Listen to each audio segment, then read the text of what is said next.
held that Preobrazhensky had shown too little political tact in dealing with the peasantry. He himself was just as critical as Preobrazhensky of the official pandering to the strong farmer. In abstraction, the theorem of the new economics might have envisaged the transition to socialism within a single industrially underdeveloped nation-state. Yet, politically, Preobrazhensky held no brief for socialism in a single country. Finally, much though he trusted the laws of accumulation to prevail over the economic conservatism of the party leaders, he did not rely solely on the working of those laws. He was still a fighter, calling on Bolsheviks to do their duty and not wait until necessity drove them to do it. Trotsky therefore watched Preobrazhensky's controversies sympathetically, if with reserve. Bukharin attacked the whole of Preobrazhensky's conception as monstrous. 55 He made the most of the dictum about the exploitation of the peasantry. If Bolsheviks were to act on Preobrazhensky's ideas, he stated, they would destroy the workers' alliance with the peasantry and would demonstrate that the proletariat, or those who ruled in its name, had become a new exploiting class, seeking to perpetuate its dictatorship. State-owned industry could not and must not expand by devouring the private sector of the economy. On the contrary, only by leaning on it could it achieve any significant progress. 56 In Preobrazhensky's scheme, the peasant market played a subordinate role. He saw the main outlet for the produce of the state-owned industry within that industry itself, in its ever-expanding demand for producer goods. Against this, Bukharin argued that in a country like Russia the peasant market must form the basis of industrialization. It was primarily the rural demand for goods that ought to dictate the pace of industrial expansion. He was, as he said, afraid of, and alarmed by, the parasitically monopolistic tendencies of a state-owned economy, and he saw in the peasantry's unfettered economic activity the main, if not the only, counterbalance to such tendencies. Here, however, Bukharin was caught in a fundamental dilemma, for his argument turned against the very essence of socialism. Where, he asked, if not in the peasant market, would state-owned industry find the stimuli which would compel us to move ahead, which would guarantee our progress and replace the private economic stimulus, the stimulus of profit? 57 As peasant property was, in the Marxist view, incompatible with fully fledged socialism, Bukharin in fact placed a question mark over Marxist socialism at large. He implied that the socialist sector could not find within itself any effective substitute for the profit motive, and so it had ultimately to take the impulse for its own progress from the profit motive which was active in the private sector. 58 In quasi-Narodnik fashion, Bukharin looked to the peasant to save the nation from the monopolistic grip of the state-owned economy. He pleaded that the peasant should not merely be allowed to thrive on his farm, but that the peasant's needs should determine the pace of the nation's advance towards socialism. Under such circumstances the advance would be slow, even very slow, but that could not be helped. We shall move ahead by tiny steps, pulling behind us our large peasant cart. 59 There was perhaps more of Tolstoy than of Marx in this image of Russia's advance, and nothing could contrast with it more than Preobrazhensky's. We must go through this transition as quickly as possible. We are under the iron heel of the law of primitive accumulation. Here were two irreconcilable programs. As long as two theorists conducted the argument in more or less esoteric language, it did not generate much heat outside narrow circles. But it was inevitable that the issues should be taken up in more popular form and move into the center of a wider political debate. It was not the Trotskyist opposition, reduced to silence and dispersed as it was, that took them up in the first instance. The strongest reaction against Bukharin's neo-populism, his wooing of the strong farmer and his virtual reconciliation with Russia's industrial backwardness, came from Leningrad. It was mainly in the party organization of that city, led by Zinoviev, that a new left was forming itself as counterpart to the new right. Leningrad had remained the most proletarian of Soviet cities. It had the strongest Marxist and Leninist traditions. Its workers felt more acutely than anyone else the need for a bold industrial policy. The city's engineering plants and shipyards, starved of iron and steel, were idle. Less than anyone else could the Leningraders agree that the mujiks should dictate the tempo of industrial reconstruction. Less than anyone could they reconcile themselves to the prospect that they were to move ahead only slowly and drowsily drag along the huge and heavy peasant cart. All the antagonism of urban Russia to the inert conservatism of rural Russia was focused in the old capital. The party organization, although it was managed in a bureaucratic manner and had long ceased to be representative of the workers, could not help reflecting in some measure the prevalent discontents. Its organizers and agitators had to deal with vast numbers of unemployed and became influenced by their resentments and impatience. The popular mood infected various grades of the party hierarchy on the spot and impelled them to make a stand against the new right. Throughout most of 1925 Zinoviev led the attack against Bukharin's school. The whole northern commune was aroused. The Komsomol passionately threw itself into the struggle, and the press of Leningrad opened a barrage. At the same time a new rift appeared in the Politburo.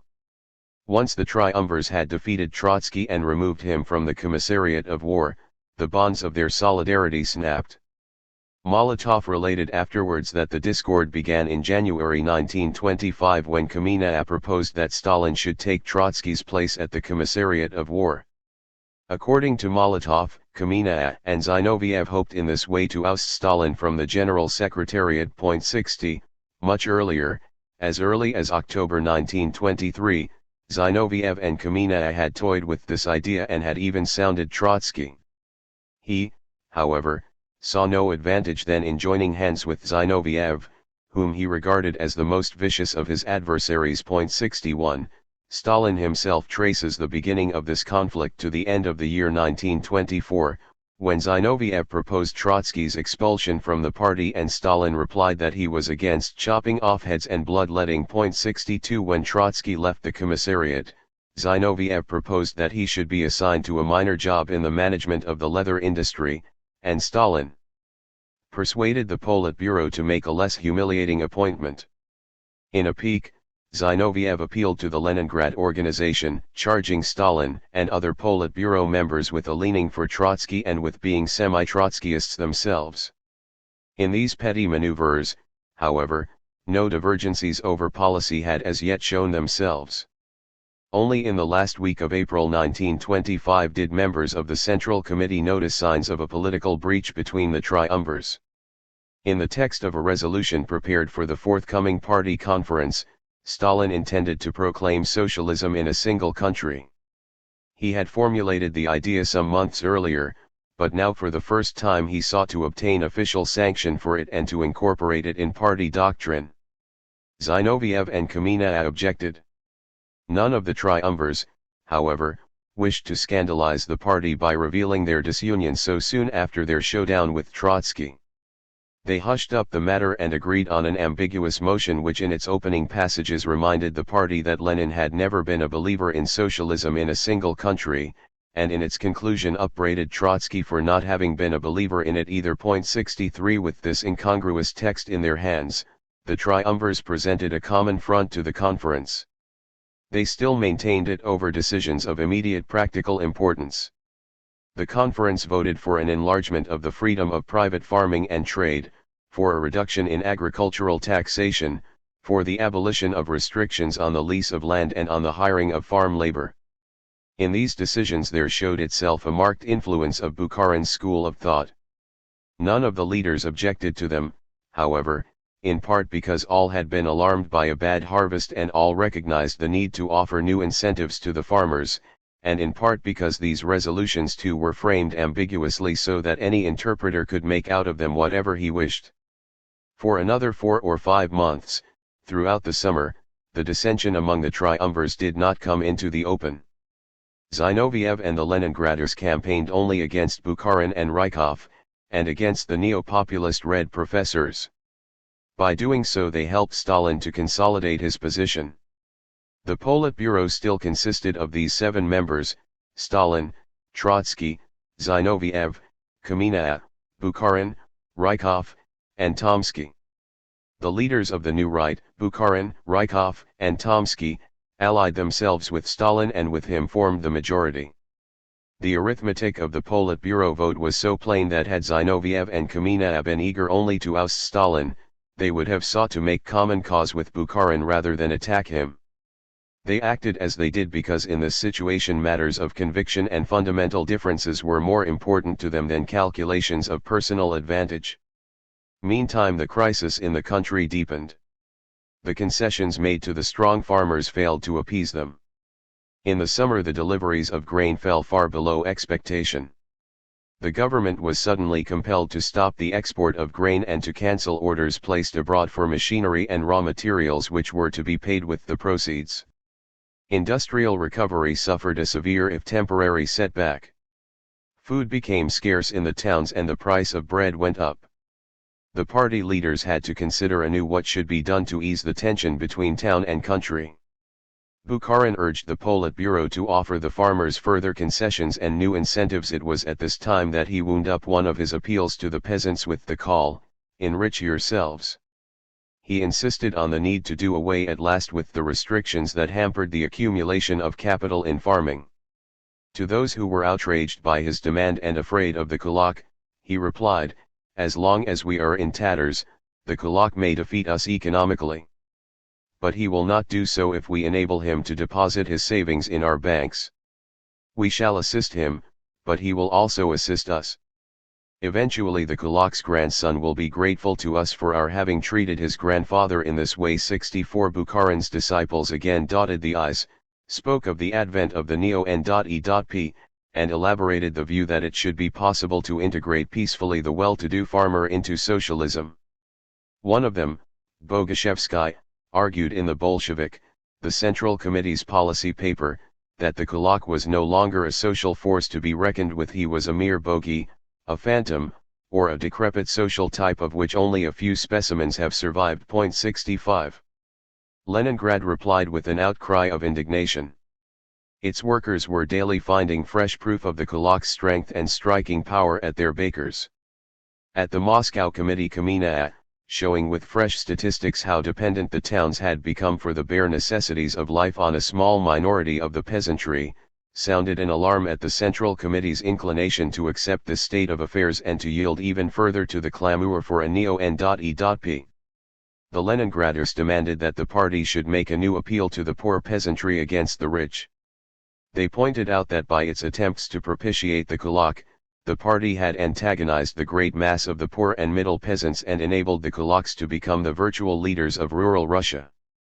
This was undoubtedly true. 66 But the weak point in the critics' argument was precisely that the poor and even the middle peasants did not produce the food surpluses the town needed. More than ever was the party hierarchy therefore afraid of fanning class struggle in the countryside and incurring the kulaks' hostility. Rural committees became wary of organizing farm laborers and supporting their claims. There was much talk about an impending return of the nationalized land into private hands. In Georgia the Commissar of Agriculture published theses, i.e. the draft of a decree, to this effect, and similar decrees were expected to be promulgated in the rest of the Caucasus and in Siberia. Stalin himself saw no reason why the title deeds to the land should not be handed over to the peasants even for the duration of 40 years. He, too, firmly discouraged incitement to class struggle in the country. 67. The controversy now turned from current policy to the larger underlying issues. Did we or did we not, the Leningraders asked, carry out a proletarian revolution? Are we going to sacrifice the vital interests of the workers to those of the strong farmers? What is happening to our party that makes it abandon class struggle in the country and turns it into a promoter of rural capitalism? What is it that impels our chief theoretician to cry out, "Enrich yourselves"? Why are so many of our leaders resigned and ready to reconcile themselves to Russia's backwardness? Where is our revolutionary fervor of earlier years? The Leningraders concluded that all they had fought for was in jeopardy, that the party's ideals were being falsified and the Leninist principles abandoned. They wondered whether the revolution had not reached a point of exhaustion as other revolutions, especially the French, had done in their time. It was not Zinoviev or Trotsky or another of the illustrious intellectuals but Peter Zalutsky, a self-taught worker and secretary of the Leningrad organization, who first came out in a public speech with a significant analogy between the present state of Bolshevism and Jacobinism in decline, and who first raised an alarm about the Thermidorian danger that threatened the revolution. We shall presently find this idea in the very center of all Trotsky's denunciations of Stalinism. 68. Bolshevism, Zalutsky said, might decay through its own lassitude. Its destroyers might come from its own midst, from among those of its own leaders who succumb to reactionary moods. A cry for the rehabilitation of the revolution came from Leningrad. Let our rulers remain loyal to the working class and the ideals of socialism. Let equality remain our ideal. The workers' state may be too poor to make our dream of equality come true, but let it not mock at the dream. Of this mood Zinoviev made himself mouthpiece. Early in September he wrote an essay, The Philosophy of the Epoch, which the Politburo allowed him to publish only after he had deleted the most provocative parts. Do you want to know what the mass of the people is dreaming about in our days? Ran one of the censured passages. It is dreaming about equality. If we wish to be genuine mouthpieces for the people, we ought to place ourselves at the head of its struggle for equality. In what name did the working class, and behind it the vast mass of the people, rise in the great days of October? In what name did they follow Lenin into the fire? In what name did they follow his banner in the first difficult years? In the name of equality. 69. About the same time Zinoviev also published his book Leninism, which combined an interpretation of party doctrine with a critical survey of Soviet society. He exposed the conflicts and tensions between the private and the socialist sectors and pointed out that even in the socialist sector there were strong elements of state capitalism. National ownership of industry represented the element of socialism there, but relations between the employer-state and the workers, bureaucratic management and differential wages bore the marks of capitalism. For the first time Zinoviev here came out with an open critique of socialism in a single country. Even if the Soviet Union were to remain isolated for an indefinite time, he maintained, it could achieve much progress in building socialism, but, poor and backward and exposed to dangers from without and within, it could not hope to achieve full socialism. It could not raise itself economically and culturally above the capitalist West, abolish class differences, and let the state wither away. The prospect of socialism in a single country was therefore unreal, and Bolsheviks had no need to place before the people such a fata morgana, especially as this would imply the abandonment of the hope for revolution abroad and a break with Leninist internationalism. Here was the crux of the new division. The new right framed its policies in strictly national and isolationist terms. The left adhered to the party's internationalist tradition, despite all the defeats that international communism had suffered. At this stage, in the summer of 1925, Stalin and his followers defined their attitude as that of the center. Partly from conviction and partly from opportunist calculation, because he depended on Bukharin's and Rykhov's support, Stalin backed the pro-Mujik policy. But he curbed his right-wing allies and disavowed their most outspoken statements like Bukharin's "enrich yourselves," 70 cautious, cunning, and caring not a straw for logical and doctrinal niceties. He borrowed ideas and slogans from both right and left and combined them often quite incongruously. In this lay a great part of his strength. He managed to blur every issue and to confuse every debate. To critics who attacked him for any of his pronouncements he was always able to produce another statement of his which contained the exact opposite. His eclectic formulas were a boon to officialdom and to habitual sitters on the fence, yet they also attracted many honest but timid or muddled minds. As in any centrist faction, so among the Stalinists some leaned to the left and others to the right. Kalinin and Voroshilov were close to Bukharin and Rykov, while Molotov, Andreev, and Kaganovich were left Stalinists.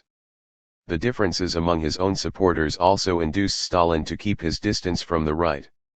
Only over one issue, socialism in a single country, was his solidarity with Bukharin complete.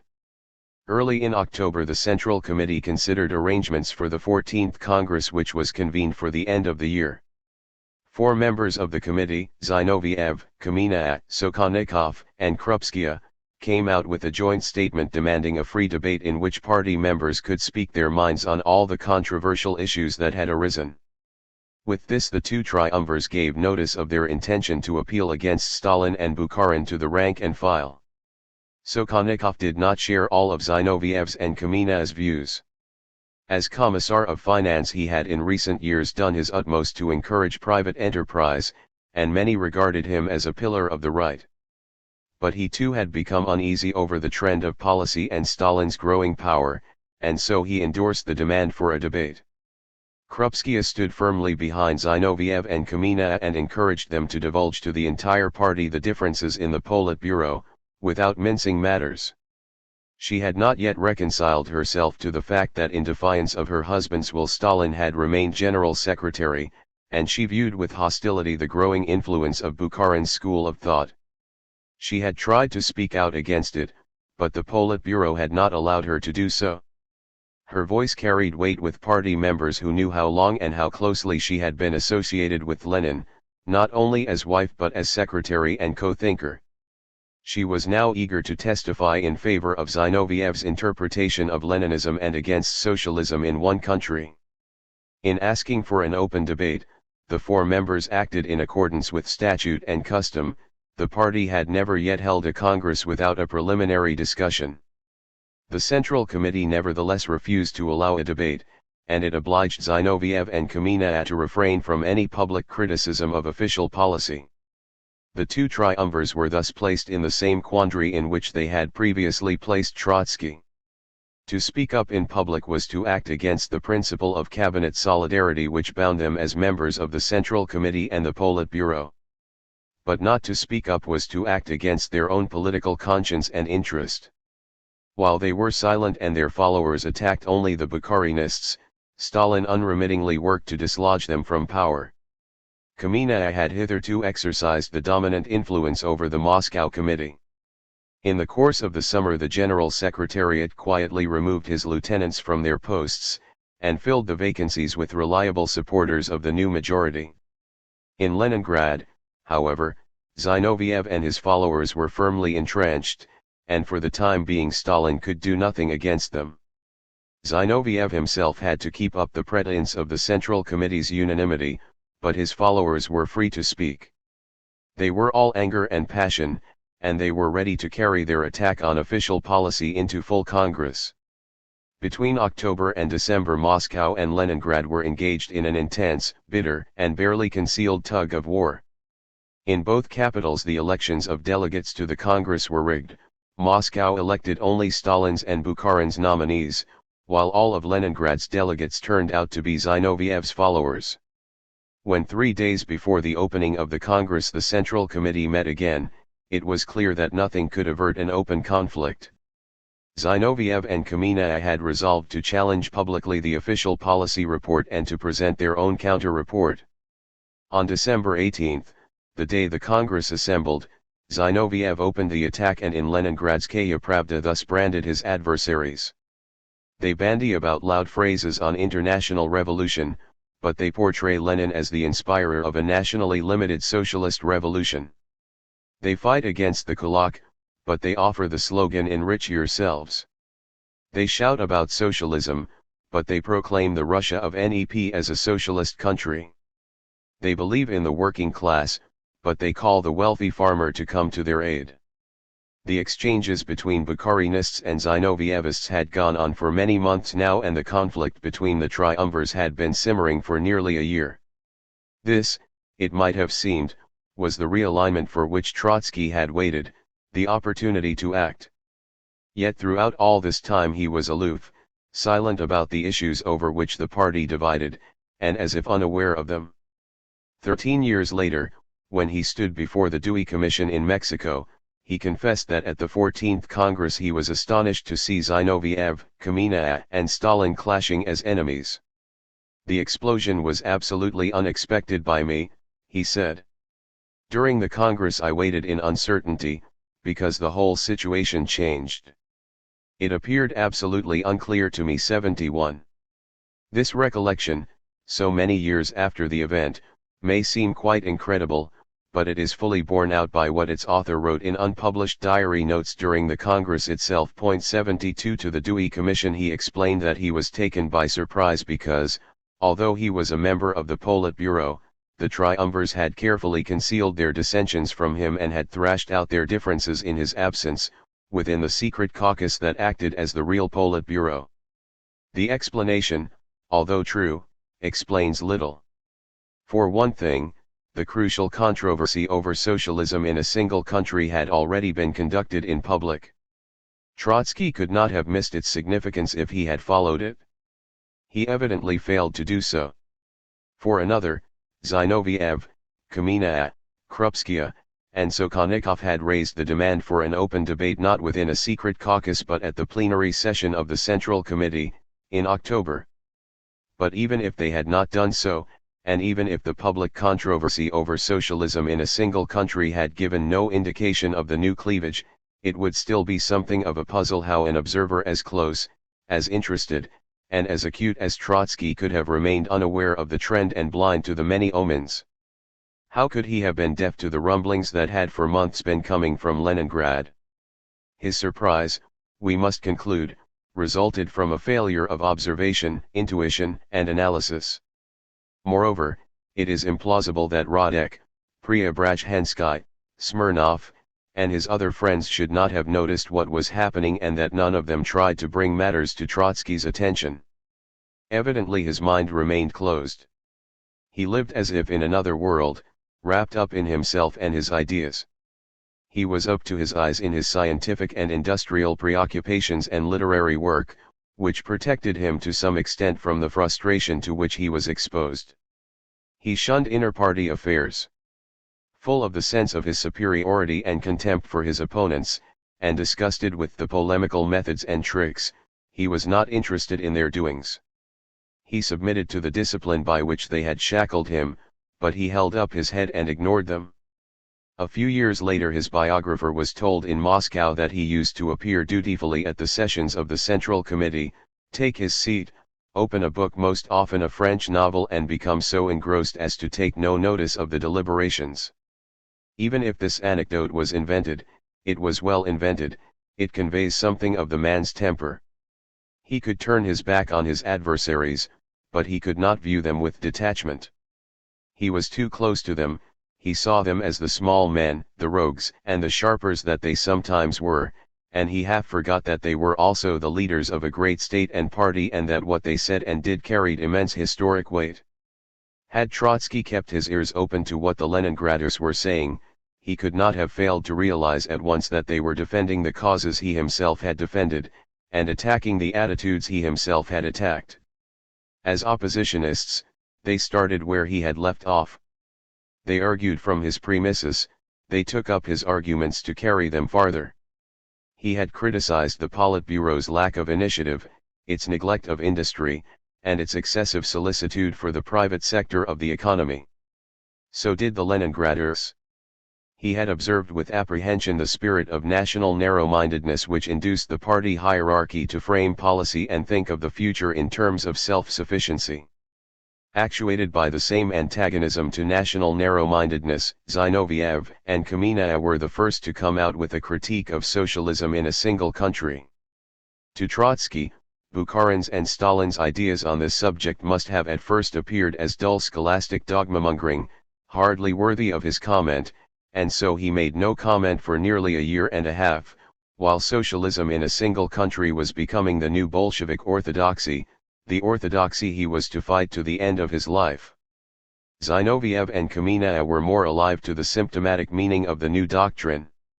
He could not but agree with their arguments against it, for they drew them from the armory of classical Marxist internationalism.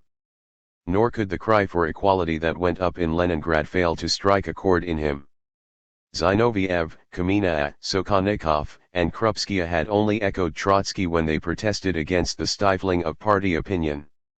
Like him, they spoke of the unholy alliance of N.E.P. man, kulak, and bureaucrat, and like him, they called for the revival of proletarian democracy.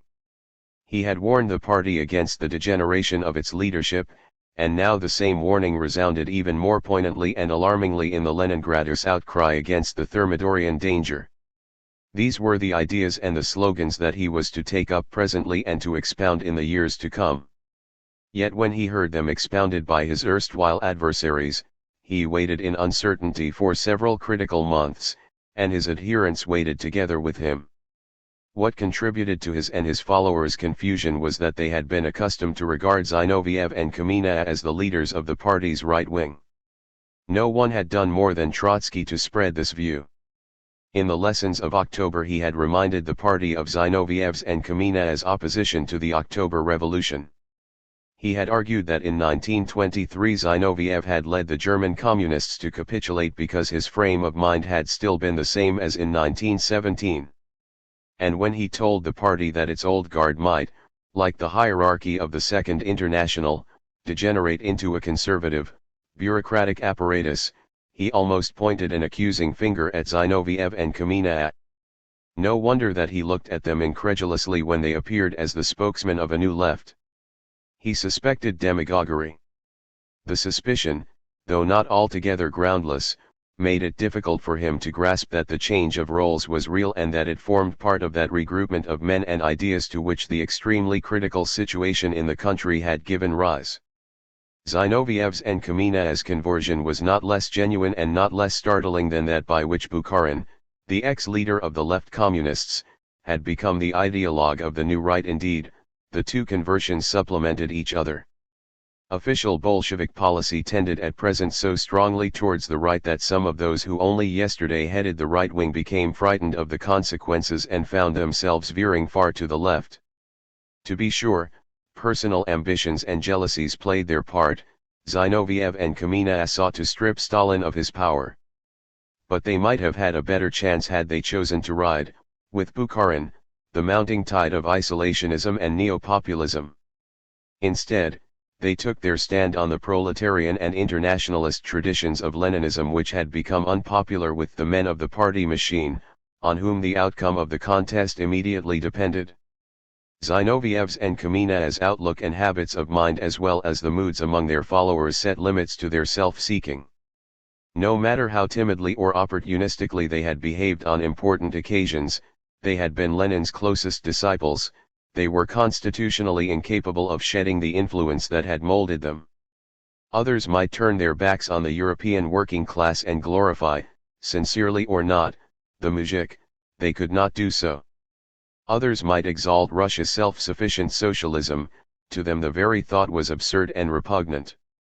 The attitude to these issues, however, formed the watershed which now separated the various currents in Bolshevism. There was yet another aspect of this change of roles. Like Trotsky and Lenin before them, Zinoviev and Kamina grappled with the dilemma of authority and freedom, or of party discipline and proletarian democracy. They, too, felt the tension between the power and the dream of revolution. They had been the disciplinarians. Now they were tired and sick of the mechanical and rigid discipline they had enforced. Zinoviev had for years strutted the political stage, roared words of command, schemed and plotted, demoted and promoted people, built power for the revolution and for himself. He had been as if obsessed and drunken with authority. Now came the awakening, the bitter aftertaste, and the yearning to find a way back to the irrecoverable clear spring of the revolution. Together with him many of the old guard had followed the same bents and suffered the same perplexities and disenchantments until, without knowing it, they took up attitudes indistinguishable from those of the Trotskyists whom they had just helped to defeat. Everything drove them to join hands with the men of the 1923 opposition. If Trotsky was to make common cause with Zinoviev and Kamina, this was the time to do it.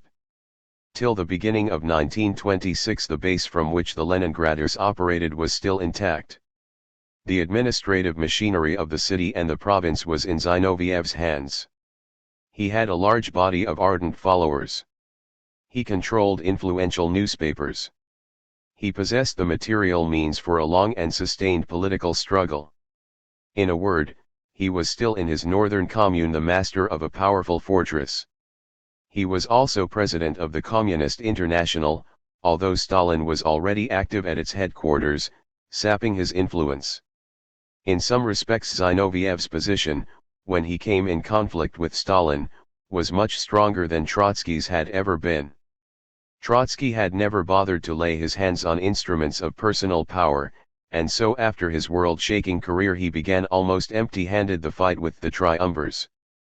They found it all too easy to brand him as an alien to Bolshevism. It was far more difficult for Stalin and Bukharin to denounce Zinoviev, Kamenev, and Krupskaya as inveterate Mensheviks. The conflict was now clearly between two sections of the Bolshevik Old Guard. A coalition between Trotsky and Zinoviev, if it had come into being before Zinoviev's defeat, might have been formidable. Yet neither of them and neither of the two factions was ready. Their mutual grievances and hatreds and the memories of the knocks and insults exchanged were still too fresh to allow them to pull together. One of the strangest moments in Trotsky's political life now followed. On December 18 the 14th Congress, the last he was to attend, was opened. From first to last it was the scene of a political storm, the like of which the party had never witnessed in its long and stormy history. Before the eyes of the whole country the new antagonists wrestled and dealt each other mighty blows. The fate of the party and the revolution was in the balance. Nearly all the great issues which were to occupy Trotsky for the rest of his life were thrashed out. Each of the new antagonists had his eyes on Trotsky, wondering with whom he would join and waiting with bated breath for his word. Yet throughout the fortnight that the Congress was in session Trotsky sat silent. He had nothing to say when to an audience convulsed with emotion Zinoviev recalled Lenin's testament and its warning against Stalin's abuse of power, or when he dwelt on the danger that threatened socialism from the kulak, the N.E.P. man, and the bureaucrat. Impassively Trotsky viewed the momentous scene when, after Kamenev had protested with great force against the establishment of autocratic rule over the party, the well-picked majority, foaming with rage and insulting the speaker, for the first time acclaimed Stalin as the leader around whom the Leninist Central Committee was united. Nor did he rise and declare his solidarity with Krupskaya when she spoke about the stultifying effect of the Leninist cult, when she entreated the delegates to discuss the issues before them on their merits instead of swamping debates with meaningless quotations from the writings of her husband, and when, finally, she recalled by way of a warning how the campaign against Trotsky had degenerated into slander and persecution. He listened as though unconcerned to the controversy over socialism in one country, one of the greatest debates of the century. He was not provoked to make a single gesture of protest or disagreement when Bukharin built the case for socialism in one country on the party's previous rejection of Trotsky's permanent revolution, and went on to speak of building socialism at the snail's pace. The triumvirs revealed the inner story of their disagreements in which Trotsky's person loomed so large. Stalin related how Zinoviev and Kamenev had asked for Trotsky's head and how he had resisted them. Zinoviev described how he and Stalin had, violating the statutes, dispersed the Central Committee of the Communist Youth after its overwhelming majority had declared for Trotsky. Speakers from all factions paid Trotsky compliments and made advances. While Krupskaya spoke, a cry, "Lef Davidovich, you have gained new collaborators," rose from the floor. Lashevik, hitherto one of his most embittered adversaries, acknowledged that Trotsky had not been altogether wrong in 1923. The Stalinists and Bukharinists were lavish with praise. Mikoyan held up to the new opposition the shining example of Trotsky who, when defeated, scrupulously observed party discipline. Yaroslavsky reproached the Leningraders with their rabid and still unabated anti-Trotskyism. Tomsky contrasted the crystal-clear lucidity of Trotsky's views and the integrity of his conduct with Zinoviev's and Kamenev's muddle-headedness and evasions. Kalinin spoke of the resentment and disgust he had always felt at their attempts to drag down Trotsky. When Zinoviev asserted his right to dissent from official policy, and complained that no opposition had ever been handled so roughly, Stalinists and Bukharinists showered on him derisive reminders of the things he had done to Trotsky. Then, winding up a great peroration, Zinoviev exhorted the Congress to let bygones be bygones and to reform the party's leadership so that all sections of Bolshevik opinion should cooperate and unite. The eyes of the whole assembly were now on Trotsky. Had the great and eloquent man nothing to say? His lips were sealed. He remained silent even when Andreev asked that new prerogatives be voted for the Central Committee to enable it to deal more effectively with dissenters, to enable it, that is, to break the back of the new opposition. The latter had been heavily outvoted, but before its close the Congress received with uproar and anger reports that in Leningrad turbulent demonstrations against its decisions were in progress, the Leningraders were fighting on within their fortress. And to the end not a word escaped from Trotsky's mouth. 73. Trotsky's private papers offer us an insight into what was going on in his mind. In a note jotted down on December 22, the fourth day of the Congress, he remarked that there was a grain of truth but not more in the view expressed by some that the Leningraders continued the work of the Trotskyist opposition.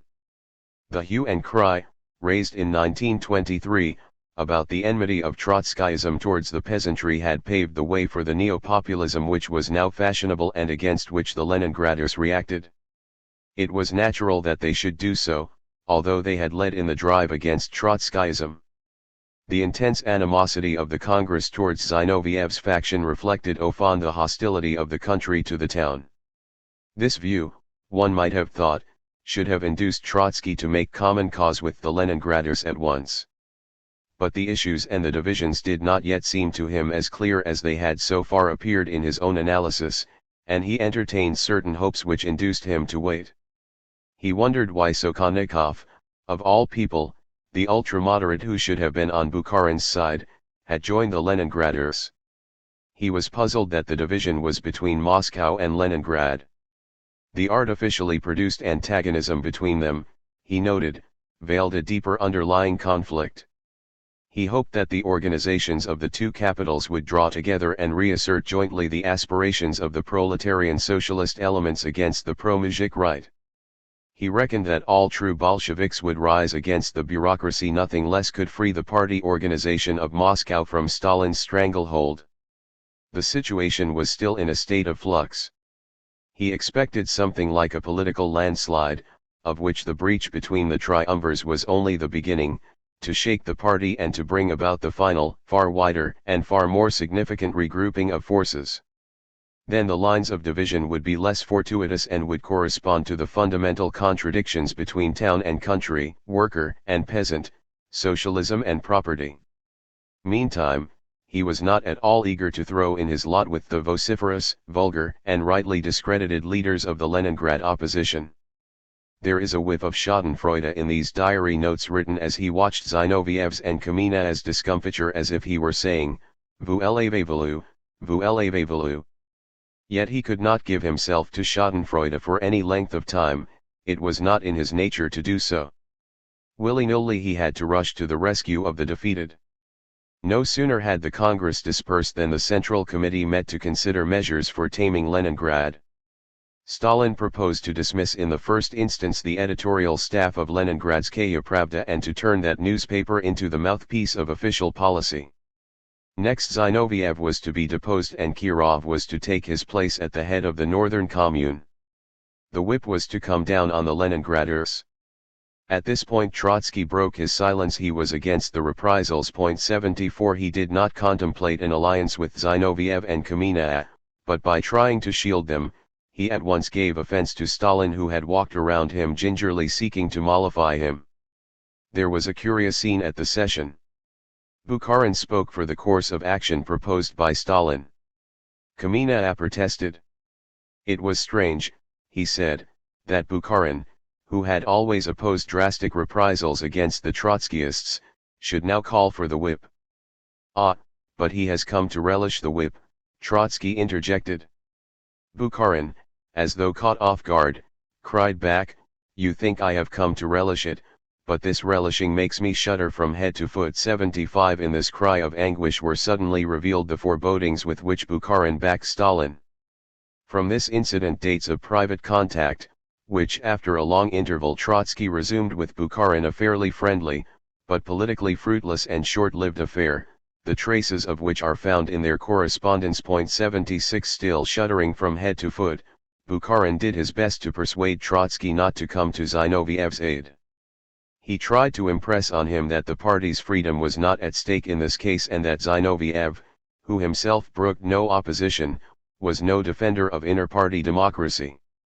Trotsky did not deny this, but he argued that Stalin was surely no better, and that the evil lay in a monolithic discipline, and the unanimous vote which both Stalin and Zinoviev enforced this had made it possible that on the eve of the Congress the two largest organizations, those of Moscow and Leningrad, should each carry its own resolutions in 100% unanimity. He held no brief for the Leningraders, but he could not but oppose the false discipline, and he appealed to Bukharin to join him in a common effort to restore a healthy inter-party regime. Bukharin, however, was afraid that by asking for more freedom they would get less, and he concluded that those who demanded inter-party democracy were in effect its worst enemies, and that the only way to save what was left of it was not to use it. While these pathetic confidential exchanges went on, Stalin lost the hope of playing Trotsky against Zinoviev and Kamina. Earlier perhaps than Trotsky himself he realized that the two oppositions would have to join hands. He therefore gave the signal for a new drive against Trotsky. He was anxious that Trotsky should not be able to address communist gatherings in working-class districts. Uglanov, who had replaced Kamina as leader of the Moscow organization, saw to that. Under all sorts of pretexts Trotsky was refused admission to the cells. As he was just then addressing meetings of scientists and other intellectuals, the members of the proletarian cells were told that he preferred to speak to the bourgeoisie rather than face workers. Official agitators ceased to distinguish between Trotskyists and Zinovievists, incited the rank and file against both, and hinted darkly that it was no matter of chance that the leaders of both were Jews. This was, they suggested, a struggle between native and genuine Russian socialism and aliens who sought to pervert it. In another letter to Bukharin, dated March 4, Trotsky described the vexations and the obloquy of which he had again become the object. Altogether against his inclination, he dwelt on the anti-Semitic undertones of the agitators' talk. "I think," he wrote, attempting to arouse Bukharin, "that what binds us, two Politburo members, is still quite enough for us to try and check the facts calmly and conscientiously. Is it true, is it possible that in our party, in Moscow, in workers' cells, anti-Semitic agitation should be carried on with impunity?" 77. A fortnight later at a Politburo meeting he asked the same astonished and indignant question. The Politburo members shrugged, professed to know nothing, or pooh-poohed the matter. Bukharin blushed with embarrassment and shame, but he could not turn against his associates and allies. At any rate, at this stage his private contact with Trotsky was coming to an end. It was not by chance that the agitators struck the anti-Semitic note. They were briefed by Uglanov, and Uglanov took his cue from Stalin, who was anything but fastidious in the choice of means. But there were means to which he could not have resorted even a year or two earlier, and playing on anti-Jewish prejudice was one of them. This had been the favorite occupation of the worst Tsarist reactionaries, and even in 1923-4 the party and its old guard were still too strongly imbued with internationalism to countenance such prejudice, let alone to exploit it. But the situation was changing. The new right appealed vaguely to nationalist emotions, and while these surged up, the political climate altered to such an extent that even communists no longer frowned on anti-Semitic hints or allusions dropped in their midst. The distrust of the alien was, after all, only a reflex of that Russian self-centeredness, of which socialism in one country was the ideological abstract. Jews were, in fact, conspicuous among the opposition, although they were there together with the flower of the non-Jewish intelligentsia and workers. Trotsky, Zinoviev, Kamina, Sokholnikov, Radek, were all Jews. 78. There were, on the other hand, very few Jews among the Stalinists, and fewer still among the Bukharinists. Thoroughly assimilated and Russified though they were, and hostile to the Mosaic as to any other religion, and to Zionism, they were still marked by that Jewishness which is the quintessence of the urban way of life in all its modernity, progressiveness, restlessness, and one-sidedness. To be sure, the allegations that they were politically hostile to the Mujik were false and, in Stalin's mouth, though perhaps not in Bukharin's, insincere. but the Bolsheviks of Jewish origin were least of all inclined to idealize rural Russia in her primitivism and barbarity and to drag along at a snail's pace the native peasant cart. They were in a sense the rootless cosmopolitans on whom Stalin was to turn his wrath openly in his old age. Not for them was the ideal of socialism in a single country. As a rule the progressive or revolutionary Jew, brought up on the border lines of various religions and national cultures, whether Spinoza or Marx, Heine or Freud, Rosa Luxemburg or Trotsky, was particularly apt to transcend in his mind religious and national limitations and to identify himself with a universal view of mankind. He was therefore also peculiarly vulnerable whenever either religious fanaticisms or nationalist emotions ran high. Spinoza and Marx, Heine and Freud, Rosa Luxemburg and Trotsky, all suffered excommunication, exile, and moral or physical assassination, and the writings of all were burned at the stake. In the first weeks of 1926 the strength of the Leningrad opposition was broken. 79 The Leningraders could not but submit to Stalin's orders. To defy them was to challenge the authority of the Central Committee, which backed Stalin, and the legality of the Congress which had elected the committee. This Zinoviev and Kamina, who like Trotsky still sat on that committee, were not prepared to do.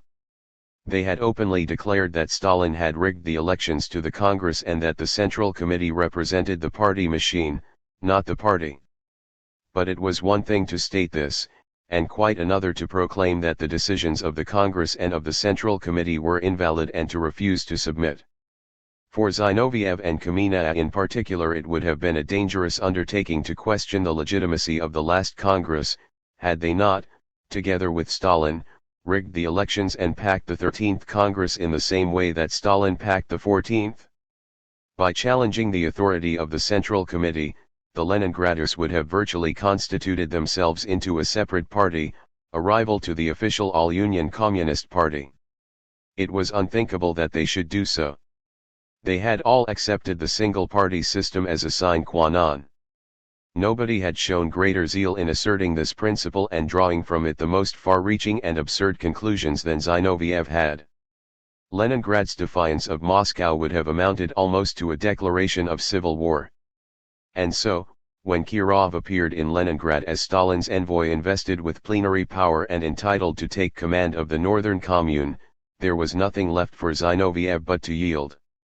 Almost overnight all the local branches of the party, its editorial offices, its manifold organizations, and all the resources on which the opposition had hitherto drawn, passed into the hands of Stalin's and Kirov's nominees. Two of Zinoviev's lieutenants had controlled the armed forces of Leningrad, Lashevik, as political commissar of the garrison and the military region, and Bakov as head of the GPU. Both surrendered their offices, although Lashevik, being vice-commissar of defense, remained a member of the central government. This was followed by a moral debacle. As long as the leaders stood in the full panoply of power it seemed that they had the whole of Leningrad behind them. Now the great proletarian city appeared indifferent to their fate. The workers of Vyborg, that old rampart of Bolshevism, were the first to desert them. For years Zinoviev had bullied and browbeaten them, and so they were not moved by his latest pleas on behalf of the workers and his cry for equality, the pleas and the cry which they were to recall nostalgically a few years hence when it was too late. Humble men viewed the commotion as a brawl between bigwigs which was of no concern to them. Even those who took a less cynical view and felt with the opposition most often kept their feelings to themselves. Unemployment was rampant, and the punishment for disloyalty might be the loss of one's job and starvation.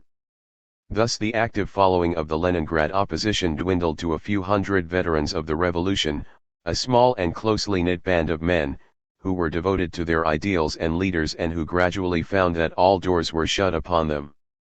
The ease and speed with which Stalin overwhelmed the Leningraders showed that the hopes to which Trotsky gave himself in the days of the 14th Congress were unfounded. There was no sign of any further regroupment, no sign of that rallying of the communist workers against the bureaucrats he had expected. The Leningraders' struggle had caused no movement of sympathy, not even a ripple, in the cells of Moscow. The party machine worked with deadly effectiveness, breaking all resistance where it had shown itself or crushing it before it had done so. This in itself indicated the weakness of the resistance. The working class was no longer dispersed and disintegrated as it had been a few years earlier, but it lacked political consciousness, vigor, and the ability to assert itself. Yet it was on a political revival in its midst that Trotsky had reckoned when he assumed that Moscow and Leningrad would make a common stand. Zinoviev and Kamina too had hoped for this.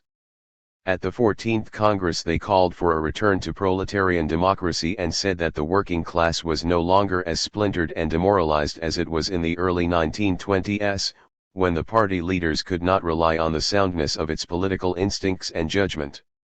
Bukharin then replied that Zinoviev and Kamina were deluding themselves, that the working class had grown numerically by absorbing young and illiterate newcomers from the country, that consequently it was still politically immature, and that the time for a return to proletarian democracy had not yet come. The void by which the Leningrad opposition now found itself surrounded indicated that Bukharin was closer to the truth than Zinoviev and Kamina. The working class was apathetic and indifferent, although its apathy was due not merely to inherent immaturity but also to that bureaucratic intimidation which Bukharin sought to justify. Whatever the truth of the matter, it must have become clear to Trotsky by now that he had nothing to gain by waiting. Yet, after the Congress more than 3 months passed during which the Trotskyists and the Zinovievists did not move towards one another by 1 inch. Trotsky, Zinoviev, and Kamina had not been on speaking terms since 1923, and they still said not a word to each other. Only in April 1926 was the ice broken. At a session of the Central Committee, Rykov presented a statement of economic policy. Kamina tabled an amendment urging the committee to take note of the ever sharper social differentiation of the peasantry and to restrain the growth of capitalist farming. Trotsky tabled a separate amendment. He agreed with Kamina's appraisal of rural conditions but added that the sluggish tempo of industrial development deprived the government of the means it needed to exercise a sufficiently strong influence on farming. In the discussion, Kamina, who as former head of the Council for Labor and Defense felt some responsibility for the industrial policy which Trotsky criticized, made some barbed remarks about Trotsky. The Central Committee rejected Trotsky's amendment. Kamina and Zinoviev, it seems, abstained from voting. Then, when Kamina's amendment was put to the vote, Trotsky supported it. This was the turning point. As the session continued, they found themselves again on the same side. They unbent and moved towards each other until, at the end of the session, they acted virtually as political partners. Only now did the three men meet in private for the first time in years. This was a strange meeting, full of heart-searchings, startling confessions, sighs of regret and of relief, forebodings, alarming warnings, and hopeful projects. Zinoviev and Kamina were eager to make a clean breast of the past. They bemoaned the blindness which had led them to denounce Trotsky as the arch-enemy of Leninism. They admitted that they had concocted the charges against him to debar him from leadership. But had he not been mistaken also in attacking them, in reminding the party of their conflicts with Lenin in 1917, and in discrediting them rather than Stalin? They were relieved at having at last freed themselves from the net of a bizarre intrigue, the net they themselves had spun, and at having returned to serious and honest political thought and action. As they related the various incidents of the intrigue, they made merry about Stalin, mimicking, to Trotsky's slight impatience, Stalin's behavior and accents, but then they recalled their dealings with him with the shudder with which one remembers a nightmare. They described his slyness, perversity, and cruelty. They said that they had both written, and deposited in a safe place, letters to the effect that if they should perish suddenly and unaccountably, the world should know that this was Stalin's work, and they advised Trotsky to do the same. 80 Stalin, they maintained, had not taken Trotsky's life in 1923-4 only because he feared that some young, fervent Trotskyist might rise as an avenger. Doubtless, Zinoviev and Kamina were eager to blacken Stalin and to advertise to Trotsky their own restraining influence on him. Trotsky himself did not take their revelations very seriously until many years later, when the great purges brought them back to his mind. It was indeed difficult to square what sounded like the story of a bloody court intrigue in the Kremlin of the early Tsars with the Kremlin of the Third International resounding with ideological disputes couched in Marxist terms. Had the Tsar's old fortress cast its evil spell upon Lenin's disciples? Stalin, so Zinoviev and Kamenev went on, was not interested in disputes over ideas. All he craved was power. What they failed to explain was how, if what they said was true, they could have remained in partnership with him for so long. From these terrified and terrifying accounts and dark hints the two men passed to plans for the future. They gave themselves to the wildest hopes. They had no doubt that all could still be changed at a stroke. It would be enough, they said, for the three of them to appear together in public, reconciled and reunited, to arouse enthusiasm among Bolsheviks and bring the party back to the right road. Rarely has the blackest gloom yielded so easily to the most cheerful innocence. What accounted for their optimism? It was only a few months since they had both enjoyed the fullness of power. It was only a few weeks since Zinoviev had lost his fief in Leningrad, and he was still president of the Communist International. Their fall had been so rapid and sudden that they refused to believe it was real. They had been accustomed to see a nod from either of them swing into motion the massive wheels of party and state. They still had in their ears the roar of popular acclaim, a false acclaim, which had not come from the feelings of the people but had been artificially produced by the party machine. Suddenly a death-like stillness surrounded them. This seemed to them to be a delusion, a misunderstanding, or a passing incident. What brought it about was their breach with Stalin, whom they themselves had placed, or so it seemed to them, in command of the party. Yet, who was Stalin? A coarse, half-educated, clumsy manipulator, a misfit, whom they had repeatedly saved from ruin because they had found him useful in their game against Trotsky. They had never had any doubt that as man, leader, and Bolshevik Stalin did not reach to Trotsky's ankles. Now that they had made common cause with Trotsky, nothing would surely be easier than to sweep Stalin out of their way and to bring the party back under their joint leadership. 81. Trotsky shook his head. He did not share their optimism. He knew better the taste of defeat. He had for years felt the full weight of the party machine as it ran against him and drove him into the wilderness. He had a deeper insight into the processes which had deformed the party, into that bureaucratic degeneration the progress of which he had watched in impotence since 1922. And behind the party machine he perceived more clearly than they did the abysmal barbarism of old Mother Russia, not to be conjured out of existence. He was also apprehensive of the fickleness and fecklessness of his new allies. He could not forget all that had passed between him and them. Yet he was unstinting in forgiveness, and he tried to steady their nerves for a long uphill struggle. He himself was not unhopeful. He too believed that the party would be stirred by their reconciliation. Zinoviev and Kamenev volunteered to make a public admission that Trotsky had been right all along when he warned the party against its bureaucracy. In return he was prepared to say that he had been mistaken in assailing them as the leaders of that bureaucracy when he should have concentrated his fire on Stalin.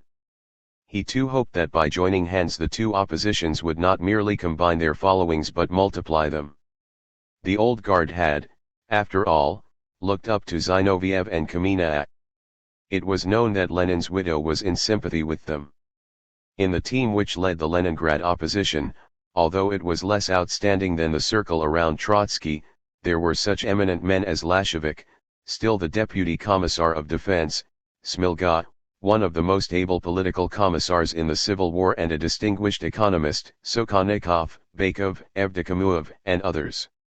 With such men and with Preobrazhensky, Radek, Rakovsky, Antonovovzenko, Smirnov, Muralov, Krestinsky, Serebryakov, and Yov, to mention only these, the joint opposition would command far more talent and prestige than the factions of Stalin and Bukharin had at their disposal.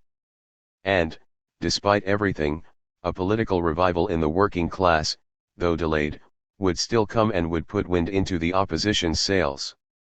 The partners did not have the time to make precise plans or even to define clearly the points of their agreement. A day or two after their first private meeting, Trotsky had to leave Russia for medical treatment abroad. The malignant fever from which he had suffered in the last years still persisted, rising often to over 100 degrees F, incapacitating him during the most critical moments of the struggle and compelling him to spend many months in the Caucasus. There he spent the winters of 1924 and 1925, and the early months of the spring. Russian doctors were unable to diagnose and urged him to consult German specialists. The Politburo raised no objections to his journey abroad, but insisted that he undertook it on his own responsibility. About the middle of April, accompanied by his wife and a small bodyguard, he arrived in Berlin beardless and incognito, pretending to be a Ukrainian educationist by the name of Kuzymyenko. He spent most of his time in a private clinic undergoing treatment and a minor operation, but in the intervals he moved about freely, observing the depressed Berlin of those years, so different from the imperial capital he had known, attending a May Day parade, watching a wine festival outside the city, and so on. He was thrilled to be able, for the first time since 1917, to move about in a crowd without attracting anyone's attention and feeling oneself part of the nameless listening and watching mass. 82 But somehow his incognito was discovered later, and the German police warned the director of the clinic that White Russian émigrés were about to make an attempt on the patient's life. Under heavy escort Trotsky moved to the Soviet embassy, and shortly thereafter he returned home, his temperature as high as ever. It has never been discovered whether there was any ground for the alarm about the attempt on his life. 83. During his stay in Berlin, which lasted about 6 weeks, he was agitated by two political events of unequal importance. In Poland, Marshal Pilsudski, supported by the Communist Party, had just carried out a coup d'état, which established him as dictator. In Britain, the protracted strike of the coal miners had just led to the Great General Strike. The absurd behavior of the Polish communists resulted in part from the tangled conditions in their country, but in part from confusion in the Comintern generated by the anti-Trotskyist campaigns. The Polish party enacted on a small scale the policy which at the same time led the Chinese communists to back General Chiang Kai-shek and the Kuomintang. The British general strike confirmed the forecasts which Trotsky had made in Where is Britain Going? 84, and at once it subjected the Comintern to new strains. The British leaders of the Anglo-Soviet Council did their best to wind up the strike before it became a revolutionary explosion, and anxious to save their own respectability, they refused to accept the aid which the Soviet trade unions offered the strikers. The Anglo-Soviet Council was thus rendered ridiculous. The British trade union leaders still derived some advantage, however, from its existence. At the critical stage of the general strike, the communists, anxious not to embarrass the council, were extremely reticent in criticizing their conduct. Trotsky, even before he was back in Moscow, assailed in Pravda the policy of the Anglo-Soviet Council on which Stalin and Bukharin had placed great hopes. 85. It was only after Trotsky's return that he and the two ex-triumvirs set out in earnest to unite their factions. This was not easy. For one thing, the Trotskyist faction had been dispersed and had to be reassembled. Its strength turned out to be far less than it had been in 1923. For another, the followers of the two factions were not at all eager to unite. Their old animosities had not yet evaporated. They still distrusted each other. Among Trotsky's associates some favored the coalition, but others, Antonovov-Zienko and Radek, would have allied themselves with Stalin rather than with Zinoviev. Still others wished a plague on both their houses. Stalin will betray us, Mrakovsky said, and Zinoviev will sneak away.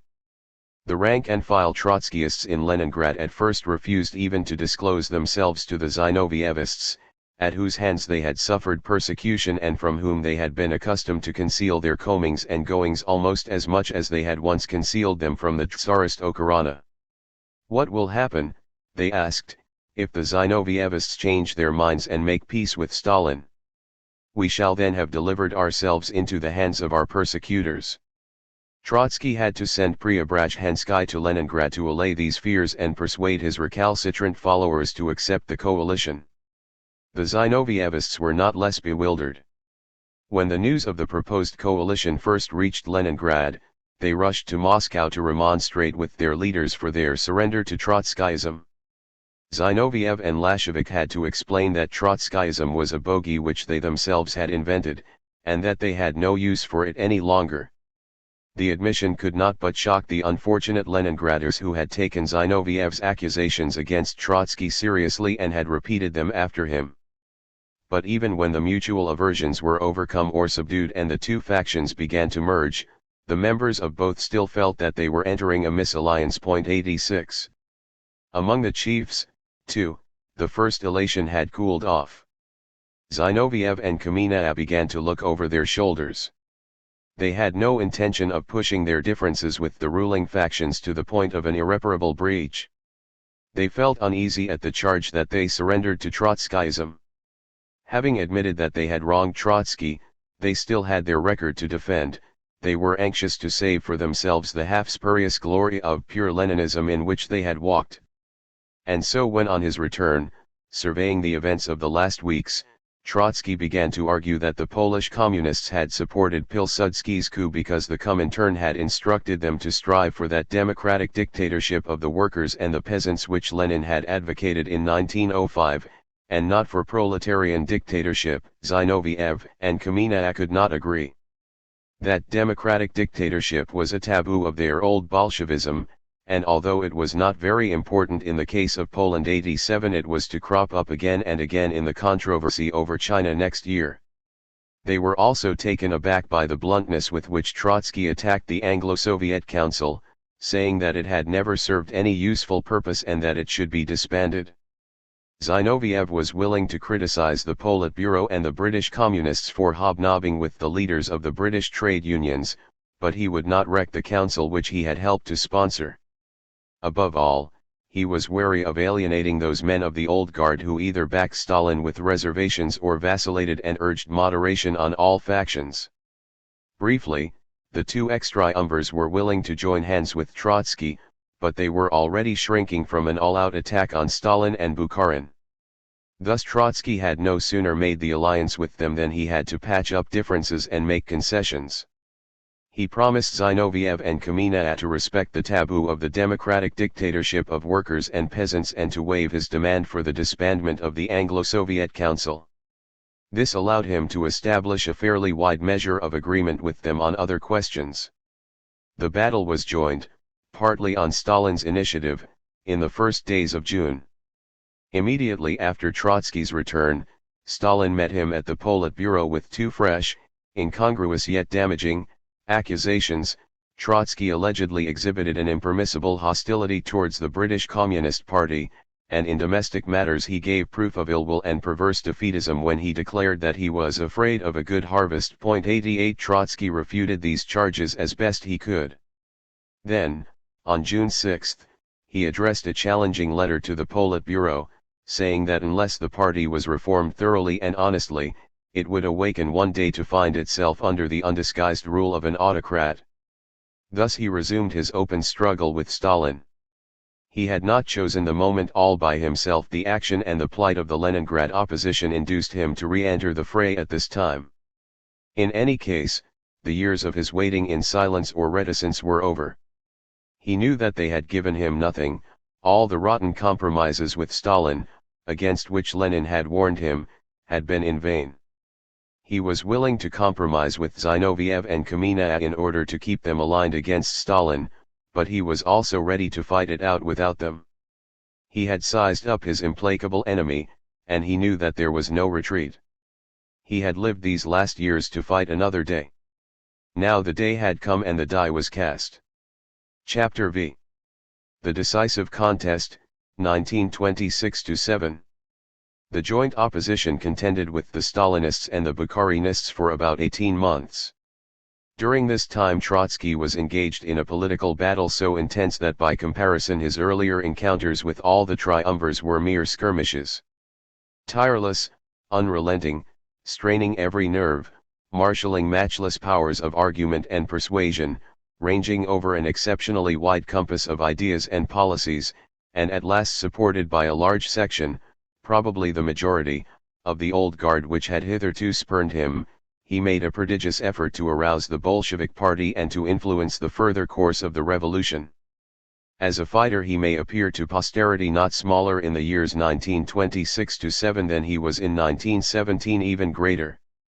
The strength of his mind was the same. The flame of revolutionary passion burned in him as fierce and bright as ever. And he gave proof of a force of character superior to that which he had needed and had shown in 1917.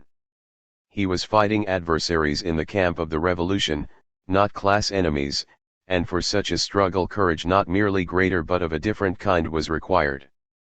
Some years later even his adversaries, when they related privately the incidents of this strife and described his mighty thrusts and his conduct under the blows, conveyed the image of a fallen Titan rejoicing over his fall. They still recollected in awe the greatness they had struck down. 1. Of course, the other leaders, too, brought to the contest strong passions, the resources of their uncommon intellects steeped in Marxism, tactical ingenuity, and an energy and determination which even in the weakest of them were still well above the average. The issues over which they struggled were among the greatest and the gravest over which men had ever fought, the fate of 160 million people, and the destinies of communism in Europe and Asia. Yet this great contest took place in a frightful void. On either side only small groups were involved. The nation was mute. Nobody knew or could know what it thought, and even to guess how its sympathies were divided was difficult. The struggle was waged over matters of its life and death, but it was waged above its head. On the face of things, nothing that the nation felt or thought could affect the outcome. The mass of the people was deprived of all means of political expression. Yet not for a moment did the antagonists take their eyes off the workers and the peasants, for inarticulate though these were, in the last instance it was their attitude that decided the issue. To win, the ruling factions needed only the passivity of the masses, while the opposition needed for its success their political awakening and activity. Consequently, the former had the easier task. It was much simpler to confuse the masses and to breed apathy in them than to make them see the issues at stake and arouse their spirit. Furthermore, the opposition, in its attempts to appeal to the people, was from the beginning hampered by its own inhibitions.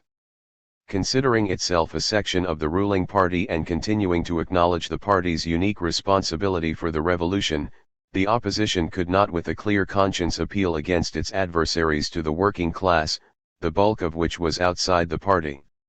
Yet, as the struggle went on, mounting in bitterness, the opposition was driven to try and seek support precisely among that mass of workers. It then came to feel the full burden of the tame and torpid popular mood.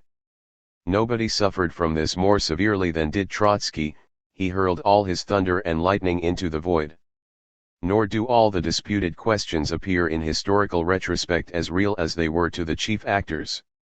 Some of the major issues were to lose outline and to fade soon after the disputes were over, and together with them some of the divisions which had seemed deep and unbridgeable became blurred or vanished. With cold violence Stalin denounced Trotsky as the enemy of the peasant, while Trotsky arraigned Stalin as the friend of the kulak. The sound of these recriminations still filled the air when Stalin set out to annihilate the kulak. Similarly, Stalin warned the country against the superindustrialization for which Trotsky allegedly stood, but then he himself embarked with breathless precipitancy upon the course of action he had just condemned as pernicious. As the struggle proceeds a mist envelopes also most of the characters. If following this narrative we keep in mind the ultimate fate that befell Zinoviev, Kamina, Bukharin, Rykov, Tomsky, and many others, we are struck by the inconstancy and futility of their behavior, even though we may discern their motives. Every one of these men is completely submerged in the business of the day or of the moment, and utterly incapable of looking beyond it and forestalling next day's evil. Not only Stalin and events drive them to their doom, they drive each other, and at various times they do so with an obsessive fury which distorts their characters and contorts their minds. The imposing figures of the leaders shrink and dwindle. They become helpless victims of circumstance. The giants turn into moths rushing blindly and chasing each other madly into the flame. Only two figures seem to confront each other in irreducible reality and fixed hostility to the end: Trotsky and Stalin. In the summer of 1926 the joint opposition feverishly organized its adherents. It sent out its emissaries to party branches in Moscow and Leningrad to make contact there with members who had been known to hold critical views of official policy in order to form them into opposition groups and induce them to speak with the opposition's voice to their party cells. Anxious to spread the network of its groups, the opposition sent out its emissaries to many provincial towns as well, furnishing them with instructions, papers, and theses, dealing with its attitudes. Soon the comings and goings of the emissaries attracted the attention of the General Secretariat, which kept track of the movements of those suspected to be in sympathy with the opposition. Trotskyists and Zinovievists were summoned to party headquarters to explain their doings. The party committees, whenever they learned of any gatherings of oppositionists, sent their representatives on the spot to disband the meetings as illegal. When this was of no avail, they dispatched squads of zealots and ruffians to break up the meetings. The opposition was thus driven to organize more or less clandestinely. Its supporters met stealthily in the homes of humble workers in suburban tenement blocks. When the squads of disruptors traced them thereto and dispersed them, they assembled in small groups at cemeteries, in woods on the outskirts, and so on, and they posted guards and sent out patrols to protect their meetings. The long hand of the General Secretariat reached to the remoteness of these odd assembly places as well.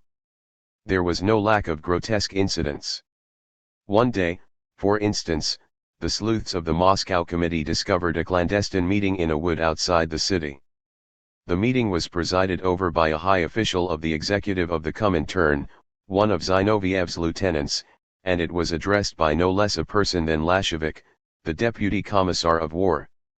Zinoviev, as president of the Communist International, used the facilities of his office for disseminating opposition papers and contacting groups. The headquarters of the International became the hub, as it were, of the opposition, and this fact, too, quickly attracted Stalin's attention.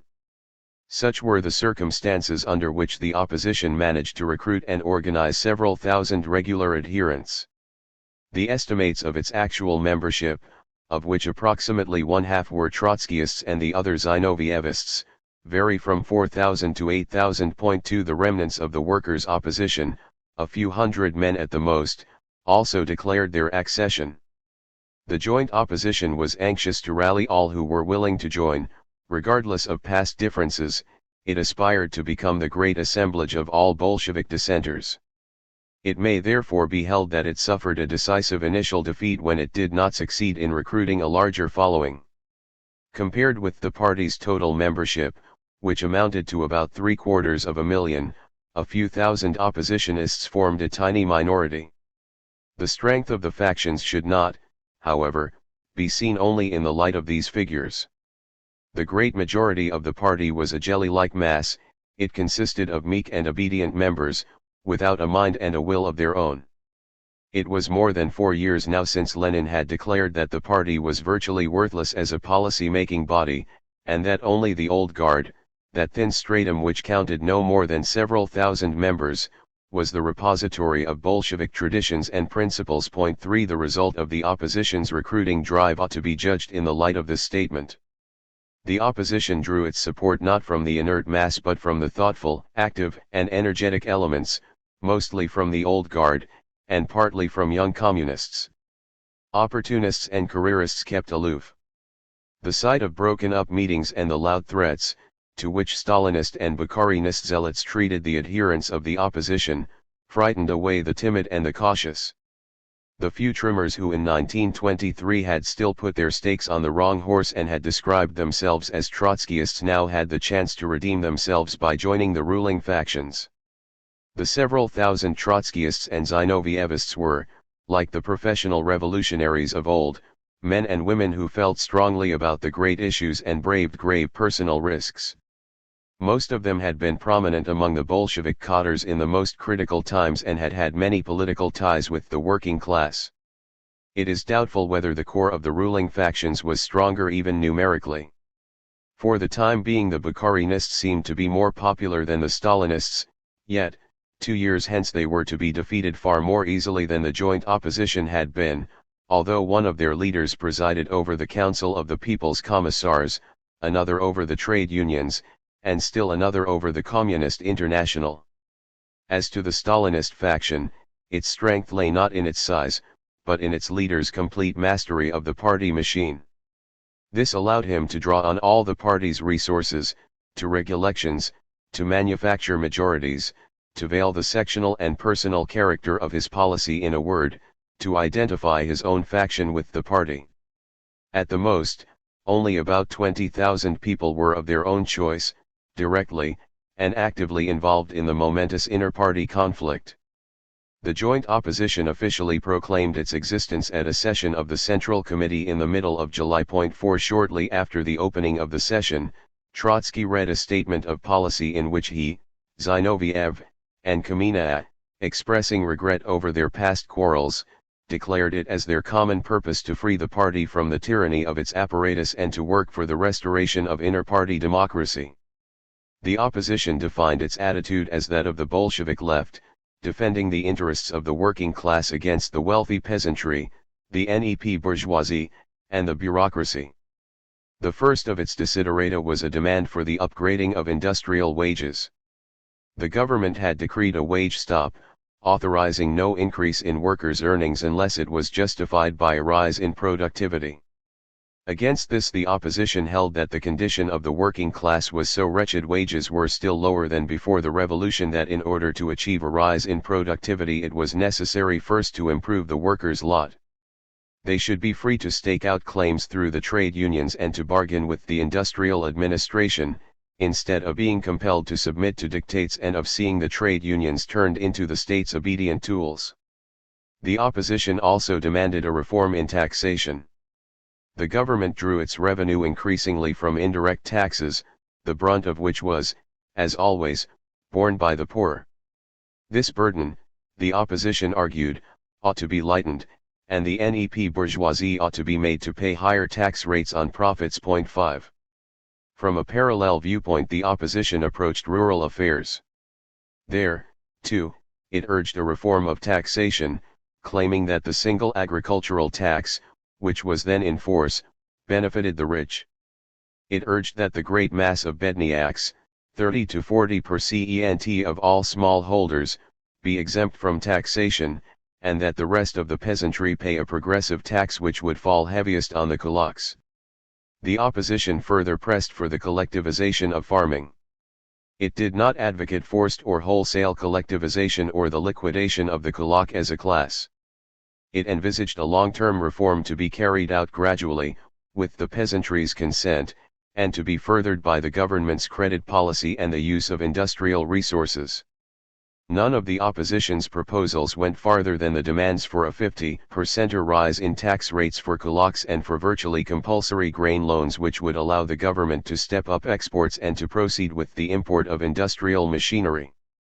In the face of strong official denials, the opposition maintained that the yield of new taxation and of the grain loans should enable the government to increase industrial investment funds, despite rises in wages and tax reliefs for poor peasants. The opposition's program culminated in the demand for more rapid industrialization.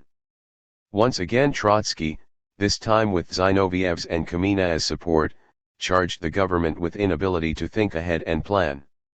So timid had official policy been and so resigned to the snail's pace that as a rule industrial development ran ahead of official anticipations. In 1925 the iron and steel industries and transport reached the targets which the Supreme Council of the national economy had not expected to be attained before 1930. How much more impetus could a far-sighted and vigorous direction impart to the economy? The 14th Congress had declared itself in favor of raising the targets and accelerating the tempo. But these resolutions had had no practical effect, they were plainly ignored by a routine-ridden bureaucracy. To break the inertia nothing less would do than a comprehensive and specific plan covering 5 or even 8 years ahead. "Give us a real 5-year plan" was the opposition's watchword. The more firmly the opposition pressed for the development of the socialist sector of the economy, the more categorically did it reject socialism in a single country. This became the central ideological issue. The opposition repudiated the idea of a nationally self-sufficient socialism as incompatible with Leninist tradition and Marxist principle. It held that despite all the delays in the spread of international revolution, the party had no reason to view the future of the USSR in isolation and to dismiss beforehand the prospect of revolutionary developments abroad. The building of socialism would in any case extend over many decades, and not just a few years. Why then should it be assumed that the Soviet Union would all this time stand alone as a workers' state? This was what the Stalinists and Bukharinists assumed, otherwise they would not have insisted so stubbornly that the party must accept socialism in a single country as an article of faith. Here then was the party's entire international orientation at stake. To assume beforehand that the Soviet Union would have to build socialism alone throughout was to abandon the prospect of international revolution, and to abandon it was to refuse to work for it, even to obstruct it. The opposition maintained that by eliminating international revolution from their theoretical conception, Stalin and Bukharin tended to eliminate it also from their practical policies. Already the Comintern's strategy was strongly colored by Bukharin's views on the stabilization of capitalism, and both Stalin and Bukharin, so Trotsky and Zinoviev pointed out, were steering European communism if not towards self-liquidation then at least towards an accommodation with the parties of the Second International and the reformist trade unions. This took the form of an opportunist united front, in which the communist parties followed the social democratic lead and adapted themselves to the reformist attitude. Of such tactics the very negation of directives worked out at earlier congresses of the Communist International, the Anglo-Soviet Council, was the outstanding example. It arose from a pact between the leaders of the trade unions in the two countries. At no point did it or could it bring communists in contact with the reformist masses and enable them to influence the latter. At no point, therefore, did or could the pact further the class struggle in Britain. On the contrary, the opposition argued, by cultivating friendship with the British trade union leaders while these curbed industrial unrest and even broke a general strike, Soviet communists contributed to the confusion of the British workers, who could not tell friend from foe. Trotsky and, to a lesser extent, Zinoviev and Kamina concentrated their attack on the Anglo-Soviet Council as the epitome of that tacit abandonment of revolutionary purpose which they saw as the premise and the corollary of socialism in a single country. The statement which Trotsky read at the July session of the Central Committee contained little that either he or his partners had not said before. But this was the first time that they brought together the criticisms and proposals in a comprehensive declaration of policy and confronted the ruling factions with a joint challenge. The reaction was vehement. The debates were heated, and the exacerbation was heightened by a grim incident. Dzerzhinsky, highly strung and ill, delivered a long and violent speech denouncing the leaders of the opposition, especially Kamina. For 2 hours his high-pitched scream pierced the ears of the audience. Then, leaving the rostrum, he suffered a heart attack, collapsed, and died in the lobby before the eyes of the Central Committee. Straightway the Central Committee rejected the opposition's demand for a review of the wage scales. The leaders of the majority maintained that goods were scarce and that rises in wages, if unrelated to productivity, would cause inflation and worsen rather than improve the workers' lot. The Central Committee refused to exempt poor farmers from taxation and to impose heavier taxes on others. It resisted the demand for accelerated industrialization. It, finally, reaffirmed its support for Stalin's and Bukharin's Comintern policy and in particular for the Anglo-Soviet Council. But over all these matters the ruling factions were embarrassed and on the defensive, and it was not on grounds of policy but on those of party discipline that Stalin counterattacked. Stalin charged the chiefs of the opposition with forming a regular faction within the party and thus violating the Leninist ban, now more than 5 years old. He aimed his blow at the weaker, the Zinovievist, section of the opposition. He impeached Zinoviev for abusing his position as president of the Communist International and furthering the opposition's activity from his headquarters. He arraigned Lashevik and a group of lesser oppositionists for holding the clandestine meeting in the woods outside Moscow, and, finally, he brought up the case of one Osovsky, who had expressed the view that the opposition should constitute itself into an independent political movement and engage Stalin's and Bukharin's party in open hostility from without rather than act as a loyal opposition within. Trotsky dissociated himself and the opposition from this view, but he pointed out that if some members came to despair of the party and saw no hope of reforming it from within, the blame lay with the leaders who had done their utmost to block every attempt at reform. The Central Committee resolved to expel Ossovsky from the party, to dismiss Lashevik from the Central Committee and the Commissariat of War, and to deprive Zinoviev of his seat in the Politburo. 6. Thus at this first formal encounter the joint opposition met with a severe reverse. The expulsion from the party of one of its adherents, even though he was a little-known extremist, was a menacing warning. With Lashevik's demotion the opposition was cut off from the Commissariat of War. The worst shock was, of course, Zinoviev's dismissal from the Politburo. As Kamina had since the 14th Congress been only an alternate member, both ex-triumvirs had already lost voting rights on the Politburo, and of the chiefs of the opposition Trotsky alone held his seat. It was because of his role in the Politburo that Zinoviev had presided over the Communist International. It was now unthinkable that he should go on presiding. That Stalin had dared to depose the man whom only a short time ago many had considered as the senior triumvir was a sign of his extraordinary strength and self-confidence. He carried out the act with lightning dispatch and observing punctiliously all the statutory niceties. The proposal for Zinoviev's demotion had been duly tabled before the Central Committee, which alone was entitled to appoint and dismiss Politburo members, and a massive majority voted for it. Already at this stage there was in theory nothing to prevent Stalin from depriving Trotsky too of his Politburo seat. He was not quite sure, however, that he would obtain the same massive majority for further reprisals, and he realized that a show of moderation could only strengthen his hand. By tackling the opposition piecemeal he prepared party opinion all the better for the final showdown. Meantime he had little to fear from the opposition's declarations of principle and statements of policy or from its demonstrations of protest staged at the Central Committee or the Politburo. Little of what the chiefs of the opposition said there percolated to the cells down below and still less transpired in the press. As long as this was so and the ruling coalition maintained its solidarity, the verbal battles in the Politburo and the Central Committee led the opposition nowhere. Precisely because of this there was nothing left for the opposition to do but to appeal at last to the rank and file against the Politburo and the Central Committee. In the summer of 1926 Trotsky and Zinoviev instructed their adherents to bring their common views to the notice of all party members, to disseminate policy statements, tracts, and theses, and to speak up in the cells. The chiefs of the opposition themselves went into the factories and workshops to address gatherings.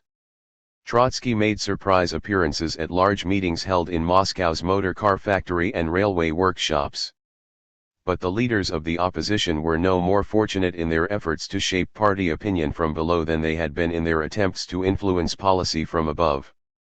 The party machine was ahead of them. Everywhere its agents, zealots, and hecklers, met them with derisive booings, smothered their arguments in an infernal noise, intimidated audiences, broke up meetings, and made it physically impossible for the speakers to obtain a hearing. For the first time in nearly 30 years, for the first time since he had begun his career as revolutionary orator, Trotsky found himself facing a crowd helplessly. Against the scornful uproar with which he was met and the obsessive hissings and hootings, his most cogent arguments, his genius for persuasion, and his powerful and sonorous voice were of no avail. The insults to which other speakers were subjected were even more brutal. It was clear that the opposition's first concerted appeal to party opinion had met with failure. Stalin presently boasted that it was the good honest Bolshevik rank and file that had administered the opposition the well-deserved rebuff. The opposition replied that he had incited against it the worst elements, lumpenproletarians and hooligans, who would not allow the decent rank and file to become acquainted with the opposition's views. Stalin had indeed had no scruple, and the uproar with which his agents met Trotsky, Zinoviev, and their friends could hardly be mistaken for the voice of the people. This, however, did not fully account for the opposition's humiliating experience. Gangs of rowdies could disrupt the large meetings because the majority was either in sympathy or at least indifferent. An interested and self-disciplined audience usually knows how to eject or silence noisy individuals who try to prevent it from listening and collecting its thoughts. Behind the hooligans with their catcalls there were silent crowds, tame or unimpressionable enough not to think it worthwhile to exert themselves and assure order. At bottom it was the apathy of the rank and file that worst the opposition. Yet the claims which the opposition had raised on behalf of the workers, such as the demand for a rise in wages, were calculated to destroy apathy. Why then did they fail to evoke a response? On wages the ruling factions made a show of yielding. In July they had categorically refused to consider the claim, declaring that an increase in wages would greatly harm the national economy. But, in September, seeing that their adversaries were about to appeal to the rank and file, Stalin and Bukharin forestalled them and promised a rise to benefit the lowest paid and the most discontented groups of workers. The excuse for the change of policy was that the economic situation had radically improved, although no such improvement did or could occur within 2 months. The opposition thus scored a partial success, but saw itself robbed of a most effective argument. Stalin further confounded it when he began to appropriate Trotsky's ideas on industrial policy. He was not by any means ready as yet for all-out industrialization, but in framing his resolutions and statements he borrowed many formulas and even entire passages from Trotsky. The outlines of the party's rural policy were similarly blurred. Stalin insisted that the differences between the ruling factions and the opposition were over the treatment not of the kulak, but of the middle peasant. The outcry against the kulak at the 14th Congress had had its effect. It had aroused in the cadres a sneaking suspicion of the neo-populist school. Bukharin could no longer afford to speak in public about the need to appease the strong farmer. The climate of Bolshevik opinion had changed, the kulak was once again recognized as the enemy of socialism. Although the government was still wary of antagonizing him and refused to burden him with higher taxes, it was in no mood to make new concessions either. There was now no question of any neo-N.E.P. Not that matters had improved. Caught between conflicting pressures, official policy was fixed in immobility. It had the worst of both worlds, it could count neither on the advantages which appeasement of the kulak might have yielded, nor on those which rigorous social and fiscal measures might have produced. The opposition still had a strong case. Stalin, however, succeeded in diverting attention from it. He accused Trotsky and Zinoviev of trying to push the party to a conflict with the many millions of the middle peasants, those mujiks par excellence who were no exploiters, whose attachment to private property was therefore harmless, and whose goodwill was essential to the alliance between proletariat and peasantry. The opposition had in truth no quarrel with the middle peasants. 7. It did not ask the party to turn the fiscal screws on them, and the mass of Seredniaks, barely self-sufficient on their small holdings, could not contribute much anyhow to the solution of the nation's food problem. However, the charge that the opposition was out for the Seredniaks' blood damaged its cause. Once again, as in 1923 and 1924, hosts of propagandists depicted Trotsky as the peasantry's arch-enemy, and they added that Zinoviev and Kamenev had become infected with Trotsky's hostility towards the mujik. In the party cells people could no longer make head or tail of the charges and counter-charges. They had been apprehensive of Bukharin's pleas for the strong farmer, and now they became at least as distrustful of Trotsky's and Zinoviev's intentions. The last thing the workers, most of whom had their roots in the country, could look forward to was a conflict with the peasantry. They wished for safety first. As this was what Stalin seemed to offer them, they were wary of sticking out their necks for the opposition. Stalin's strength lay in the appeal he made to the popular craving for peace, safety, and stability. Trotsky once again appeared to go against that craving and to offend it. The weariness of the masses and their fear of risky experiments formed a constant background to the struggle. On that weariness and fear Stalin played even more strongly when he sought to justify his foreign policy. Once again he depicted Trotsky as the Quixote of communism, who might involve the party in the most perilous ventures. Trotsky's policy, he said, defending the Anglo-Soviet Council is one of spectacular gestures. He takes as his starting point not real men, not real and living workers, but some ideal and airy creatures, revolutionaries from head to foot.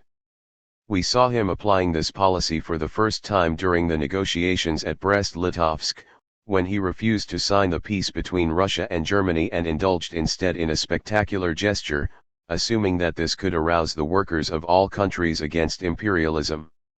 You know well, comrades, how dearly we paid for that. Into whose hands did Trotsky's spectacular gesture play? Into the hands of all those who strove to strangle the still unconsolidated Soviet Republic. No, comrades, we are not going to adopt this policy of spectacular gestures. We are not going to do it today any more than we did at the time of Brest. We do not want our party to become a plaything in the hands of our enemies. Point 8. The juxtaposition of the Brest-Litovsk peace and the Anglo-Soviet Council was altogether incongruous, even a straight breach between Soviet and British trade union leaders, and because of Zinoviev's objections the opposition did not press for this could not conceivably expose the Soviet Union to dangers remotely comparable with those it had had to face during the Brest-Litovsk crisis. The charge sounded even more grotesque when Bukharin made it. In 1918 he led the war party, which was defeated only when Trotsky, on whose vote the issue hung, cast his vote for peace. 9 But who knew and who remembered the details of that great drama? The memory of the Bolshevik party was short. All the easier was it to arouse it to fear of Trotsky's heroic gestures. This was also the mood in which the ordinary Bolshevik listened to the debates over socialism in a single country. It was extremely difficult for him to judge the issue on its merits. The controversy, insofar as it had not bogged down in distortions and sophistries, was between two schools of economists, one conceiving the building of socialism within a nationally self-contained system and the other viewing it in the context of the broadest international division of labor. Only the most educated party members could follow the argument on this level. The rank and file could not grasp why Zinoviev and Kamenev insisted that Russia's internal resources, although abundant enough to allow much progress, would not be sufficient for the establishment of fully fledged socialism. Still less could they absorb Trotsky's reasoning, which was rooted in deeper layers of Marxist thought. He argued that although socialist revolution might for a time be confined to the boundaries of a single state, socialism could not be achieved within the framework of any nation-state, not even one as vast as the Soviet Union or as the United States. Marxism had always envisaged socialism in terms of an international community, because it held that historically society tended towards integration on an ever larger scale. In the transition from the feudal to the bourgeois order, Europe had overcome its medieval particularisms. The bourgeoisie had created the national market, and on its basis the modern nation-state had taken shape. But the productive forces and economic energies of the advanced nations could not settle within national boundaries. They had outgrown these even under capitalism with its international division of labor. The outstanding feat of progress achieved by the bourgeois West. 10 Marx, who on this point was Smith's and Ricardo's faithful disciple, had written in the Communist Manifesto. Modern industry has established the world market, which has given an immense development to commerce, navigation, and communication by land. The need of a constantly expanding market for its products chases the bourgeoisie over the whole surface of the globe. The bourgeoisie has given a cosmopolitan character to production and consumption in every country. To the great chagrin of reactionaries, the bourgeoisie has drawn from under the feet of industry the national ground on which it stood. In place of the old local and national seclusion and self-sufficiency, we now have the many-sided intercourse of nations and their universal interdependence. 11. How then, Trotsky asked, could one see socialism as standing only on its national ground, in seclusion and self-sufficiency? The high level of technology, efficiency, and abundance which socialism presupposed, a level superior to that achieved by capitalism, could not be attained within a closed and backward economy. Socialism was even more dependent than capitalism had been on the many-sided intercourse of nations. It must carry international division of labor incomparably farther than the bourgeoisie had ever dreamt of carrying it, and while the latter developed it only fitfully and undesignedly, socialism would plan it systematically and rationally. The concept of socialism in one country was therefore not merely unreal, it was reactionary as well. It ignored the logic of historic development and the structure of the modern world. Even more emphatically than before, Trotsky advocated the idea of the United States of Europe as a preliminary to a socialist world community. Whatever the merits or demerits of this reasoning, it was beyond the ken of the rank-and-file Bolshevik whose support the opposition sought to enlist. 2 years later, when he was already in exile, Radek, pondering over the reasons for the opposition's defeat, wrote to Trotsky that they had approached their task as propagandists, dealing in great but abstract theories, not as political agitators seeking to arouse response for popular and practical ideas. Point 12. No doubt, Radek wrote this in a defeatist mood. He was presently to surrender to Stalin, and he did the opposition less than justice. The practical ideas which the opposition had advanced, its proposals about wages, taxation, industrial policy, proletarian democracy, and so forth, also failed to impress ordinary party members. There was, all the same, some truth in Radek's remark. The rank and file were weary, disillusioned, and prone to isolationism. Not for them were the sweeping historical prospects Trotsky unfolded. They craved, as Varga had put it, for a doctrine of consolation which would compensate them for the sacrifices they had made and were called upon to make.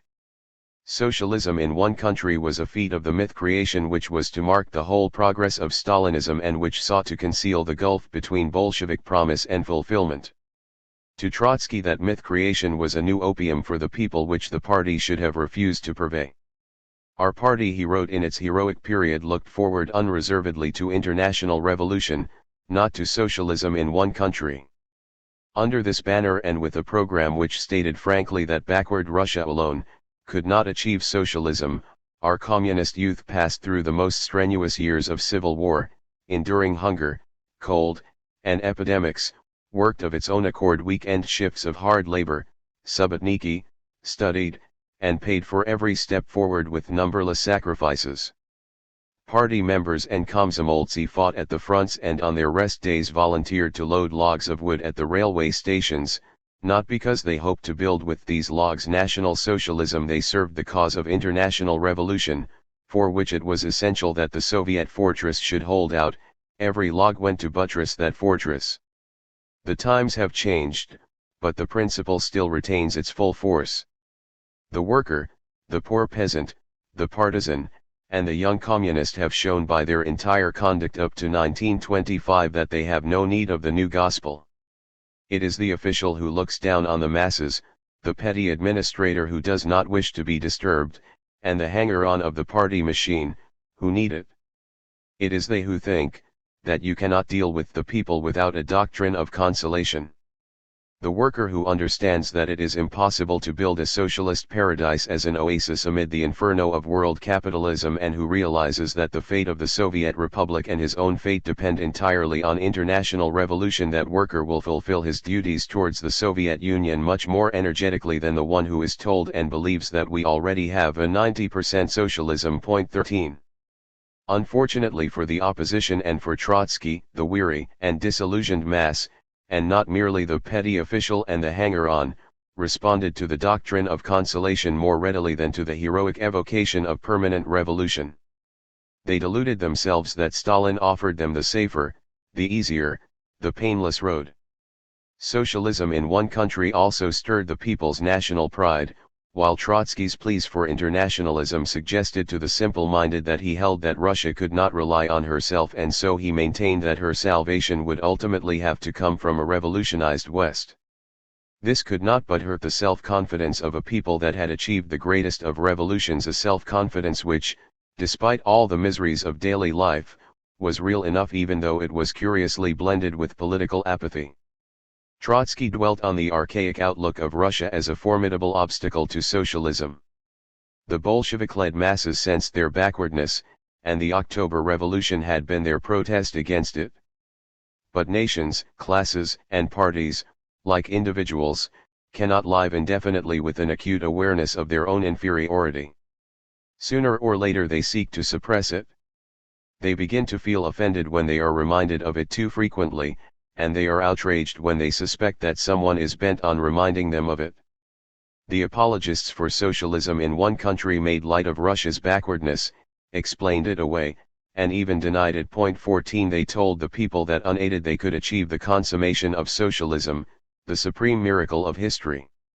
It was not merely the easier and safer road that Stalin appeared to open up, it was the path of the chosen people of socialism, the path of Russia's peculiar revolutionary mission of which generations of Narodniks had dreamt.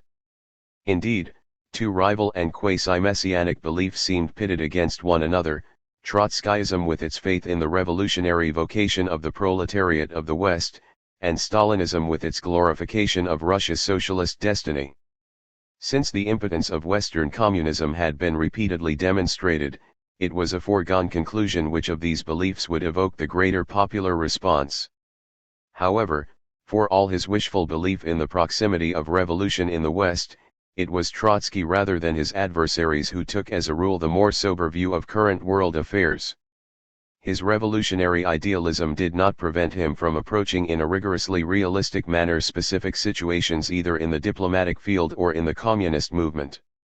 By its very nature, however, this side of his activity, his magisterial surveys and analyses of world events, could not make much impression on the rank and file, who grew or were made cynically aware of the aura of revolutionary romanticism which surrounded him. The issues were further confused by the peculiar, scholastic style in which the controversies were conducted. For parallels we should have to look to that medieval literature where theologians argued how many angels could sit on a pinhead, or to the Talmudic disputes over which came first, the egg or the hen. When the ordinary Bolshevik heard Trotsky saying that the best way to advance socialism in Russia was to promote international revolution, and Stalin replying that the best way to promote international revolution was to achieve socialism in Russia, the subtlety of the difference left him dizzy. Both sides argued from the canons of Leninist orthodoxy, canons which the triumvirs had first established in order to overwhelm Trotsky with them, and which they had succeeded in imposing upon him. Since then the orthodoxy had grown denser, harder, and more elaborate. Like so many orthodoxies, it served to exploit the moral authority of an inherited doctrine in the interest of the ruling group, to disguise the fact that that doctrine offered no clear answers to new problems, to reinterpret its tenets, to kill dissent or doubt, and to discipline the faithful. It was vain to search Lenin's writings for solutions to the problems of the day. A few years earlier most of the problems had not yet arisen or were only incipient, and even to the questions with which Lenin had dealt the most contradictory answers could be found, for he had dealt with them in varying situations and contradictory circumstances. This did not prevent the party leaders from employing terms which with Lenin were political expressions as if they had been theological formulae. They quoted the lively epithets about his comrades which Lenin was wont to bandy about in controversy as if they had been papal anathemas. The more independent-minded and capable of initiative any leading Bolshevik had been, the more such epithets about him could be culled from Lenin's writings or correspondence. Only the trimmers and sycophants had nothing to fear from this kind of polemics. Lenin's shadow was thus conjured up to massacre his friends and disciples who now led the opposition. The opposition did its best to turn the shadow against the ruling factions. It alleged that it was its adversaries who were guilty of falsifying Lenin's teachings, while the opposition strove to bring the party back to Leninism. It was true that on the central issue of the controversy, socialism in one country, the opposition's claim to Leninist orthodoxy was extremely strong. Lenin had repeatedly spoken, as even Stalin and Bukharin had done up to 1924, about the impossibility of such a socialism. 15 If Stalin and Bukharin had been free to argue their case frankly, they might have said that in Lenin's lifetime the issue had not arisen in the form it had assumed now, that the isolation of the Russian Revolution had become much more evident since his death, that Lenin's pronouncements on this subject had therefore become irrelevant, and that they were entitled to advance their new doctrine without paying any regard to sacred texts. But Stalin and Bukharin were not free to argue thus. They, too, were swayed by the orthodoxy of their making. They could not afford to appear as the revisionists of Leninism, which they undoubtedly were. They had to present socialism in one country as a legitimate inference from Lenin's teachings, nay, as an idea developed by Lenin himself. Since the Leninist texts nevertheless bore strong witness in favor of the opposition, Bukharin and Stalin had to divert the party's attention from them by turning the controversy into an endless and bizarre quibbling and hair-splitting which left the rank and file nonplussed, irritated, and finally bored to death. It is well nigh impossible to convey in a historical narrative the obsessive repetitiveness and the unspeakable monotony of these scholastic performances. Yet the style of the controversy belongs to the very core of the events. Its repetitiveness and monotony performed a definite function in the political drama. They killed in the average Bolshevik and worker every interest in the issues under debate. They gave them the feeling that those issues were of concern only to dogmatists dealing in abstruse questions, but not to ordinary people. This deprived the opposition of its audience and enabled the ruling factions to prove their doctrine orthodox by apostolic blows and knocks. The opposition's call back to Lenin fell similarly on deaf ears when the opposition sought to remind the party of the freedom in which it had discussed and had managed its affairs in Lenin's time. Such reminders were double-edged, for although it was true that the Bolsheviks had enjoyed the fullest freedom of expression nearly to the end of the Lenin era, it was also true that at its end Lenin himself had severely curtailed that freedom by declaring the ban on factions and groups. Self-preservation, it might seem, should have induced the opposition to denounce the ban as pernicious or at least obsolete and to demand its abolition. But the opposition had by now become so entangled in the net of orthodoxy that it did not dare raise its voice against a ban which had behind it Lenin's authority. In 1924 Trotsky dissociated himself even from his friends when some of them tried to advocate freedom for inter-party groupings. 16 2 years later he still accepted the ban as valid, although he pointed out that it had been designed for a party enjoying freedom of expression and that in a muzzled party discontent and dissent tended of necessity to assume factional forms. Thus the joint opposition, having organized itself into a regular faction, did not have the courage to defend the act, and this half-heartedness made it doubly vulnerable. Only hypocrites, Stalin retorted, could call for a return to Lenin and flout that ban on factions and that monolithic discipline which were essential principles of Leninism. The Central Committee, he concluded, must not allow factional activity to go unpunished. There should be no room in Bolshevik ranks for those who rejected the Leninist conception of the party. The rebuff the opposition had received from the cells and the threat of expulsion which Stalin suspended over it caused disarray in its midst. Zinoviev and Kamina, whose hopes had swelled with expectations of easy success, were crestfallen. Their sense of defeat was aggravated by remorse. They regretted that they had ever made the attempt to arouse the cells against the Central Committee. They were anxious to beat a retreat and to placate their adversaries. They were also uneasy over ideas that were becoming current on the ultra-radical fringe of the opposition, where many concluded that the party was completely under Stalin's and Bukharin's thumb, incapable of absorbing any independent view, and hopelessly ossified, and that the opposition should learn the lesson of its defeat and at last constitute itself as an independent party. This view, commonly held by those who had originally come from the workers' opposition and the dissemists, began to spread also among Trotskyists. According to Trotsky's testimony, even Radek was inclined to accept it. 17 The advocates of the new party sought to justify their attitude on broader grounds. They argued that the old party was already in its post-Thermidorian phase, that it had betrayed the revolution, that it no longer spoke for the working class, and that it had become the champion of the bureaucracy, the kulaks, and the NEP bourgeoisie. Some held that the Soviet Republic was not a workers' state anymore because its bureaucracy was a new ruling and exploiting class, which had disinherited the toilers and appropriated the fruits of the revolution as the French bourgeoisie had done in 1794 and after. The opposition must therefore seek to overthrow the bureaucracy just as Babeuf and his conspiracy of equals had sought to overthrow the post-Thermidorian bourgeoisie. Neither Zinoviev and Kamina nor Trotsky agreed with this. The Soviet Thermidor was to them a danger to be averted, not an accomplished fact. The revolution, they held, had not yet come to a close. The bureaucracy was not a new ruling or possessing class, nor an independent social force, but merely a parasitic growth on the workers' state. Socially and politically heterogeneous, torn between socialism and property, the bureaucracy might eventually yield to the NEP bourgeoisie and the capitalist farmers, and in alliance with these destroy social ownership and restore capitalism. As long, however, as this had not happened, the basic conquests of the October Revolution were intact, the Soviet Union remained essentially a workers' state, and the old party was still in its own way the guardian of the revolution. Consequently, the opposition must not sever its links with it, but must continue to regard itself as belonging to the party and defend with the utmost loyalty and determination the Bolshevik monopoly of power. From this it followed that the opposition must not seek to recruit support outside the party.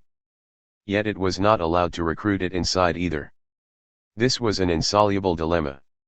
What was immediately clear was that in order to save for itself the chance of acting further within the party, especially after Stalin had thrown out hints about expulsion, the opposition had to yield ground. Over this Trotskyists and Zinovievists did not see eye to eye. Zinoviev and Kamina set loyalty to the old party above all else. They wondered how they could continue the struggle while Stalin was in complete mastery of the party machine. They desired a truce. They were willing to declare that henceforth they would respect the ban on factions. They were ready to disband the organized groups they had set up, ready, that is, to demobilize the opposition as a faction. They were anxious to separate themselves from the adherents of a new party. They would have no truck with those who questioned the Bolshevik political monopoly. Indeed, they were prepared to let the main issues between themselves and Stalin and Bukharin fall into abeyance, at least for a time. Most of their supporters seemed equally anxious to beat a retreat. The Trotskyists were of a more militant spirit, and the radicals among them listened sympathetically to arguments in favor of a new party. Amid these cross-currents, Trotsky attempted to save the opposition. To prevent Zinoviev and Kamina from prostrating themselves before Stalin, he was prepared to go with them some way in yielding ground. They agreed that they would jointly declare their willingness to demobilize the opposition as a faction and to dissociate themselves from the advocates of a new party, but that they would also reassert firmly the opposition's principles and criticisms, and that they would go on opposing the ruling factions within the Central Committee and within other committees on which they sat. On October 4, 1926, Trotsky and Zinoviev approached the Politburo with the proposal for a truce. Stalin consented, waived the threat of expulsion, but dictated the terms. Only after much haggling did the factions agree on the statement the opposition was to make. Without retracting any of its criticisms, indeed, after having clearly restated them, the opposition declared that it considered the decisions of the Central Committee as binding on itself, that it ceased all factional activity, and that it dissociated itself from Shlyapnikov and Medvedev, the former leaders of the workers' opposition, and from all those who stood for a new party. On Stalin's insistence, Trotsky and Zinoviev further disavowed those foreign groups and individuals who had declared their solidarity with the Russian opposition and had been expelled from their own communist parties. 18. The opposition accepted these terms with a heavy heart. It knew that they were little short of surrender. Although it had reaffirmed its criticisms and saved its face, the opposition was left without prospects and hope. Trotsky and Zinoviev had in effect resigned their right to appeal once again to the rank and file. They had undertaken to voice their views only within the party's leading bodies, knowing beforehand that there they would be regularly outvoted and that their views would have little or no chance of reaching the rank and file. They had made the round of a vicious circle. It was precisely because of their failure to make any impression on the Central Committee that they had tried to appeal to the cells. Having failed to impress the cells, they were driven back into the Central Committee, and they were trapped in it. They had weakened the opposition by dissociating it, for whatever reason, from Shlyapnikov's and Medvedev's group, and by disavowing some of their own adherents abroad. By announcing the disbandment of their own organization, they acknowledged implicitly that Stalin and Bukharin had been justified in blaming them for forming it in the first instance, and by declaring that they recognized the ban on factions as valid and necessary, they blessed, as it were, the whip with which Stalin chastised them. Having taken on themselves all these onerous obligations and demonstrated the opposition's weakness, they failed to secure the truce for which they had asked. On October 16 their statement appeared in Pravda. Only a week later, on October 23, not a trace was left of the truce. On that day the Central Committee met to discuss an agenda for the forthcoming, 15th, Party Conference. A more or less non-controversial agenda had already been prepared, but the Central Committee, no doubt on Stalin's prompting, suddenly decided to add a special report on the opposition, to be delivered by Stalin. This could not but reopen the wound. Trotsky protested and appealed to the majority to stand by the terms of the truce. The Central Committee nevertheless instructed Stalin to prepare his report. Why did Stalin break the truce so soon after he had made it? He evidently wished to exploit his advantage and to rout the opposition while it was in retreat. He was probably also provoked into fresh hostility by something that had happened 2 days after the truce had been announced. On October 18 the Trotskyist Max Eastman published Lenin's last will in the New York Times. This was the first time that the full and authentic text saw the light. A year earlier he had published excerpts in Since Lenin Died, and Trotsky, we remember, disavowed him, and under the Politburo's dictation denied the authenticity of the will. Stalin could not now seek to obtain another denial, but he must have suspected that Eastman had acted on Trotsky's direct or indirect inspiration. Such a suspicion was not groundless. Earlier in the year an emissary of the opposition had indeed brought the text of Lenin's will to Paris and handed it to Suvarin, who prompted Eastman to publish it. I think it was not only Suvarin's decision, Eastman writes, but the idea of the opposition as a whole that I should be the one to publish it, one reason being that I had already got much publicity as a friend of Trotsky, another that a good many consciences in Moscow were troubled by Trotsky's disavowal of my book 19. Eastman's surmise is undoubtedly correct. Among the troubled consciences in Moscow none was more troubled than Trotsky's. He had denied the authenticity of the will and disavowed Eastman during that interval when neither Trotsky nor his friends wished to be drawn back into the struggle and to incur reprisals over this issue. But once he was back in the fray, after he had formed the joint opposition, he had every motive for trying to retrace the false step. Zinoviev and Kamina could not but concur. It was they who had, at the 14th Congress, raised anew the demand for the publication of the will and had repeated it at every subsequent opportunity.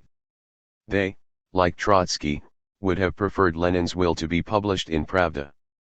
But as this was out of the question, they could hardly have any scruple in arranging for its being broadcast by an important bourgeois paper abroad. Lenin's will was in no sense a state secret or an anti-Soviet document. Of course, they had to act with discretion because formally they were making themselves guilty of a breach of discipline. The copy of the document had been sent abroad in the heyday of the joint opposition, when it was hoped that the publication would assist oppositions in foreign communist parties and would have favorable repercussions in the Soviet Union as well. However, by the time the document was published, the situation had changed. The opposition had already suffered discomfiture, had asked for the truce, and had dissociated itself from adherents abroad. When, on October 23, the Central Committee met, the newspapers all over the world were full of the sensational disclosure, and this doubtlessly envenomed feelings in the Central Committee. The majority decided to disregard the truce and to give the opposition a dressing down. 2 days later there was a stormy scene at the Politburo. Stalin had just submitted his theses on the opposition which he was to present at the 15th conference.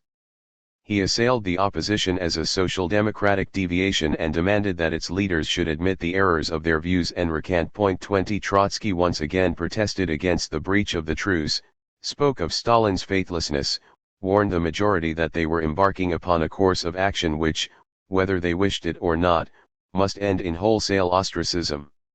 In words charged with anger, he spoke of the fratricidal strife that would follow, the ultimate destruction of the party, and the mortal danger this would spell to the revolution. Then, facing Stalin and pointing to him, he exclaimed, the first secretary poses his candidature to the post of the gravedigger of the revolution. Stalin turned pale, rose, first contained himself with difficulty, and then rushed out of the hall, slamming the door. The meeting, at which many members of the Central Committee happened to be present, broke up in a hubbub. Next morning the Central Committee deprived Trotsky of his seat in the Politburo and announced that Zinoviev would no longer represent the Soviet Communist Party on the executive of the Comintern, thus deposing him actually, though not nominally, from the presidency of the International. These events overshadowed the conference which opened on the same day. The opposition was thrown into utter perplexity. It had yielded so much ground and gained nothing. It had renounced co-thinkers and allies, admitted itself guilty of offending against the 1921 ban, called its organizations to disband all in order to avoid an aggravation of the struggle. What it had achieved was to get itself involved in strife more bitter than ever and, after it had tied its own hands, to bring upon itself fresh blows. The discord in its own midst grew. Zinoviev and Kamenev reproached Trotsky with having needlessly insulted Stalin and exasperated the majority just at the moment when the opposition was seeking to soothe tempers. Even some of the Trotskyists were horrified at the vehemence with which Trotsky had assailed Stalin. Trotsky's wife describes this scene. Muralov, Ivan Smirnov, and others came to our home in the Kremlin one afternoon and waited for Lev Davidovich to come back from a Politburo meeting. Pyatakov was the first to return. He was very pale and shaken. He poured out a glass of water, gulped it down, and said, "You know I have smelt gunpowder, but I have never seen anything like this. This was worse than anything." And why did Lev Davidovich say this? Stalin will never forgive him until the third and fourth generation. Pyatakov was so upset that he was unable to relate clearly what had happened. When Lev Davidovich at last entered the dining room, Pyatakov rushed at him asking, "But why have you said this?" With a wave of his hand Lev Davidovich brushed the question aside. He was exhausted but calm. He had shouted at Stalin, "Gravedigger of the revolution, we understood that the breach was irreparable." 21. The scene gives a foretaste of subsequent events. A year later Pyatakov was, together with Zinoviev and Kamenev, to desert the opposition. Even now, so Sadova affirms, he was convinced that a long period of reaction had opened within Russia and without, that the working class was politically exhausted, that the party was stifled, and that the opposition had lost. He still held out against Stalin, but he did so from a sense of dignity and solidarity with his comrades rather than from conviction. With such despondency taking hold of some of them, the leaders of the opposition decided to make another attempt to retrieve the truce. They were to refrain from attacking the ruling factions at the conference, and to speak up only in self-defense. For 7 of 9 days the conference lasted. They did not utter a single word in reply to adversaries, who exulted throughout in their defeat, mocked at them, and tried to draw them into debate. Finally, on the 7th day, Stalin delivered a full-blast attack which lasted many hours. He gave his version of the struggle, recalling all Zinoviev had said against Trotsky as arch-enemy of Leninism and all Trotsky's strictures on Zinoviev and Kamenev, the strike-breakers of October, and so ridiculing the mutual amnesty they had granted each other. He described with glee the opposition's discomfiture, and said that only this had led it to sue for a truce in order to gain time and postpone its own demise. But the party must give the opposition no respite. It must wage a resolute struggle against the opposition's false views, no matter in what revolutionary phraseology these may be couched, until the opposition renounced them. He raked interminably Trotsky's life story to prove for the nth time Trotsky's inveterate antagonism to Lenin's ideas and to taunt Zinoviev and Kamenev for their surrender to Trotskyism. Finally, he denounced the opposition for inciting the party against the peasantry and urging excessive industrialization which would condemn millions of workers and peasants to misery, and would therefore be no better than the capitalist method of industrialization. He and his associates, so the future author of forcible industrialization and collectivization declared, favored only such forms of economic development as would contribute immediately to the people's well-being and spare the country social convulsions, and in the name of this he called the conference to give the opposition a unanimous rebuff. 22. When the leaders of the opposition at last came forward, delegates noticed the very different tones in which they answered Stalin. Kamenev, who spoke first, gave a thoughtful but rather timid exposition of his views, trying in vain to blunt the edges of the controversy. He complained about Stalin's disloyalty in launching the ferocious attack less than a fortnight after the truce. He tried to exonerate himself and Zinoviev from the charge that they had surrendered to Trotskyism.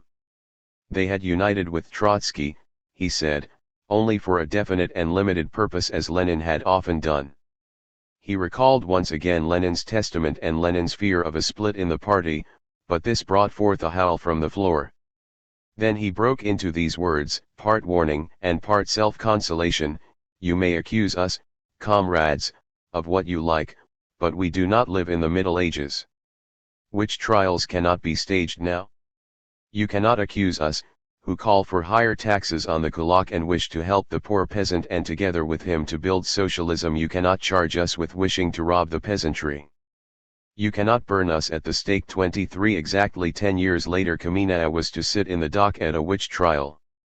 Then Trotsky rose to make one of his greatest speeches, moderate in tone, yet devastating in content, masterly in logical and artistic composition, gleaming with humor yet revealing once again the main source of his immediate weakness, his unshakable reliance on European revolution.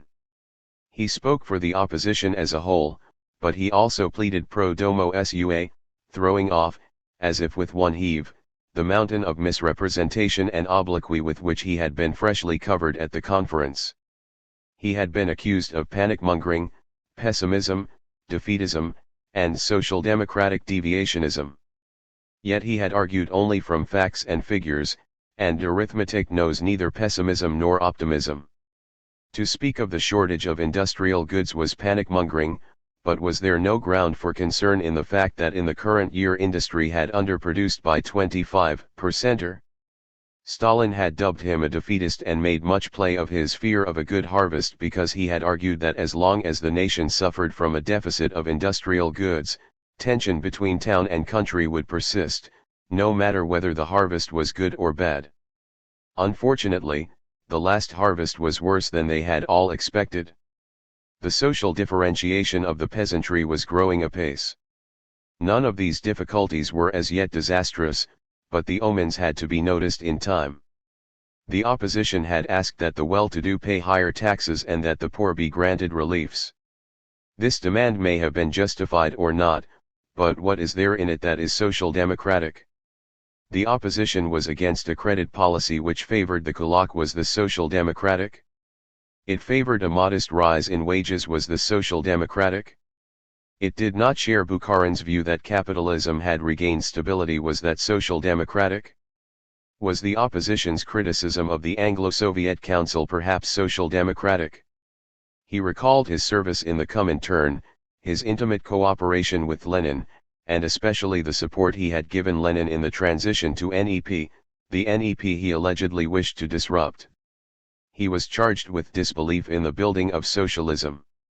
Yet had he not written that the sum total of the advantages vis-a-vis capitalism which we possess gives us, if we use the advantages properly, the chance to raise the coefficient of industrial expansion in the next few years not only to twice but even 3 times the pre-war 6% per year and perhaps even higher. 24. It was true that he did not believe in socialism in one country and that he had been the author of the theory of permanent revolution. However, permanent revolution had been dragged in artificially. He alone, not the opposition, was responsible for that theory.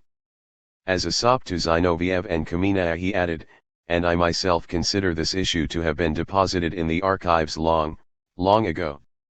But what had his critics to say? They held it against him that in 1906 he had forecast that after the revolution urban collectivism would inevitably clash with peasant individualism. Had they not lived to see that prediction come true? Had they not proclaimed NEP precisely because of such a clash? Had not the middle peasants talked with the Soviet government through naval guns at Kronstadt and elsewhere in 1921? The critics held it against him that he had predicted a collision between revolutionary Russia and conservative Europe. Had they overslept the years of intervention? If we, comrades, are alive, this is because, after all, Europe has not remained what it was. However, the fact that the revolution had survived did not guarantee it against a repetition of conflicts with the peasantry and the capitalist West, nor did it argue in favor of socialism in one country. Indeed, they would have to face new conflicts and face them in worse conditions if they were to advance only at a snail's pace and turn their backs on international revolution. Bukharin had written that the controversy is over this: can we build socialism and complete the building if we leave aside international affairs? If we leave aside international affairs, Trotsky retorted, we can, but the whole point is that we cannot leave them aside. Laughter. You can go for a walk naked in the streets of Moscow in the month of January, if you leave aside the weather and the militia. Laughter. But I am afraid, neither the weather nor the militia will leave you aside. Since when has our revolution acquired this self-sufficiency?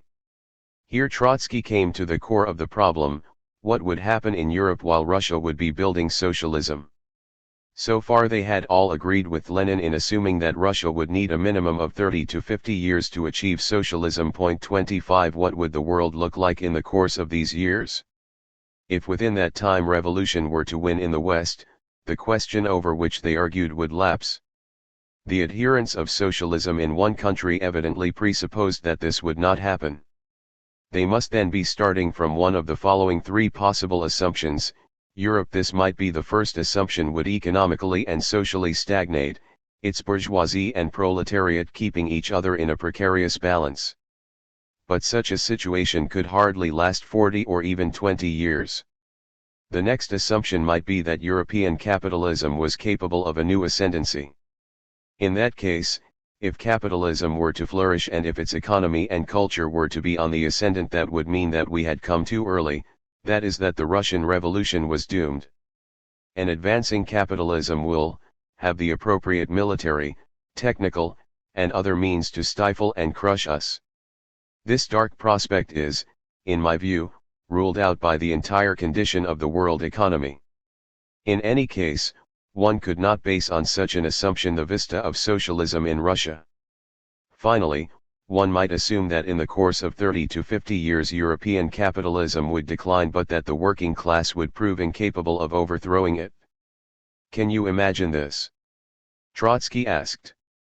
I am asking you why I should accept this assumption, which is nothing but black and groundless pessimism about the European proletariat, and why should we at the same time cultivate an uncritical optimism about the building of socialism by the isolated forces of our country?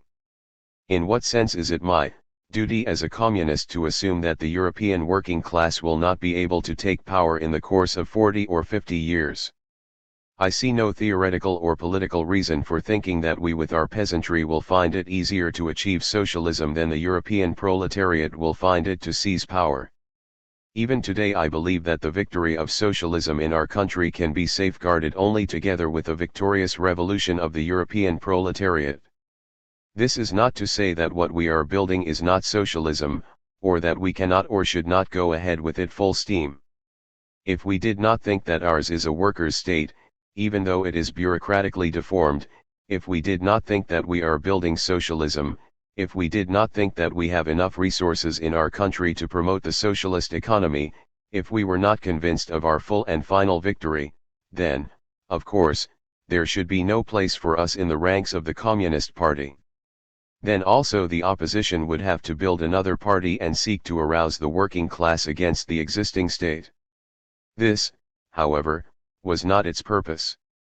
But let them beware: Stalin's disloyal and unscrupulous methods, freshly exemplified by the manner in which he had turned the truce into a scrap of paper, might produce a real split in the party and lead to a struggle between two parties. 26.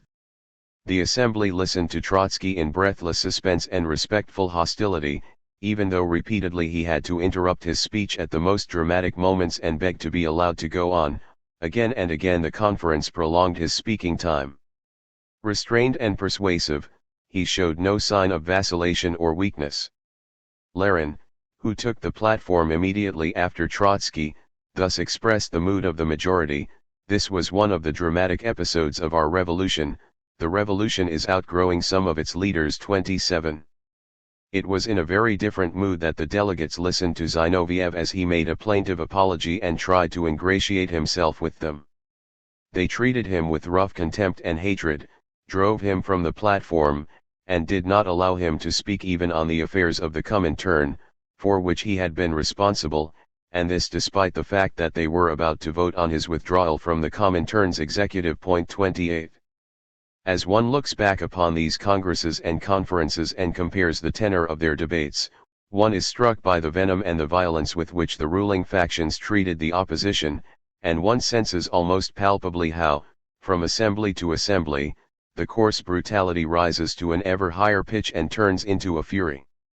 An utterly grotesque effect is created by the fact that some of the most churlish and vindictive assaults on the opposition and some of the most fulsome tributes to Stalin came from people who only a few years hence were to become disgusted with him, turn into his belated critics, and perish as his helpless victims. Among those who at this conference distinguished themselves by their zealotry were Gaymarnik, the future chief political commissar of the Red Army, who was to be denounced as traitor and was to commit suicide on the eve of Tikhetsky's trial, Surtsov, Shubar, Uglanov, who were all to die as saboteurs and plotters, and even Ossinsky, the former dissemist, who now professed his faith in socialism in one country, but was also to end as wrecker and enemy of the people. None, however, excelled Bukharin. Only a few months earlier he still appeared to be in amicable intercourse with Trotsky. Now he stood by Stalin's side, as Zinoviev had stood there 2 years earlier, and assailed the opposition with reckless virulence, exulting in its plight, bragging, threatening, inciting, sneering, and playing up to the worst elements in the party. The kindly scholar was as if transfigured suddenly, the thinker turned into a hooligan and the philosopher into a thug destitute of all scruple and foresight. He praised Stalin as the true friend of the peasant smallholder and the guardian of Leninism, and he challenged Trotsky to repeat before the conference what he had said at the Politburo about Stalin, the gravedigger of the revolution. 29. He jeered at the restraint with which Trotsky had addressed the conference, a restraint due only to the fact that the party had seized the opposition by the throat. The opposition, he said, appealed to them to avert the tragedy that would result from a split. He, Bukharin, was only amused by the warning. "Not more than 3 men will leave the party, this will be the whole split," he exclaimed amid great laughter. "This will be a farce, not a tragedy." He thus scoffed at Kamenet's apology. When Kamenet comes here and says, "I, Kamenet, have joined hands with Trotsky as Lenin used to join hands with him and lean on him," one can only reply with Homeric laughter, what sort of a Lenin have they discovered? We see very well that Kamenet and Zinoviev are leaning on Trotsky in a very odd manner. Prolonged laughter and applause. They lean on him in such a way that he has saddled them completely, giggling and applause, and then Kamenet squeals, "I am leaning on Trotsky." Mirth, yes, altogether like Lenin. Laughter. Within barely 2 years Bukharin would try to lean on a broken and prostrate Kamenet and whisper in terror into his ears that Stalin was the new Genghis Khan. 30. But now, self-assured and complacent, juggling and jingling with quotations from Lenin, he returned to the attack on permanent revolution, on Trotsky's heroic postures, hostility towards the muzhik, and fiscal theory of building socialism, and again he extolled the steadfastness, the reliability, and the caution of his own and of Stalin's policies which secured the alliance with the peasantry. When the opposition screamed about the strength of the kulak and the danger of peasant strikes and of famine in the towns, it was trying to frighten the people with bogies. The party should not forgive them this and the chatter about the Soviet Thermidor, unless they came with their heads bowed to repent, confess, and beg, "Forgive us our sins," against the spirit and the letter and the very essence of Leninism. Amid frantic applause he went on. "Say it, and say it honestly, Trotsky was wrong when he declared that ours was not a fully proletarian state. Why don't you have the plain courage to come out and say so? Zinoviev has told us here how well Lenin treated oppositions. Lenin did not expel any opposition even when he was left with only 2 votes for himself in the Central Committee. Yes, Lenin knew his job. Who would try and expel an opposition when he could muster 2 votes only? Laughter. But when you get all votes and you have only 2 against you and the 2 shriek about THIRD-WORLDISM, then you may well think about expulsion. The conference was delighted with this display of cynicism and shook with merriment. From the floor Stalin shouted, "Well done, Bukharin! Well done, well done!" He does not argue with them, he slaughters them. 31. What accounted for Bukharin's strange, almost macabre performance? No doubt he was genuinely frightened of the policies advocated by the opposition. He dreaded the collision with the peasantry which they might provoke, and he did not see that it was his and Stalin's policy that led to this.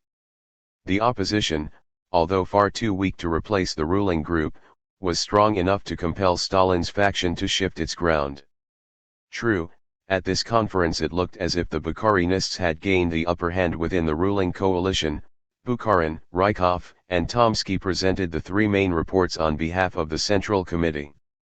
However, even they had to reckon with the opposition. Bukharin himself had now to tread cautiously in matters of rural policy. He could no longer appeal frankly to the strong farmer. He saw Stalin's faction increasingly sensitive to Trotsky's and Zinoviev's criticisms and inclined to steal page after page from their book. Stalin was already yielding to the demands for more rapid industrialization. This showed itself even in the resolutions voted by this conference. Bukharin would have preferred the ruling coalition to stand fast and to defeat its adversaries without having to borrow their ideas and confuse the issues. He wondered how far the opposition's pressure might not push the party. He shuddered from head to foot at the thought that it might drive it to a bloody conflict with the peasantry. And so, he was, at this moment, even more anxious than Stalin to free official policy from the opposition's indirect influence.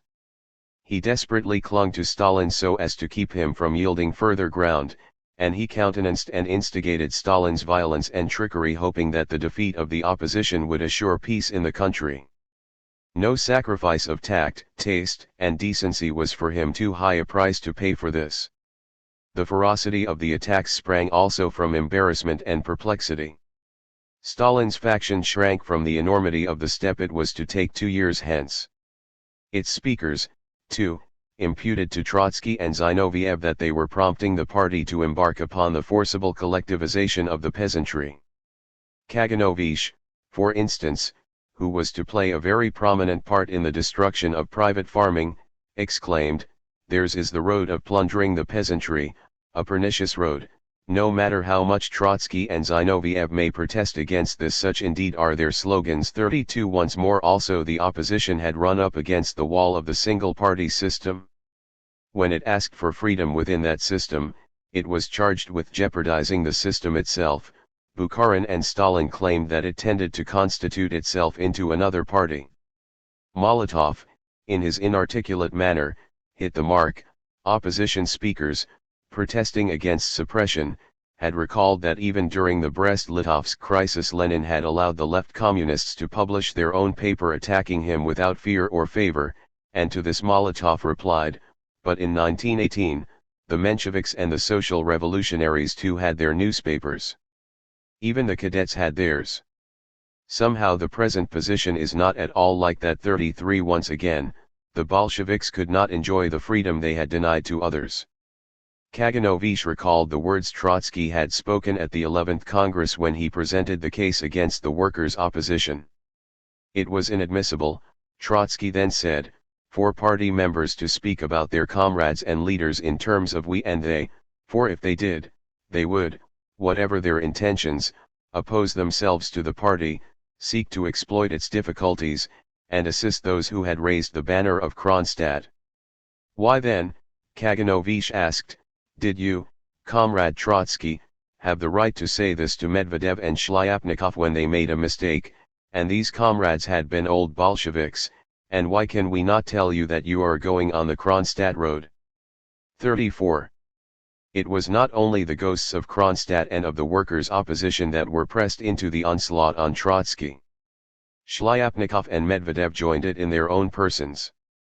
After the opposition had, on Stalin's insistence, declared that it would have no truck with them, Stalin managed by threat and cajolery to persuade Shlyapnikov and Medvedev to admit the error of their ways, to repent, and to denounce the opposition. With jubilation the Central Committee then broadcast their recantation and announced that it granted them a pardon.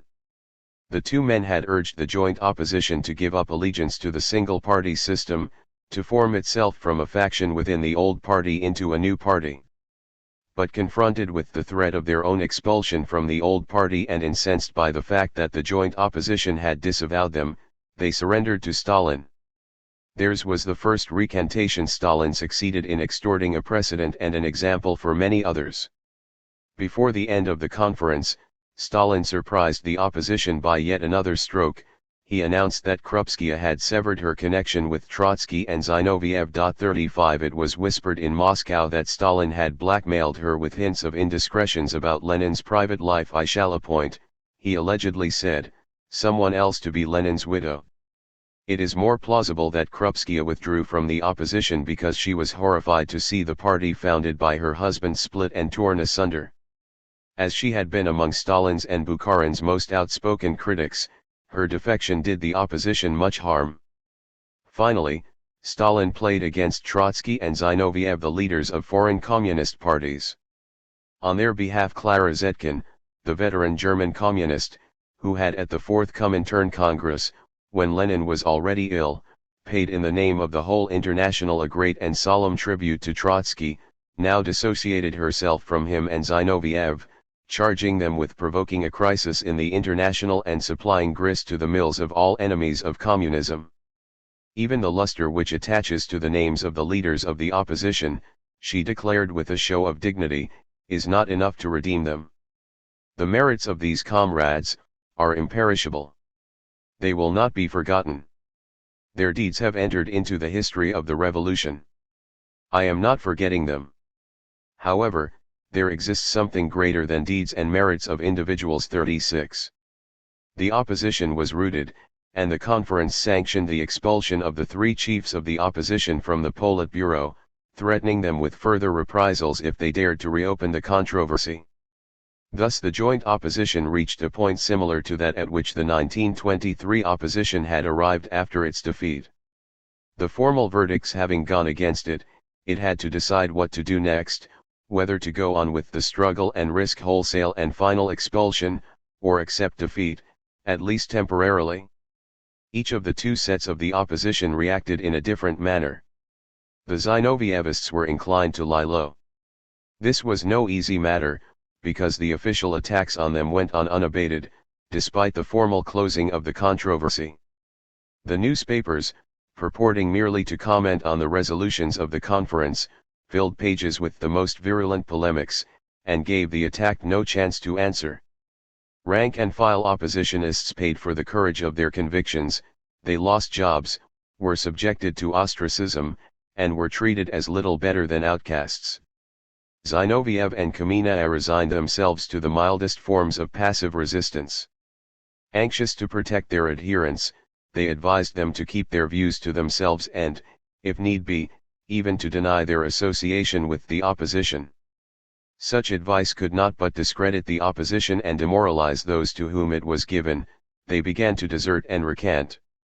The Trotskyists, on the other hand, who had already gone through a similar trial, knew that they had nothing to gain from inaction and nothing to hope for from half-measures.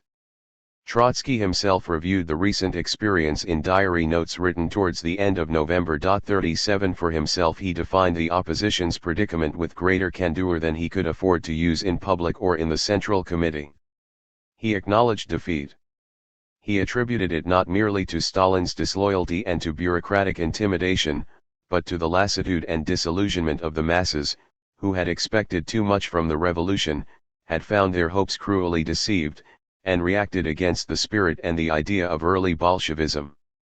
The young, finding themselves under a tutelage from the moment they entered politics, could not develop any critical faculties and political judgment. The ruling factions played on popular weariness and craving for security and frightened people with the bogey of permanent revolution. Speaking for the record, Trotsky usually dwelt on the antagonism between the ruling group and the rank and file. Off the record he admitted that the ideas and slogans of the ruling group met an emotional need in the rank and file, that this overlaid their antagonism, and that the opposition was at variance with the popular temper. What then was to be done? It is not the business of the Marxist revolutionary, Trotsky reflected, to bow to the reactionary mood of the masses. At times when their class consciousness is dimmed, he must be prepared to become isolated from them. The isolation need not last long, for the time was one of transition and crisis, and, within the Soviet Union and without, the forces of revolution might yet surge up. This was, in any case, no time for the opposition to flag or waver, even if the odds were against it. The revolutionary has to fight no matter whether he is destined to end as Lenin did, to live and see his cause triumph, or to suffer Lenin's fate who served his cause through martyrdom. In his private notes and in talks with friends, Trotsky hinted at this alternative more than once, and although he did not give up hope that he might end like Lenin, he seemed already more and more resigned inwardly to Lenin's fate. I did not believe in our victory, Victor Serge recollects, and at heart I was even sure that we would be defeated. When I was sent to Moscow with our group's messages for Lev Davidovich, I told him so. We talked in the spacious office of the concessions committee. He was suffering from a fit of malaria, his skin was yellow, his lips were almost livid. I told him that we were extremely weak, that we, in Leningrad, had not rallied more than a few hundred members, that our debates left the mass of workers cold. I felt that he knew all this better than I did. But he, as a leader, had to do his duty, and we, as revolutionaries, had to do ours. If defeat was inevitable, what else could one do but meet it with courage? 38. The winter of 1926-7 passed in relative calm. The opposition was debilitated by internal discord. Trotsky did his best to prevent his partnership with Zinoviev from dissolving, and as Zinoviev was in near panic, the joint opposition paid for its unity with irresolution. In December its leaders even protested to Stalin against attempts made in the party cells of Moscow to draw them into fresh debates. 39 In the same month the executive of the Comintern discussed the situation in the Russian party, and willy-nilly the opposition had to restate its attitude. Once again Trotsky had to defend his own record and, protesting against the biographical method used in inter-party controversy, he went through the story of his relations with Lenin in order to demonstrate to an audience whose mind was closed that the irreconcilable antagonism between Trotskyism and Leninism was but a myth. 40 The executive confirmed the expulsion from foreign communist parties of Trotskyists and Zinovievists on the ground that they denied the proletarian character of the Soviet state. Trotsky declared that the opposition would combat any of its supposed foreign supporters who took such a view. Half resigned to Suvarin's expulsion, he stood up for Rosmer and Minot, who had been his political friends since the First World War and had founded and led the French Communist Party, from which they were now banished. 41 But apart from such minor political interventions, he spent the winter in reserve, editing volumes of his works and carrying out a more thorough theoretical examination of many questions. The theoretical question which, apart from the economic argument against socialism in one country, preoccupied him most strongly was the Soviet thermometer. In the ranks of the opposition and among its sympathizers abroad there was a great deal of confusion over this. Some argued that the Russian Revolution had already passed into the Thermidorian phase. Those who held this view also spoke of the bureaucracy as of the new class which had destroyed the proletarian dictatorship and exploited and dominated the working class.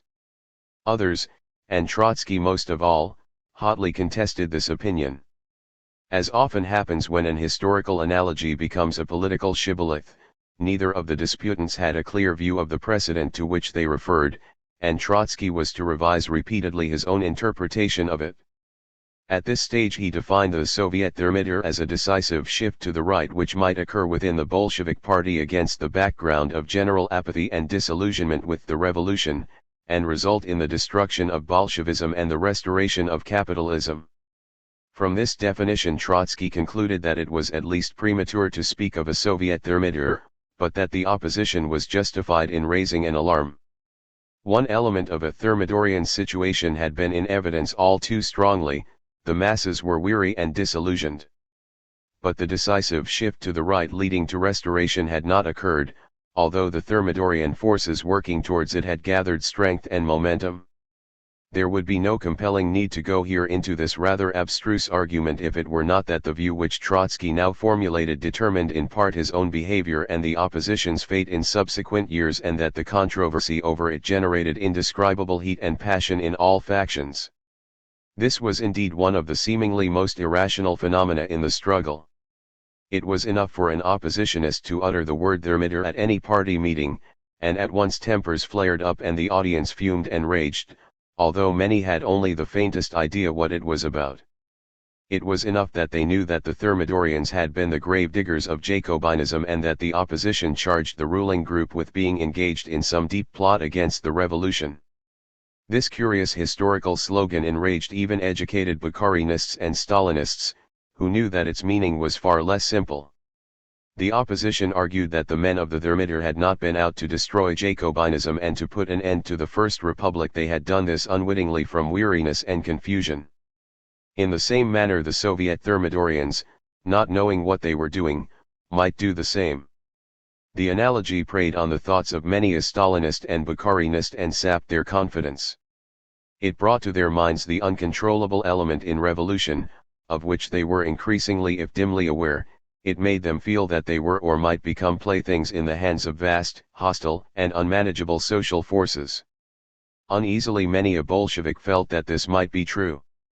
To whatever faction he belonged, he was terrified by the ghosts which the opposition had conjured up. This was a case of l'emortizat levif. When the Bukharinist or the Stalinist disclaimed any affinity with the thermidorian, he did so not with calm self-assurance, but with that resentment, born of inner uncertainty, with which Bukharin spoke at the 15th conference of the opposition's unforgivable chatter about thermometer. 42 His fury against the opposition helped him to smother his own fears. The oppositionists saw the ghosts stalking the streets of Moscow, hovering over the Kremlin, or standing among the Politburo members at the top of the Lenin Mausoleum on days of national celebrations and parades. The uncannily violent passions which the bookish historical reminiscence aroused sprang from the irrationality of the political climate in which the single-party system had grown up and developed. The Bolshevik felt alienated from his own work, the revolution. His own state and his own party towered high above him. They appeared to have a mind and a will of their own which bore little relation to his mind and his will, and to which he had to bow. State and party appeared to him as blind forces, convulsive and unpredictable. When the Bolsheviks made of the Soviets organs of power, they were convinced, with Trotsky, that they had established the most lucid and transparent political system the world had ever seen, a system under which rulers and ruled would be closer to one another than ever before, and under which the mass of the people would be able to express and enforce its will as directly as never before. Yet nothing was less transparent than the single-party system after a few years. Society as a whole had lost all transparency. No social class was free to express its will. The will of any class was therefore unknown. The rulers and the political theorists had to guess it, only to be more and more often taught by events that they had guessed wrongly. The social classes therefore appeared to act, and up to a point did indeed act, as elemental forces, unpredictably pressing on the party from all sides. Groups and individuals within the party seemed to be unknowingly pushed in the most unexpected directions. On all sides cleavages arose or reappeared between what men thought, of themselves and others, what they willed, and what they did, cleavages between the objective and the subjective aspects of political activity. Nothing was now more difficult to define than who was the foe and who was the friend of the revolution.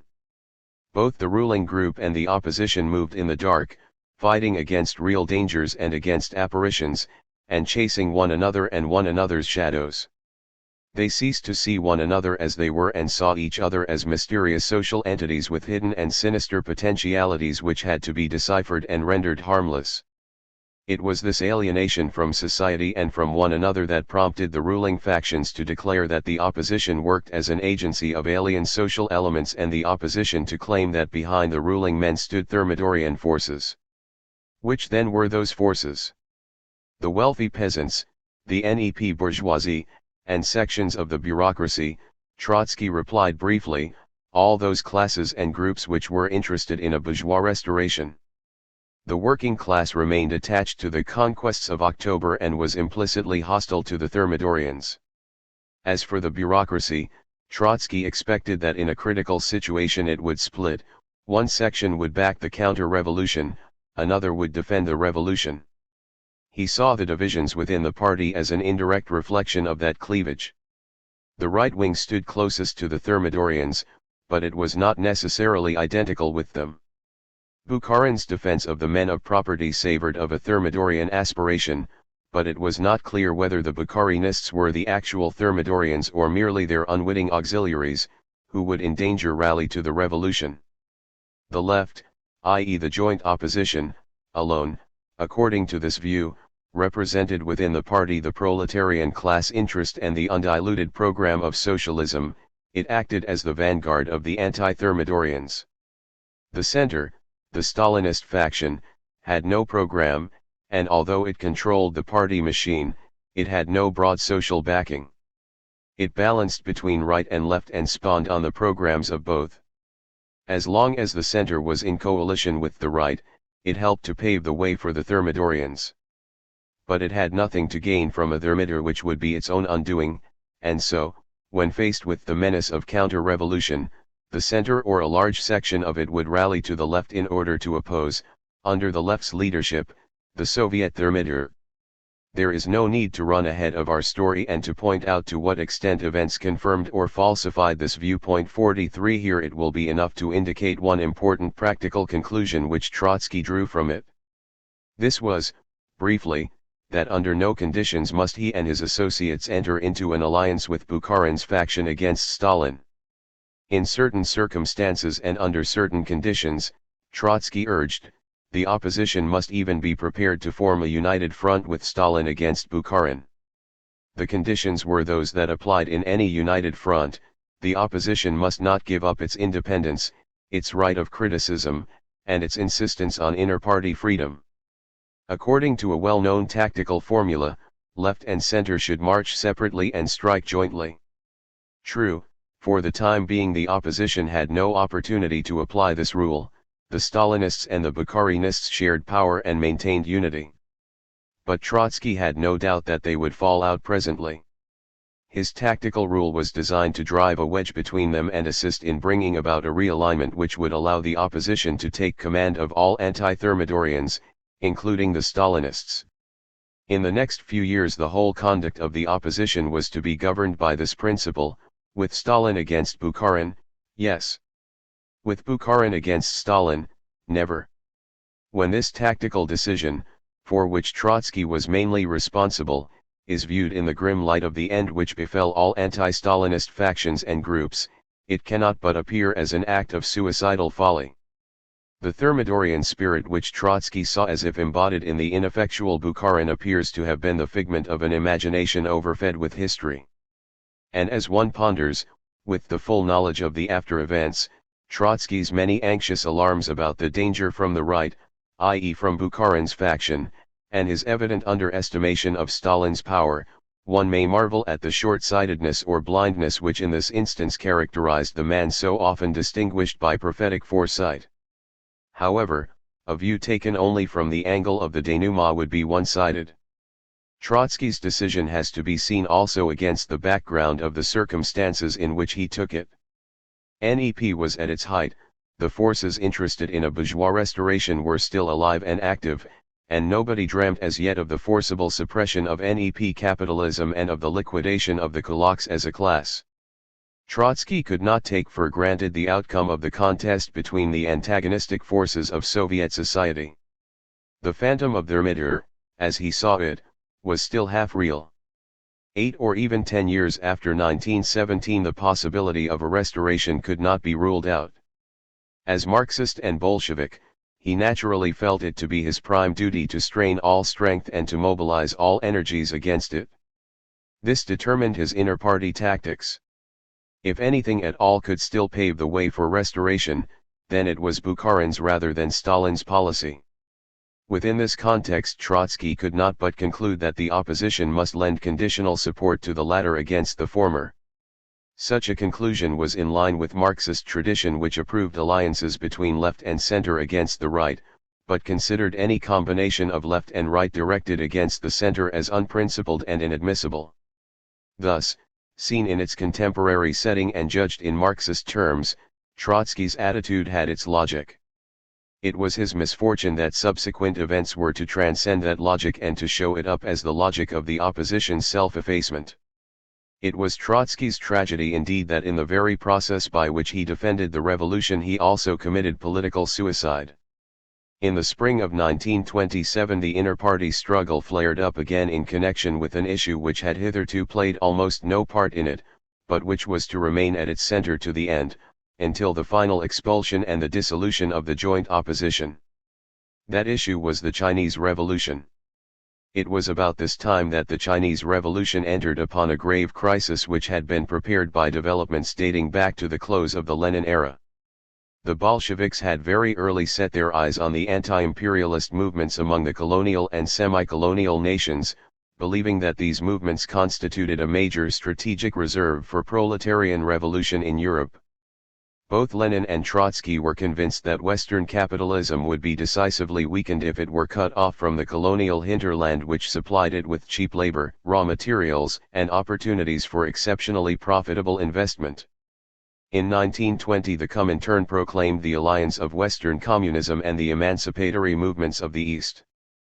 But it did not go beyond the enunciation of the principle. It left open the forms of the alliance and the methods by which it was to be promoted. It acknowledged the struggles of the nations of Asia for independence as the historic equivalent of bourgeois revolutions in Europe, and it recognized the peasantry and, up to a point, even the bourgeoisie of those nations as allies of the working class. But the Leninist Comintern did not yet attempt to define clearly the relationship between the anti-imperialist movements and the struggle for socialism in Asia itself, or the attitude of the Chinese and Indian communist parties towards their own anti-imperialist bourgeoisie. It was too early to resolve these questions. The impact of the October Revolution on the East was still too fresh. Its strength and depth could not yet be gauged. In the most important countries of Asia the communist parties were only beginning to constitute themselves, the working classes were numerically weak and lacked political tradition, even bourgeois anti-imperialism was still in a formative period.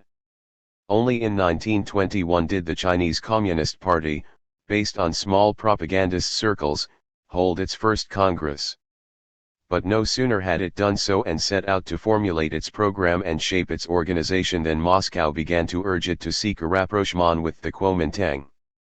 The Kuomintang basked in the moral authority of Sun Yat-sen, which was then at its height.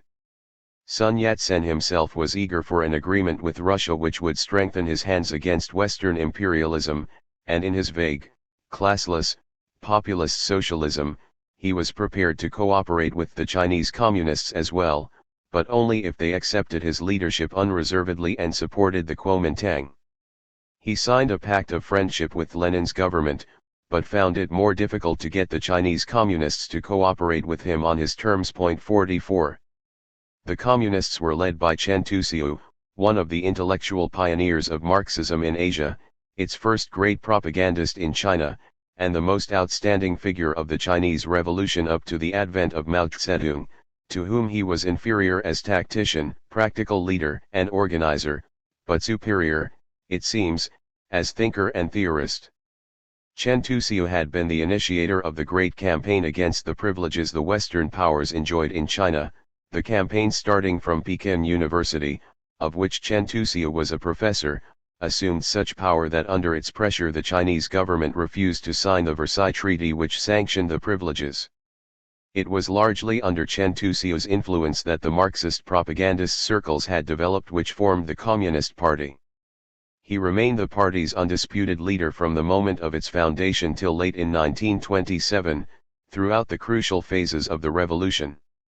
From the beginning he viewed with apprehension the political advice his party received from Moscow. He admitted the need for communists to cooperate with the Kuomintang, but was afraid of too close an alliance which would prevent communism from establishing its own identity. He preferred his party to stand on its own feet before it marched with the Kuomintang. Moscow, however, insistently urged him to drop his scruples, and he possessed none of the strength of character and none of the slyness of Mao Zedong, who in similar situations never raised objections to Moscow's advice, always pretended to accept it, and then ignored it and acted according to his own lights, without ever provoking a genuine breach with Moscow. Chen Tusio was straightforward, soft, and lacked self-confidence, and these qualities made him a tragic figure. At every stage he frankly stated his objections to Moscow's policy, but he did not stick to them. When overruled, he submitted to the Comintern's authority, and against his better knowledge carried out Moscow's policy. As early as in 1922 three men who were later prominent in the Trotskyist opposition, Yoff and Mering Snevliet 45 played a crucial part in associating the young Chinese Communist Party with the Kuomintang and in preparing the ground for the policy which Stalin and Bukharin were to pursue. Yoff, as ambassador of Lenin's government, negotiated the Pact of Friendship with Sun Yat-sen. Eager to facilitate his task and, no doubt, going beyond his terms of reference, he assured Sun Yat-sen that the Bolsheviks were not interested in promoting Chinese communism and that they would use their influence to ensure that the Chinese communists cooperated with the Kuomintang on Sun Yat-sen's terms. Mering attended, as delegate of the Communist International, the Second Congress of the Chinese Communist Party in 1922. It was on his initiative that the party established contact with the Kuomintang and began to discuss the conditions of adherence to it. But Sun Yat-sen's terms were stiff, and the negotiations broke down. Later in the year Mering returned to China and told Chen Tusio and his comrades that the Communist International firmly instructed them to join the Kuomintang, regardless of terms. Chen Tusio was reluctant to act on this instruction, but when Mering invoked the principle of international communist discipline, he and his comrades submitted. Sun Yat-sen insisted, like Chiang Kai-shek later, that the Communist Party must refrain from criticizing openly the Kuomintang's policy and must observe its discipline, otherwise he would expel the Communists from the Kuomintang and consider his alliance with Russia null and void. By the beginning of 1924 the Communist Party had joined the Kuomintang. It did not at first take Sun Yat-sen's terms to heart, it maintained its independence, and it pursued distinctly communist policies, incurring the Kuomintang's displeasure. Communist influence grew rapidly. When in 1925 the great movement of 30 May spread over southern China, the Communists were in its vanguard, inspiring the boycott of Western concessions and concerns and leading the general strike of Canton, the greatest so far in China's history. As the momentum of the movement increased, the Kuomintang leaders became frightened, tried to curb it, and clashed with the Communists. The latter sensed the approach of civil war, were anxious to untie their hands in time, and made representations to Moscow. In October 1925 Chen Tusio proposed to prepare his party's exodus from the Kuomintang. The executive of the Communist International, however, vetoed the plan and admonished the Chinese party to do its utmost to avoid civil war. Soviet military and diplomatic advisors, Borodin, Blücher, and others, worked at Chiang Kai-shek's headquarters, arming and training his troops. Neither Bukharin nor Stalin, who by now effectively directed Soviet policy, believed that Chinese communism had any chance of seizing power in the near future, and both were anxious to maintain the Soviet alliance with the Kuomintang. The growth of communist influence threatened to disrupt that alliance, and so they were determined to keep the Chinese party in its place. Moscow thus urged Chen Tusio and his Central Committee to refrain from class struggle against the patriotic bourgeoisie, from revolutionary agrarian movements, and from criticism of Sun Yat-senism, which had since Sun Yat-sen's death become canonized as the ideology of the Kuomintang. To justify their attitude in Marxist terms, Bukharin and Stalin evolved the theory that the revolution which had begun in China, being bourgeois in character, could not set itself socialist objectives, that the anti-imperialist bourgeoisie behind the Kuomintang was playing a revolutionary role, and that it was consequently the duty of the Communist Party to maintain unity with it, and do nothing that could antagonize it. Seeking further to substantiate their policy on doctrinal grounds, they invoked the view Lenin had expounded in 1905 that in the bourgeois Russian Revolution, directed against Tsardom, socialists must aim at a democratic dictatorship of workers and peasants, not at a proletarian dictatorship. This precedent had little or no relevance to the situation in China. In 1905 Lenin and his party did not seek an alliance with the liberal bourgeoisie against Tsardom. On the contrary, Lenin preached untiringly that the bourgeois revolution could conquer in Russia only under the leadership of the working class, in irreconcilable hostility to the liberal bourgeoisie, and even the Mensheviks, who did seek an alliance with the bourgeoisie, did not dream of accepting the leadership and discipline of an organization dominated by it. Bukharin's and Stalin's policy was, as Trotsky later pointed out, a parody not merely of the Bolshevik but even of the Menshevik attitude in 1905. However, these doctrinal sophistries served a purpose. They embellished Moscow's policy ideologically and soothed the conscience of communists who felt uneasy over it. The opportunism of that policy showed itself startlingly when, early in 1926, the Kuomintang was admitted to the Communist International as an associate party and the executive of the International elected with a flourish General Chiang Kai-shek as honorary member. With this gesture Stalin and Bukharin demonstrated their goodwill to the Kuomintang and browbeat the Chinese Communists. On March 20, only a few weeks after the General Staff of World Revolution had elected him its honorary member, Chiang Kai-shek carried out his first anti-communist coup. He barred communists from all posts at the headquarters of the Kuomintang, banned their criticisms of Sun Yat-sen's political philosophy, and demanded from their Central Committee that it should submit a list of all party members who had joined the Kuomintang. Pressed by Soviet advisors, Chen Tusiu and his comrades agreed. But, convinced that Chiang Kai-shek was preparing civil war against them, they were anxious to organize communist-led armed forces to match, if need be, his military strength, and they asked for Soviet assistance. The Soviet representatives at Canton categorically vetoed this plan and refused all assistance.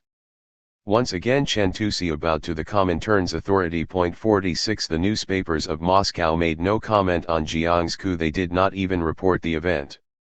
The Politburo, fearing complications, sent Bubnov, the ex-decemist, to China to enforce its policy and persuade the Chinese Communists that it was their revolutionary duty to do coolie service to the Kuomintang. 47. During all these events the Chinese issue remained as if outside the Russian inter-party controversy. The fact deserves to be underlined. It disposes of one of the legends of vulgar Trotskyism which maintains that the opposition had from the beginning unremittingly resisted Stalin's and Bukharin's betrayal of the Chinese Revolution. No doubt, Trotsky himself had had his misgivings as early as at the beginning of 1924.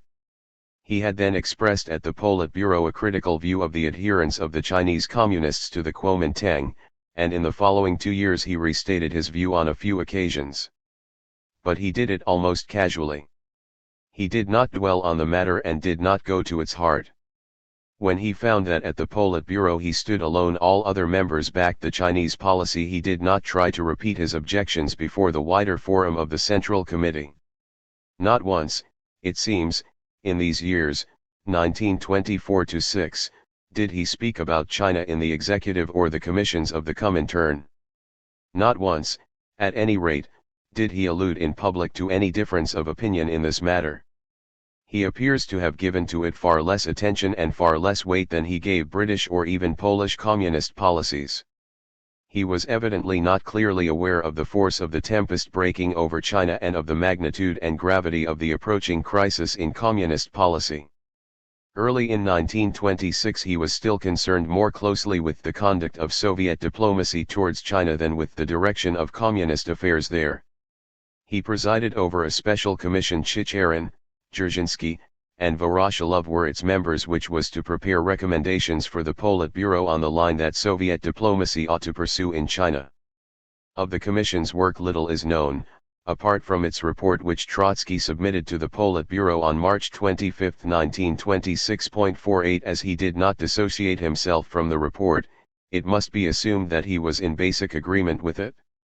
The Commission made its recommendations in strictly diplomatic terms, without reference to the objectives of the Chinese Communist Party. While that party strove, in cooperation with the Kuomintang, to abolish the status quo in China, the Commission offered instructions for the Soviet diplomatic services on the attitudes they should adopt within the status quo. Both the Communist Party and the Kuomintang called for the political unification of the country, that is, for the overthrow of Chiang Kai-shek's government, whose writ ran in the north, and for the spread of revolution from south to north. Trotsky's commission reckoned with China's continued division, and its recommendations were as if calculated to prolong it. At this time Chiang Kai-shek was already preparing his great military expedition against the north. Amid the confusion which reigned across the Soviet Far Eastern frontier, Trotsky's commission sought not to promote revolution but to secure every possible advantage for the Soviet government. Thus the commission suggested that Soviet diplomatic agencies should seek a modus vivendi and a division of spheres between Chiang Kai-shek's government in the south and Chiang Kai-shek's in the north. Trotsky later maintained that at the Politburo, during the discussion on the report, Stalin tabled an amendment that Soviet military advisors should dissuade Chiang Kai-shek from undertaking his expedition. The Commission rejected the amendment, but in more general terms it advised Soviet agencies in China to urge moderation on Chiang Kai-shek. The Politburo's main concern was with safeguarding Russia's position in Manchuria against Japanese encroachments. The Commission therefore advised that Russian envoys in northern China should encourage Chiang Kai-shek to pursue a policy of balancing between Russia and Japan. Moscow, too weak to eliminate Japanese influence from Manchuria and not believing in the Kuomintang's ability to do so, was ready to reconcile itself to Japan's predominance in southern Manchuria, provided that Russia, remaining in possession of the northeastern Chinese railway, maintained her hold on the northern part of the province. The Commission urged Soviet envoys to prepare public opinion carefully and tactfully for this arrangement, which was likely to hurt patriotic feelings in China. The Politburo's motives were mixed and tangled. It was concerned over Manchuria. But it also feared that Chiang Kai-shek's expedition against the north might provoke the Western powers to intervene in China more energetically than hitherto. And it also suspected that Chiang was planning the expedition as a diversion from revolution, a means to absorb and disperse the revolutionary energies of the South. In April the Politburo accepted the report of Trotsky's commission. At this point, however, Trotsky raised the problem of the strictly communist policy in China. This, he held, should remain independent of Soviet diplomatic considerations. It was the diplomats' business to make deals with existing bourgeois governments, even with old-time warlords, but it was the revolutionaries' job to overthrow them. He protested against the admission of the Kuomintang to the Comintern. Sun Yat-senism, he said, extolled the harmony of all classes, and so it was incompatible with Marxism committed to class struggle.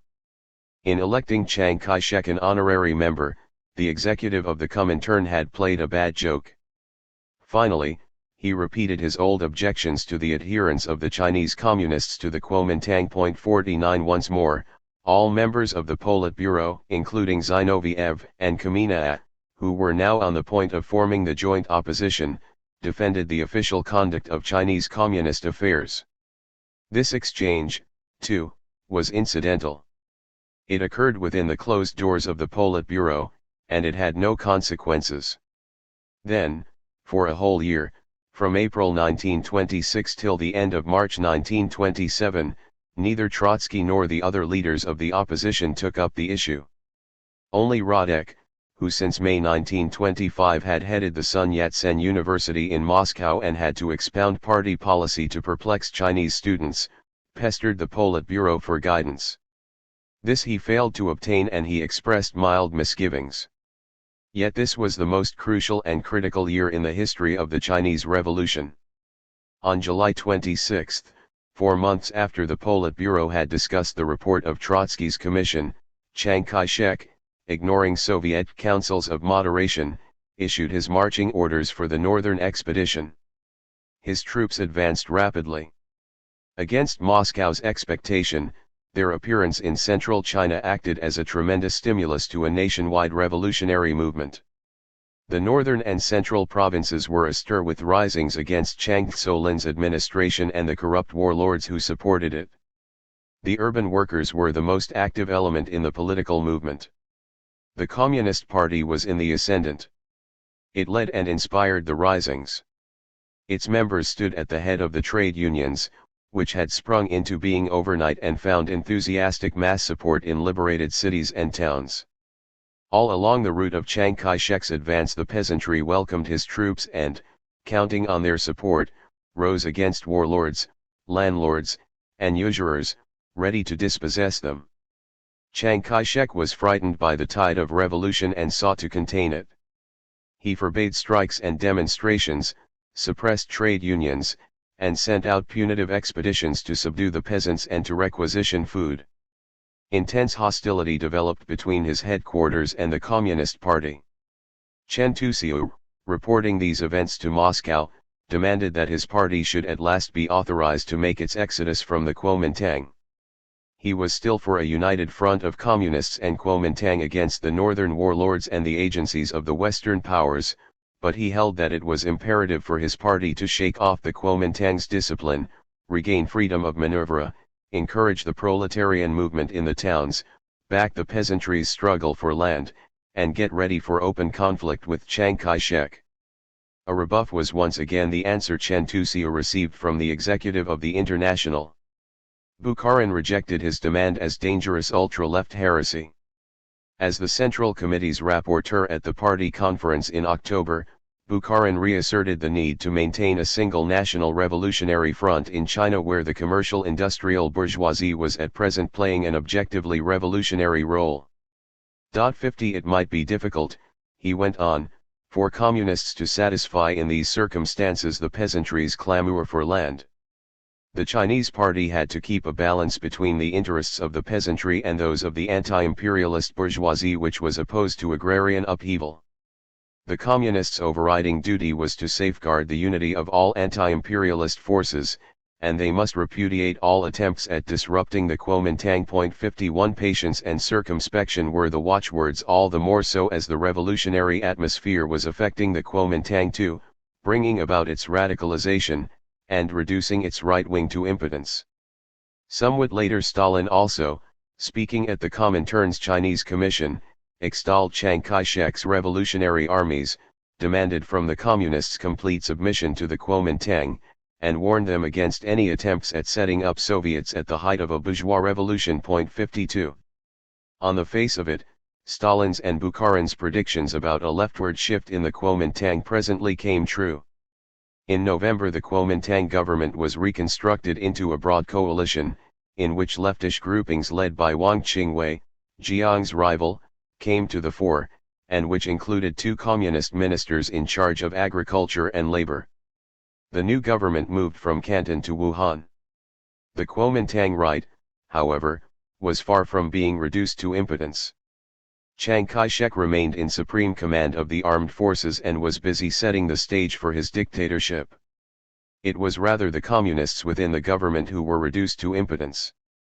The Minister of Agriculture exerted himself to stem the tide of agrarian revolt, and the Minister of Labor had to swallow Chiang Kai-shek's anti-labor decrees. 53 From Moscow ever new envoys arrived to calm the communists. After Bubnov's departure, the eminent Indian communist leader M. N. Roy appeared with this mission at Wuhan towards the end of the year 1926.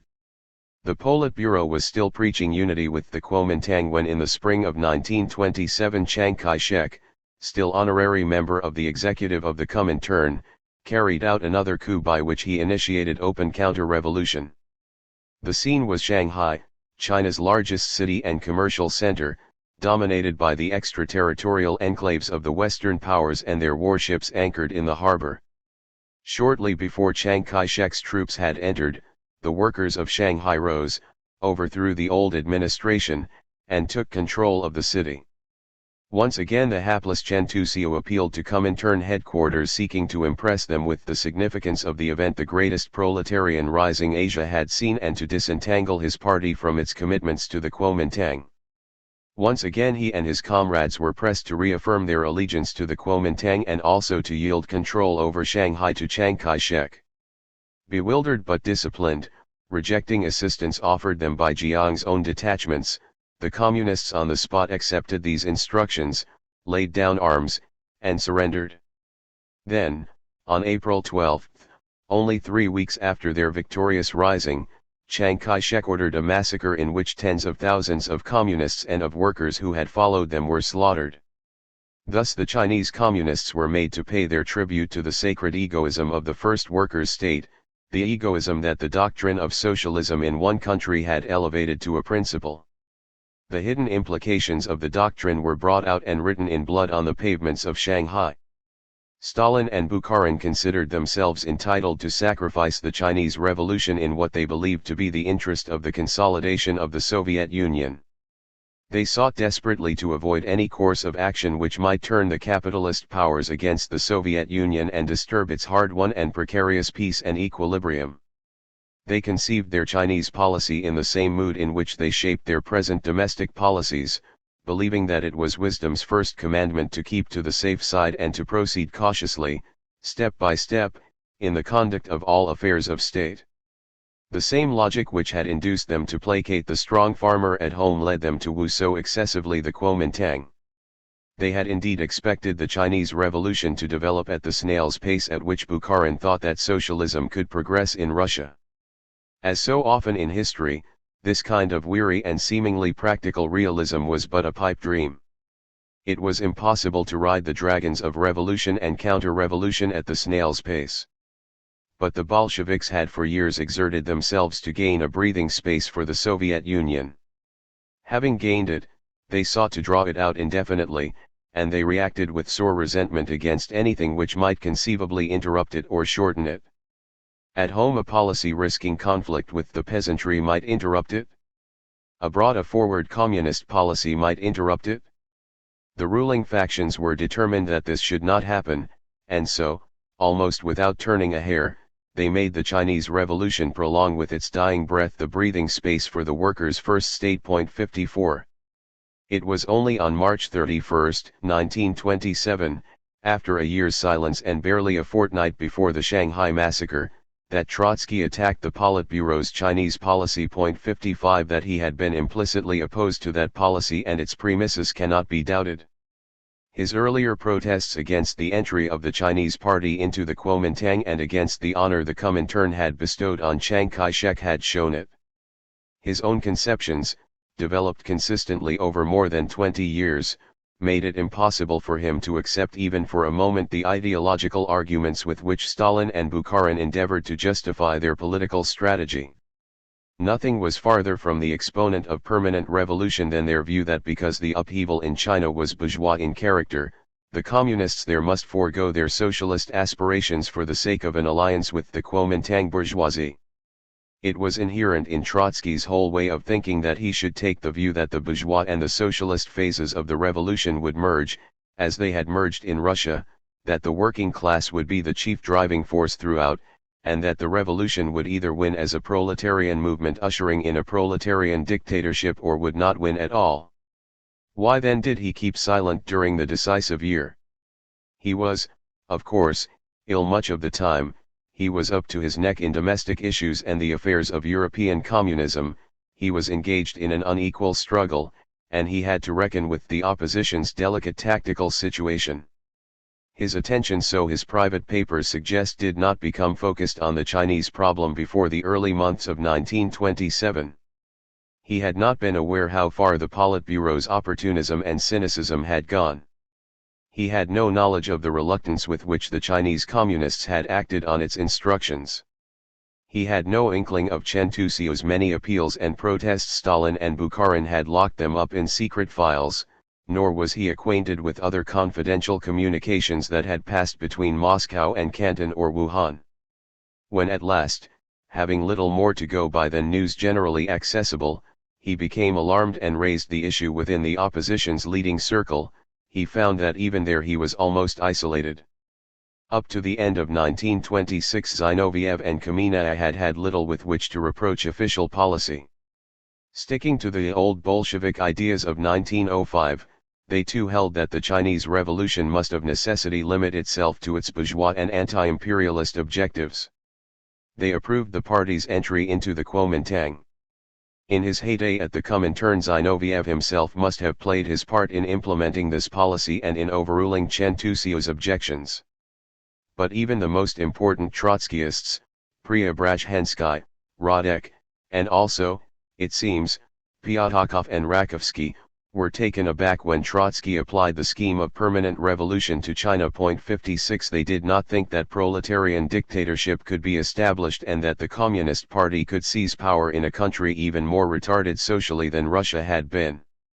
Only when Trotsky threatened to raise the issue on his own responsibility and virtually to split the opposition over it, and only after it had become abundantly clear that the workers were in fact the chief driving force of the Chinese Revolution and that in obstructing it Stalin and Bukharin had long since gone beyond the point at which old Bolshevik theory and dogma had any meaning, did the leaders of the opposition consent to open a controversy over China in the Central Committee. Even then they were prepared to turn against the official policy but not against its premises. They were willing to attack the excessive zeal with which Stalin and Bukharin had made of the Chinese Party Chiang Kai-shek's accomplice in subduing strikes, demonstrations, and peasant risings, but they still held that the communists should remain within the Kuomintang, and that this bourgeois revolution could not usher in a proletarian dictatorship for China. This was a self-contradictory and self-defeating attitude, for once it had been conceded that the communists must stay within the Kuomintang, it was inconsistent to expect them not to pay for it. Trotsky contented himself with opening the new controversy inside the limits within which Zinoviev, Kamenev, Radek, Preobrazhensky, and Pyatakov were prepared to conduct it. In the early months of the year the chiefs of the opposition were still seeking to adjust their differences, only towards the end of March did they define the common ground from which they would start the attack. They now embarked upon a new and dangerous venture. Trotsky was conscious of its bleak prospects. On March 22, the very day when the workers of Shanghai were up in arms and Chiang Kai-shek's troops were entering the city, he remarked in his private papers that there was the danger that at the Central Committee they would turn the matter into a factional squabble instead of discussing it seriously. Regardless of this, the issue had to be posed, for how can one keep silent when nothing less than the head of the Chinese proletariat is at stake? 57. The fact that the opposition applied itself to China so late and with so many mental reservations weakened its stand from the beginning. The policy which was in the next few weeks to produce the debacle had been pursued for at least 3 long years. It could hardly have been reversed within 2 or 3 weeks. Even as Trotsky was resolving that he could not keep silent when the head of the Chinese proletariat was at stake, that head was already under Chiang Kai-shek's hammer blow. When the opposition then denounced Stalin and Bukharin as those responsible, they retorted by asking where the opposition had been and why it had kept silent during 3 long years. 58 They plausibly suggested that the critics' indignation was spurious, that the opposition had been on the lookout for a debating point, and that it grasped at the Chinese issue as a drowning man grasps at a straw. The rejoinders were not wholly undeserved. Stalin further brought to light the inconsistencies in the opposition's attitude and exploited to the utmost the differences between Trotsky and his colleagues. This does not alter the fact that the opposition's criticisms, even if belated and half-hearted, were justified. As to Trotsky, throughout these fateful weeks, day after day he struggled with all his courage and energy for a last-minute revision of policy. His analyses of the situation were of crystalline clarity, his prognostications were faultless, and his warnings were like mighty alarm bells. Posterity can only marvel at the malignant complacency and willfulness with which the ruling factions shut their ears during these weeks, and throughout the rest of the year, when, amid many rapid shifts in China, Trotsky ceaselessly tried to induce them to salvage at least the wreckage of Chinese communism. At every stage they spurned his promptings, partly from political calculation and partly because they were bent on proving him wrong. When events proved him right and brought fresh disasters, they steered frantically and yet half-heartedly in the direction which he had favored but which it was already too late to take, and invariably they sought to justify themselves by heaping denunciation and abuse upon Trotskyism. It will not be out of place to survey here at least some of Trotsky's interventions. In his letter to the Politburo, of March 31, complaining that he had no access to reports from Soviet advisers and Comintern envoys, he pointed to the upsurge in China of the workers' movement and of communism as the dominant feature of this phase of the revolution. Why, he asked, did the party not call upon the workers to elect Soviets, at least in the main industrial centers such as Shanghai and Hankow? Why did it not encourage agrarian revolution? Why did it not seek to establish the closest cooperation between insurgent workers and peasants? This alone could save the revolution which, he insisted, was already confronted with the danger of a counter-revolutionary military coup. 3 days later, on April 3, he came out against an editorial statement in the Communist International to the effect that the crucial issue in China was the further development of the Kuomintang. 59 This was exactly what was not the crucial issue, he replied. The Kuomintang could not lead the revolution to victory.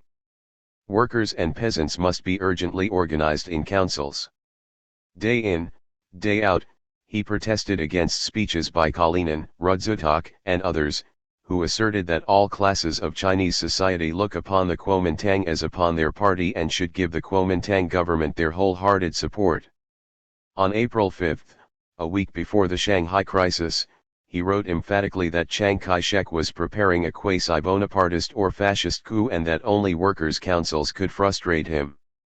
Such councils, Soviets, should first act as a counterbalance to the Kuomintang administration, and then, after a period of dual power, become the organs of insurrection and revolutionary government.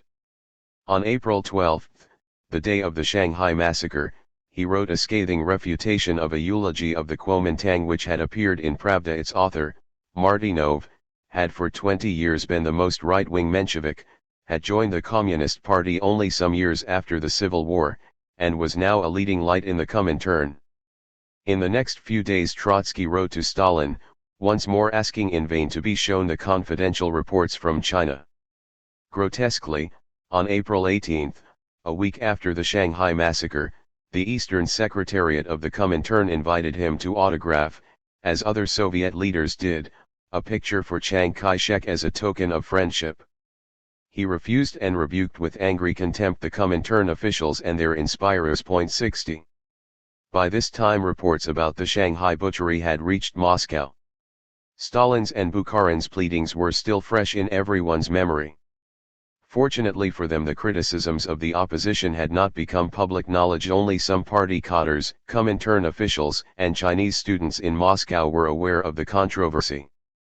Stalin and Bukharin did their best to belittle the events and presented them as an episodic setback to the Chinese Revolution. 61 They were compelled, however, to modify their policy. The alliance with Chiang Kai-shek having lapsed, they instructed the Chinese Communists to attach themselves all the closer to the left Kuomintang, i.e. the Wuhan government, headed by Wang Qingwei. The left Kuomintang was temporarily in conflict with Chiang Kai-shek and anxious to benefit from communist support. Moscow readily granted it and pledged that Chen Tuxiu and his comrades would refrain as before from provocative revolutionary action and submit to Wang Qingwei's discipline. 62. Trotsky asserted that the new policy merely reproduced the old mistakes on a smaller scale. The communists should be encouraged to adopt at last a forward policy, to form workers' and peasants' councils, and to support with all their strength the rebellious peasantry in the south of China, where Chiang Kai-shek's writ did not run and they could still act. True, he saw the possibilities of revolutionary action as greatly reduced.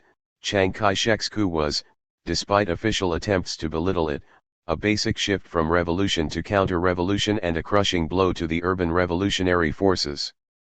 but he assumed that Chiang Kai-shek had not succeeded in overwhelming the scattered and elusive agrarian movements, that the peasants' struggle for the land would go on, and that it might in time provide the stimulus for a revival of revolution in the towns. 63 Communists should throw their full weight behind the agrarian movements, but to be able to do this they must at last break with the Kuomintang, left as well as right, and pursue their own aims. On this point again the Zinovievists disagreed. They still preferred the Chinese party to remain within the left Kuomintang, but they wished it to pursue an independent policy, in opposition to Wang Qingwei. Along these lines the opposition argued its case in many statements, none of which saw the light. The opposition's return to the attack over China threw the ruling factions into a fever. Their predicament was grave, for never before had the futility of their policy been so glaringly revealed, and never before had their leaders so outrageously and ridiculously disgraced themselves.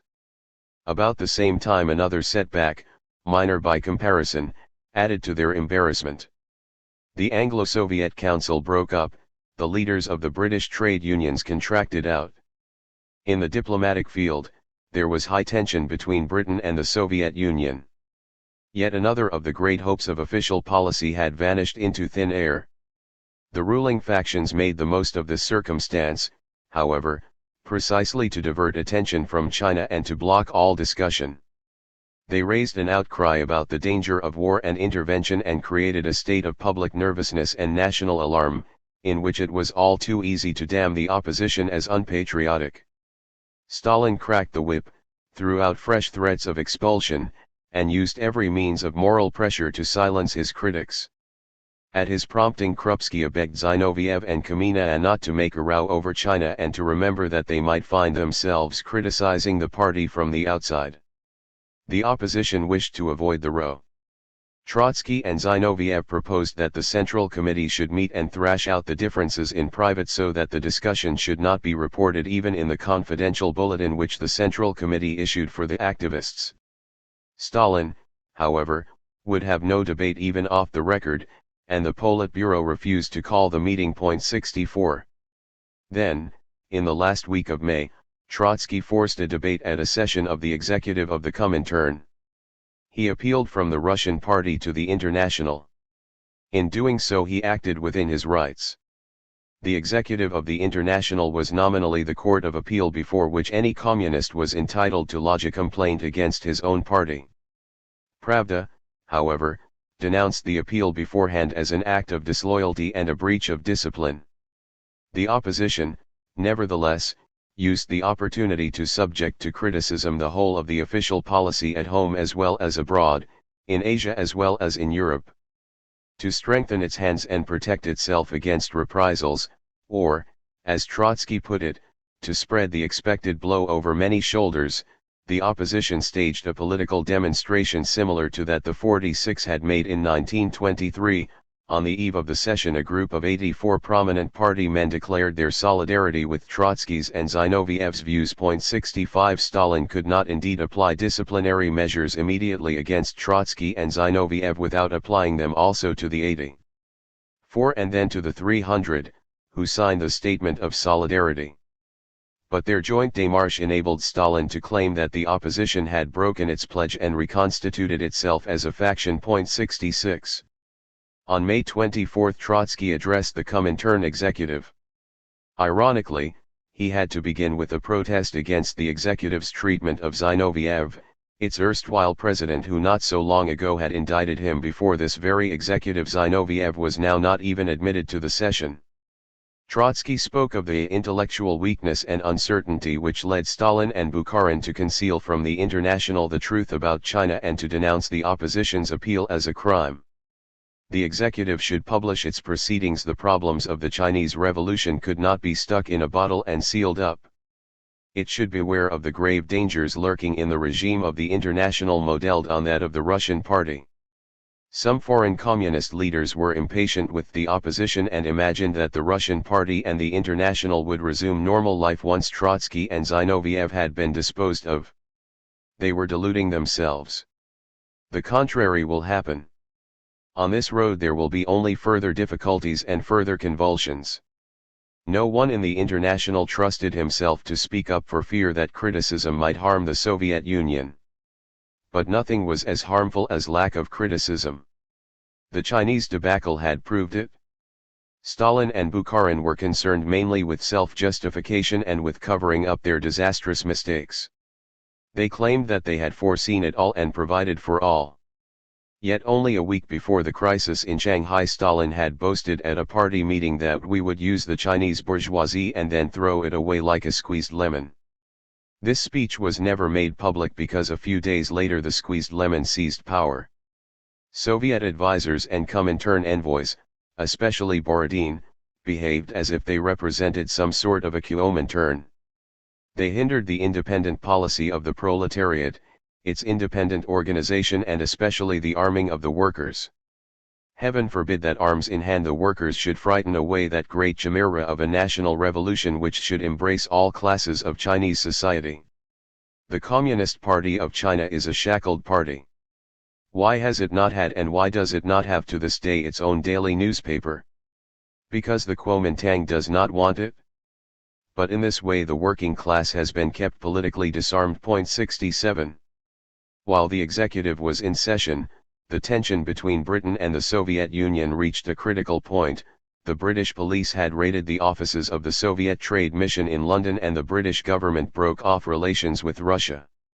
Stalin exploited this circumstance.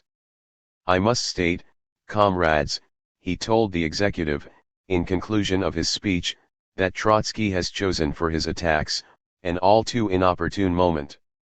I have just received the news that the English Conservative government has resolved to break off relations with the USSR. There is no need to prove that what is intended is a wholesale crusade against communists. The crusade has already started. Some threaten the party with war and intervention, others with a split. There comes into being something like a united front from Chamberlain to Trotsky. You need not doubt that we shall be able to break up this new front. 68. He staked everything on the left Kuomintang as confidently as he had previously staked it on the right Kuomintang. Only blind people can deny the left Kuomintang the role of the organ of revolutionary struggle, the role of the organ of insurrection against feudal survivals and imperialism in China. 69. He demanded, in effect, that the opposition should keep silent on pain of being charged with bringing aid and comfort to the enemy. This was not the first time that Stalin had made hints about a united front from Chamberlain to Trotsky. A few months earlier Pravda had done it anonymously. 70. But for the first time now vague and anonymous insinuation was replaced by direct accusation. Here is Trotsky's rejoinder. It would be manifestly absurd to believe that the opposition will renounce its views. Stalin has said that the opposition stands in one front with Chamberlain and Mussolini. To this I reply, nothing has facilitated Chamberlain's work as much as Stalin's false policy, especially in China. Not a single honest worker will believe the insane infamy about the united front of Chamberlain and Trotsky. In reply to Stalin's appeal in favor of the left Kuomintang, Trotsky said, Stalin assumes and wants the International to assume responsibility for the policy of the Kuomintang and of the Wuhan government as he repeatedly assumed responsibility for the policy of Chiang Kai-shek. We have nothing in common with this. We do not want to assume even a shadow of responsibility for the conduct of the Wuhan government and the leadership of the Kuomintang, and we urgently advise the Comintern to reject this responsibility. We say directly to the Chinese peasants, the leaders of the left Kuomintang will inevitably betray you if you follow them, instead of forming your own independent Soviets. They will unite 10 times with Chiang Kai-shek against the workers and peasants. 71. These exchanges were still going on in the Kremlin when in the remote south of China Trotsky's prediction was already coming true. In May there occurred the so-called Chanjaku. The Wuhan government in its turn set out to suppress trade unions, sent out troops to quell peasant risings, and struck at the communists. For almost a month the Soviet press kept silent about these events. 72. The resolutions of the executive, dictated by Stalin and Bukharin, were grotesquely out of date even before they had come off the printing presses, and Stalin hastened to frame new instructions for the Chinese party. He still ordered it to remain within the left Kuomintang and go on supporting the Wuhan government, but he instructed it to protest against the employment of troops against the peasants and to advise the Wuhan government to seek the assistance of peasant councils in restraining the agrarian movement instead of resorting to arms. By now, however, the left Kuomintang was expelling communists from its ranks. Throughout June and July the breach between them deepened, and the stage was set for a reconciliation between the left Kuomintang and Chiang Kai-shek. At once the repercussions were felt in Moscow. Almost daily Trotsky protested against the suppression of information. Zinoviev asked that a party court should try Bukharin, who as editor of Pravda was responsible for the suppression.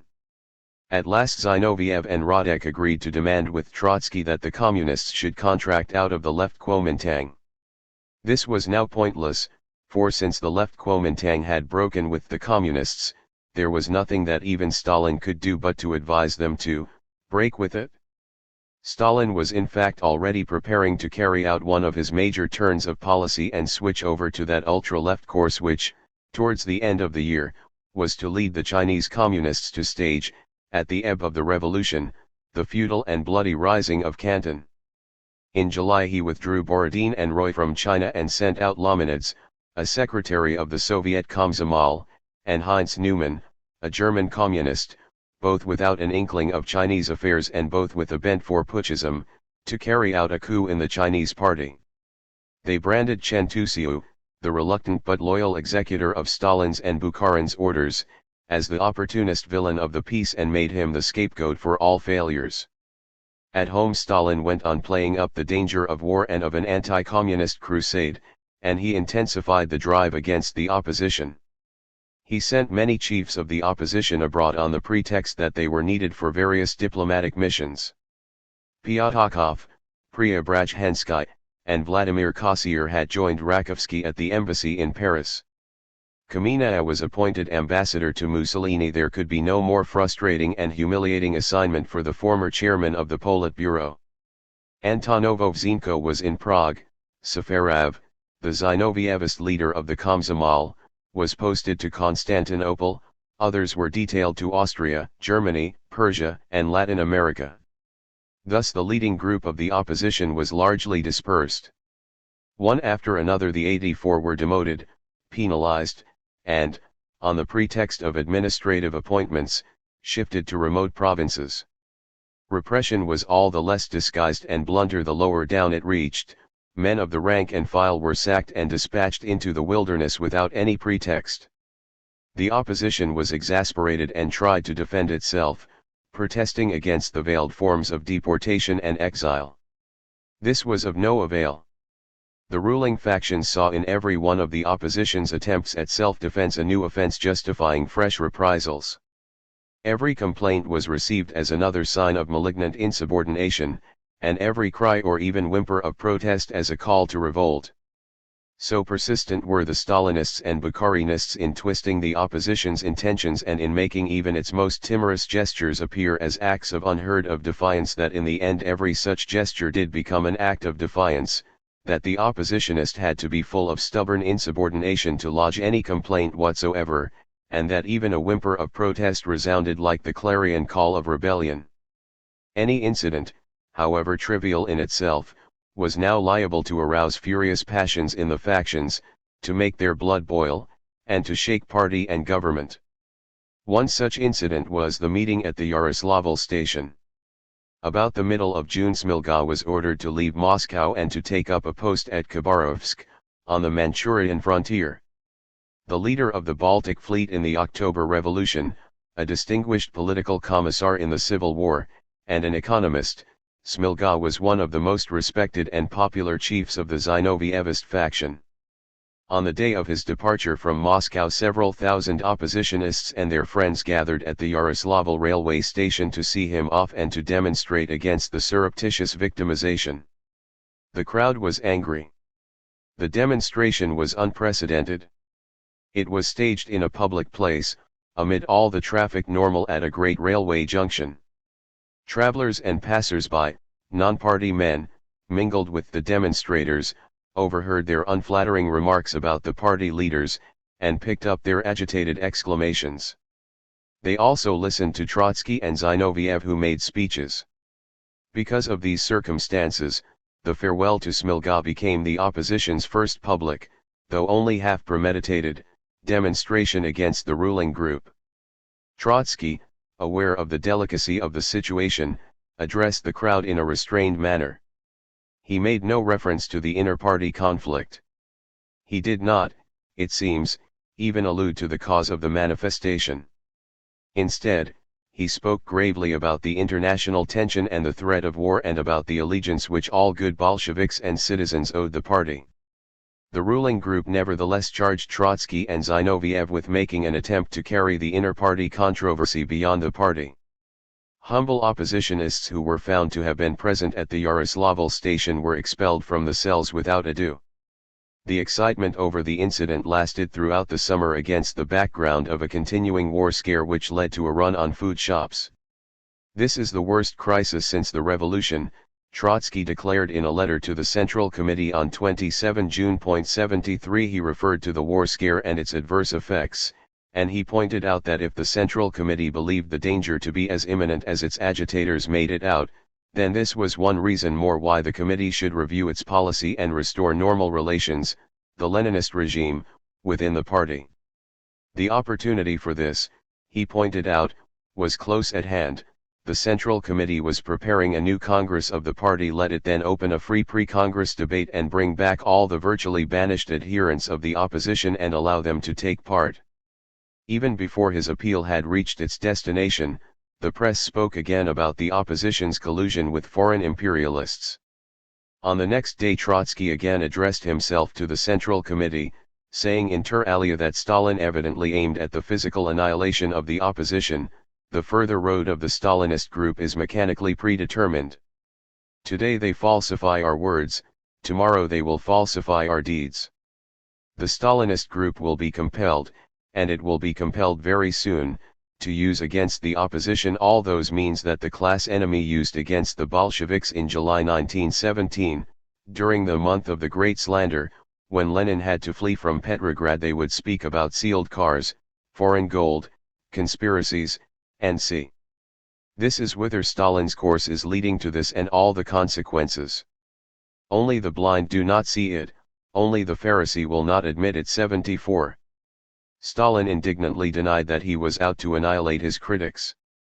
Shortly thereafter, however, he made up his mind to have the leaders of the opposition arraigned before the Central Committee and the Central Control Commission. These two bodies acted jointly as the party's supreme tribunal. A demand for the exclusion of Zinoviev and Trotsky from the Central Committee was placed before them. This was to be the penultimate disciplinary measure before their expulsion from the party. In principle, only a Congress which elected the members of the Central Committee could deprive them of their seats, but the 1921 ban on factions gave that power also to the party's supreme tribunal, enabling it, in the intervals between Congresses, to depose members who had infringed the ban. About the end of June, the indictment of the two opposition chiefs, by Yaroslavsky and Shkiryatov, had been lodged. It contained only two counts: Trotsky's and Zinoviev's appeal from the Russian party to the executive of the International, and the demonstration at the Yaroslavl station. Both charges were so flimsy that in 4 months the tribunal, fervent Stalinists and Bukharinists to a man, could find no sufficient ground for a verdict. As the proceedings dragged on, Stalin's impatience grew. He was bent on extracting a verdict of expulsion before he convened the 15th Congress. As long as the chiefs of the opposition sat on the Central Committee, they were ex officio entitled to present to the Congress full criticisms of official policy and even to offer formal counter-reports, as Zinoviev and Kamenev had done at the last Congress. They could therefore reveal the whole truth about China and place it in the center of an open debate conducted in the hearing of the nation and the world. Stalin could not afford to take this risk. For this and for other reasons, events compelled him again to shift his ground in domestic policy as well, and thus to admit implicitly his failures. Stalin had to do his utmost to deny Trotsky and Zinoviev the platform of the Congress. For this he had first to expel them from the Central Committee. Once he had done so, he could be sure that the excited attention of the Congress would be absorbed by the inner party cabal rather than by the Chinese debacle and other issues of policy, and that the chiefs of the opposition would appear at the Congress, if at all, only as defendants appealing against a degrading verdict. The Congress was convened for November. He had to make the most of his time. On July 24, Trotsky appeared for the first time before the Presidium of the Central Control Commission to answer the charges. It was 5 years since he himself had indicted the workers' opposition before the same body. The man who had then been in the chair Soles, an old and respected Bolshevik, whom, in Lenin's days, some described as the party's conscience, now sat as a Stalinist among Trotsky's judges. Presiding over the proceedings was the hot-tempered, yet in his way honest and even generous, Orджоникидze, Stalin's countryman and friend, to whose expulsion from the party Trotsky had objected when Lenin insisted on it because of Ordzhonikidze's behavior in Georgia in 1922.75. Yaroslavsky and Shkiryatov, Trotsky's accusers, were also among the members of the Presidium. Another judge was Wonyanson, whom the Control Commission had in the past censured for an excess of anti-Trotskyist zeal. The rest were likewise stalwarts of the ruling factions. Trotsky could not expect them to consider his case fairly. Indeed, he began his plea by denouncing their partiality and demanding that at least Yeltsin be disqualified. Yet even these men came to their job dispirited, their hearts in their mouths. They as well as the defendant went back in their thoughts to the French Revolution and were haunted by memories of Jacobin purges. Across 130 years the sepulchral cry of the condemned Danton, "After me it will be your turn, Robespierre," rang in their ears. Shortly before the opening of the proceedings, Soles, conversing with one of Trotsky's associates and trying to show him how pernicious was the opposition's role, said, "What does this lead to? You know the history of the French Revolution and to what this led, to arrests and to the guillotine. Is it your intention then to guillotine us?" the oppositionist asked, to which Soles replied, "Don't you think that Robespierre was sorry for Danton when he sent him to the guillotine? And then Robespierre had to go himself. Do you think he was not sorry? Indeed he was, yet he had to do it." 76 judges and defendants alike saw the giant and bloody blade above their heads, but as if gripped by fatality they were unable to avert what was coming, and each, hesitantly or even tremblingly, went on doing what he had to do to hasten its descent. Trotsky replied briefly to the two formal charges laid against him. He denied the court the right to sit in judgment over him for a speech he had delivered before the executive of the International. He would similarly deny any district commission the right to try him for anything he had said at the Central Committee. His judges, the leading bodies of the party, acknowledged themselves to be subject to the International's authority. As to the second charge, the farewell demonstration for Smilga, the ruling group denied that it had intended to penalize Smilga. But if Smilga's assignment to Khabarovsk was a matter of administrative routine, then how dare you say that our collective farewell to him was a collective demonstration against the Central Committee? If, however, the assignment was a veiled form of banishment, then you are guilty of duplicity. These trifling accusations were mere pretexts. The ruling group was determined to hound the opposition and prepare its physical annihilation. Hence the war scare produced in order to intimidate and silence critics. We declare that we shall continue to criticize the Stalinist regime as long as you have not physically sealed our lips. That regime threatened to undermine all the conquests of the October Revolution. The oppositionists had nothing in common with those old-time patriots for whom Tsar and fatherland were one. Already they had been accused of giving aid and comfort to the British Tories. Yet they had every right to turn the accusation against the accusers. Stalin and Bukharin, by backing the Anglo-Soviet Council, had indeed indirectly helped Chamberlain, and their allies, the leaders of the British trade unions, had in all essentials backed Chamberlain's foreign policy, including the rupture of relations with the USSR. At the party cells, official agitators ask suggestive questions, worthy of the Black Hundreds, about the sources from which the opposition obtained means for carrying on with its activity. If you were really a Central Control Commission, you would feel bound in duty to put an end to this dirty, abominable, contemptible, and characteristically Stalinist campaign. If the ruling group were genuinely concerned with the nation's security, they would not have dismissed the best military workers, Smilga, Mrakovsky, Lashevik, Bakov, and Muralov, only because they were adherents of the opposition. This was a time to assuage the conflicts within the party, not to aggravate them. The drive against the opposition had its origin in a rising tide of reaction.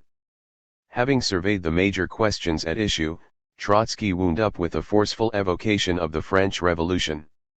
He referred to the conversation, quoted above, between Soles and an oppositionist.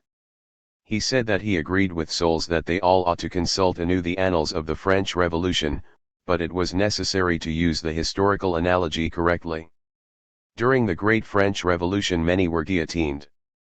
We, too, brought many people before the firing squad. But there were two great chapters in the French Revolution, one went like this, the speaker points upwards, the other like that, he points downwards. In the first chapter, when the revolution moved upwards, the Jacobins, the Bolsheviks of that time, guillotined the Royalists and Girondists. We, too, have gone through a similar great chapter when we, the oppositionists, together with you shot the White Guards and exiled our Girondists. But then another chapter opened in France when, the Thermidorians and the Bonapartists, who had emerged from the right wing of the Jacobin party, began to exile and shoot the left Jacobins. I would like Comrade Soles to think out his analogy to the end and to answer for himself first of all this question, which chapter is it in which Soles is preparing to have us shot? Commotion in the hall. This is no laughing matter, revolution is a serious business. None of us is scared of firing squads. We are all old revolutionaries. But we must know who it is that is to be shot and what chapter it is that we are in. When we did the shooting, we knew firmly what chapter we were in. But do you, Comrade Soles, see clearly in which chapter you are preparing to shoot us? I fear, that you are about to do so in, the Thermidorian chapter.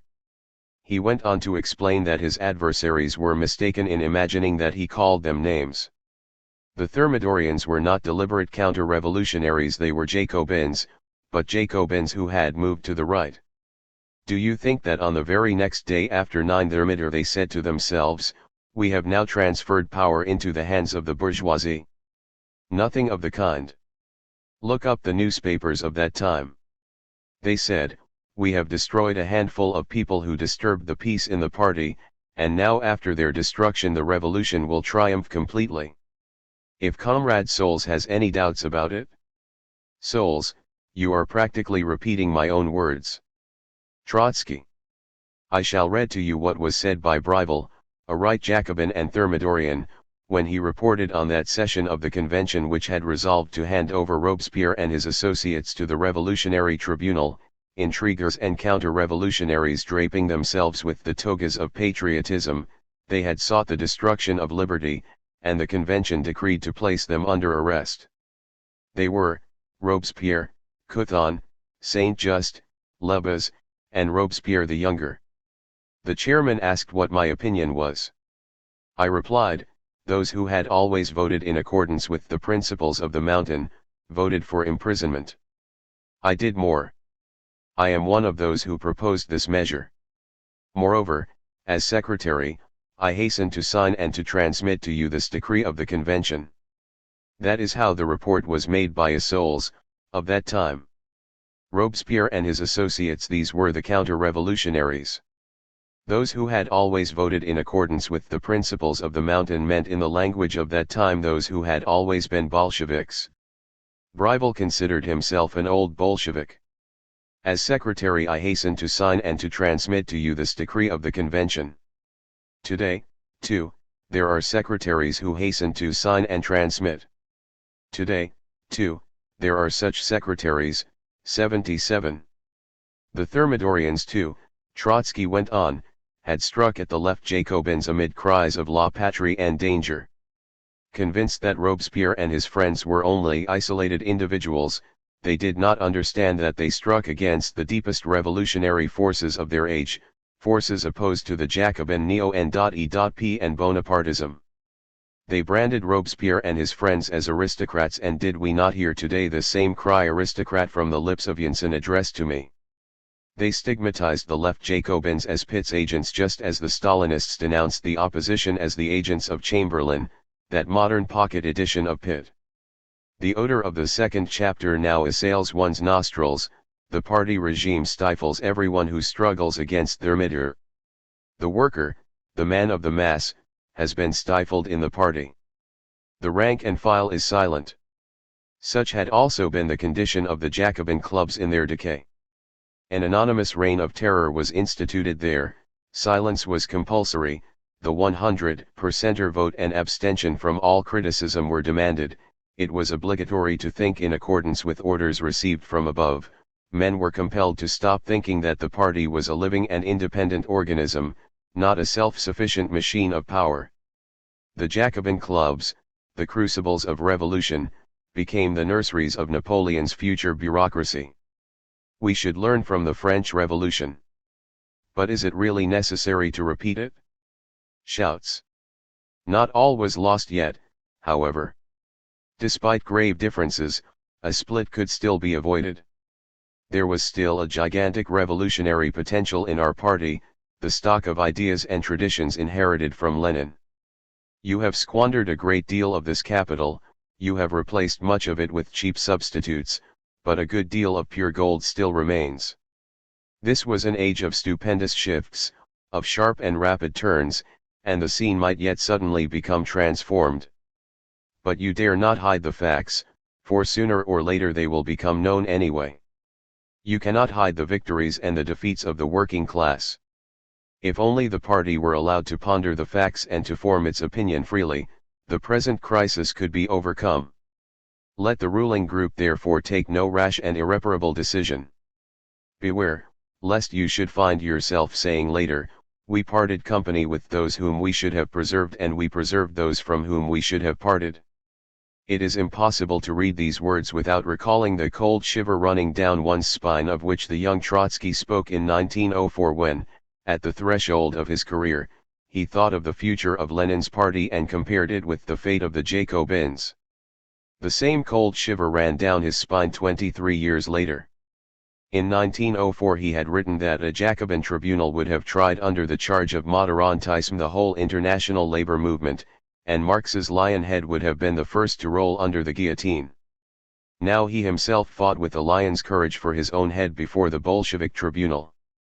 In 1904 he had been disgusted with Lenin's malicious and morally repulsive suspiciousness, a flat caricature of the tragic Jacobin intolerance. Now he invoked Lenin's ideas against the intolerance and the malicious and morally repulsive suspiciousness of Lenin's successors. But his view of Jacobinism was almost diametrically opposed to the one he had voiced in his youth. Then he saw Jacobinism as incompatible with Marxist socialism. These were two opposed worlds, doctrines, tactics, mentalities. For Jacobinism meant an absolute faith in a metaphysical idea and absolute distrust of living people, while Marxism appealed in the first instance to the class consciousness of the working masses. And so in 1904 he demanded a clear choice between the two, because the Jacobin method, if revived, would consist in placing above the proletariat a few well-picked people, or one person invested with the power to liquidate and degrade. Now he confronted these few well-picked people and the one person acquiring the power to liquidate and degrade. But his main charge against them was not that they acted in the Jacobin spirit, but, on the contrary, that they worked to destroy it. Now he dwelt on the affinity of Marxism and Jacobinism, and he identified himself and his adherents with Robespierre's group, and it was he who turned the charge of Moderantism against Stalin and Bukharin. Thus the conflict of the two souls in Bolshevism, the Marxist and the Jacobin, a conflict which we first noticed in 1904-78 and which underlay all Bolshevik affairs in recent years, now caused Trotsky to view Jacobinism from an angle altogether opposed to that from which he had first approached it. This conflict was in varying degrees characteristic for all Bolshevik factions. Curiously, they all appeared to identify themselves with the same aspect of Jacobinism. While Trotsky compared his own attitude with Robespierre's and saw his adversaries as moderatists, souls, and others with him saw Stalin as the new Robespierre and Trotsky as the new Danton. In truth, as events were to show, the alignments and divisions were far more complex and confused. What Jacobinism and Bolshevism had in common was substitutism. Each of the two parties had placed itself at the head of society but could not rely for the realization of its program on the willing support of society. Like the Jacobins, the Bolsheviks could not trust that their verite would win the hearts and the minds of the people. They too looked around with morbid suspicion and saw enemies creeping from every crevice. They too had to draw a sharp dividing line between themselves and the rest of the world because every attempt to blur the line threatened to release inner centrifugal forces, and they too were drawing it with the edge of the guillotine, and having destroyed their enemies outside their own ranks began to see enemies in their own midst. Yet, as a Marxist, Trotsky reiterated now what he had first said in 1904, the party must see the guarantee of its stability in its own base, in an active and self-reliant proletariat, and not in its top caucus, which the revolution may suddenly sweep away with its wings.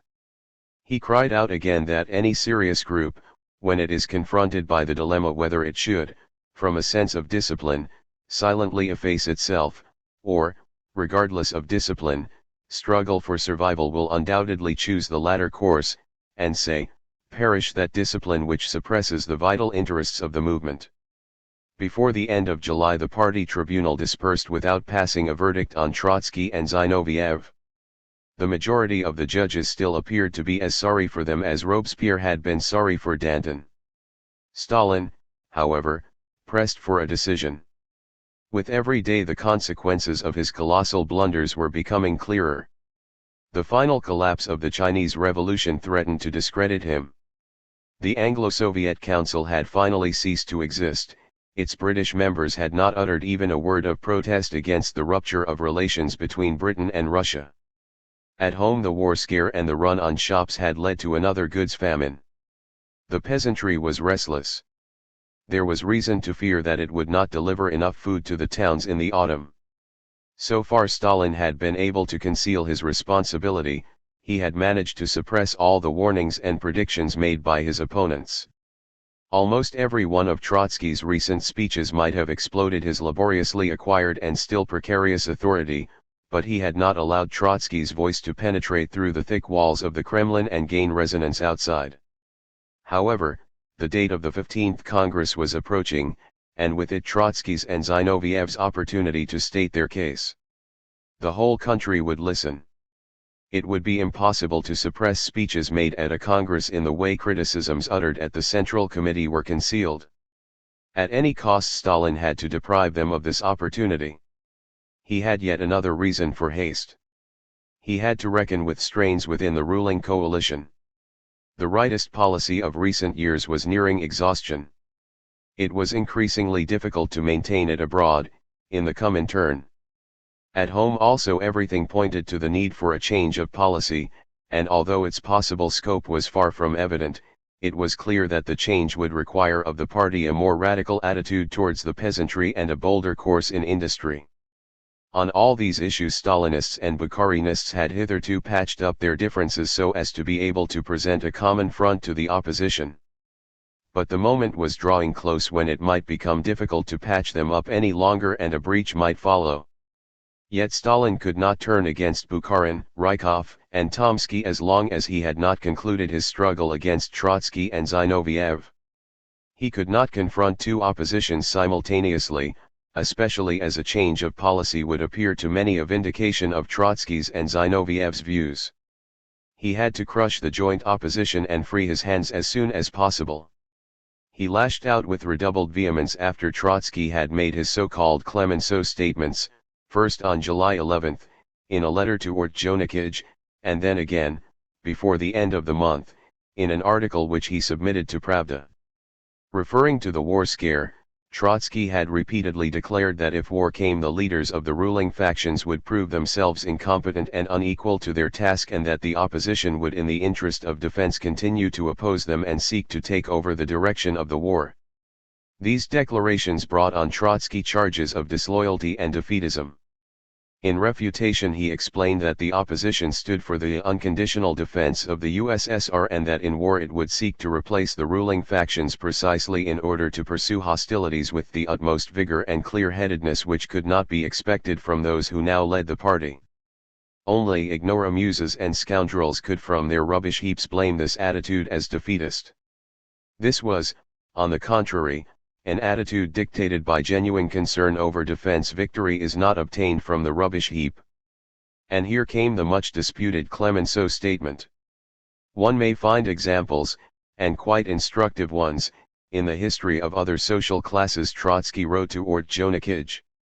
We shall cite only one. At the beginning of the imperialist war, i.e. of the First World War, the French bourgeoisie had at its head a blundering government, a government without rudder and sail. Clemenceau and his group were in opposition to it.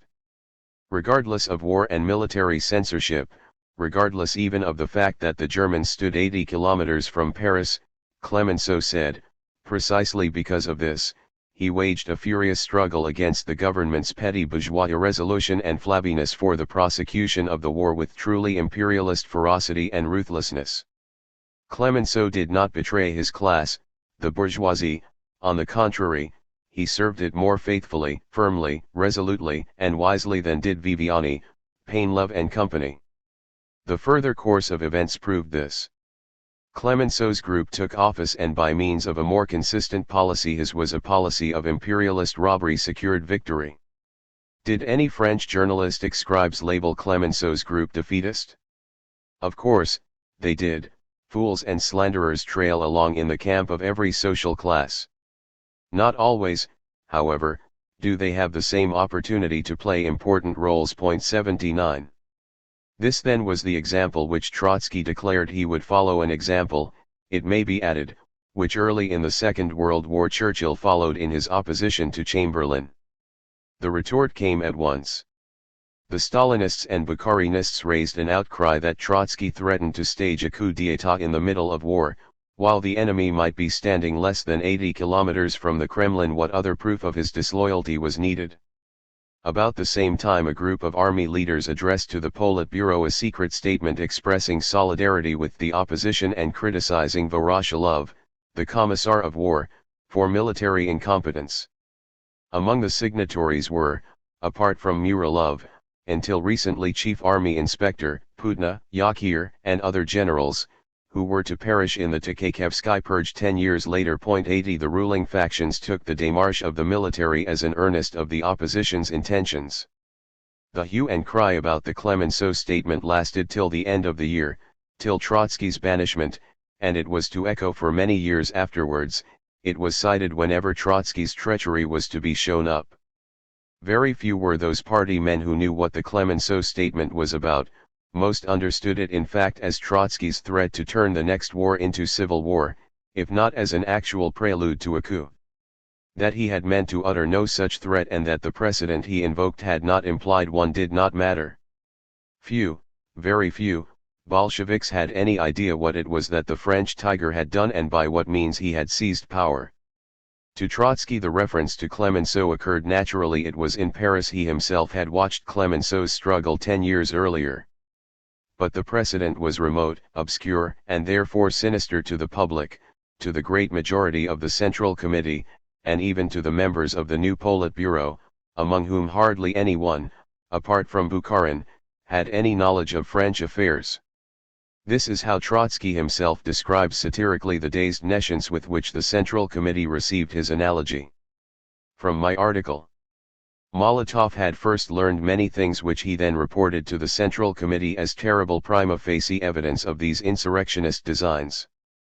And so Molotov learned that during the war there was in France a politician called Clemenceau, that politician waged a struggle against the French government of the time in order to force a more determined and ruthless imperialist policy. Stalin then explained to Molotov, and Molotov expounded to us the real sense of that precedent. On the example set by Clemenceau's group, the opposition intends to fight for another policy of socialist defense, and that means an insurrectionist policy like that which the left social revolutionaries adopted in 1918. 81. It was all too easy to frighten with the mysterious conundrum the cells, first in Moscow and then in the provinces, whence the clamor rose that it was time to render the opposition harmless. On August 1 the Central Control Commission and the Central Committee again considered the motion calling for Trotsky's expulsion. Once again Stalin, Bukharin, and others railed in good set terms and read out interminable indictments in which they brought up every detail of Trotsky's political past, beginning with 1903, and showed it in the darkest colors. Even the long-forgotten charges, made once, in 1919, by the military opposition, namely, that during the Civil War Trotsky was the enemy of the communists in the army and ordered brave and innocent commissars to be shot, were brought up afresh. 82 This time, however, the Clemenceau statement provided the gravamen of the indictment, which was that the opposition could not be depended upon to behave loyally in war and to contribute to the defense of the Soviet Union. In reply, Trotsky recalled the paramount responsibility he had borne over many years for the party's defense policy and for formulating the Communist International's views on war and peace. He attacked Stalin's and Bukharin's reliance for defense on broken reeds, or, as he put it, on rotten ropes and rotten props. Had they not hailed the Anglo-Soviet Council as a bulwark against intervention and war, and had this not turned out a rotten prop? Was their alliance with the Kuomintang not a rotten rope? Had they not weakened the Soviet Union by sabotaging the Chinese Revolution? Voroshilov had stated that the peasant revolution in China might have interfered with the northern expedition of the generals. But this was precisely how Chiang Kai-shek viewed the matter. For the sake of a military expedition you have put a brake on the revolution, as if the revolution were not, itself an expedition of the oppressed against the oppressors. You came out against the building of Soviets in the army's rear as if the revolution were the rear of an army, and you did it in order not to disorganize the hinterland of the very same generals who 2 days later crushed the workers and the peasants in their rear. Such a speech by Voroshilov, the Commissar of Defense and a member of the Politburo, was in itself a catastrophe equivalent to a lost battle. In case of war the rotten ropes will fall to pieces in your hands, and this was why the opposition could not forbear criticizing the Stalinist leadership. But would criticism not weaken the moral standing of the USSR? To pose the question thus was worthy of the Papal Church or of feudal generals. The Catholic Church demands unquestioning recognition of its authority by the faithful. The revolutionary gives his support while criticizing, and the more undeniable his right to criticize the greater in time of struggle is his devotion to the creative development and strengthening of that in which he is a direct participant. What we need is not a hypocritical union sacrée but honest revolutionary unity. Nor was victory in war primarily a matter of arms.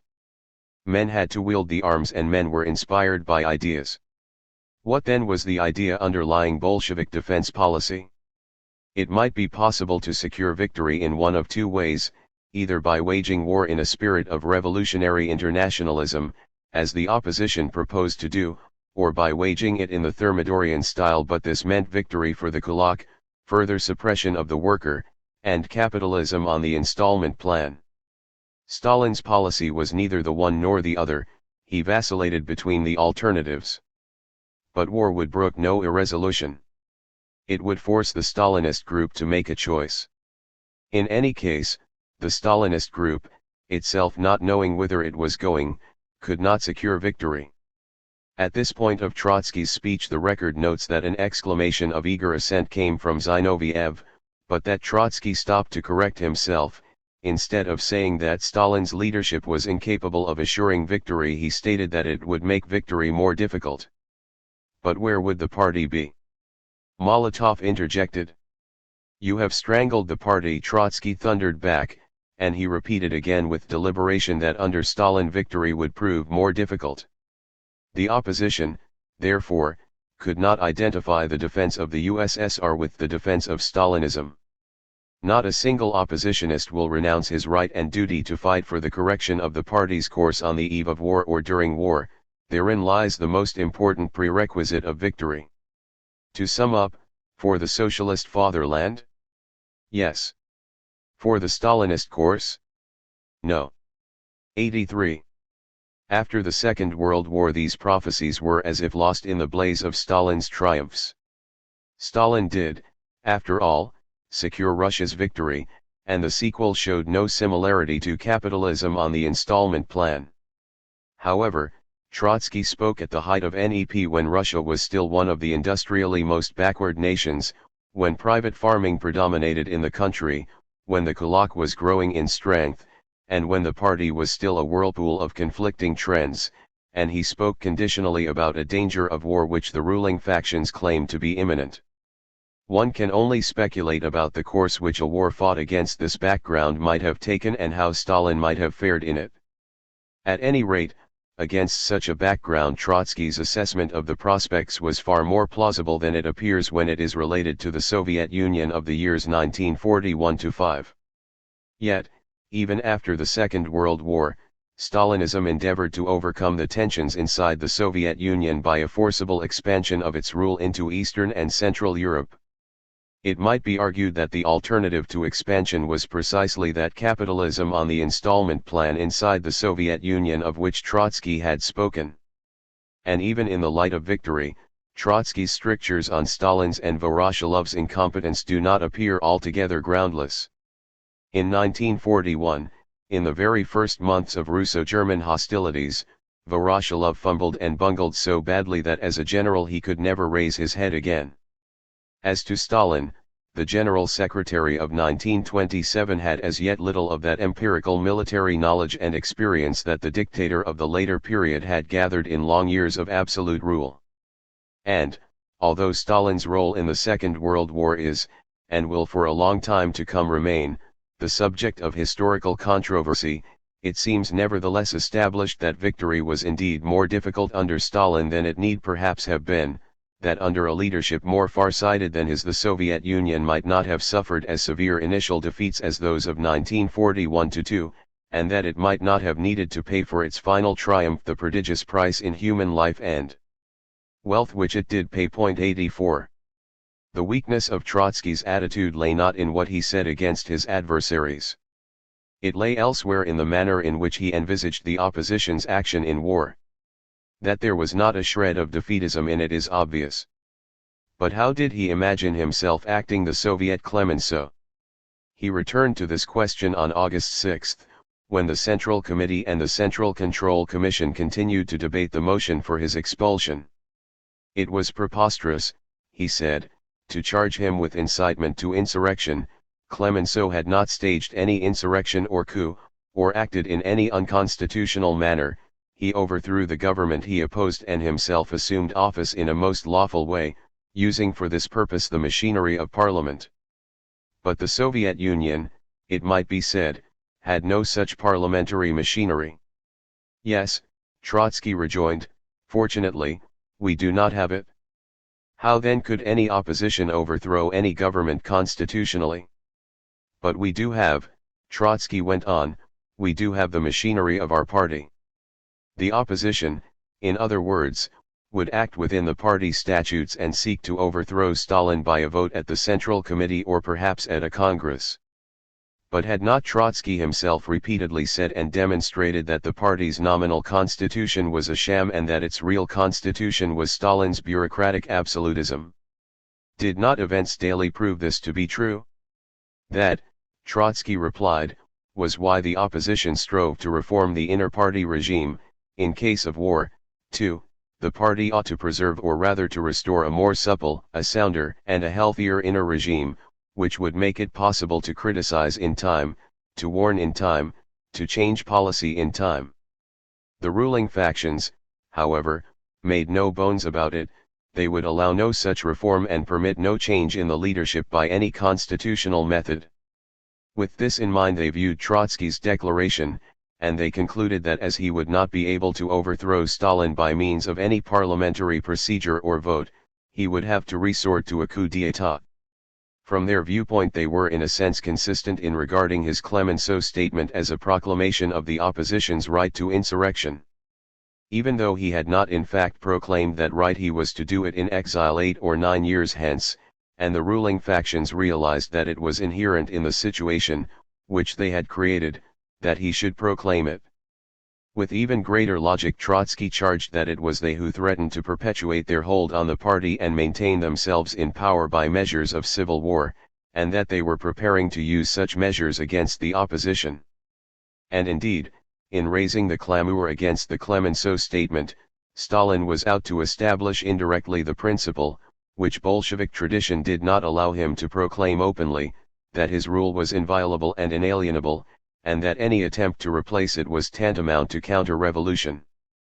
This was the issue which underlay the affair. The storm over the Clemenceau statement revealed the width, the depth, and the unbridgeability of the gulf between the ruling group and the opposition. By force of circumstances, the language in which they addressed each other was already the language of civil war. Yet even now the party tribunal, deliberating for the second month over Trotsky's expulsion, still demurred at passing the verdict. For once Stalin had run ahead of his followers and associates. They were not yet quite ready to do his bidding. Still entangled in shreds of old loyalties, still thinking of their adversaries as comrades, still worried about niceties of party statutes, and anxious to preserve appearances of Bolshevik decorum, they sought once again to come to terms with the opposition. The latter were only too glad to meet them halfway, and so Trotsky and Zinoviev tried to calm the emotions aroused by the Clemenceau statement with a declaration of the opposition's loyalty to party and state and of its commitment to the unconditional defense of the Soviet Union in any emergency. A new truce was arranged, and on August 8 the Central Committee and the Central Control Commission concluded their deliberations, ignoring the motion for expulsion and content to pass no more than a vote of censure on the chiefs of the opposition. For the moment it looked as if the opposition would be able to participate in the 15th Congress and there make another appeal to the party. The leaders prepared a full and systematic statement of policy, a platform, such as they had never before been able to present. The platform was thrashed out in opposition circles, carefully amended, and supplemented. 85 However, matters had long since gone beyond the point at which normalization might have been possible. This was the last truce, and it was even more short-lived than the previous one.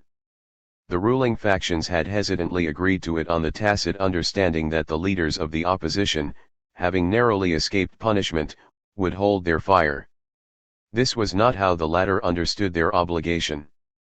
They felt entitled to go on with what to them was normal expression of opinion and criticism, especially in the months preceding a Congress, the season for an all-party debate. Stalin and his closest henchmen did what they could to nullify the truce. He exacerbated the opposition by continuing, with and without pretext, to penalize and banish its adherents. He laid the blame at the opposition's door, saying that it had broken the truce by preparing its platform, by refusing to join in a condemnation of its sympathizers in Germany, and seeing that he was behind schedule in his drive, he delayed the 15th Congress by a month. On September 6 Trotsky and his friends approached the Politburo and the Central Committee and pointed out that the General Secretariat was pursuing its own policy, one which did not even accord with that of the Stalinist Bukharinist majority, and they submitted a detailed report on the new persecution and a protest against the postponement of the Congress. Trotsky asked once again for a loyal pre-Congress debate with the participation of the banished oppositionists. He also demanded that the Central Committee should, in accordance with a custom honored in the past, publish the opposition's platform and circulate it, together with all the official documentation, among the party electorate. After fierce and relentless interventions by Stalin, the Central Committee rejected the opposition's complaints and refused to publish the platform as part of the papers for discussion. Moreover, it forbade the opposition to circulate the document by its own means. This was, of course, a new bone of contention. For the opposition to observe the fresh ban was to surrender ignominiously, perhaps forever. But to snap their fingers at it was also risky, for the platform would then have to be produced and circulated clandestinely or semi-clandestinely. The opposition resolved to take the risk. To protect itself against reprisals, to spread the blow once again and also to impress the Congress, Trotsky and Zinoviev called on their adherents to sign the platform en masse. The collection of signatures was to reveal the size of the opposition's following, and so the campaign was from the outset a trial of strength in a form the opposition had not hitherto dared to undertake. Stalin could not allow this to go on undisturbed. On the night of 12 to 13 September the GPU raided the opposition's printing shop, arrested several men engaged in producing the platform, and announced with a flourish that it had discovered a conspiracy. The GPU maintained that they had caught the oppositionists red-handed, working hand in glove with notorious counter-revolutionaries, and that a former officer of Virgil's White Guards had set up the opposition's printing shop. On the day of the raid Trotsky had left for the Caucasus, but several leaders of the opposition, Preobrazhensky, Mrakovsky, and Serebryakov, attempted to come forward with a refutation and declared that they assumed full responsibility for the printing shop and the publication of the platform. All three were immediately expelled from the party and one of them, Mrakovsky, was imprisoned. This was the first time that such punishment was inflicted on prominent men of the opposition. The incident foreshadowed the amalgams on which the great purges of the next decade were to be based.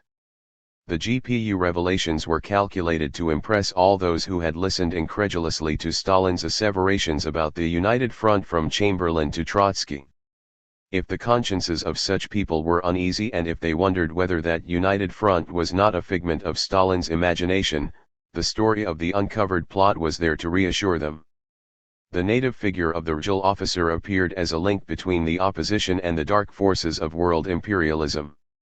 The doubting and the confused received a clear warning. They were shown the net in which they might get entangled once they undertook or merely condoned any form of activity directed against the official leaders, no matter how innocent that activity appeared at first sight. The blow was well aimed. By the time the opposition managed to show up the GPU revelations as a fake, the harm had been done. Zinoviev, Kamina and Trotsky he had interrupted his stay in the Caucasus and returned to Moscow intervened with Menzinsky, the head of the GPU since Dzerzhinsky's death, and cleared up the farcical circumstances of the plot. The GPU had caught members of the opposition duplicating typewritten copies of the platform. The opposition, it transpired, did not even possess a clandestine printing shop of the kind that every underground group had operated in Tsarist days. A few young men had volunteered to do the typing and duplicating. True, some of them were not party members, but this was their only fault. Stalin was later unable to find for them a label more damaging than bourgeois intellectuals.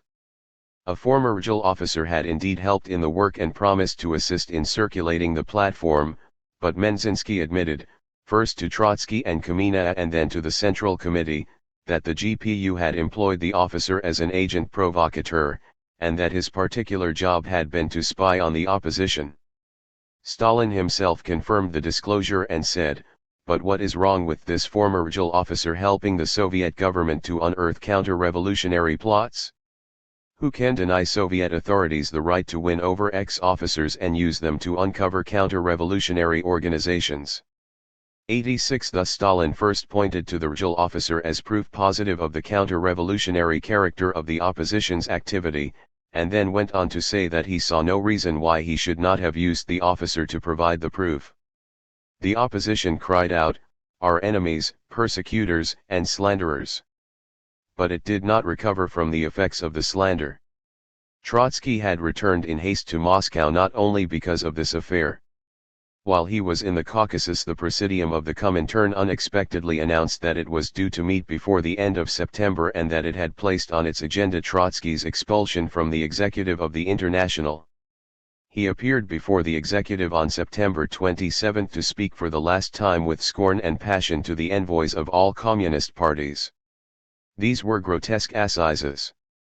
The foreign communists who sat in judgment over one of the founding fathers of their international and denied him all the merits of a revolutionary, were almost to a man pathetic failures as revolutionaries, instigators of abortive risings, almost professional losers of revolution, or heads of insignificant sects, all basking in the glory of that October in which the accused man had played so outstanding a part.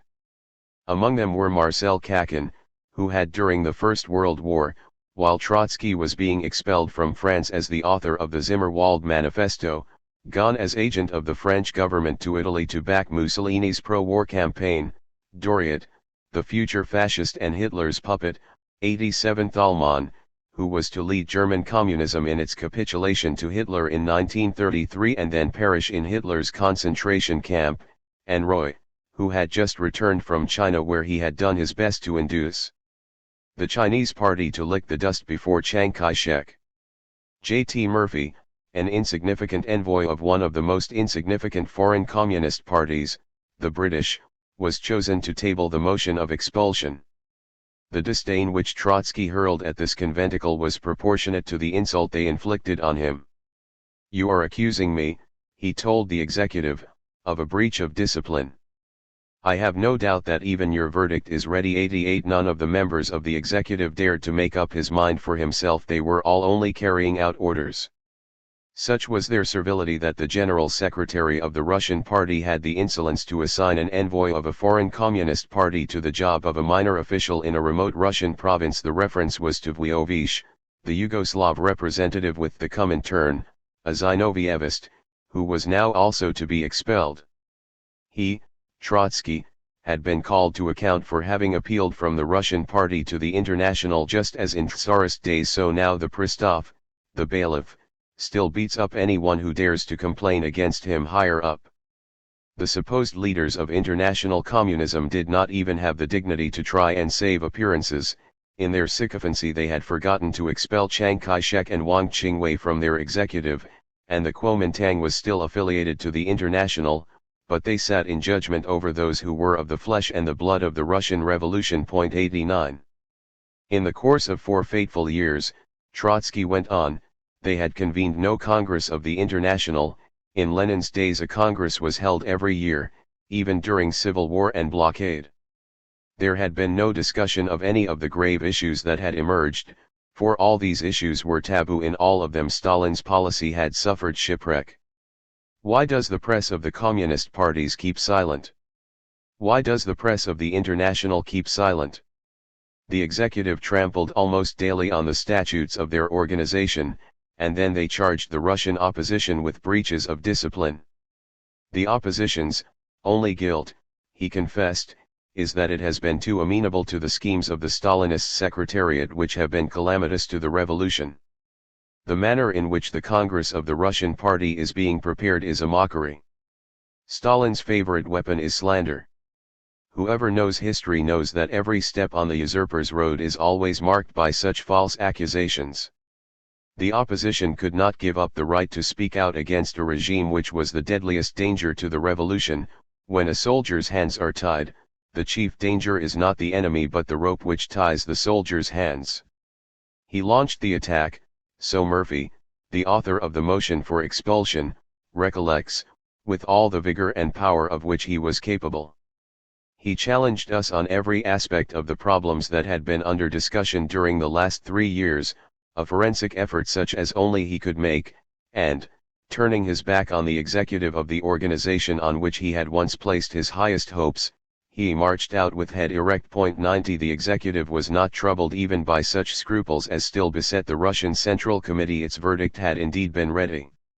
At this point the struggle in Moscow led to a diplomatic incident which aroused a flurry of international excitement. Since the breach between Britain and Russia, Soviet relations with France had also deteriorated. The French government and press raised again the old clamor about the unpaid loans, the clamor which had been first heard after Lenin's government had repudiated all Tsarist debts to foreign creditors. The Politburo and the Central Committee discussed the question on and off. In 1926 Trotsky was in favor of conciliating the French. Britain was then in the throes of industrial unrest, the Chinese Revolution was on the ascendant, France was laboring under the effects of inflation, and the Soviet Union was in a position of strength in which he held it to be advisable to make a concession to the French and remove a grievance of the small rentiers. At that time, however, Trotsky relates, Stalin was in an overconfident mood and would not hear of any settlement. Then, in the autumn of 1927, when the issue again became topical, Stalin was anxious to go some way to meet the French demands. Now, however, Trotsky and his friends were opposed to this. He argued that after the defeat of the Chinese Revolution, the breakdown of the Anglo-Soviet Council, and the rupture with Britain, the Soviet government was too weak to yield, and that any concession on its part would be taken as a further sign of weakness. For the opposition, the situation was complicated by the fact that Rakovsky, as ambassador, conducted the negotiations in Paris and became the butt of French attacks. Already in August, the French envoy in Moscow had expressed his government's displeasure because of Rakovsky's connection with the Trotskyist opposition. 91 At the Central Committee, on the other hand, Stalin then made an attempt to play off Rakovsky against Trotsky. He asserted that it was Rakovsky, a loyal oppositionist, who was urging Moscow to yield to the French. Trotsky wrote to Rakovsky and asked him to keep in mind that his role in Paris had become an issue in the inter-party struggle. 92 Rakovsky's devotion to the opposition and to Trotsky personally was such that the reminder could not but impress him. But even before he had received it, he took a step which caused one of the great diplomatic scandals of the time. He put his signature to a manifesto calling workers and soldiers in capitalist countries to defend the Soviet Union in case of war. In these years of stabilization and normalcy in diplomatic relations with bourgeois governments, it was not customary for Soviet ambassadors to make such revolutionary appeals. The French press fulminated. The French government declared Rakovsky persona non grata. Aristide Briand, the foreign minister, declared that the Soviet government should be all the more willing to recall its unruly ambassador because it was anyhow improper that an adherent of the opposition should represent it in Paris. Moscow's reply was ambiguous. Chicherin, as Commissar of Foreign Affairs, defended his ambassador, but the French ministry had reason to think that its attacks on Rakovsky were not altogether unwelcome to Chicherin's superiors. Trotsky maintained that Stalin played a disloyal game over Rakovsky's recall, and that the Soviet Foreign Office should have told Briand bluntly not to meddle in the inner affairs of the Bolshevik Party. However, since the French government had declared Rakovsky persona non grata, Moscow had no choice but to recall him. Rakovsky, distinguished though he was as diplomat, had chafed at his foreign assignments and was eager to plunge back, after an interval of 4 years, into the struggle at home. Trotsky, too, was glad to have his old friend back at his side. The opposition derived some credit from the circumstances of Rakovsky's recall, the fact that one of its chiefs had drawn on himself the enmity of a bourgeois government, because he had appealed to foreign workers and soldiers to defend the Soviet Union, strikingly refuted the charges about the opposition's defeatism and the united front from Chamberlain to Trotsky. Stalin, realizing that it was not enough to heap accusations on his adversaries, now endeavored to enhance his popularity in a more positive way. The opposition had, in its platform, renewed the demands which it had made the year before and which the ruling factions then pretended to fulfill. It asked that wage increases be granted to poorly paid workers, that the 8-hour day be strictly observed, that tax reliefs be accorded to bedniaks, and so on. The platform asserted that the ruling factions had honored none of their promises, and that the conditions of the proletarian and semi-proletarian masses had gone from bad to worse. In reply to this, Stalin made a startling move. He announced that the government would shortly introduce a 7-hour working day and a 5-day week, and that the workers would receive the same wages as before. The occasion for the promulgation of the reform was to be the approaching 10th anniversary of the October Revolution, on which the Politburo was to address the nation in a solemn manifesto hailing the 7-hour day as the greatest achievement of socialism so far, the consummation of the first decade of revolution. This was sheer duplicity. The Soviet Union was too poor to afford such a reform even 30 years later, after it had become the world's second industrial power. Its workers still worked 8 hours a day and 6 days a week. 93 However, Stalin was not concerned with the economic realities of the case. He produced his sensational piece of legislation without discussing it beforehand with the trade unions, the Gosplan, and even the Central Committee. The Bukharinists had misgivings. Tomsky, who led the trade unions, did not hide his dislike of the stunt. Stalin, nevertheless, forced it through, and for the middle of October a special session of the Central Executive Committee of the Soviets was convened to Leningrad to give its formal and solemn sanction. At the session, on October 15, After Kirov had presented an official report, Trotsky demonstrated the spuriousness of the scheme. He recalled that when the opposition had urged a modest increase in wages, the claim had been indignantly rejected as threatening to strain the nation's economic resources. How then could the economy now sustain a 7-hour day? The opposition maintained that even the 8-hour day was not properly observed in state-owned industry. Why then did Stalin suddenly pull this grand reform out of his hat? Would it not have been more honest to offer the workers some more modest but real gains? It was a shame to commemorate the revolution with such conjuring tricks. Trotsky pointed out that none of the blueprints for the first 5-year plan, which had just been completed after years of preparation, contained as much as a hint of the shorter working day. How then could they genuinely shorten it when they had planned for years ahead on the assumption of a longer working day? The whole reform, he concluded, had one purpose only: to assist the ruling group in its showdown with the opposition. In this dispute reason, truth, and honesty were all on Trotsky's side, and not for the first or the last time they led him immediately into a trap. Nothing suited Stalin better than Trotsky's protests. The Stalinists flocked to the factories to tell the workers of Trotsky's latest indignity. He wanted, they said, to rob the workers of the boon the party bestowed on them. He was obstructing the epoch-making reform in which all could see the dawn of socialism. What was the good of all his professions of Bolshevik loyalty and of all his posturing as a champion of the working class? To the men in the factories Trotsky's arguments were unknown. Old and cool-headed workers may have guessed them and have had their own thoughts about Stalin's dubious gift. But the great credulous mass hailed it and was impatient with the critics. The opposition had mostly argued about issues which were high above the workers' head: Kuomintang, the Anglo-Soviet Council, permanent revolution, THIRD-WORLDISM, Clemenceau, and the one point at which the opposition's language had not been abstruse was its demand for an improvement in the workers' lot. The demand had gained it wide, though passive, sympathy. Much of that sympathy was now dissipated. The wall of indifference and hostility closed around the opposition. Yet so strong is sometimes in men the wish for that for which they only faintly hope. Precisely at this moment a freakish event brought the leaders of the opposition solace and encouragement. During the session at which the 7-hour day was debated, official demonstrations were staged in Leningrad to honor the event. There was the usual pomp and circumstance. Party leaders reviewed a parade and a march past of vast multitudes. Trotsky and Zinoviev were not to be seen among the leaders.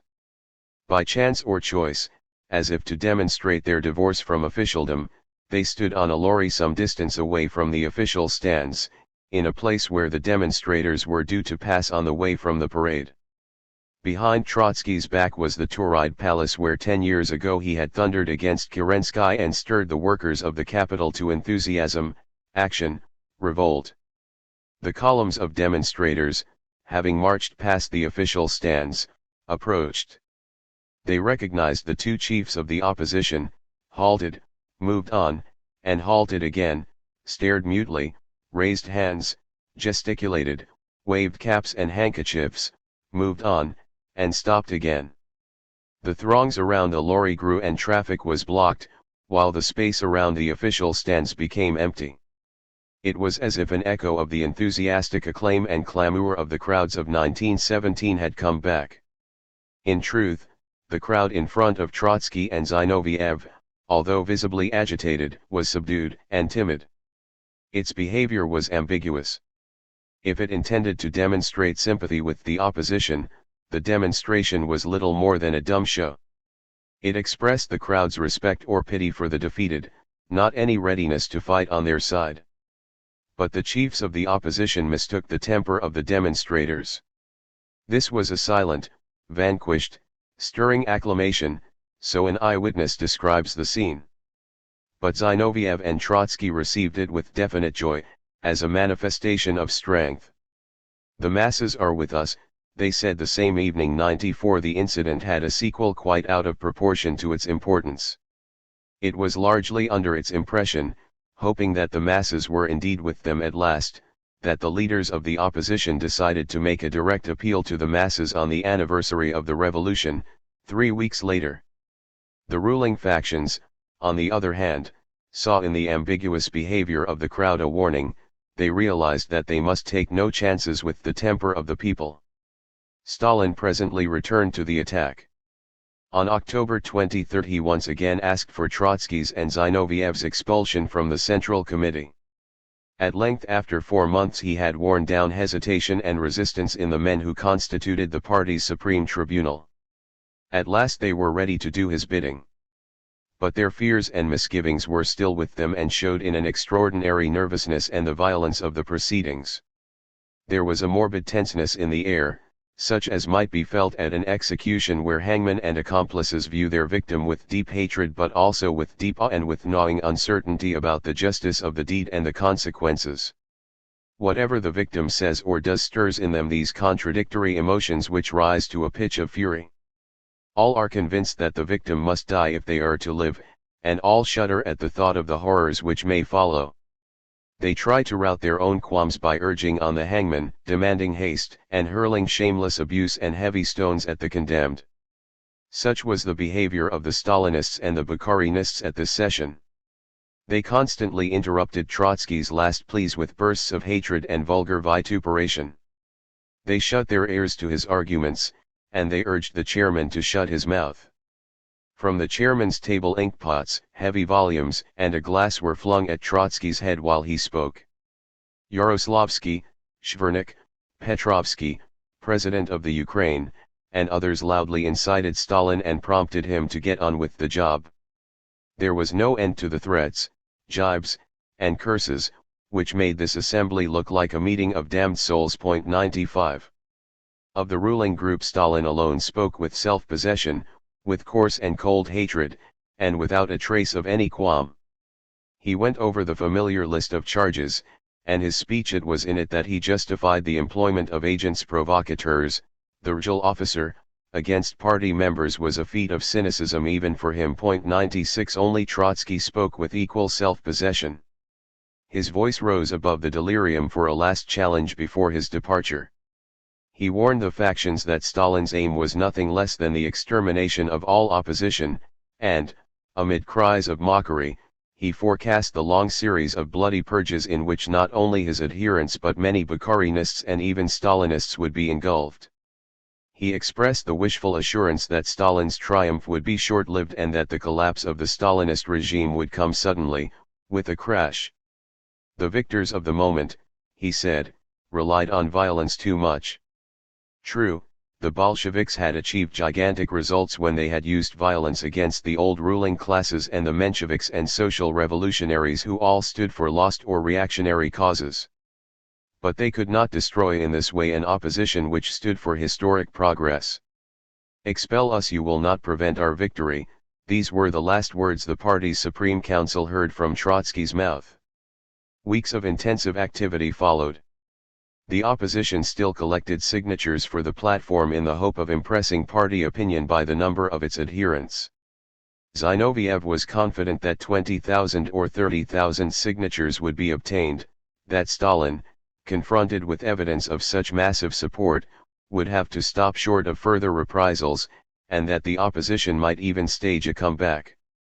The chiefs of the opposition decided to make, on the anniversary of the revolution, that appeal to the masses which had tempted them since the demonstration in Leningrad. It was not easy to determine the form of the appeal. Its purpose was to make the masses aware of the opposition's demands and to stir them against the official leaders, without, however, giving the latter ground for charging the opposition with a breach of discipline. The two things could hardly be reconciled, and the members of the opposition spent days and nights deliberating and preparing for the trial of strength.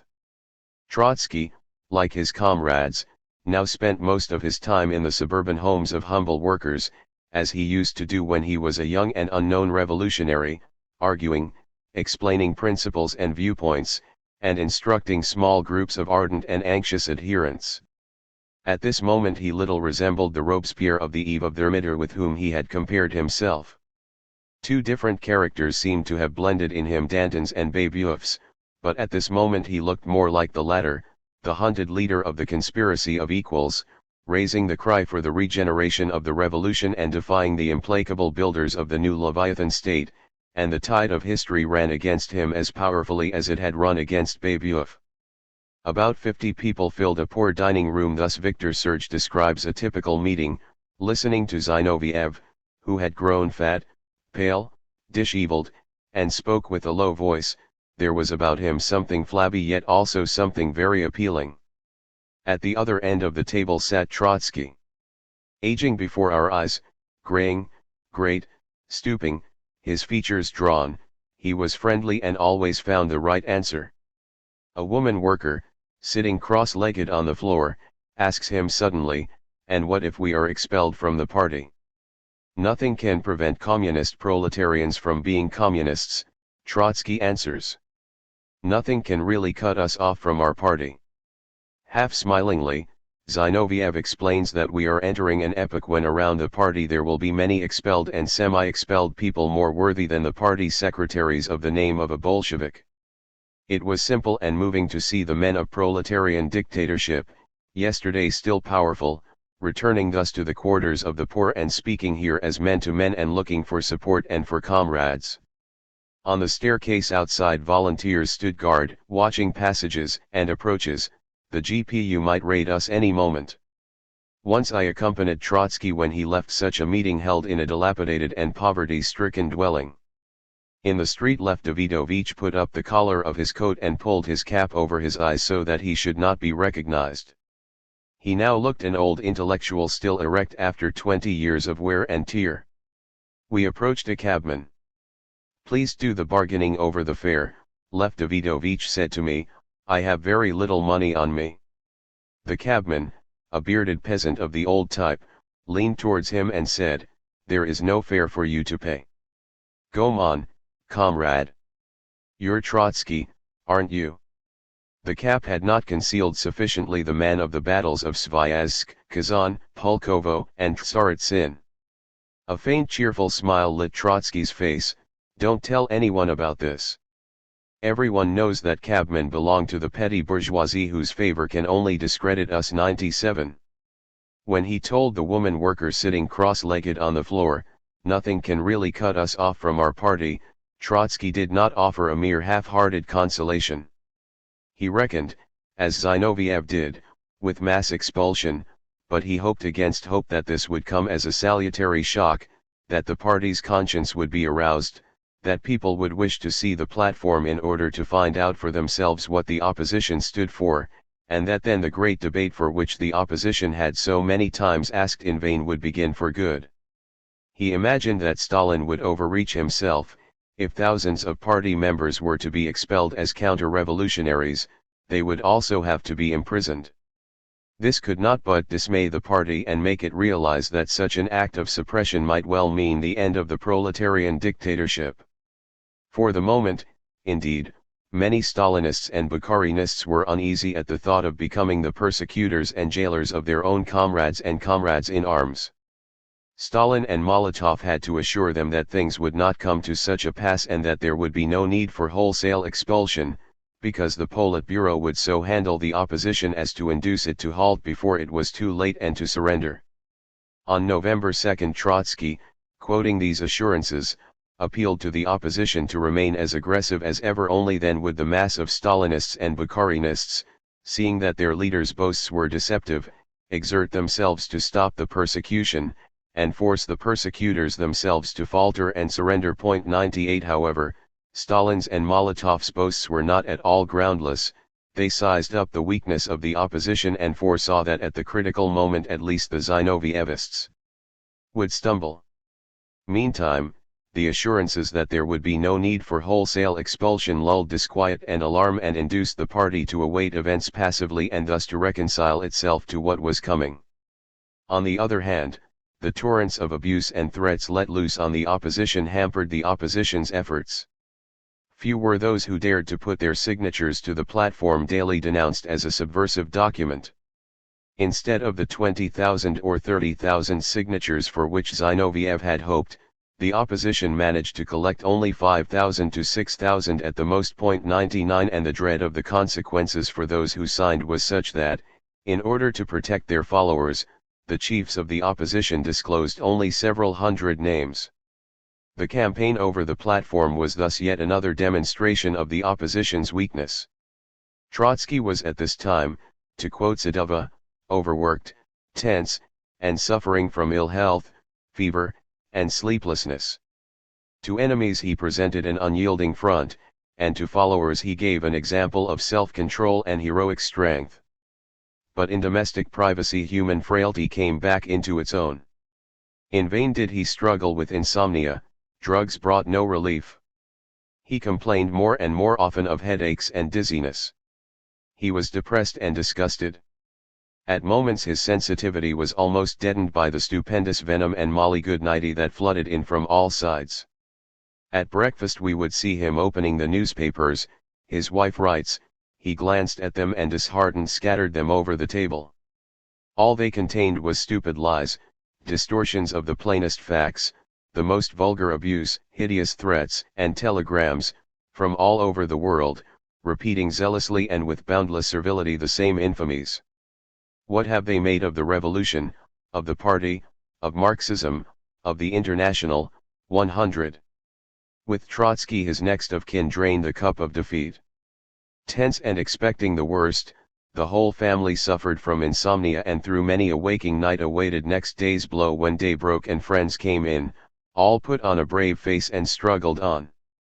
Sedova, herself not very politically minded, more at ease within the walls of museums and art galleries than amid arguing, scheming and fighting party men, but moved by a woman's love and loyalty, was drawn completely into the cruel drama. Having given up her independent interests and placed herself in her husband's shadow, she lived with all her fibers his life, tried to think his thoughts, trembled with his anger, and shrank with worry and anxiety. Their elder son, Lyova, now 21, had spent his childhood and early youth, as he was to spend the rest of his short life, under the spell of his father's greatness. To be Trotsky's son, to share his ideas, and to follow in his footsteps had been for the adolescent and was for the young man a source of the greatest happiness. He had joined the Komsomol by subterfuge, before he had reached the age limit, pretending to be older than he was, and he had tried to enlist in the Red Army too. He had left his parental home in the Kremlin to live in a commune hostel, amid starving and tattered worker students, and he had joined the opposition the moment it had been formed. It was a galling experience for him to watch how the Komsomol, to whose members his father had so recently been a living legend and inspiration, was incited and turned against Trotskyism. With filial and revolutionary fervor he hated the men whom his father branded as bureaucrats corrupted by power. He spent years arguing and organizing opposition groups, stumping party cells, and, side by side with such recognized leaders of the opposition as Pyatakov and Preobrazhensky, addressing meetings in the provinces as far as the Urals. Youthful energy sustained his optimism and confidence, but in these weeks, amid rising bitterness and violence, he was seized with fear for his father's life, and became inseparable from him as assistant and bodyguard, ready at any moment to jump at the throat of an assailant.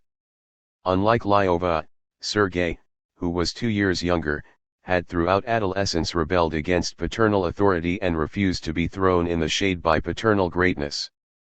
The rebellion took the form of a revulsion against politics.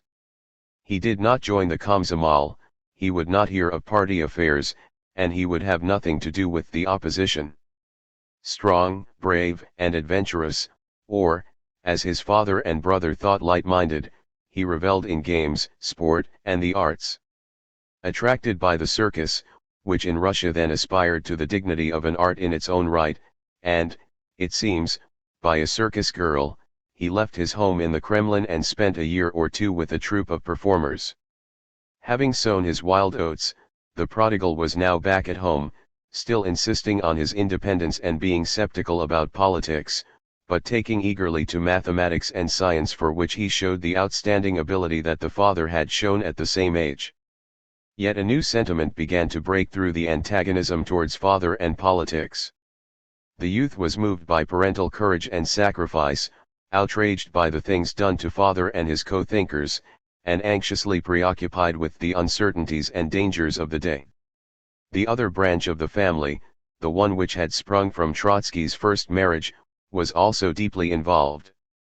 Alexandra Sokolovskaya, aging, yet firm in conviction and still as unafraid of voicing it against all and sundry as she had been as a solitary Marxist at Nikolaev in the 1890s, continued to be the rallying center of the Trotskyists in Leningrad.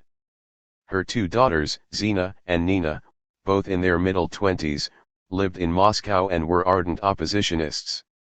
Both were as thrilled to be their father's daughters as they were when they watched him during his rise in 1917, and both were heartbroken.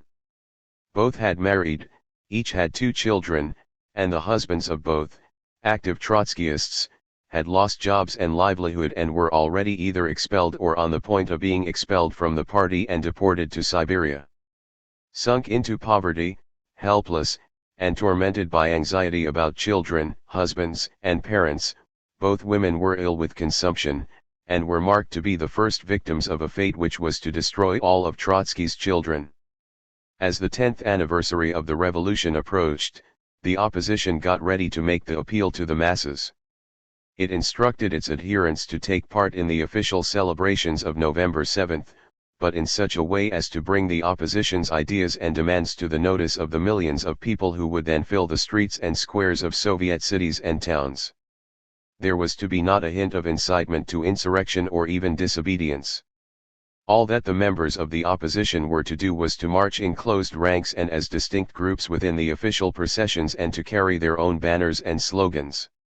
These were so inoffensive outwardly, being directed against the ruling group merely by implication, that only the most politically minded of onlookers could distinguish them from the official slogans. Strike against the kulak, the N.E.P. man, and the bureaucrat, down with opportunism, carry out Lenin's testament, beware of a split in the party, preserve Bolshevik unity. Such were the opposition's watchwords. They were designed to impress only party men and those outsiders who were intimately and sympathetically concerned with the trend of Bolshevik policy. One cannot therefore seriously describe the opposition's action as any genuine appeal to the masses. It was essentially an appeal to the party. But, driven from the party and denied access to its rank and file, the opposition made the appeal from the outside, before the eyes of the nation and the world. Therein lay the weakness of the action. The opposition tried to come into the open with a protest against the official conduct of party affairs and at the same time to demonstrate its own self-discipline and loyalty to the party.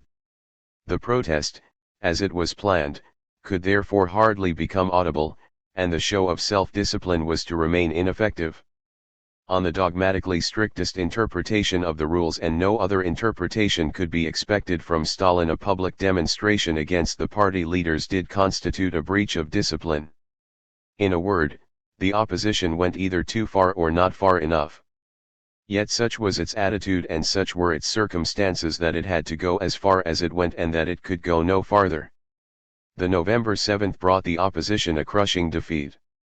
Stalin had not been caught by surprise.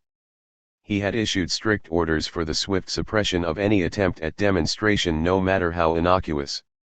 No such attempt could from his viewpoint be innocuous, for if his adversaries succeeded this time, there was no saying whether they might not after all arouse now or later the brooding and disgruntled but cowed masses. Stalin knew that even while he was nearing the pinnacle, he might still slip and lose everything, and that, despite the crippling blows he had inflicted on his adversaries, they could still overwhelm him if he left them the slightest freedom of action. And so on November 7th squads of activists and police threw themselves on any group of oppositionists who tried to unfurl a banner, display a picture of Trotsky or Zinoviev, or shout an unauthorized slogan. The oppositionists were dispersed, abused, and beaten. Bare-handed, they tried to defend themselves, to regroup, and to demonstrate anew. The streets and squares became agitated with scuffles and police charges, and with dispersing and assembling crowds until even the least politically minded person in the festive mass of onlookers became aware that he or she was witnessing a grave and critical event, that the inter-party struggle had moved from the cells into the street, and that in a way the contestants now appealed to all for support. It was indeed suppression that turned the opposition's action into something like an appeal to the masses, and that surrounded it with an air of scandal and made it appear a semi-insurrection. Victor Serge has left a vivid description of the day in Leningrad. 101 Since October 15 the opposition had pinned much hope on the Leningraders, and Zinoviev had arrived there confident in their response. But the party machine on the spot, forewarned by the events of October 15, was ready. At first opposition groups, together with all other demonstrators, marched past the stands from which the official leaders took the parade, and they raised their banners and slogans. These attracted little attention. Then the police quietly surrounded the oppositionists and isolated them. Serge describes how he himself, prevented by police barriers from joining the main demonstration, stopped to watch a procession of workers advancing with their red flags towards the center of the city. Every now and then activists turned towards the marching men and women and shouted slogans. The men and women took the cues apathetically. Then Serge himself made a few steps towards the column and exclaimed, "Long live Trotsky and Zinoviev," or something to this effect. An astonished silence was the demonstrators' only answer. Then an activist, recovering his wits, shouted back in a voice charged with threat and fury, "To the dustbin with them." The marching workers remained silent. Serge felt that he had exposed himself and was going to be torn to pieces. Suddenly a void surrounded him. He found himself facing the column alone, with only a woman and a child a few steps behind him. Through the void a student rushed to him and whispered into his ear, "Let's go away. This may turn out badly. I am coming with you so that nobody should hit you in the back." In another quarter of the city, outside the Hermitage, a few hundred oppositionists struggled good-humoredly with the militia. A tall man in military uniform, this was Bakov, former chief of the GPU in Leningrad, led a human wave against mounted policemen, who tried to halt it. Every time it was pushed back, the wave surged forward and returned. At another place a group of workers followed a small stocky man in an attack on mounted police. The stocky man dragged a policeman off the saddle, knocked him down, then helped him to get up, and in a loud confident voice accustomed to command, shouted, "You should be ashamed of yourself. You should be ashamed of charging on Leningrad workers." The man thus venting his comradely anger was Lashevik, the ex-deputy commissar of war, who had once been in command of great armies. Similar scuffles occurred all over the city and lasted many hours. Groups of spectators watched in dumbfounded silence. In the evening, at meetings of oppositionists, Serge saw again Bakov and Lashevik. They had come, their uniforms torn, to discuss the events of the day. In Moscow the disturbances and fights had a far less good-humored and comradely aspect. Commandos of activists and police struck with cold and swift brutality. The city was tensely aware of a crisis, and it was alarmed. There were rumors on the eve of the anniversary, notes an eyewitness who, however, all too eagerly picked up rumors from official quarters, that the army massed in the Red Square for the annual parade would demonstrate against Stalin. Some courageous soldier or officer would cry out, "Down with Stalin," and others would echo the slogan 102. Nothing of the sort happened, the writer remarks. At first here and there bands of oppositionists, marching towards the Lenin Mausoleum, managed to unfold a few banners, but before they reached the Red Square they were surrounded by commandos who tore the banners to shreds and made the oppositionists move on with the official demonstration. Thus, hemmed in by their adversaries and awkwardly silent, keeping in step with the rest of the procession, the oppositionists marched past the leaders and foreign guests assembled at the Red Square. Only the Chinese students of Moscow's Sun Yat-sen University formed a long, sinuous dragon. In the middle of the square they threw Trotsky's proclamations in the air. Beyond the square the oppositionists were kicked out of the common ranks, attacked with truncheons, and dispersed or arrested. In various places oppositionists had hung out of beflagged windows portraits of Lenin and Trotsky. Everywhere these were torn down and those who had hung them out were maltreated. At the House of Soviets, Smilga, who had returned from Khabarovsk, decorated his balcony with such portraits and put out the slogan "Carry out Lenin's testament." A gang of toughs broke into his home, tore up the pictures and the banner, demolished the dwelling, and mauled the man who had 10 years ago brought the Baltic fleet into the Neva at Petrograd to assist in the October insurrection. His crime was to display the picture of the leader of that insurrection. Among others, Sidova, finding herself in a group of demonstrators, was beaten up. Trotsky, accompanied by Kamina and Muralov, spent the day touring the city by car. At Revolution Square he stopped and attempted to harangue a column of workers marching towards the Lenin Mausoleum. At once policemen and activists assailed him. Shots were fired. There were shouts, "Down with Trotsky, the Jew, the traitor." The windscreen of his car was smashed. The marching column watched the scene uneasily, but moved on. What was going on in the minds of the multitudes which crowded the festive streets? Nobody knew, nobody could even guess. They marched obediently along the prescribed routes, shouted the prescribed slogans, and observed mechanically the prescribed discipline, without betraying their thoughts or venting their feelings in a single flash of spontaneity. What a contrast they formed with the hungry, rough, warm-hearted, generous, enthusiastic, and drunken crowds of 1917. What a contrast there was between the present landscape of the cities and that of the revolution now commemorated. And what a contrast in the fortunes of the leaders. 10 years ago the workers of the two capitals were ready to give their lives at Trotsky's word of command. Now they would not even turn their heads to listen to him. 10 years ago Trotsky, as he watched Martov leading the Mensheviks in their exodus from the Soviets, shouted at him triumphantly, "Go, go to the dustbin of history," and a thunder of Bolshevik applause covered his voice. To the dustbin with him. These words resounded now like a mocking echo through a square of Leningrad, when an oppositionist tried to honor Trotsky's name. Had the will of history, so oppositionists wondered, turned back or broken to pieces? Was this perhaps the Russian thermometer? These questions engaged Trotsky's thoughts also. He saw so many of the men who had led the Bolshevik revolution now aligned on his side. It seemed preposterous to assume that his and their defeat and humiliation had no deeper historic meaning, and that it did not mark that downward movement of the revolution, that second chapter of which he had spoken at the Central Committee a few months earlier. And yet he also saw that, changed as was the landscape of the revolution, its climate and color, its broad and bare outlines stood out as sharp as ever, unshaken and unaltered.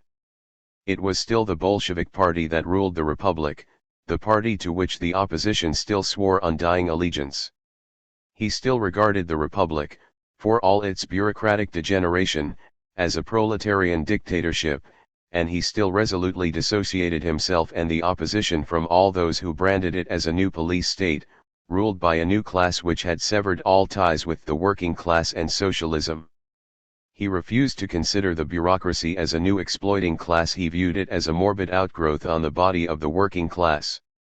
Public ownership, wherever Bolshevism had established it, was still intact. The kulak and the N.E.P. man had not yet won. The antagonism between the workers' first state and world capitalism was unabated, even though it did not show itself in any clash of arms. So much had changed, and yet so little. It was as if a hurricane had descended upon the scene, had flung the actors in opposite directions, had shifted all it could shift, had swayed the scene this way and that, but had left its frame solid and unimpaired. It seemed impossible that this should be the end. Surely the hurricane portended an earthquake? Trotsky concluded that the November 7th was not yet the Soviet thermometer, but that it was certainly the eve of thermometer .103. Serge relates that on the evening of November 7th, when the oppositionists of Leningrad met, two voices could be heard, "Nothing doing, we shall go on fighting," one voice repeated grimly. "Against whom shall we fight?" asked another in anguish. "Against our own people." The same voices could be heard wherever oppositionists met. As a rule it was the Trotskyists who asserted that they would go on fighting, and it was the Zinovievists who asked the awkward question. Zinoviev himself had returned from Leningrad in utter dejection, and he and Kamina began to regret the luckless attempt to appeal to the masses which they had undertaken with so much soaring confidence. Trotsky knew no regrets. The opposition had done what it had to do, it could not undo what it had done, Advyankapura, he repeated. On the morrow of the fateful day he asked the Politburo and the Presidium of the Central Control Commission for an official inquiry into the events, and he still took a rather sanguine view. He told his adherents that the upshot of the demonstrations was not so bad. The opposition had put on its banners the watchword "Preserve Bolshevik Unity" and had thereby shown where it stood and had at last wrested from Stalin a slogan from which he had sought to profit. Zinoviev and Kamenev replied that November 7 had brought them to the very brink of schism and that if the opposition wished to preserve Bolshevik unity it had to retrace its steps. For a few days they disputed what to do next. Trotsky soon abandoned his view of the consequences of the November 7. Only 5 days after he had written how contented he was that the opposition had wrested the slogan of unity from Stalin, he argued that it was too late to talk about unity, because the party machine had become a will-less tool of Thermidorian forces and was bent on rooting the opposition in the interest of Kulak and N.E.P. Man. 104 Zinoviev and Kamenev were not sure of this. They noticed shifts of emphasis in Stalin's policy and said that he was turning against the Kulak and the N.E.P. man. In any case they did not agree that it was too late to talk of unity.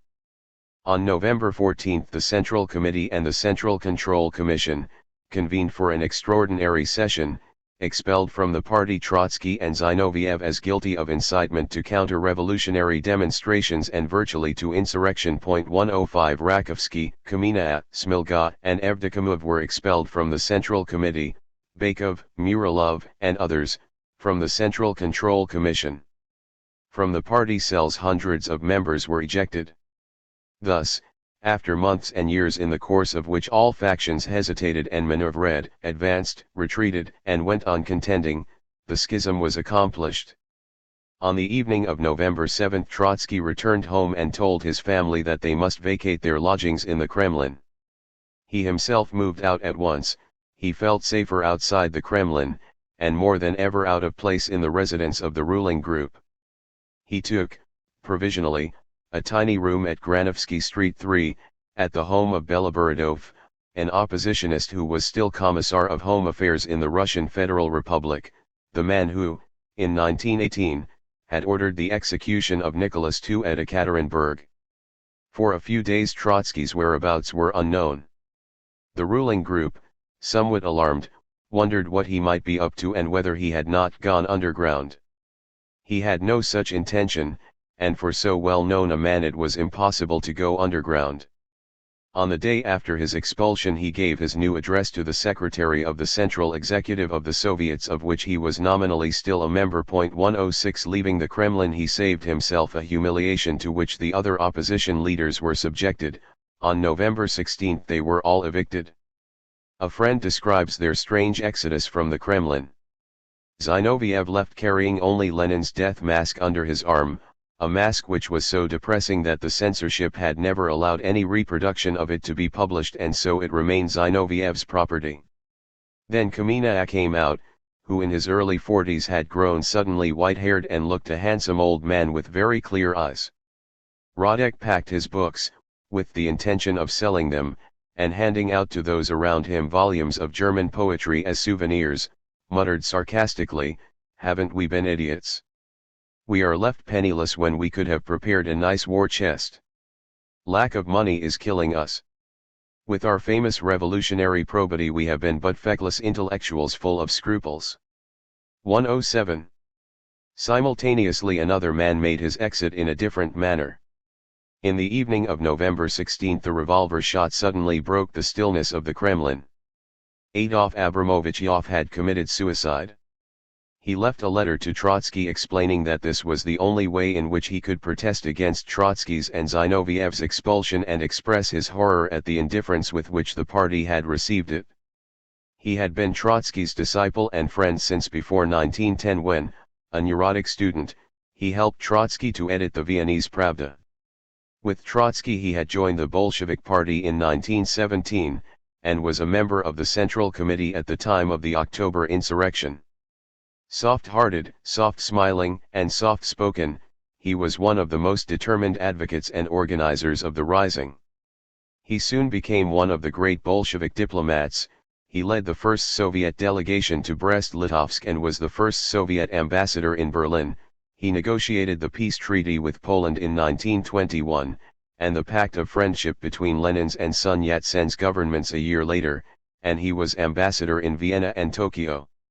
At the beginning of 1927 he returned from Tokyo, gravely ill with tuberculosis and polyneuritis, and was appointed Trotsky's deputy at the Concessions Committee. In Moscow doctors held out no hope for him and urged him to take a cure abroad. Trotsky intervened on his behalf with the Commissar of Health and the Politburo, 108, but the Politburo refused to send him abroad on the ground that the cure would cost too much, $1,000. An American publisher had just offered to pay Yoff $20,000 for memoirs, and Yoff asked to be allowed to leave at his own expense. Stalin then forbade him to publish memoirs, refused him an exit permit, deprived him of medical assistance, and harassed him with every kind of vexation. Bedridden, pain-stricken, penniless, and depressed by the savageness of the onslaught on the opposition, he blew out his brains. 109. Yoff's farewell letter is important not only for the light it throws on his attitude to Trotsky, it is also unique as a human and political document and a statement of revolutionary morality. The letter begins with Yoff's justification of his suicide, an act which revolutionary ethics normally condemned. In his youth, he recalled, he had stood up against Babel in defense of Paul and Laura Lafargue, Marx's son-in-law and daughter, who had committed suicide when old age and infirmity had made them useless as fighters. All my life I have been convinced that the revolutionary politician should know when to make his exit and that he should make it in time, when he becomes aware that he can no longer be useful to the cause he has served. It is more than 30 years since I embraced the view that human life has sense only in so far as it is spent in the service of the infinite, and for us mankind is the infinite. To work for any finite purpose and everything else is finite is meaningless. Even if mankind's life were to come to a close, this would in any case happen at a time so remote that we may consider humanity as the absolute infinite. If one believes, as I do, in progress, one may assume that when the time comes for our planet to vanish, mankind will long before that have found the means to migrate and settle on other younger planets. Thus anything accomplished in our time for mankind's benefit will in some way survive into future ages, and through this our existence acquires the only significance it can possess. Having thus expressed in the Marxist idiom and in an atheistic spirit the ancient human longing for immortality, the immortality of mankind and of its genius, Yoff went on to say that for 27 years his life had had its full significance, he had lived for socialism, he had not wasted a single day, for even while in prison he used every day to study and prepare himself for future struggles. But now his life had become purposeless, and it was his duty to depart. Trotsky's expulsion and the silence in which the party had witnessed it were the last blows. Had he been in good health, he would have fought on in the ranks of the opposition. But perhaps his suicide, a small event compared with your expulsion, and a gesture of protest against those who have reduced the party to such a condition that it is unable to react in any way against this monstrosity, perhaps his suicide would contribute to arouse the party to the Thermidorian danger.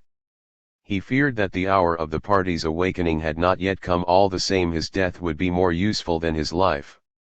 With the utmost modesty, evoking their long friendship and common work, Yoff excused himself for using this tragic opportunity to tell Trotsky where, in his view, Trotsky's weakness lay. He had wanted to tell him this earlier, but could not prevail upon himself to do so. He had never had any doubt that Trotsky had been politically in the right ever since 1905. He had heard Lenin himself saying this and admitting that not he but Trotsky had been right in the old controversies over permanent revolution. One does not tell lies before one's death, and once again I am repeating this to you now. 110 But I have always thought that you have not enough in yourself of Lenin's unbending and unyielding character, not enough of that ability which Lenin had to stand alone and remain alone on the road which he considered to be the right road. You have often renounced your own correct attitude for the sake of an agreement or a compromise, the value of which you have overrated.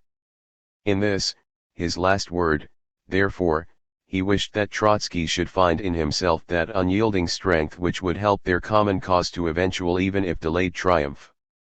The criticism, coming from the depth of a dying friend's devotion and love, could not but move and impress Trotsky.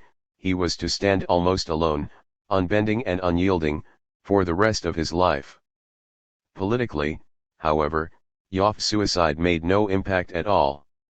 His letter was not published. The GPU had attempted to conceal it even from Trotsky, who had as it were to wrest it from their hands.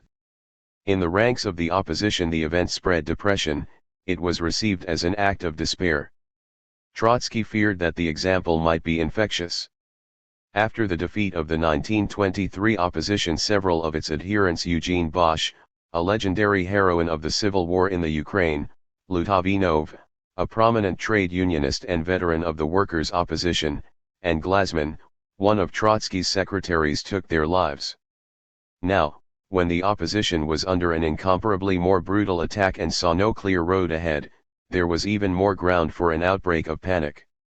Only after Yoff's letter had been circulated in opposition groups did the sense he had intended to give to his suicide become better known, and the deed came to be seen as an act of faith rather than of despair. 111.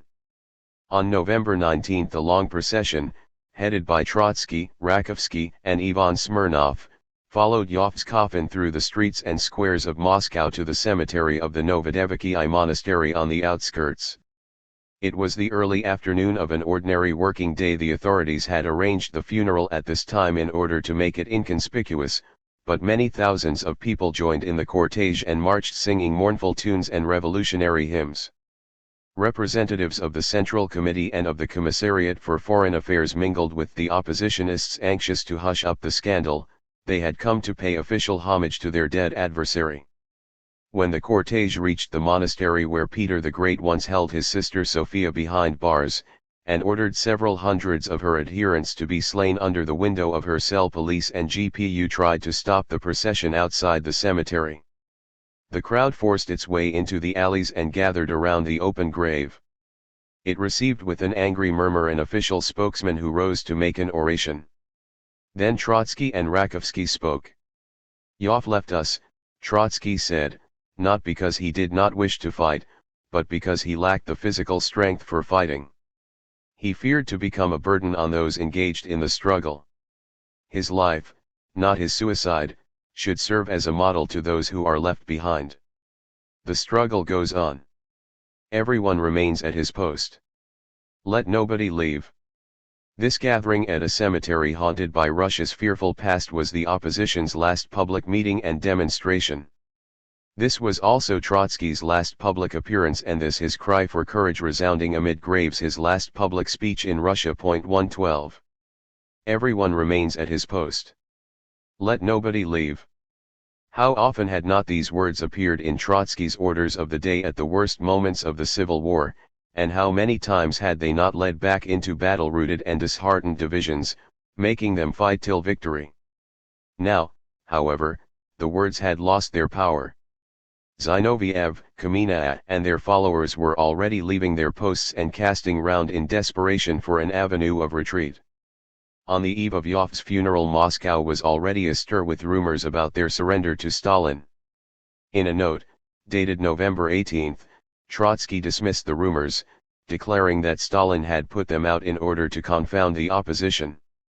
Once again Trotsky maintained that repression worked in the opposition's favor, and he warned his adherents that they must continue to consider themselves as belonging to the party, and that even expulsion and imprisonment would not justify them in forming another party. But if the opposition accepted expulsion, Zinoviev and Kamina replied, it would inevitably, even against its will, constitute itself into another party. They were therefore obliged to do their utmost in order to obtain an annulment of the expulsion. Left Davidovich, they said, the time has come when we must have the courage to surrender. If this kind of courage, the courage to surrender, were all that was needed, Trotsky rejoined, the revolution should have been victorious by now the world over. 113. They still agreed, however, to address a joint statement to the Congress which was now convened for the beginning of December. In that statement, signed by 121 oppositionists, they declared that they could not renounce their views, but that they recognized that the schism, leading to a struggle between two parties, was the gravest menace to Lenin's cause, that the opposition bore its share of responsibility, but not the major one, for what had happened, that the forms of inter-party contention must change, and that the opposition, ready to disband its organization once again, appealed to the Congress to reinstate the expelled and imprisoned oppositionists. It was clear that the Congress would reject this appeal out of hand and that it would not agree to annul the expulsions. At this point the joint opposition was bound to dissolve and each of its two constituent groups to take its own road. The Congress was in session for 3 weeks, and it was wholly preoccupied with the schism. The opposition had not a single delegate with voting rights. Trotsky did not attend, he had not even asked to be admitted in order to make a personal appeal against his expulsion. Unanimously the Congress declared that expression of the opposition's views was incompatible with membership in the party. Rakovsky tried to plead the opposition's case, but he was driven from the rostrum. Then the assembly listened with amused astonishment to Kamina as he gave a pathetic description of the opposition's plight. He and his comrades, he said, were in this dilemma: either they must constitute themselves a second party, but this would be ruinous for the revolution and would lead to political degeneration, or else they must, after a fierce and stubborn struggle, declare their complete and thorough surrender to the party. They had chosen surrender, they agreed, that is, to refrain from expressing any views critical of the official policy because they were deeply convinced that the triumph of the correct Leninist policy could be secured only within and through our party, not outside it and despite of it. They were therefore ready to submit to all decisions of the Congress and to carry them out, no matter how hard they might be. 114. Having placed himself and his comrades at the mercy of the Congress and going down on his knees, Kamina then tried to stop halfway. The oppositionists who capitulated, he said, acted as Bolsheviks, but they would not act as Bolsheviks if they were also to renounce their views. Never before had anyone in the party been asked to do this, he asserted, forgetting that he and Zinoviev had demanded it of Trotsky in 1924. If we should disclaim the views which we advocated a week or a fortnight ago, this would be hypocrisy on our part and you would not believe us. He made another desperate attempt to save the capitulators' dignity. He pleaded for the release of the imprisoned Trotskyists. A situation in which people like Mrakovsky are imprisoned while we are free is intolerable. We have been fighting together with those comrades. We are responsible for all their deeds. He therefore implored the Congress to give all oppositionists the chance to undo what had happened.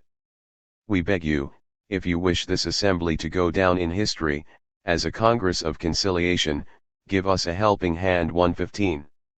A week later the disintegration of the joint opposition was complete. On December 10 Zinovievists and Trotskyists separated and spoke in different voices. On behalf of the former, Kamina, Bakov, and Evdokimov announced their final acceptance of all decisions taken by the Congress. On the same day Rakovsky, Radek, and Muralov declared that although they agreed with the Zinovievists about the absolute necessity to maintain the single-party system, they nevertheless refused to submit to the decisions of the Congress. For us to refrain from advocating our views within the party would amount to a renunciation of those views, and in agreeing to this we would fail in our most elementary duty towards the party and the working class. 116. Zinoviev and his followers had in effect repeated what Trotsky had said in 1924, that the party was the only force capable of securing the conquests of October, the only instrument of historic progress, and that no one could be right against it. It was this belief that led them to surrender. Trotsky and his adherents, on the other hand, were now convinced that they were right as against the party, yet they resolved to fight on, thinking that they were fighting not against the party but for it to save it from itself, or rather from its bureaucracy. Both Trotsky and Zinoviev tried in fact to square the same circle, only that each attempted to do it in a different way.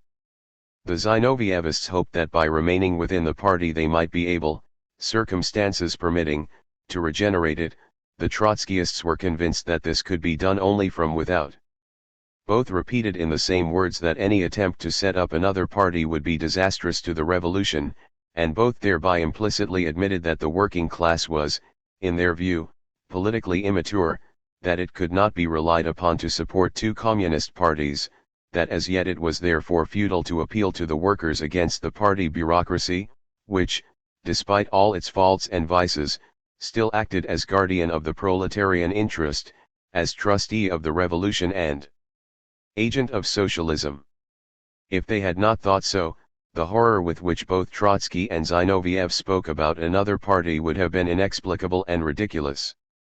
In that case they should have, on the contrary, considered it their duty to set up another party. Recognizing their adversaries, if only implicitly and with grave reservations, as the guardians and trustees of the proletarian dictatorship, and being in conflict with them, the oppositionists were caught in a contradiction. Zinoviev in his conscience sought to resolve the contradiction by accepting the dictates of the ruling factions. Trotsky, convinced that the ruling factions could not remain the guardians of the revolution for long, obeyed the dictates of his conscience which told him that nothing could be gained by self-renunciation. While around him the joint opposition crumbled, expulsions multiplied, and thousands of oppositionists capitulated, Trotsky remained undaunted and contemptuous of the dead souls Zinoviev and Kamenev, predicting that they would be driven from surrender to surrender and from disgrace to disgrace, each worse than the other. The ruling factions were now in a rage of triumph. They were all the more boisterous because they had not been sure up to the last moment whether Stalin would indeed be able to maneuver the opposition into surrender. No sooner had Zinoviev and Kamenev announced their capitulation than the ruling factions declared that they did not accept it, and that the capitulators must fully repudiate their ideas and recant. At first Zinoviev and Kamenev had been given to understand that they would be reinstated if they agreed merely to refrain from voicing their views. Now that they had agreed to this, they were told that their silence would be an insult and a challenge to the party. "Comrades," Kalinin said at the Congress, "what will the working class think of people who declare that they will not advocate views which they still hold to be correct? This is either deliberate deception, or these oppositionists have become Philistines, keeping their views to themselves and not defending them." 117 The ruling factions feared, in truth, that if they accepted Zinoviev's and Kamenev's first surrender, they would compromise themselves.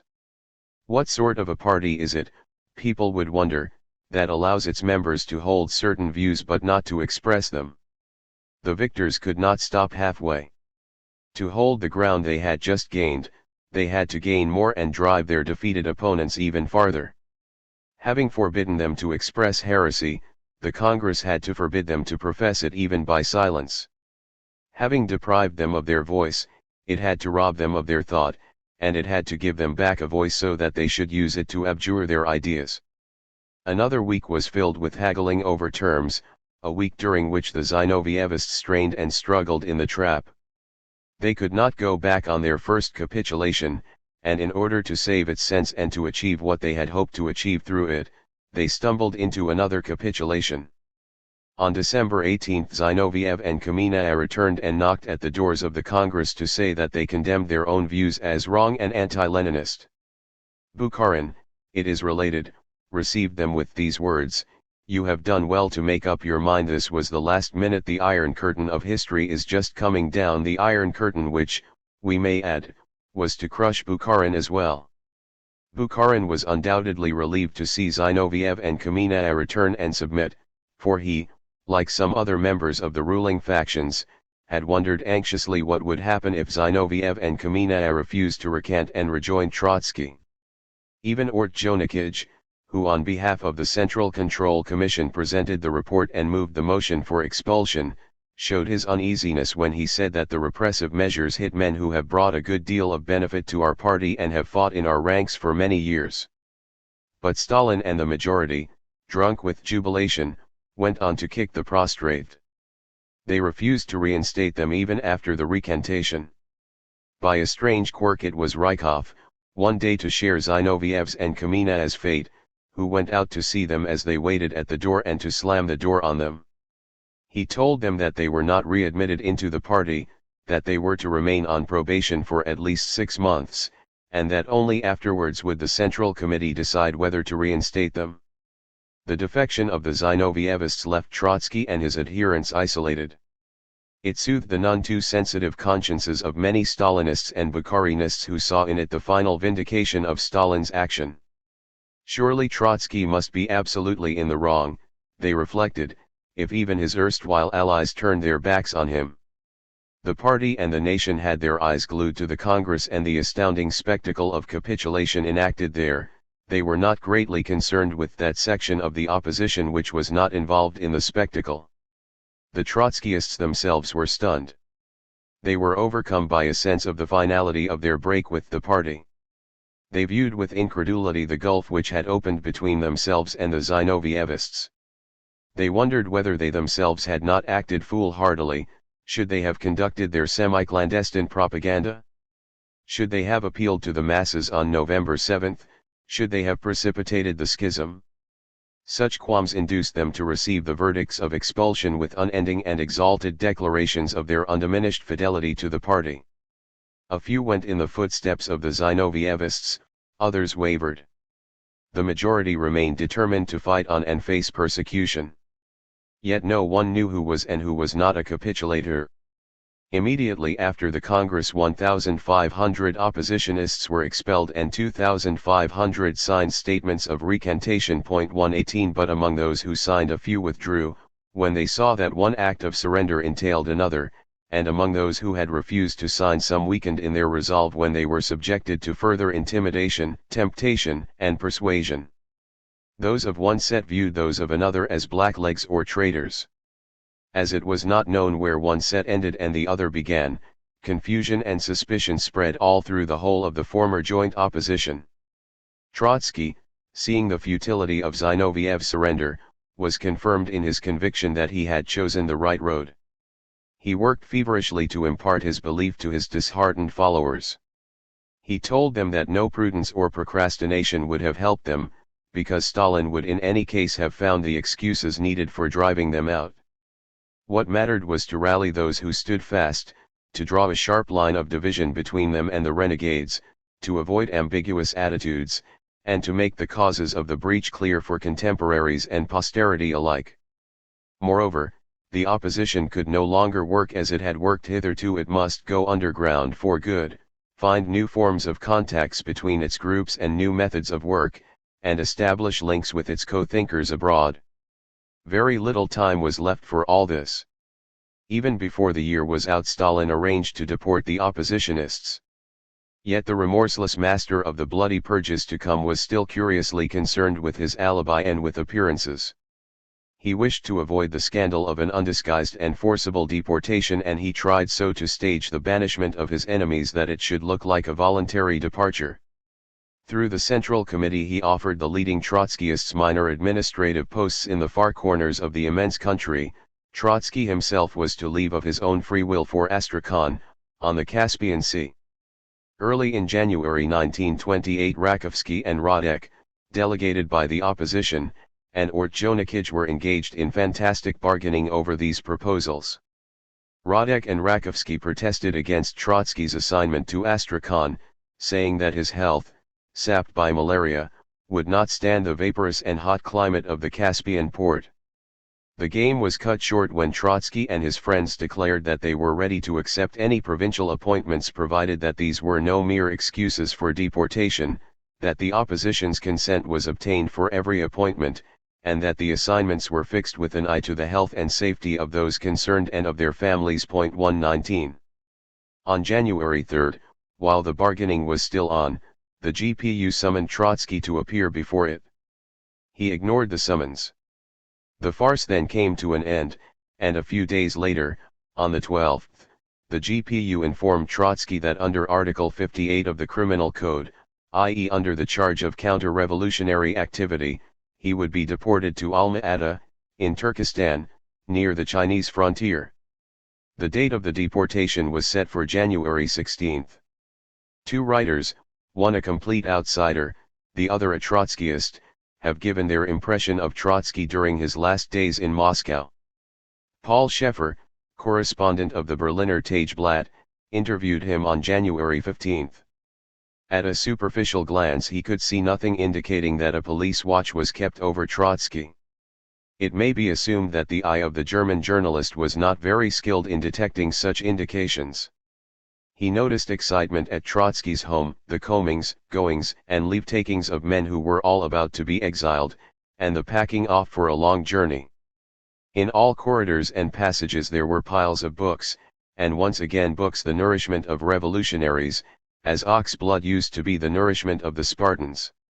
Against this background he describes the man himself, somewhat less than middle size, with a very delicate skin, a yellowish complexion, and blue, not large eyes, which at times can be very friendly, and at times are full of flashes and very powerful. A large animated face reflecting both strength and loftiness of mind, and a mouth strikingly small in proportion to the face. A delicate, soft, feminine hand. This man, who has improvised armies and filled primitive workers and peasants with his own enthusiasm, lifting them high above their understanding, is at first shy, slightly embarrassed. That is perhaps why he is so captivating. Throughout the conversation Trotsky, though courteous, was on his guard, content to express himself pro foro externo, but extremely reticent vis-a-vis the bourgeois journalist about domestic issues. Not a single mention of his adversaries, no complaint, no polemics.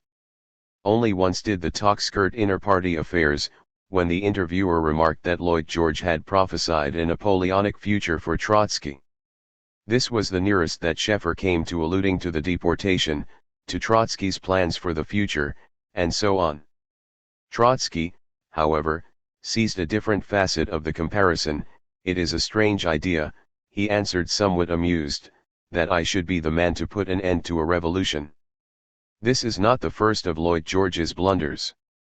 Characteristically, the comparison with Napoleon brought to Trotsky's mind not the obvious and superficial parallel between their personal fortunes as exiles, but the political idea, so abhorrent to him, of Bonapartism, the successor to Thermidor. With him the general problem took precedence over the personal. One is constantly reminded, Schoeffer remarks, that this man is first and foremost a fighter.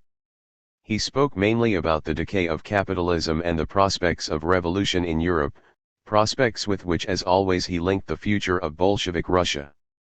Trotsky's talk quickly loses its conversational tone, becomes oratorical, and soars high, and he illustrates the ups and downs of the curve of world revolution with beautifully melodious gestures. The argument was interrupted by a comrade due to go into exile this very evening. He had come to ask whether there was anything he could still do for Trotsky. Trotsky's face, with the small upturned mustache, folds itself into many gay wrinkles. You are going for a journey tonight, aren't you? The man of controversy and irony will miss no opportunity. The humor of the unshaken man is undimmed. At the parting he invited Schoeffer to come and visit him at Alma-Ata. 120. Unlike Schoeffer, Serge described Trotsky's surroundings as watched day and night by comrades who were themselves watched by stool pigeons. In the street GPU men on motorcycles noted every car coming and going. I went up by the back stairs. He whom among ourselves we called with affectionate respect the old man, as we used to call Lenin, worked in a small room facing the courtyard and furnished only with a field bed and a table. Dressed in a well-worn jacket, active and majestic, his high crop of hair almost white, his complexion sickly, he displayed in this cage a stubborn energy. In the next room messages which he had just dictated were being typed out. In the dining room comrades arriving from every corner of the country were received. He talked with them hurriedly between telephone calls. All might be arrested any moment. What next? Nobody knew, but all were in a hurry to benefit from these last hours, for surely they were the last. 121. The day of January 16, taken up by conferences, instructions, further leave-takings, and last preparations for the journey, passed as if in a fever. The hour of departure was fixed for 10 p.m. In the evening the whole family, exhausted and tense, sat waiting for the GPU agents to appear. The appointed time had passed, but they did not come. The family was lost in guesses until the GPU informed Trotsky by telephone, without offering any explanation, that his departure was postponed by 2 days. Further guesses, interrupted by the arrival of Rakovsky and other friends, all greatly excited. They had come from the station where thousands had gathered to give Trotsky a farewell. There was a stormy demonstration at the train by which he was expected to travel. Many lay down on the tracks and swore not to allow the train to leave. The police tried to remove them and to disperse the crowd, but the powers that be, seeing what turn the demonstration had taken, ordered the deportation to be postponed. The opposition congratulated itself on the effect and planned to repeat the manifestation in 2 days' time. The GPU, however, decided to catch the opposition by surprise and to abduct its leader surreptitiously. The plan was to take him to another station, to bring him to a little stop outside Moscow, and only there to put him on the Central Asian train. They had told him to be ready to depart on January 18, but already on the 17th they called to apprehend him. Curiously, his followers failed to keep watch at his home, and so when the GPU men arrived, they found on the spot only Trotsky and his wife, their 2 sons, and 2 women, one of whom was Yoff's widow. 122. A scene of rare tragicomedy followed. Trotsky locked himself up and refused to let the GPU in. This was a token of passive resistance, with which in the old days he had invariably met any police trying to lay hands on him. Through the locked door the prisoner and the officer in charge conducted a parley. Finally, the officer ordered his men to smash the door, and they broke into the room. By a weird freak the officer who had come to arrest Trotsky had served on Trotsky's military train during the Civil War, as one of the bodyguards. Face to face with his former chief, he lost countenance, broke down, and muttered distraught, "Shoot me, Comrade Trotsky, shoot me." Trotsky did his best to comfort his jailer and even urged and persuaded him to carry out orders. Then he resumed the posture of disobedience and refused to dress. The armed men took off his slippers, dressed him, and, as he declined to walk out, carried him down the staircase, amid the shouts and the booing of Trotsky's family and of Yoff's widow, who followed them. There were no other witnesses, apart from a few neighbors, high officials, and their wives, who, startled by the commotion, peeped out and quickly hid their frightened faces.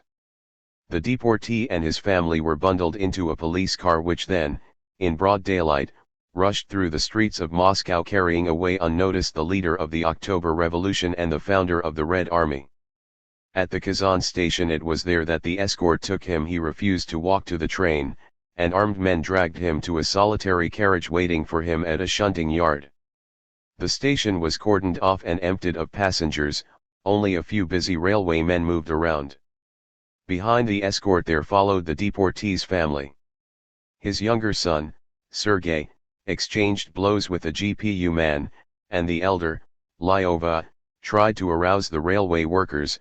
"Look, comrades," he shouted, "look how they are carrying off Comrade Trotsky." The workers stared with dry eyes. Not a cry or even a murmur of protest came from them.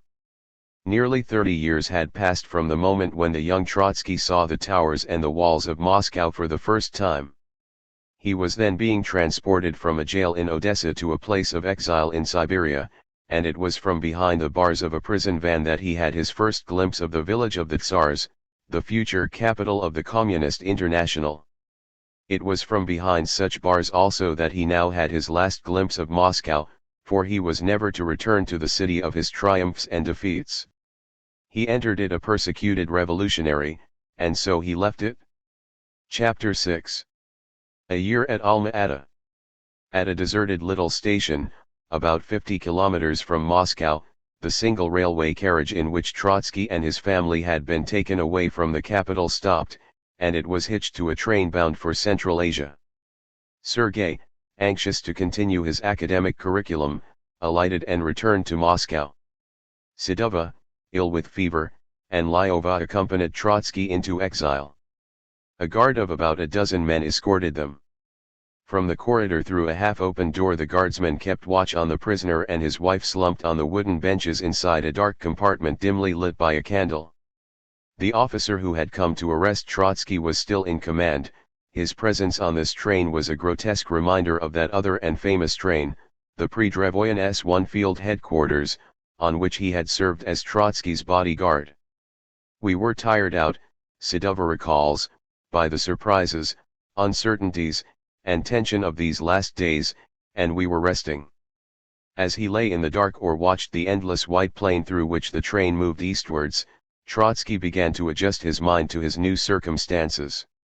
There he was, wrenched from the world with its tumult and fascination, cut off from his work and struggle, and isolated from adherents and friends. What was to follow now?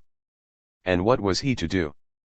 He best urged himself to enter a few notes in his diary or to draft a protest, but he found, and this was something of a minor shock, that he had set out without writing utensils. This had never happened to him before, not even during his perilous flight from the far north in 1907. All was full of hazard now. He did not even know whether it was still to Alma-Ata that he was being deported. Insecurity roused his defiant and contrary temper. He remarked to his wife that it was at least a consolation to know that he would not die a Philistine's death in a comfortable Kremlin bed. On the next day the train stopped at Samara, and Trotsky telegraphed a protest to Kalinin and Menzinsky, saying that never during his long revolutionary career had any capitalist police treated him with such trickery and mendacity as the GPU, who had kidnapped him without telling him where they were taking him and made him travel without a change of linen and elementary amenities and without medicine for his sick wife. 2 The men of the escort were considerate and even friendly, however, as had been the Tsarist soldiers who had escorted him in 1907, as the convicted leader of the Petersburg Soviet. On the way they bought linen, towels, soap, and for the family, and they brought meals from railway stations. Their prisoners still inspired them with the awe with which a Grand Duke, deported under the old regime, might have inspired his guards. There was, after all, no knowing whether he might not be back in power soon. And so when the train arrived in Turkestan, the commander of the escort asked his prisoner to give him a certificate of good behavior. 3 On the way Sermux and Poznansky, Trotsky's two devoted secretaries, had joined the train, hoping to outwit the GPU. Such incidents broke up the monotony of the journey. At Pishpek Fruns 4 the railway journey came to an end. The stretch of road from there to Alma-Ata, about 250 kilometers, had to be traversed by bus, lorry, sleigh, and on foot, across ice-covered and wind-swept mountain and through deep snow drifts, with a night stop in an abandoned hut in the desert. At last, after a week's journey, on January 25 at 3 a.m., the party reached Alma-Ata. The deportee and his family were put up at an inn called the Seven Rivers in Gogol Street. The inn dated from Gogol's time, and the spirit of the great satirist hovering over it seems to have suggested to Trotsky many of his observations on Alma-Ata and the style of the frequent protests which he was to send from there to Moscow. Towards the end of the 1920s, Alma-Ata was still a little town wholly oriental in character. Although famous for gorgeous orchards and gardens, it was a slummy and sleepy Kyrgyz backwater barely touched by civilization, and exposed to earthquakes, floods, icy blizzards and scorching heat waves. Heat waves brought dense dust clouds, malaria, and plagues of vermin. The town was to be developed as the administrative center of Kazakhstan, but the Republican administration was only beginning to form itself. In the meantime, officials requisitioned all available accommodation, and the local slums were more than usually overcrowded. In the bazaar at the center of the town, the Kyrgyzs sat in the mud at the doorsteps of their shops, warmed themselves in the sun, and searched their bodies for lice. 5 Leprosy was not unknown, and during the summer of Trotsky's stay animals were struck by pestilence, and howling mad dogs swarmed in the streets. In the same year, life at Alma-Ata was made even more miserable by continuous scarcity of bread. Within the first few months of Trotsky's arrival, the price of bread trebled. Long queues waited outside the few bakers' shops. Foodstuffs other than bread were even scarcer. There was no regular transport. Mail was erratic. The local Soviet tried to regularize it with the help of private contractors. The gloom of the place and the helplessness and feeble-mindedness of the local Kachikes are well illustrated by this extract from Trotsky's correspondence. The other day the local newspaper wrote, "In town rumors are functioning to the effect that there is going to be no bread, whereas there are numerous carts coming with loads of bread. The carts are really coming, as they say, but in the meantime the rumors are functioning, malaria is functioning, but bread is not functioning. Here then Trotsky was to stay.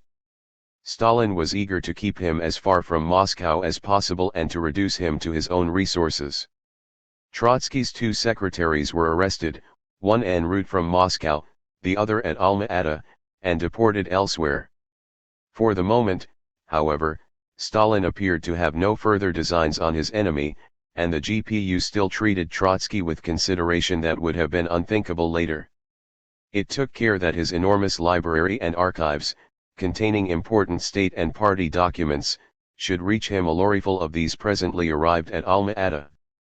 Trotsky protested to Kalinin, Ortjonikij, and Menzinsky against the conditions in which he was placed, demanding better accommodation, the right to go on hunting trips, and even to have his pet dog sent to him from Moscow. He complained that he was kept at the inn at Gogol Street only to suit the G.P.U.'s convenience and that his banishment was virtual imprisonment. You could just as well have jailed me in Moscow. There was no need to deport me 4,000 versts away. 6. The protest was effective. 3 weeks after his arrival he was given a 4-roomed flat in the center of the town, at 75 Crescent Street. The street was so named after his deceased friend. He was allowed to go on hunting trips. He showered further sarcastic telegrams on Moscow, making demands, some serious, others trivial, and mixing little quarrels with great controversy. Maya, my darling Maya was his pet dog, he wrote to a friend, does not even suspect that she is now at the center of a great political struggle. He refused, as it were, to consider himself a captive, and his persecutors made a show of leniency. He appeared almost relaxed after so many years of ceaseless toil and tension. Thus, unexpectedly and oddly, there was a quasi-idyllic flavor about the first few months of his stay at Alma-Ata. Steppe and mountain, river and lake lured him as never since his childhood. He relished hunting, and in his voluminous correspondence political argument and advice are often interspersed with poetic descriptions of landscape and humorous reports on hunting ventures. He was at first refused permission to go out of Alma-Ata. Then he was allowed to go hunting but no farther than 25 versts away. He telegraphed to Menzinsky that he would disregard the restriction because there were no suitable hunting grounds within that distance and he was not going to be bothered with small game. He must be allowed to go at least 70 versts away, and let Moscow inform the local GPU about this so as to avoid trouble. He went, and there was no trouble. Then he protested to the chief of the local GPU against being pursued rudely and conspicuously by sleuths and declared that because of this he would go on strike and cease to hunt unless this form of police supervision was prescribed directly by Moscow, in which case he understood the position of the local GPU and waived his objections. The supervision became milder and less conspicuous. He had begun to hunt soon after his arrival and went on as long as the spring migration of beasts along the river Ili lasted. Some of the trips took as many as 10 days and were strenuous and refreshing. In letters to friends he proudly described his hunting triumphs. At first he spent nights in Kyrgyz mud huts or bug-ridden yurtas, sleeping alongside a dozen natives on the floor, boiling dirty water for tea, and barely containing nausea. Next time, he announced, I shall sleep in the open air and compel all my companions to do the same. 7. Next time, indeed this was still before the end of March, the hunting party stayed in the open 9 frosty days and nights. Crossing a river on horseback, Trotsky once slipped into the water. The booty was not large, about 40 ducks in all. True, he wrote to friends, bigger game could be found farther afield on the Bakhash Lake, even snow leopards and tigers, but I decided to make a pact of non-aggression with the tigers.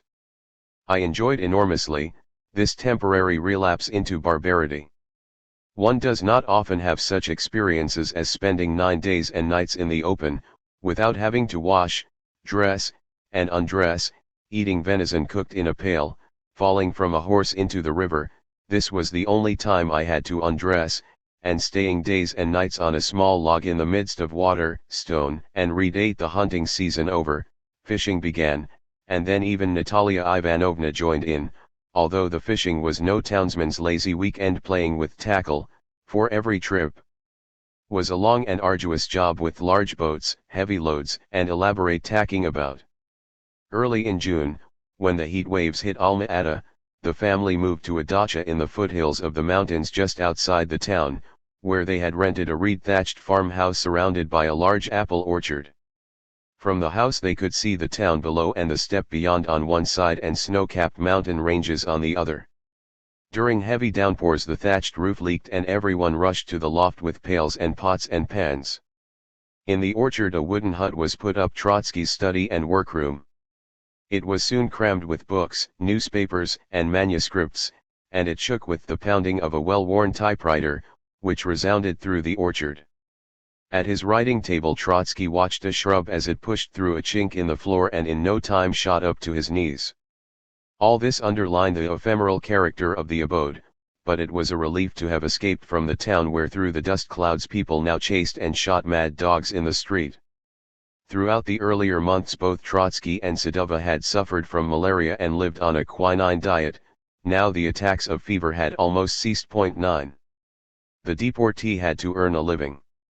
True, he received an official allowance, but this was a mere pittance, and, although the household was small and its needs very modest, the allowance was not enough to meet the rising cost of food. Gossesdat, the state publishers, had just ceased to publish Trotsky's works, of which 13 volumes had so far appeared. These were already banished from bookshops and public libraries. Trotsky's head was full of new literary projects. He thought of writing a study of revolution in Asia and assembled a sizable collection of reference works on China and India. In another book he planned to sum up Russian and world developments since the October Revolution.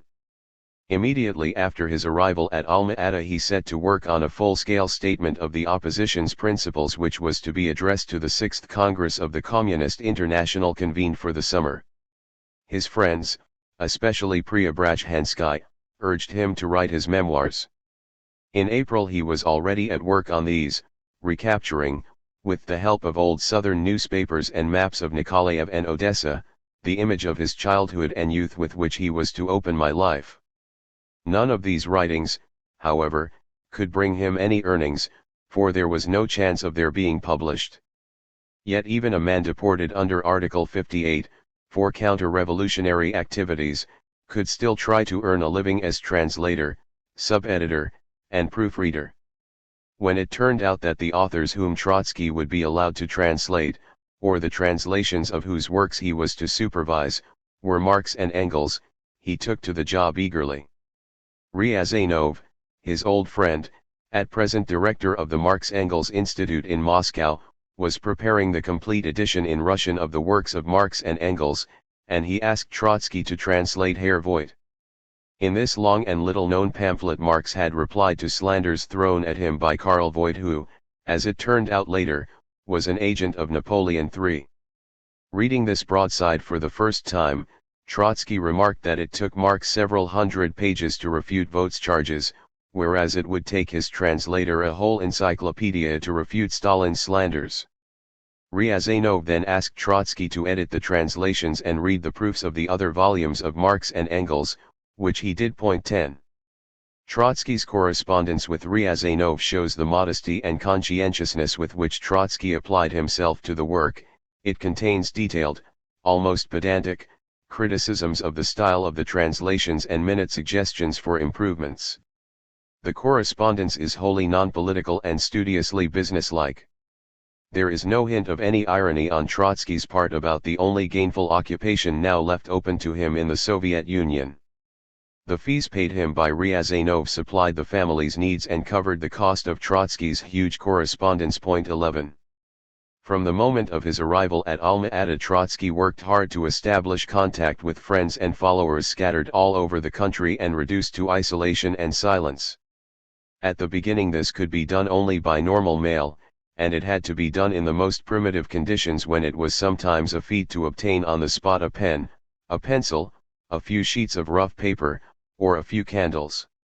Lyova became his Minister of Foreign Affairs and Minister of Post and Telegraphs, bodyguard, research assistant, secretary, and organizer of hunting trips. With his help a constant flow of letters and circulars began to pour out of Alma-Ata in all directions. Twice or three times a week an invalid postman on horseback brought the mailbag bulging with letters, press clippings, and later even with books and newspapers from abroad. No doubt the censorship and the GPU kept a watchful eye on the correspondence. Most of it was with Rakovsky, who had been deported to Astrakhan, Radek, who was at Tobolsk, Preobrazhensky, exiled to Uralsk, Smilga who was at Narim, Belaborodov, banished as far north as Ust Kylum in the Komi Republic, Serebryakov, who was at Semipalatinsk in Central Asia, Muralov at Tara, Ivan Smirnov at Novobayazet in Armenia, and Rakovsky at Voronezh. Less systematically Trotsky corresponded with a host of other oppositionists. Later in the year he related to Sosnovsky 12 that he was in more or less regular contact with all the major colonies of exiles in Siberia and Soviet Asia at large, with Barnaul, Kamensk, Minusinsk, Tomsk, Kolpashevo, Yeniseisk, Novosibirsk, Kansk, Akinsk, Aktyabinsk, Tashkent, Samarkand, and c. With colonies in European Russia he communicated through Rakovsky, who from Astrakhan was in charge of opposition centers along the southern Volga and in the Crimea, and through Mrakovsky, who from Voronezh kept in touch with colonies in the north. In places where there were large centers of exiles, the correspondence and the circulars were duplicated and forwarded to minor colonies. Since April a secret postal service operated between Alma-Ata and Moscow, it delivered and collected mail once every fortnight or 3 weeks. In this way the groups of exiles, constantly growing in numbers and size, formed a community of their own with its own intense political life. Trotsky was the inspirer, organizer, and symbol of the opposition in exile. The state of mind of the deportees was anything but settled. Some were stunned by what had happened. Others viewed the persecution to which they were subjected as little more than a bad joke. The majority at first appeared to be convinced that Stalin's triumph would not last and that soon events would vindicate the opposition so that its adherents would return from exile to be hailed for their foresight, courage, and dedication to Marxism and Leninism. As the conditions in which they found themselves, though painful and humiliating, were not yet crushingly oppressive, the oppositionists reverted to a manner of existence which had been familiar to them before the revolution. The job of the political prisoners and exiles was to use enforced idleness in order to clear their thoughts, learn, and prepare for the day when they would once again have to shoulder the burdens of direct struggle or the responsibilities of government. For this kind of work the conditions seemed propitious. In many colonies there were educated men, brilliant theorists, and gifted writers whom their comrades provided with a choice audience. Intensive exchange of ideas helped to keep up self-discipline and self-respect. From Alma-Ata Trotsky eagerly followed this exchange and encouraged it, quoting, in letters to friends, Goethe's maxim that in intellectual and moral matters it is necessary in order to guard what one possesses to conquer it ever anew. Thus the colonies became centers of important intellectual and literary political activity. Apart from memoranda and theses on current affairs, which proliferated freely, major works were undertaken. Radek began to write a large-scale biography and study of Lenin, Rakovsky worked on a life of Saint Simon and on the origins of utopian socialism, Preobrazhensky wrote and completed books on the Soviet economy and on the economy of medieval Europe, Smilga was busy on a book about Bukharin and his school of thought, Dingelstedt produced essays on the social structure of India, and so on. However, these intellectual pursuits, valuable though they were, could not give any direct answer to the question which was uppermost in the thoughts of the deportees and which events were about to pose anew the question, what next? Even in the remoteness of Siberia and Central Asia the shock of a new social crisis could be felt before the end of the winter. The crisis had long been in the making, and it had reached danger point as early as the autumn, just before the deportation of the oppositionists. The state granaries were half empty, hunger threatened the urban population, and it was not even certain whether the armed forces would be supplied with provisions. The interminable queues outside the bakers and the repeated rises in the price of bread, witnessed by Trotsky at Alma-Ata, could be observed all over the Soviet Union. Yet on the face of it the agricultural situation was not bad.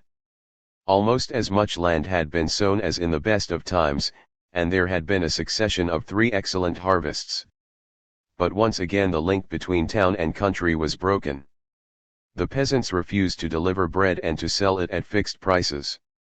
Grain collections were accompanied by riots, the official collectors were driven from the villages and returned empty-handed to town. The peasantry had little or no incentive to deliver or sell its produce when now as before it could not obtain in return clothing, footwear, agricultural tools, or other industrial goods. It demanded a steep rise in the price of grain, and clamoring for this, it followed even more clearly than before the lead of the wealthy farmers. At the Politburo the Bukharinists and the Stalinists came to blows over this at the very moment when they were jointly expelling the Trotskyists and crushing the Zinovievists. The Bukharinists wished to calm the peasantry with concessions, while the Stalinists were inclined, although not yet determined, to resort to force. In the first week of January, 10 days before Trotsky's banishment, the Politburo had to come to a decision about the further course of the grain collection, and undoubtedly nervousness over the situation in the country caused it to speed up Trotsky's banishment. On January 6 the Politburo secretly instructed party organizations to proceed with greater severity against peasants who obstructed the grain collection, to levy forced bread loans, to resist firmly pressure for higher food prices, and to keep a sharp watch on the kulaks. The instructions failed to yield results, and 5 weeks later the Politburo had to repeat them with greater emphasis and less secrecy. In the middle of February Pravda sounded the alarm, the kulak has raised his head. Finally, in April, the Central Committee declared bluntly, as if it had borrowed its terms from the Trotskyists and Zinovievists, that the nation was threatened by a grave crisis, and that the threat had been created by the growth of the kulak's economic power which the government's fiscal policy had failed to keep in check. In connection with the further differentiation of the peasantry, the kulaks, their economic weight growing, have acquired the power to exert considerable influence on the entire state of the market. 13 Yet, the party, so the Central Committee said, had been, and still was slack in curbing them.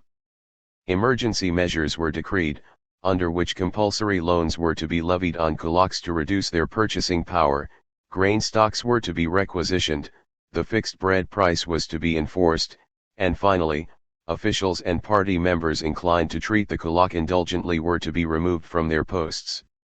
These decisions were presented not as a departure from accepted policy but as ad hoc moves designed to deal with unexpected difficulties. The resolutions of the Central Committee contained no hint of wholesale collectivization. Indeed, the idea was emphatically rejected. However, the manner in which the Central Committee explained the emergency and its insistence on the danger from the kulak and the party's failure to take counteraction already pointed to a fundamental change of policy. Within the Central Committee the Stalinists were gaining the upper hand. By obtaining powers to strengthen the party's hands against the kulak, Stalin had strengthened his own hands against the Bukharinists. He was free to remove them from many posts at the lower and middle rungs of the administration and of the party machine. The first reaction of the deported Trotskyists to these events was one of amusement, irony, even exultation. Had the predictions of the opposition not come true? They asked. Was Stalin not being forced to adopt a left course, the course the opposition had advocated? How could the party not realize now who had been right and who had been wrong in the great controversy of the last years? Most oppositionists congratulated themselves, expecting even more confidently to be called back to play their part in overcoming the emergency and steering Bolshevik policy in the new direction. Trotsky, too, in his correspondence dwelt on the opposition's foresight and appeared to be in a hopeful mood, although he did not share the most sanguine expectations of his followers. 14. As the weeks passed and the left course developed, while nothing changed in the official attitude towards the opposition, the self-congratulatory mood in the colonies gave place to uneasiness and heart-searching. The turn that events had taken appeared to call into question some of the opposition's major assumptions and predictions, especially its appraisal of the political trends within the party. Had we been right, Some Trotskyists began to wonder, in denouncing Stalin as the protector of the kulak. Had we been justified in saying that once the left opposition was defeated, the inter-party balance would be so upset that the Bukharinist right would assert itself and sweep away the Stalinist center? Had we not overrated the strength of the conservative elements in the party? The Stalinist faction, far from being overwhelmed, was beginning to overwhelm the right. Had we then not exaggerated with our Cassandra cries about the danger of THIRD-WORLDISM? And had we, generally speaking, not gone too far in our struggle against Stalin? The great majority of deportees would not even admit such doubts to their thoughts. But a minority posed these questions ever more persistently, and every question it asked entailed other questions, bringing under scrutiny ever more points of the opposition's program and activity. The answers turned on what view the opposition took of the seriousness of Stalin's left course. It was still possible to regard Stalin's action against the kulak as an incidental tactical maneuver which need not prevent him from resuming the pro-kulak policy. This was indeed what most oppositionists thought of it. But a few were already convinced of the seriousness of the left course, saw it as the beginning of a momentous upheaval, and reflected uneasily on the opposition's prospects. How could the opposition remain a passive onlooker, they asked, while the party was embarking upon a dangerous struggle against the capitalist and quasi-capitalist elements in the nation, the struggle to which the opposition had summoned it? The opposition had to such an extent based its own action on the idea that in all vital matters the right wing played the leading part, and that the Stalinist faction, weak and vacillating, merely followed it like a shadow, that Stalin's first or preliminary attack on the kulak shook the ground under its feet. Even in December, during the 15th Congress, Zinoviev and Kamenev had excused their capitulation with the argument that Stalin was about to embark upon a left course. Soon thereafter, two eminent Trotskyists, Pyatakov and Antonovov-Zenko, followed this example and announced their break with Trotsky. They had been the boldest and most energetic leaders of the 1923 opposition. They had participated only half-heartedly in the struggle of the later years, and they justified their capitulation on the ground that Stalin was carrying out the opposition's program. The deportees at first received Pyatakov's and Antonovov-Zenko's defection with the contempt and derision reserved for renegades, but their arguments nevertheless made an impression and stimulated self-interrogation. Early in May, Trotsky still knew little or nothing about the new ferment among the exiles, and he sent a letter to them in which he set out his views. 15 He declared that Stalin's left course marked the beginning of an important change. The opposition, he said, had every right to regard itself with pride as the inspirer and prompter of the new policy. True, pride must be mingled with sadness when oppositionists reflected on the price they had had to pay for their vicarious success. However, it has been the fate of revolutionaries more than once that, at the price of heavy or tragic sacrifice, they have compelled others, even enemies, to carry out parts of a revolutionary program. Thus, the Commune of Paris had been drowned in blood, but it triumphed over its hangman, for its very hangman had to carry out part of its program.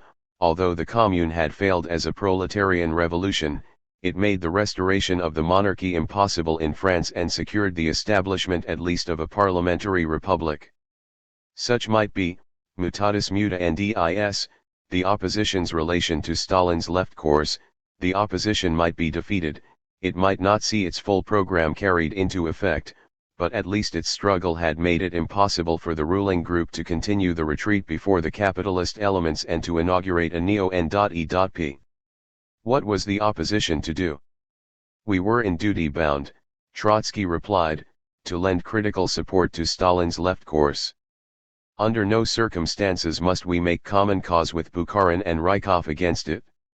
We should, on the contrary, encourage the vacillating Stalinist center to break definitely with the right and make common cause with the left. An alliance between the opposition and its Stalinist persecutors against the defenders of the kulak should not be ruled out, even though the possibility was remote. More than ever must the opposition press for freedom within the party, and the left course facilitates the struggle for proletarian democracy. In reasoning thus, Trotsky was logically consistent with himself. He had, ever since 1923, maintained that the main function of the Stalinist regime was to shield from the workers a party bureaucracy which protected the kulak and the N.E.P. man. It was natural for him to conclude that once that bureaucracy had ceased to protect the kulak and the N.E.P. man, it would draw closer to the working class, seek reconciliation with its spokesman, and restore to them freedom of expression. All the more resolutely should the opposition, even while supporting the left course, resist Stalinist oppression and warn the party that as long as this persisted there was no guarantee that Stalin would pursue the new policy and would not once again yield to the kulak. Trotsky admitted that his was a dual attitude, difficult to adopt, but he claimed that it was the only attitude justified in the circumstances. Pyatakov had already described Trotsky's views as self-contradictory. But all contradictions, Trotsky retorted, disappear in a man who like Pyatakov makes a suicide jump into a river. Trotsky's view had all the dialectical suppleness which the ambiguous situation demanded from him. He treated Stalin's drive against the kulak as a great and hopeful development, and he insisted all the more firmly on the need for freedom of criticism and discussion as the main guarantee of the soundness of the new policy. He offered the opposition no axe to grind, only principles to defend. When his enemy took another leaf from his book, he acknowledged the leaf as his own and urged his followers to back his enemy in an undertaking which they had considered necessary. But there were many other leaves left in his book, and he was not going to throw them away. As to the opposition's prospects, he shunned the extremes of optimism and pessimism. It was possible that events might compel the Stalinists to seek reconciliation with the opposition, and in that case the opposition would regain moral and political leadership, but the opposition must also be ready to share the fate of the Commune of Paris and through its martyrdom to further the cause of socialism and progress. The fact that Trotsky took a relatively favorable view of Stalin's left course and acknowledged its positive significance made a great and even bewildering impression on his followers. It added strength to the arguments of those among them who had begun to criticize the opposition's record. If Trotsky was right now, they said, then had he not been wrong earlier in raising alarms about the Thermidorian peril? Had he not erroneously evaluated Stalin's policy? And would it be right for the opposition to console itself with the thought that history would vindicate it, as it had vindicated the Commune of Paris? Should Trotskyists not lend a hand to the momentous struggle against private property that was going on in the country and thus help to make history rather than rely passively on history's anticipated verdict? Posterity may well extol the martyrdom of communards, but communards fight not for the glory of martyrdom, but for purposes which they believe to be practical and within their reach. Such reasonings reflected a dilemma inherent in the Trotskyist attitude, and frustration injected bitterness. Exile, enforced idleness, and nagging doubts weighed down vigorous and strong-minded men who had made a revolution, fought civil wars, and built a new state. To be cast out of the party to which they had dedicated their lives, for which they had languished in Tsarist prisons, and in which they still saw humanity's highest hope, was a burden heavy enough in itself. The burden became unbearable when they realized that some of the crucial differences which had separated them from the Stalinists were vanishing and that the party was beginning to do what they had so ardently desired it to do. It is not so difficult for a political fighter to suffer defeat, privation, and humiliation as long as he knows clearly what he stands for and feels that his cause depends exclusively on what he and his comrades do for it. But even the most hardened fighter loses heart in a paradoxical situation when he sees his cause, or an important part of it, embraced by his persecutor. His cause no longer seems to depend on whether he fights for it or not. The fight itself suddenly appears to be purposeless and the persecution to which he has exposed himself senseless. He begins to doubt whether he is justified in regarding his persecutor as an enemy. Stalin had a cold and acute insight into the troubled mind of the opposition, but he too had his dilemmas. Any Trotskyist commendation of his left course assisted him, but he was afraid of Trotskyist assistance. Hesitantly, falteringly, driven by circumstances, he was embarking upon an unknown and dangerous road. He risked grave conflict with the peasantry. He did not and could not gauge beforehand the scope and the violence of the resistance with which he would meet. He had cautiously turned against his erstwhile allies, the Bukharinists, whose popularity and influence he did not underrate. He could not know how far this new struggle might carry him and what dangers it might create for him. No more than Trotsky could he rule out the possibility that in an extremely critical situation he might have to seek an alliance with the left opposition. But he too realized that this would be Trotsky's triumph, and he was determined to do all that lay in his power to defeat the Bukharinists without having recourse to reconciliation with Trotsky. He had reason to fear that the strength of his own faction would be inadequate for this and that his followers alone would not be able to manage the state machine and to cope with nationalized industry and finance in the new and difficult phase of rapid expansion. The Stalinists were primarily men of the party machine. Theorists, policymakers, economists, industrial administrators, financial and agricultural experts, and men of political talent were found among the Trotskyists, the Bukharinists, and the Zinovievists. Stalin needed the assistance of men of ability who would be eager to carry out an anti-Kulak policy and would carry it out with conviction and zeal. He could find such men in the left opposition.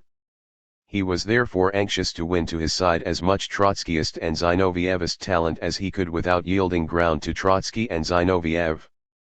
He appealed to the Trotskyists behind Trotsky's back. Through his agents he lured them with the left course and sought to persuade them that their opposition to him had become pointless. At first the deportees rejected these appeals almost unanimously, but the appeals fell on fertile ground. In some of Trotsky's followers they intensified the doubts and the inclination to review the opposition's record with disillusioned eyes. Trotsky became aware of these developments only about the middle of May. Beloborodov had sent him a report on the discussions in the colonies. Another Trotskyist, who was still in Stalin's diplomatic service, informed him from Berlin about Stalin's presumed plan of action. According to this correspondent, Stalin hoped to improve his difficult position by inducing influential banished oppositionists to recant with their assistance. He expected to put the left course into effect and to give Trotsky the coup de grace. He even delayed embarking full steam upon the left course until he had secured the capitulation of many important Trotskyists. Everything now depended on whether he would succeed in this. If the opposition could frustrate him, if it were not weakened by defections, and if it held out at least until the autumn, by which time Stalin would find his own faction unable to cope with the difficulties, then the opposition would have every chance to regain the initiative and return to power.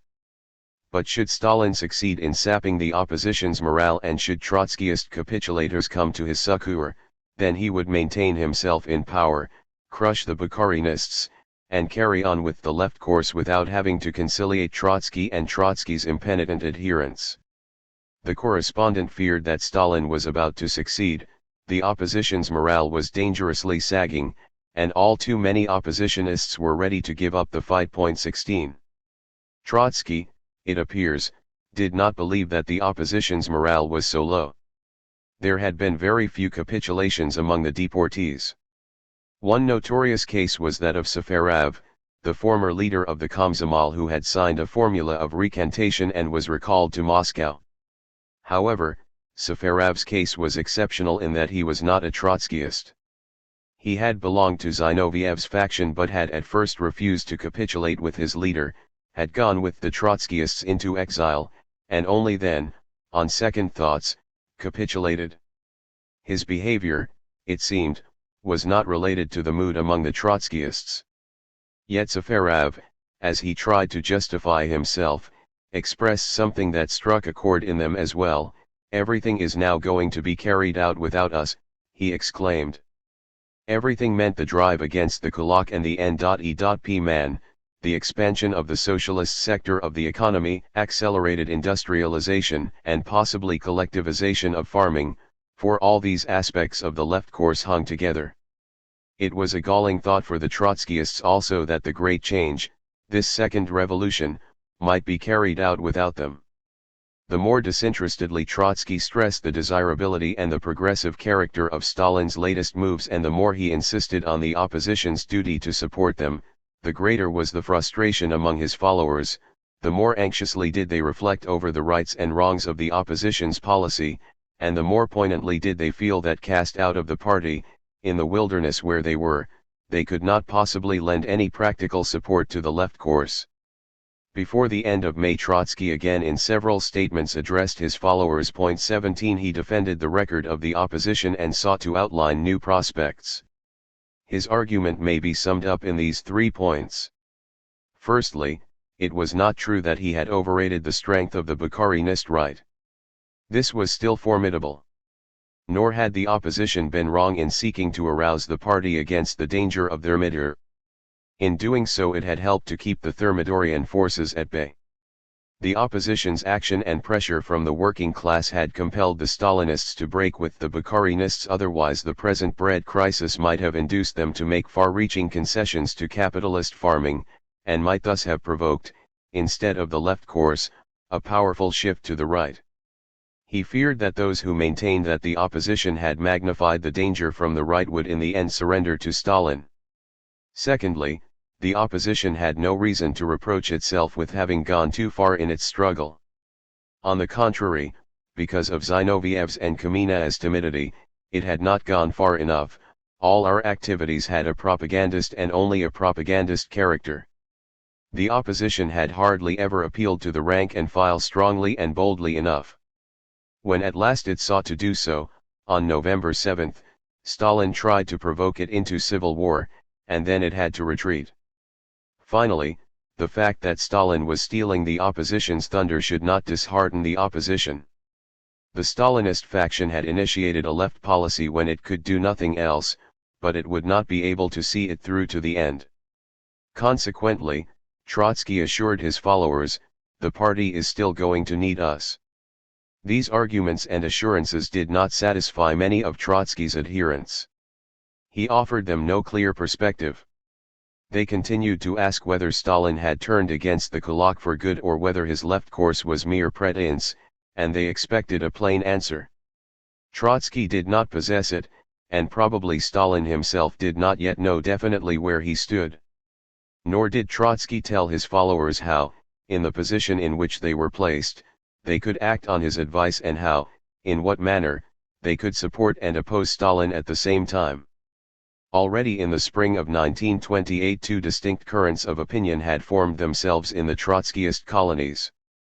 There were, on the one hand, those who took to heart, most of all, their obligation to support Stalin's left course, the obligation which Trotsky again and again impressed on them, and there were those, on the other hand, who were above all inclined to go on opposing Stalin, as Trotsky also urged them to do.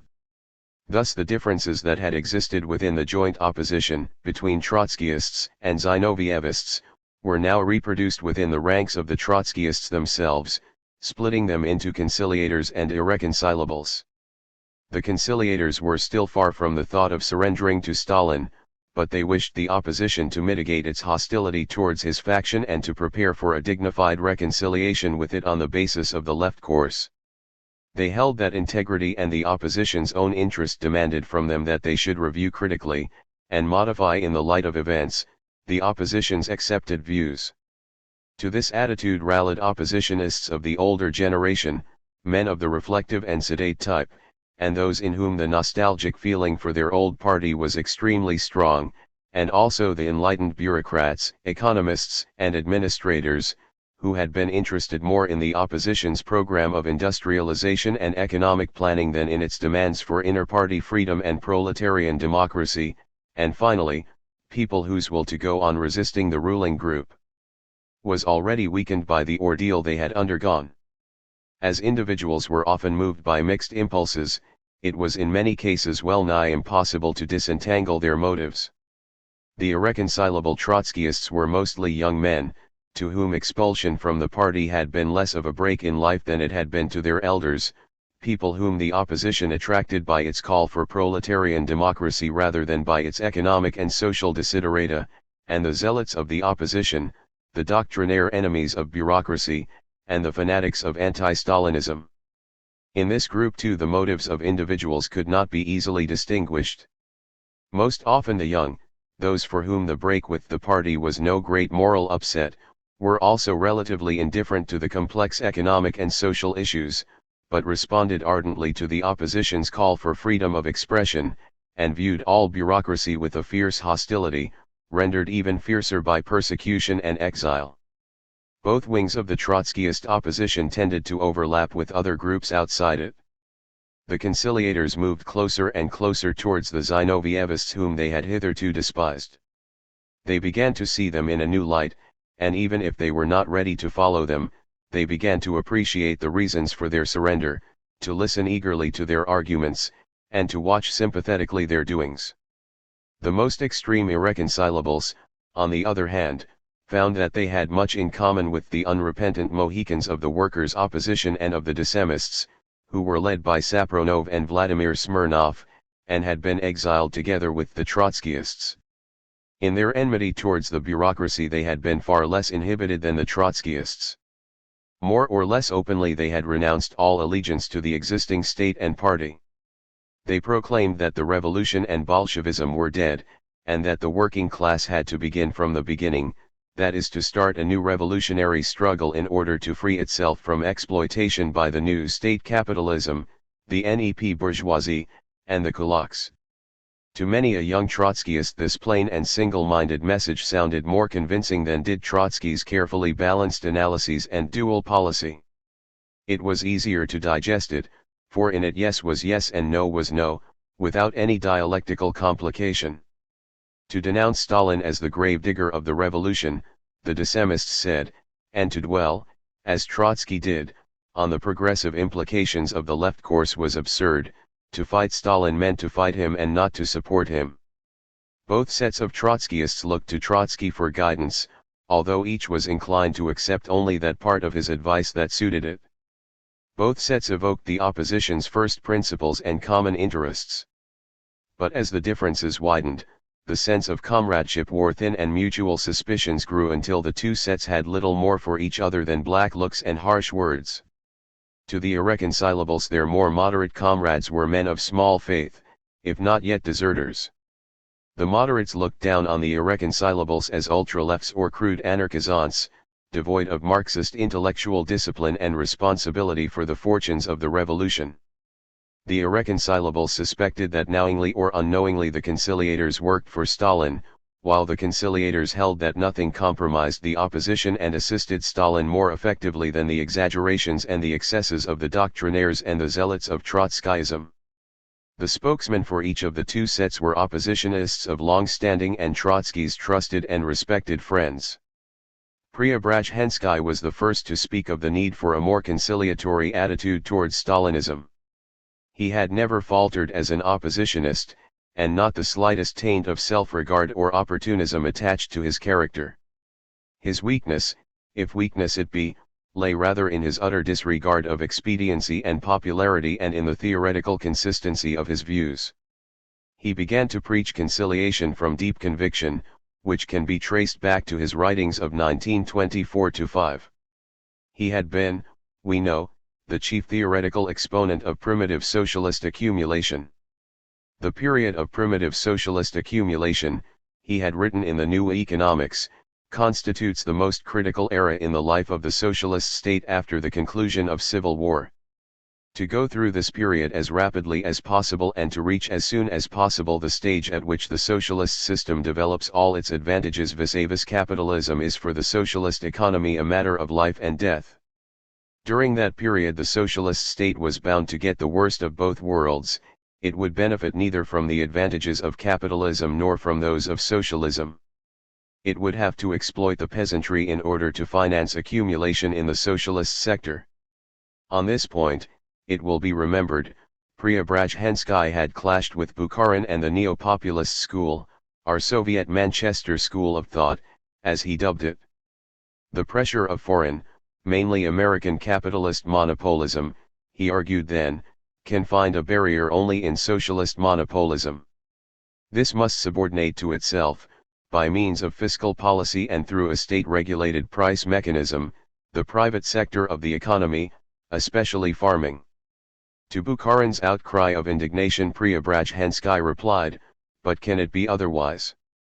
To put it in the simplest terms, can the burden of the development of the state-owned industry, be thrown onto the shoulders of our 3 million industrial workers only, or should the 22 million of our peasant smallholders also contribute their share? Even he had not advocated the expropriation and forcible collectivization of the smallholders, but more than anyone else he had been aware of the inherent violence of the conflict between state and peasantry under the iron heel of the law of primitive socialist accumulation. 18. No wonder that Preobrazhensky responded eagerly to Stalin's left course. He received it as a confirmation of his own theory. He saw it as an inevitable and wholly desirable development. From the outset he was convinced of its momentous significance, and he was convinced of it more firmly than Trotsky was. The differences between him and Trotsky, hitherto only implicit in their writings but of no practical consequence, now began to affect their attitudes. Trotsky had never committed himself to the view that the workers' state must as a rule exploit the peasantry at any rate. He had never expounded this view as bluntly as Preobrazhensky had done it. Nor had he advocated a pace of industrialization as forcible as that which Preobrazhensky had anticipated.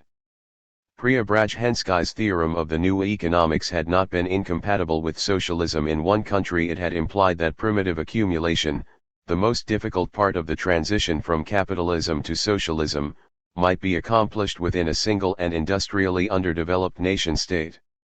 Finally, unlike Trotsky, Preobrazhensky had dwelt on the objective force of the laws of the transition to socialism, a force which would assert itself and compel the party leaders to act malgré as the agents of socialism.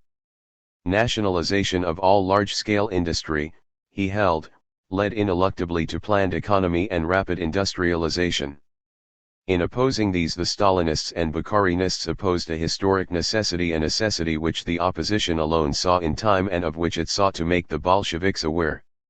Stalin and Bukharin might defeat the opposition, but they could not outwit the laws of history. The structure of our state economy, which often proves itself to be more progressive than is the whole system of our economic leadership, would eventually force them to carry out the opposition's program. These ideas, which were little more than asides and hints in Preobrazhensky's earlier writings, now came to govern all his thoughts. Stalin declaring war on the kulak was in his eyes but the unconscious and reluctant agent of necessity. While Trotsky still viewed the left course somewhat incredulously and wondered whether it might not be only a temporary shift, Preobrazhensky had no doubt whatsoever that Stalin was not trifling, that he could not retreat from the left course, that he would be compelled to wage war on the kulak ever more ruthlessly, and that this created a completely new situation for the country at large and for the opposition in particular. He insisted that the country was on the brink of a tremendous revolutionary upheaval. The kulaks, he said, would go on refusing to sell grain and would threaten the town with famine. The middle and poor peasants would not be able to supply enough food, and the official attack on the kulak would antagonize them too and would lead to a colossal clash between the government and the bulk of the peasantry. In a survey written in the spring of 1928, Preobrazhensky maintained that Stalin's threats and emergency measures had already aroused in the country a storm so violent that to calm it the government would have to make such vast and dangerous concessions to capitalism that not only Stalin but even Bukharin and Rykov would recoil and refuse to make them. 19 Only a drastically right or drastically left policy could avert a calamity, and everything indicated that Stalin would move farther to the left. What was to be the opposition's role in this upheaval? The opposition, Preobrazhensky replied, had acted as the conscious interpreter of a historic necessity. It had displayed superior foresight, its ideas were reflected in Stalin's new policy as in a distorting mirror. The present crisis would not have been as grave if the party had acted on the opposition's advice earlier. The opposition must still go on advocating accelerated industrialization, and it must call as insistently as ever for proletarian democracy. However, although the opposition had correctly interpreted the needs of the time, it was not given to it to meet those needs in practice. Stalin and his adherents were taking charge of the practical task. They were the agents of the historic necessity, although they had not understood it and had long resisted it. Somewhere then the opposition had gone wrong. It had exaggerated the danger from the right and the Stalinist connivance with the kulak. It had misjudged the trends within the party and their relationship to the social classes without, a grave error for Marxists to commit. It was therefore incumbent on the opposition to modify its attitude and to contribute to a rapprochement with the Stalinist faction. With this aim in view, Preobrazhensky proposed that the opposition should ask for official permission to call a conference of its members, at which all exiled colonies should be represented, in order to discuss the new situation and the opposition's conduct. Trotsky had spoken of the possibility and desirability of an alliance between left and center against the right, but he had not proposed any move designed to bring it about. Preobrazhensky was not satisfied with this. If there was to be such an alliance, he argued, the time for it was now, when the Stalinists struck against the right, and the opposition's duty was to act instead of waiting until events produced the alliance ready-made. They might never produce it. Trotsky was dead against Preobrazhensky's proposal. He held that, desirable though a center-left coalition was in theory, the opposition could do nothing to bring it about. The jailer and the jailed were not allies. He feared that Preobrazhensky took too favorable a view of the left course, but, even if this were not so, the gulf between Stalinism and the opposition remained fixed. Persecution continued. The party was still robbed of its freedom, and its regime was getting worse and worse. The dogma of the leader's infallibility was established, and it was applied to past as well as present. The entire history of the party was falsified to suit the requirements of that dogma. Under such conditions, the opposition could take no step to meet the ruling faction halfway. It would be a disgrace for it to ask its persecutors for permission to hold a conference. The request alone would flavor of capitulation. 20. In May, the colonies discussed Preobrazhensky's proposal. This was the first test of the exiles' reaction to the left course. The proposal was rejected out of hand. The great majority was in an irreconcilable mood, skeptical about the left course, inclined as before to see in Stalin the defender of the Kulak and the accomplice of the Thermidorians, confident in the opposition's cause, and reluctant to contemplate any revision of its attitude. Despite this rebuff to Preobrazhensky, his ideas began to germinate in many minds. Radek, it seems, was the first of the leaders of the opposition to come under their influence. He had not so far belonged to those inclined to pull punches. Throughout 1927 he had urged the opposition to attack the ruling group more boldly, to appeal to the factory workers who stood outside the party, and to voice aggressively their grievances, instead of contenting itself with honor-saving gestures and highbrow theory. He had not recoiled from the idea of a new party and had favored the admission to the opposition of the dissemists who stood for it. He was still in this militant mood after his deportation, when he wrote scornfully of Zinoviev's and Pyatakhov's recantations and the morbid odor of Dostoevshchina they exuded. They have denied their own convictions and have lied to the working class. You cannot help the working class with lies. 21. Even in May, when Preobrazhensky called for the conference, Radek still appeared to be opposed to the idea. At any rate, he criticized Preobrazhensky's conciliatory attitude. Barely a month later, the man seemed to have completely changed. He preached conciliation himself, with all the ingenuity, verve, and wit peculiar to him. His accession enormously strengthened the moderate wing, for he and Preobrazhensky were, next to Trotsky and Rakovsky, the most authoritative leaders in exile. Subsequently, as his prolific correspondence shows, his will to resist Stalinism crumbled almost from week to week, although nearly a year was to elapse before his actual surrender. It would be too simple to attribute the change merely to Radek's volatility or lack of courage. His motives were tangled.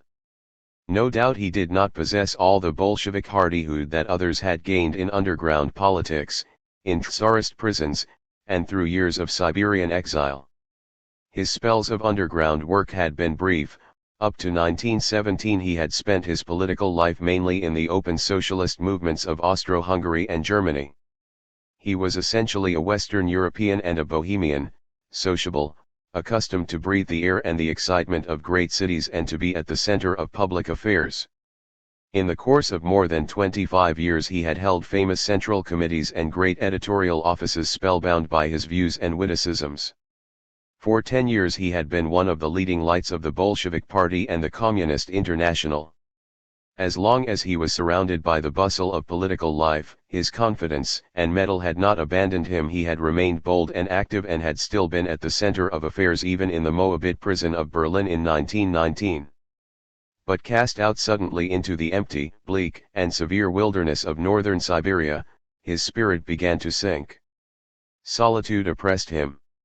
He felt as if he had been exiled from life itself. His sense of reality was shaken.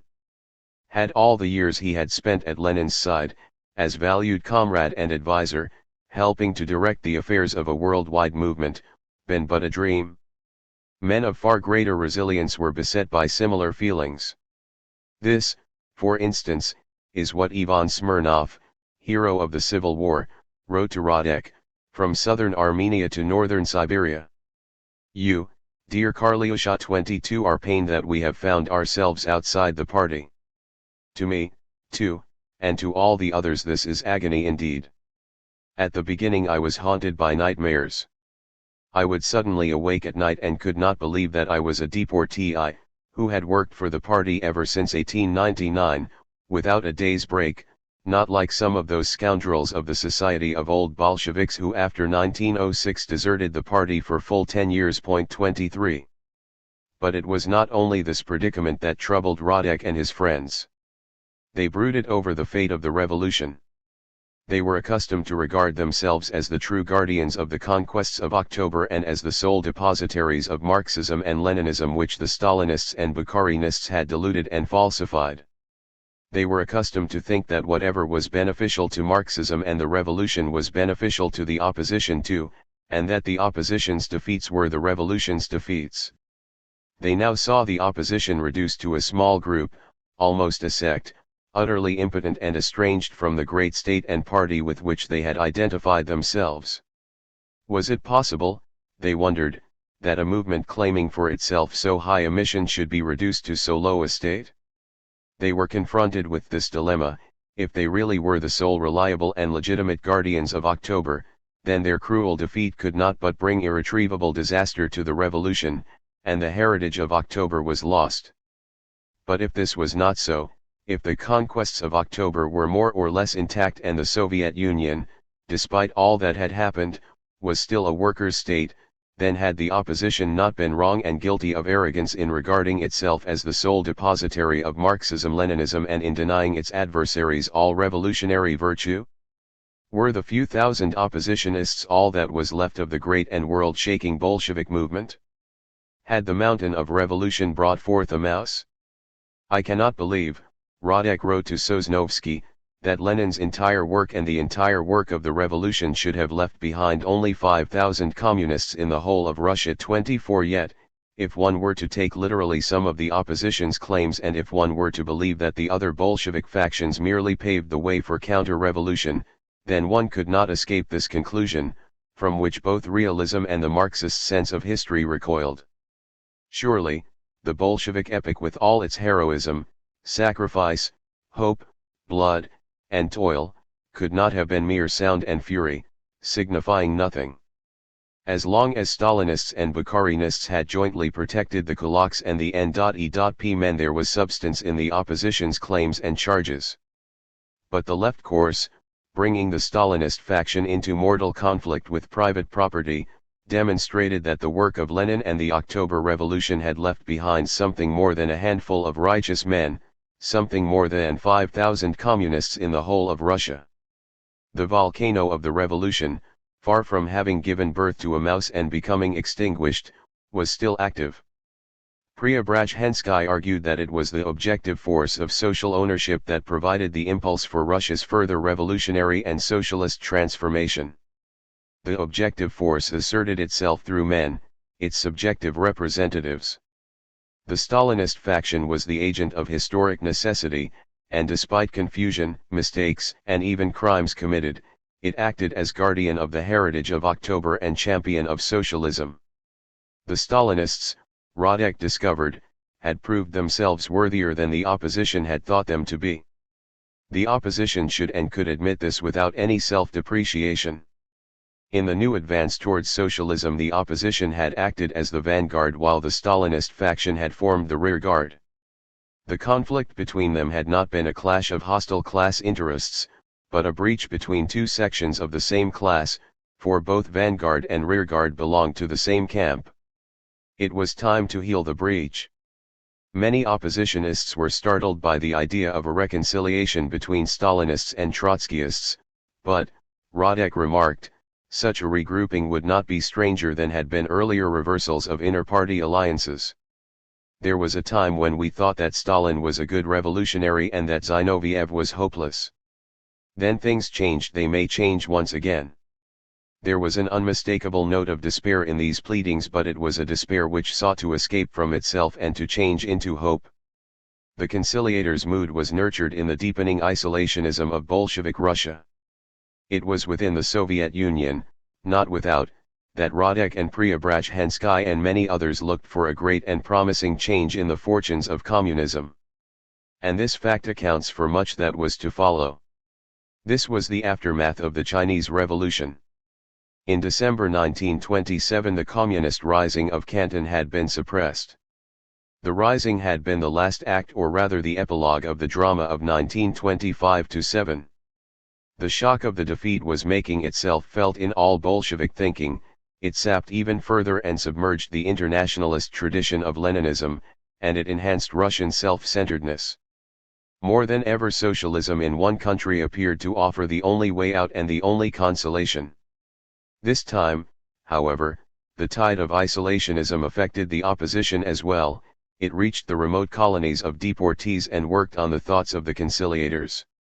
Like Stalin's turn to the left, this latest defeat gave Preobrazhensky and Radek a fresh motive for disillusionment with the opposition's record. The opposition, they argued, had been partly mistaken in its estimate of internal Russian developments. Had it not been mistaken in its view of the international prospects as well?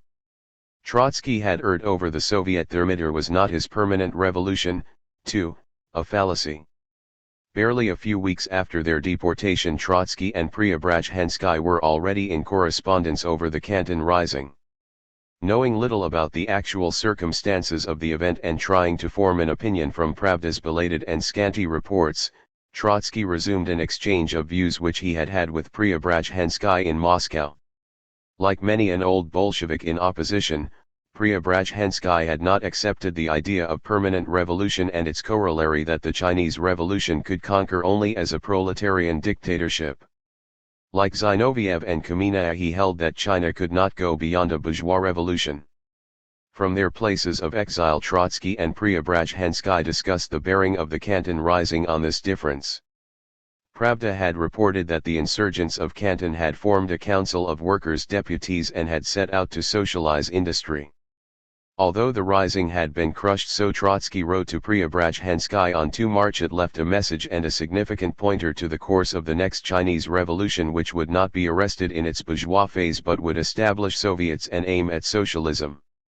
Preobrazhensky replied that the rising had been staged by Stalin merely in order to save his face after all his surrenders to the Kuomintang, that this had been a reckless venture, and that the Soviet of Canton and its socialist slogans, not having resulted organically from any mass movement, had not reflected the inherent logic of any genuine revolutionary process. 25 Preobrazhensky was, of course, closer to the facts than Trotsky, who in this case relied on dubious evidence for his conclusion about the character of the next Chinese Revolution. His conclusion was nevertheless correct.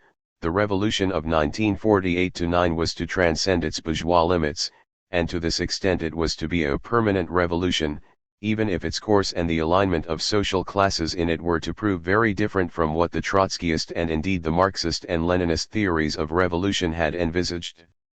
We, the old Bolsheviks in opposition, must dissociate ourselves from Trotsky on the point of permanent revolution, Preobrazhensky declared. The statement itself could not have been surprising to Trotsky, but its emphatic tone certainly was. Trotsky had been accustomed to hear such reminders of his non-Bolshevik past from his adversaries and lately again from Zinoviev and Kamenev, but hardly from Preobrazhensky, his close co-thinker since 1922. He knew that such reminders never cropped up fortuitously. What surprised him even more was that Radek, too, produced a critique of permanent revolution. Radek, no old Bolshevik himself, had hitherto wholeheartedly defended that theory.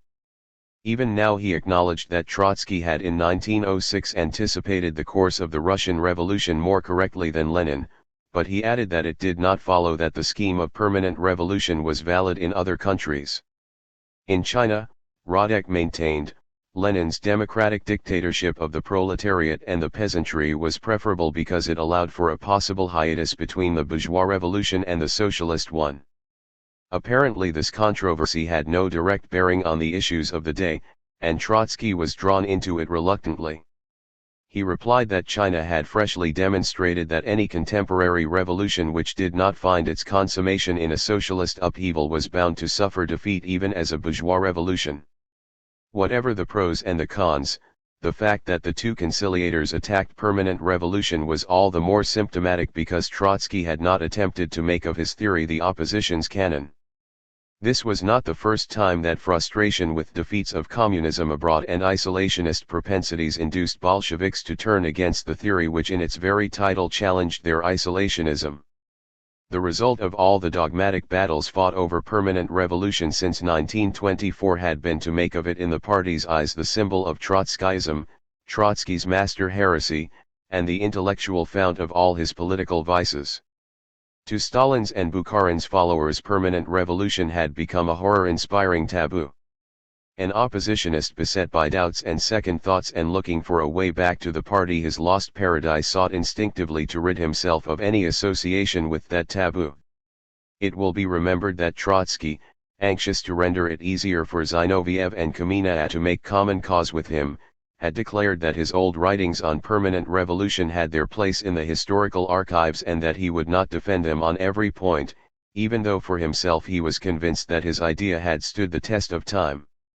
Yet he did not succeed in relegating his theory to the archives. Not only his enemies dragged it out and forced him to defend it. Again and again his allies did likewise, and whenever they did so this was a sure sign that one of his political alliances or associations was about to break down. Presently dissension came into the open over a more topical and less theoretical issue. The 6th Congress of the Communist International was convened in Moscow for the summer of 1928. The opposition had the statutory right to appeal to the Congress against its expulsion from the Russian Party, and it intended to do so. There was no chance that the appeal would obtain a proper hearing, or that the leaders of the opposition would be allowed to appear before the Congress to state their case. The Congress will probably make an attempt to cover us in a most authoritative manner with the heaviest of tombstones. Trotsky wrote. Fortunately, Marxism will rise from this papier-mâché grave and like an irrepressible drummer sound the alarm. 26 He intended to produce a brief and blunt criticism of the Comintern's policy and a concise declaration of the opposition's purpose to be addressed to the Congress. But the work grew in his hands into a massive treatise, the writing of which kept him occupied throughout the spring and summer. 27 The Congress was expected to adopt a new program of which a draft, written largely by Bukharin and centered on socialism in one country, had been published. Trotsky gave his statement the form of a critique of the new program. He completed this in June, and in July he followed it up by a message to the Congress under the title "What Next?" He summed up 5 years of the International's failures and 5 years of the opposition's work in a manner free from all traces of reticence, duplicity, and diplomacy, and calculated to mark clearly the gulf between the opposition and its adversaries. He sent copies to the colonies just before the opening of the Congress, and he asked all oppositionists to endorse his statements in their collective and individual messages addressed to the Congress. Meantime Radek and Preobrazhensky had prepared statements of their own which were more conciliatory in content and tone. True, Preobrazhensky drew a devastating balance sheet of the Comintern's policy of recent years, and he was outspoken about the differences which opposed Trotskyists of all shades to Stalinism and the Comintern. But in his conclusion he declared that many of these differences have disappeared as a result of the change that has occurred in the International's policy, because the International, following the Russian Party, had also veered to the left. 28 Radek expressed the same opinion and at once dispatched his statement to Moscow. If history shows, he wrote, that some of the party leaders with whom yesterday we crossed swords are better than the viewpoints they defended, nobody will find greater satisfaction in this than we shall. 29. The fact that Trotsky and Radek had addressed different and partly conflicting messages to the Congress could only damage the opposition's cause. Instead of demonstrating its unity, the opposition spoke with two voices. When Trotsky learned what had happened, he telegraphed to the major centers of the opposition asking all the exiles to dissociate themselves publicly from Radek. The colonies were agog with indignation, disavowed Radek, and sent appropriate statements to Moscow. In the end, Radek himself informed the Congress that he was withdrawing his message and that he was in complete agreement with Trotsky. To his comrades he apologized for his faux pas, saying that it had been due to difficulties of communication with Trotsky, whose critique of the Comintern had reached him too late. Trotsky accepted the apology, and there the matter rested for the moment. The opposition, Trotsky said, had straightened out its front. However, the incipient split was not mended, it was only thinly covered over. An important event had helped Trotsky to rally the exiles. In July the Central Committee held a session at which Bukharin's faction appeared to have gained the upper hand over Stalin's. The critical issue was still the same, the bread crisis and the threat of famine suspended over urban Russia. The emergency measures earlier in the year had not averted the threat, and the situation was aggravated by a partial failure of winter crops in the Ukraine and in the northern Caucasus. The peasantry was in uproar. It delivered and sold only 50% of the grain it used to sell before the revolution. All exports of grain had to be stopped. 30 The strong-arm methods in grain collection had been just enough to enrage the farmers but not enough to intimidate them. The Central Committee noted the discontent among the peasantry which showed itself in demonstrations of protest against arbitrary administrative proceedings, and it declared that such proceedings had helped capitalist elements to exploit the discontent and turn it against the Soviet government, and had given rise to talk about the forthcoming abolition of N.E.P. 31. At the session of the committee, after Mikoyan had made a report, the Bukharinist faction called for an end to the left course. Rykov demanded the cancellation of the anti-Kulak policy. Frumkin, the Commissar of Finance, went even farther and asked for a revision of the entire peasant policy enunciated at the 15th Congress, at which Stalin, to confound the Trotskyists and the Zinovievists, had adopted some of their ideas, and for a return to the predominantly Bukharinist policy of the previous Congress. The Central Committee declared that it stood by the decisions of the 15th Congress, but it cancelled its own emergency measures against the Kulak. It proclaimed that henceforth the rule of law must prevail. It forbade searches and raids on barns and farmsteads. It stopped the requisitioning of food and the forcible levying of grain loans.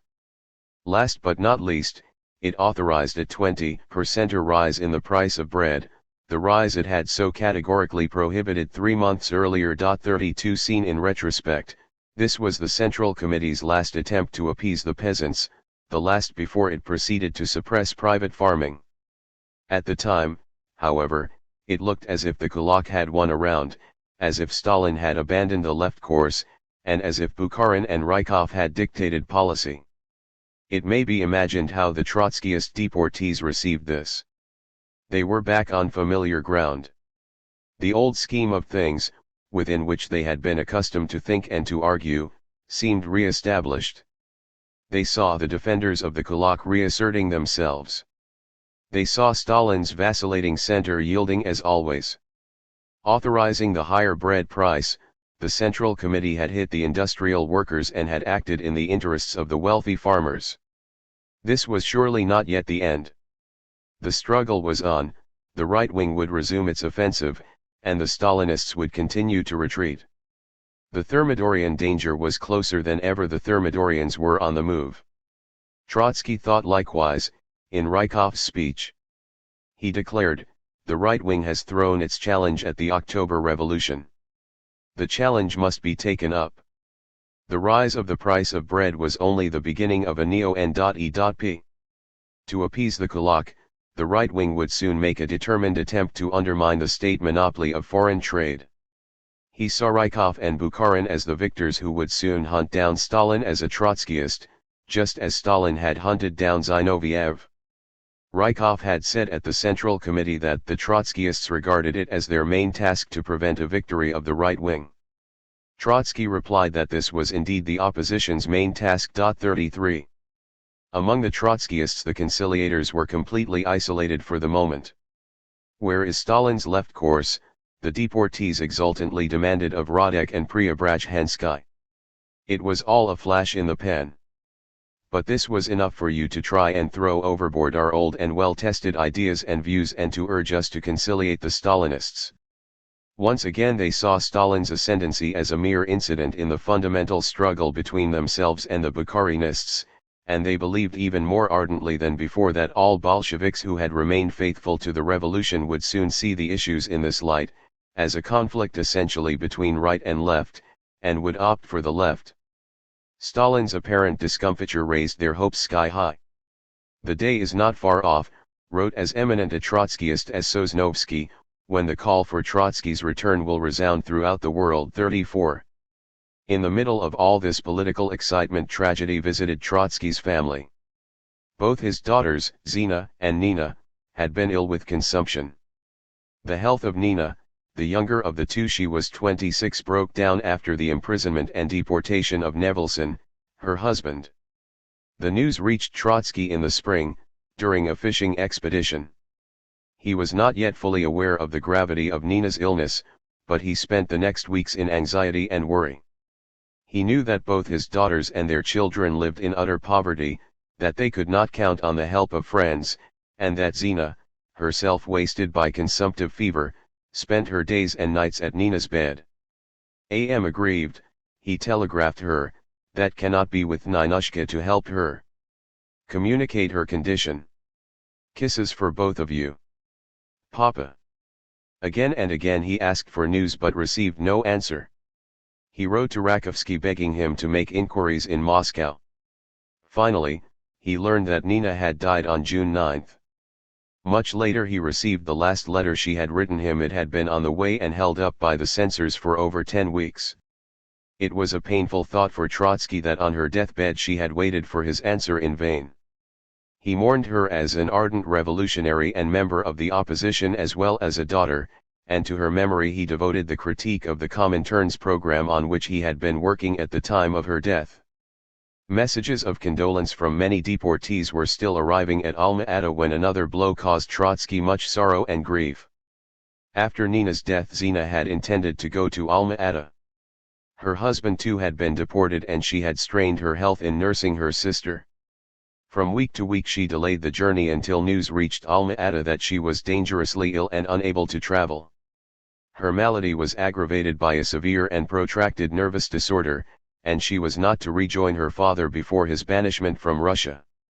A family reunion, nevertheless, occurred at the dacha outside Alma-Ata, when Sergei arrived to spend his holiday there.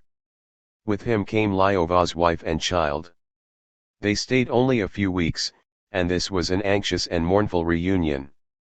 After the rightward turn of official policy, the extreme and irreconcilable Trotskyists had the upper hand in nearly all the centers of the opposition.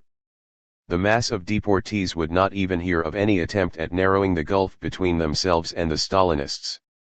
However, the extreme irreconcilables had no spokesman of Preobrazhensky's and Radek's authority and ability.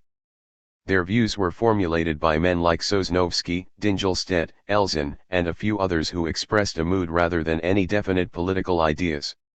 Of this group Sosnovsky was the most gifted and articulate, and when he confidently asserted that the cry for Trotsky's return will soon resound throughout the world, he expressed the fervid hope of many of his comrades. He was Trotsky's trusted friend and one of the most effective Bolshevik journalists, very popular far outside the ranks of the opposition. But he was no political leader or theorist. He was distinguished as a chronicler of Bolshevik Russia and a sharp-eyed critic of morals and manners. A rebel by temperament, animated by an intense hatred of inequality and injustice, he indignantly watched the rise, in the workers' state, of a privileged bureaucracy. He pungently exposed its greed and corruption, the harem-cum-motor car factor, its snobbery and its upstart ambition to assimilate itself to the old bureaucracy and aristocracy and to intermarry with them. He felt only distaste for those who could even think of any conciliation with the ruling group. He was in this respect poles apart from Radek. It was to Sosnovsky that Radek had written that he could not believe that all that was left of Lenin's party was a mere handful of righteous oppositionists. To Sosnovsky the opposition was indeed the sole guardian of the heritage of October. Nothing characterizes him more strikingly than a letter he wrote to Vardin, his old comrade, who had together with Safarov deserted the opposition and capitulated. Merciless in contempt, Sosnovsky recalled an old Jewish funeral custom which required that when a dead man was brought to the cemetery, his synagogue associates should shout into his ears, "So-and-so, son of so-and-so, know that thou art dead." He, Sosnovsky, now shouted this into the ear of his old comrade, and he would shout it into the ear of every capitulator. Distrustfully he watched Radek's evolution, wondering whether he ought not to shout these words into Radek's ear as well. 35. The other spokesmen of this wing of the opposition were younger men of lesser stature. Dingelstedt was a promising scholar, a sociologist and economist, a Bolshevik since 1910, distinguished as an agitator in the Baltic Fleet in 1917, he was still in his early 30s. Elzin had been one of Trotsky's gifted secretaries. These men were not sure whether Trotsky himself was not showing signs of vacillation. Thus Dingelstedt wrote to him that some comrades were gravely disturbed by his opinion that Stalin's left course was an indubitable step in our direction and that the opposition should support it unconditionally. 36 They also reproached Trotsky for the indulgence with which he treated Radek and Preobrazhensky. Nor did they share Trotsky's hope for a reform in the party and the revival in it of proletarian democracy. Thus, while at one extreme the opposition included those who were more and more anxious to come to terms with their persecutors, its other extreme became almost indistinguishable from the followers of V. Smirnov and Sapronov, the dissemists, and the remnants of the workers' opposition. These ultra-left groups, we remember, had acceded to the joint opposition in 1926, but then they left it or were expelled. In the places of deportation their adherents mingled with the Trotskyists and endlessly argued with them.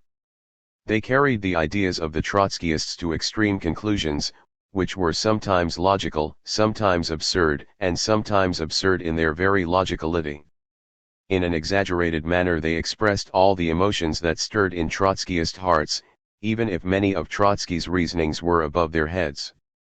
They therefore occasionally said things which Trotsky at first indignantly rejected only to take them up and say them at a later stage. They criticized Trotsky for indecision and pointed out that it was hopeless to count on a democratic reform in the party. It was to take Trotsky another 5 or 6 years to reach the same conclusion. The party led by Stalin was a stinking corpse, V. Smirnov wrote in 1928. He and his adherents maintained that Stalin was the victorious chief of the Russian Thermidor, which had occurred as far back as 1923, and the authentic leader of the kulaks and of the men of property at large. They denounced the Stalinist regime as a bourgeois democracy, or a peasant democracy, which only a new proletarian revolution could overthrow. The liquidation in 1923 of inter-party democracy and proletarian democracy at large, Smirnov wrote, has proved to be a mere prologue to the development of a peasant kulak democracy. 37 Sapronov held that bourgeois parties are already legally organizing themselves in this country, and this in 1928. 38 They thus accused Stalin of restoring capitalism just when he was about to destroy private farming, the main potential breeding ground of capitalism in Russia, and of favoring a bourgeois multi-party regime just when he was driving the single-party system to its ultimate conclusion and establishing himself as the single leader. This was quixotry indeed. An element of it might be found in Trotsky too, but his realism and self-discipline kept it in check. V. Smirnov, Sapronov, and their followers were held back by no such inhibitions when they threw themselves on the windmills of Stalin's kulak democracy, and some of Trotsky's younger and unreasoning followers were tempted to join them, especially after the liquidation of the left course in July had momentarily given the windmills the slightest semblance of a foe on the move. 39. Amid all these cross-currents, Trotsky did what he could to prevent the opposition from falling to pieces.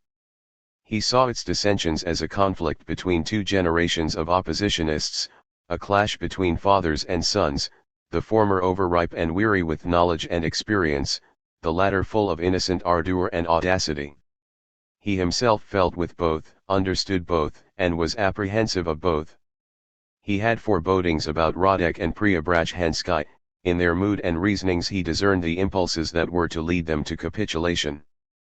But he was wary of alienating them, he gave them the benefit of the doubt, and he defended them from abuse by overzealous Trotskyists.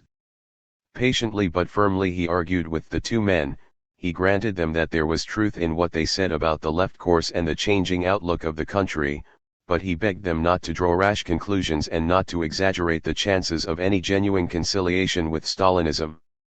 At the same time he tried to curb the extremists on the other side, telling them that they were taking an overconfident view of the opposition's prospects and were courting disillusionment.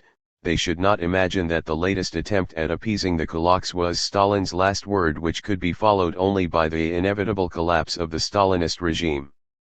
The outlook, as he saw it, was far more complex.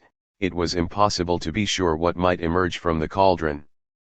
At any rate, although he had said that the party will still need us, he was far less confident than Sosnovsky that the call for Trotsky's return will soon resound throughout the world. 40. He endeavored to maintain the opposition's unity on the ground of a sustained and uncompromising struggle for inter-party reform. His adamant rejection of illusions about a rapprochement with Stalinism commended his attitude to the young irreconcilables, while his emphasis on inter-party reform provided the link between himself and the conciliators. He repudiated the wholly negative and sterile dissemist attitude towards the party, and he sought to counteract the nostalgic hankering after the party, the creeping feeling of isolation, and the sense of their own uselessness to which the older oppositionists tended to succumb. He tried to rekindle the sense of mission, the conviction that even in exile they still spoke for the mute working class, that what they said still mattered, and that sooner or later it would reach the working class and the party. This conviction, he added, should not induce self-righteousness or arrogance in the opposition. Although it alone stood consistently for the Marxist and Leninist tradition, it must not dismiss all its adversaries as worthless. Indeed, it must not assume that all that had been left of Lenin's party was a few thousand oppositionists. The opposition was right in exposing the party's bureaucratic degeneration, but even in this a sense of proportion was necessary, because there were various degrees of degeneration, and there were still many uncorrupted and sound elements in the party. Stalin has owed his position not only to the terror exercised by the machine, but also to the confidence or semi-confidence of a section of Bolshevik workers. With those workers the opposition must not lose touch, to them it must appeal. 41. Trotsky's finely balanced interventions were not always well received. The ultra-radicals went on carping at his leniency towards the conciliators, while Preobrazhensky and Radek reproached him with countenancing the dissemist attitude of those Trotskyists who behaved as if the opposition were a new party, not a faction of the old. The estrangement between the groups grew continually. But as long as Trotsky remained at Alma-Ata and from there exercised his influence, and as long as Stalin's policy, being in a state of suspense, did not further accentuate the opposition's dilemmas, Trotsky succeeded in preventing the various sets of his followers from straying too far apart and scuttling the opposition.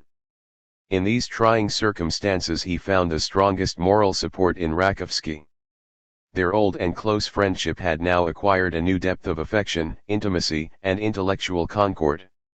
After his great career as head of the Bolshevik government in the Ukraine and diplomat, Rakovsky worked at Astrakhan, the place of his exile, as a minor official of the local Gosplan.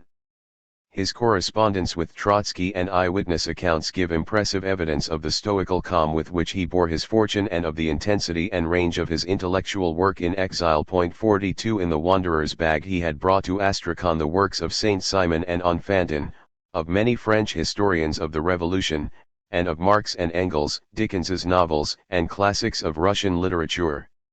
In the first weeks of deportation, Cervantes was his favorite reading.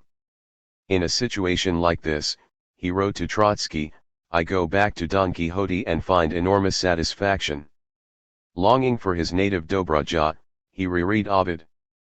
Concerned with economic planning in the Astrakhan area, he assiduously studied the geological profiles of the Caspian steppes, and describing this work to Trotsky, he interspersed his remarks with references to Dante and Aristotle.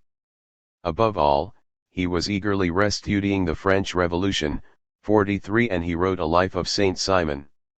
He reported to Trotsky on the progress of his work and quoted to him Saint Simon's predictions about Russia and the United States as the two antagonistic giants of the future, predictions which are less known but more original than those made by Tocqueville later.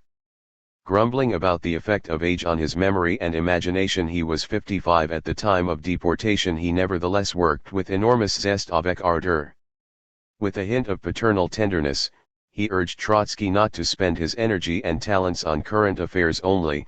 "It is extremely important that you should also choose a large subject, something like my Saint Simon, which would compel you to take a fresh look at many issues and reread many things from a definite angle." 44. He procured for Trotsky books and periodicals which could not be obtained at Alma-Ata. He kept in touch with Trotsky's children in Moscow, and shared in the family's sorrows. Politically, he supported Trotsky against both conciliators and ultra-radicals, and to no one of the leaders of the opposition was Trotsky attached as strongly as he was to Christian Georgievic. 45. Rakovsky's political temperament was in many respects different from Trotsky's.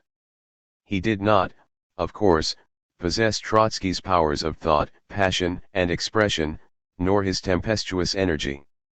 But he had a very clear and penetrating mind, and perhaps also a greater capacity for philosophical detachment.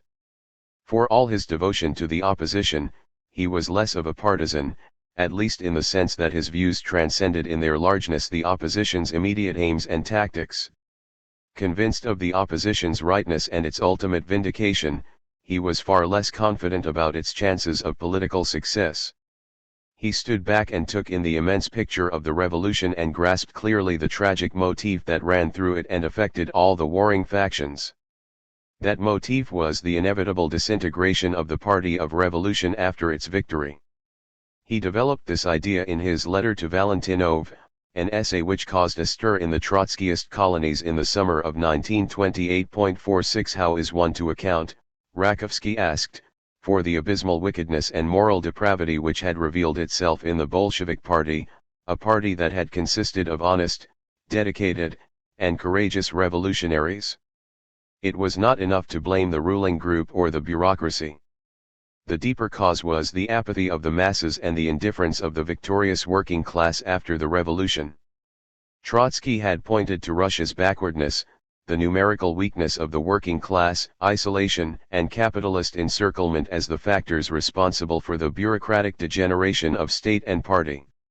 To Rakovsky this explanation was valid but insufficient. He argued that even in a most advanced and thoroughly industrialized nation, even in a nation consisting almost entirely of workers and surrounded only by socialist states, the masses might, after the revolution, succumb to apathy, abdicate their right to shape their own life, and enable an arbitrary bureaucracy to usurp power. This, he said, was the danger inherent in any victorious revolution. It was the professional risk of government. Revolution and civil war are as a rule followed by the social decomposition of the revolutionary class. The French Third Estate disintegrated after it had triumphed over the Ancien regime. Class antagonisms in its midst, the conflicts between bourgeois and plebeian, destroyed its unity. But even socially homogeneous groups were split because of the functional specialization of their members, some of whom became the new rulers while others remained among the ruled. The function adjusted its organ to itself and changed it. Because of the disintegration of the Third Estate, the social basis of the revolution narrowed and power was exercised by ever fewer people.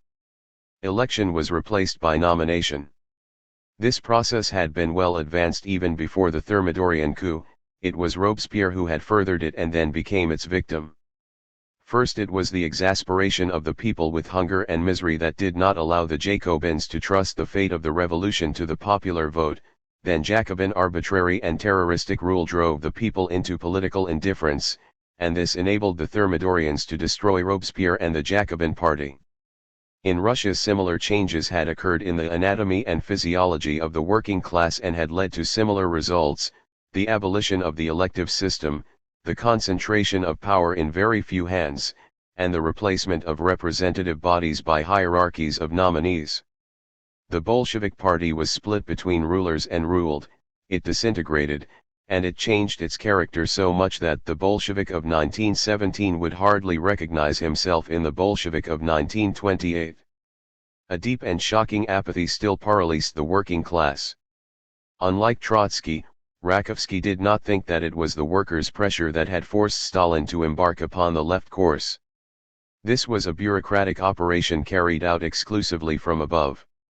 The rank and file had no initiative and was all too little eager to defend its freedoms. Rakovsky recalled one of Babeuf's sayings in 1794, "To re-educate the people in the love of liberty is more difficult than to conquer liberty." Babeuf raised the battle cry, "Liberty and an elected commune," but his cry fell on deaf ears. The French had unlearned freedom. It was to take them 37 years, from 1793 to 1830, before they relearned it, recovered from apathy, and rose in another revolution. Rakovsky did not explicitly pose the question which suggested itself: how long would it take the Russian masses to regain their political vitality and vigor? But his argument implied that a political revival could occur in Russia only in a relatively remote future, after great changes had taken place in society, and after the working class had grown, developed, become reintegrated, and had recovered from many shocks and disillusionments. He confessed that he had never expected early political triumphs for the opposition, and he concluded that the opposition should direct its efforts mainly towards the long-term political education of the working class. In this respect, he said, the opposition had not done or attempted to do much, although it had done more than the ruling group, and it should keep in mind that political education bears fruit only very slowly. The unspoken conclusion was that the opposition had little chance, if any, to influence the course of events in its time, although it could confidently look forward to its ultimate, perhaps posthumous, vindication. Rakovsky threw into relief the opposition's basic predicament, its position between a demoralized, treacherous, and tyrannical bureaucracy on the one side, and a hopelessly apathetic and passive working class on the other. "I think," he emphasized, "that it would be utterly unrealistic to expect any inter-party reform based on the bureaucracy." Yet he anticipated no regenerative movement from the masses either, for many years to come. It followed, although Rakovsky did not say it, that the bureaucracy, such as it was, would remain, perhaps for decades, the only force capable of initiative and action in the reshaping of Soviet society. The opposition was bound by its principles to persist in irreducible hostility towards the bureaucracy, but it could not effectively appeal against it to the people. Consequently, it could not play any practical part in the evolution of party and state, and it was eliminated in advance from the great historic process by which Soviet society was presently to be transformed. It could only hope to work for the future mainly in the field of ideas. A conclusion of this kind, implicit in Rakovsky's letter to Valentinov, may in certain situations satisfy a small circle of theorists and ideologues, but it spells the death sentence for any political movement. Rakovsky viewed the course of the revolution and the opposition's prospects with cool, profound insight and stoical equanimity. No such detachment or equanimity could be expected from the several thousand oppositionists who read the letter to Valentinov. Whether workers or intellectuals, they were practical revolutionaries and fighters, passionately interested in the immediate outcome of their struggle and in the upheavals which were shaking and shaping their nation. They had joined the opposition as a political movement, not as a coterie of philosophers or ideologues, and they wished it to triumph as a political movement. Even the most heroic and selfless rebels or revolutionaries struggle as a rule for objectives which they believe to be in some measure within the reach of their generation. Only few and very exceptional men, thinkers, can fight for a prize which history may award them posthumously. The mass of the oppositionists had striven to strengthen the socialist sector of the Soviet economy, to further industrialization, to revive the spirit of internationalism, and to restore some freedom within the party. They could not bring themselves to believe that these objectives were for them unattainable. They had already found out that they could not attain them by themselves, and that they had to look either to the masses or to the bureaucracy for help. They could not accept the view that it was hopeless to look to either. To exist politically, they had to believe either that the masses would sooner or later rise against the bureaucracy, or that the bureaucracy would, for its own reasons, carry out many of the reforms for which the opposition stood. The radical Trotskyists looked to the masses, the conciliators to the ruling group or to a section of it. Each of these hopes was illusory, but not to the same extent. There was no sign in the country of any spontaneous mass movement in favor of the opposition's objectives. But the bureaucracy was clearly in ferment. It was divided against itself over such issues as industrialization and peasant policy. The conciliators saw that on these issues the Stalinist faction had, after all, moved closer to the opposition, and this encouraged them to expect that it might move closer in other respects as well. The fact that the bureaucracy was the only force showing effective social initiative induced the hope that the bureaucracy might even restore freedom to the party. The alternative was too gloomy to contemplate. It was that inter-party freedom and proletarian democracy at large were bound to remain empty dreams for a long time to come. Trotsky was greatly impressed by Rakovsky's views and commended them to the opposition, but he missed, so it seems, some of their deeper and relatively pessimistic implications. In Trotsky, the detached thinker and the active political leader were now at loggerheads. The thinker accepted an analysis from which it followed that the opposition was virtually doomed as a political movement. The leader could not even consider such a conclusion, let alone reconcile himself to it. The theorist could admit that Russia, like France before her, had unlearned freedom and might not relearn it before the rise of a new generation. The man of action had to banish this prospect from his mind and try and give his followers a practical purpose. The thinker could run ahead of his time and work for the verdict of posterity. The chief of the opposition had to go back to his time, live in it, and believe with his followers that they had a great and constructive part to play in it. Both as thinker and political leader, Trotsky refused to contemplate his country in isolation from the world. He remained convinced that the worst predicament of Bolshevism lay in its isolation and that the spread of revolution to other countries would help the peoples of the Soviet Union to relearn freedom much earlier than they could otherwise do. Late in the summer of 1928, startling news, coming from clandestine Trotskyist circles in Moscow, reached Alma-Ata.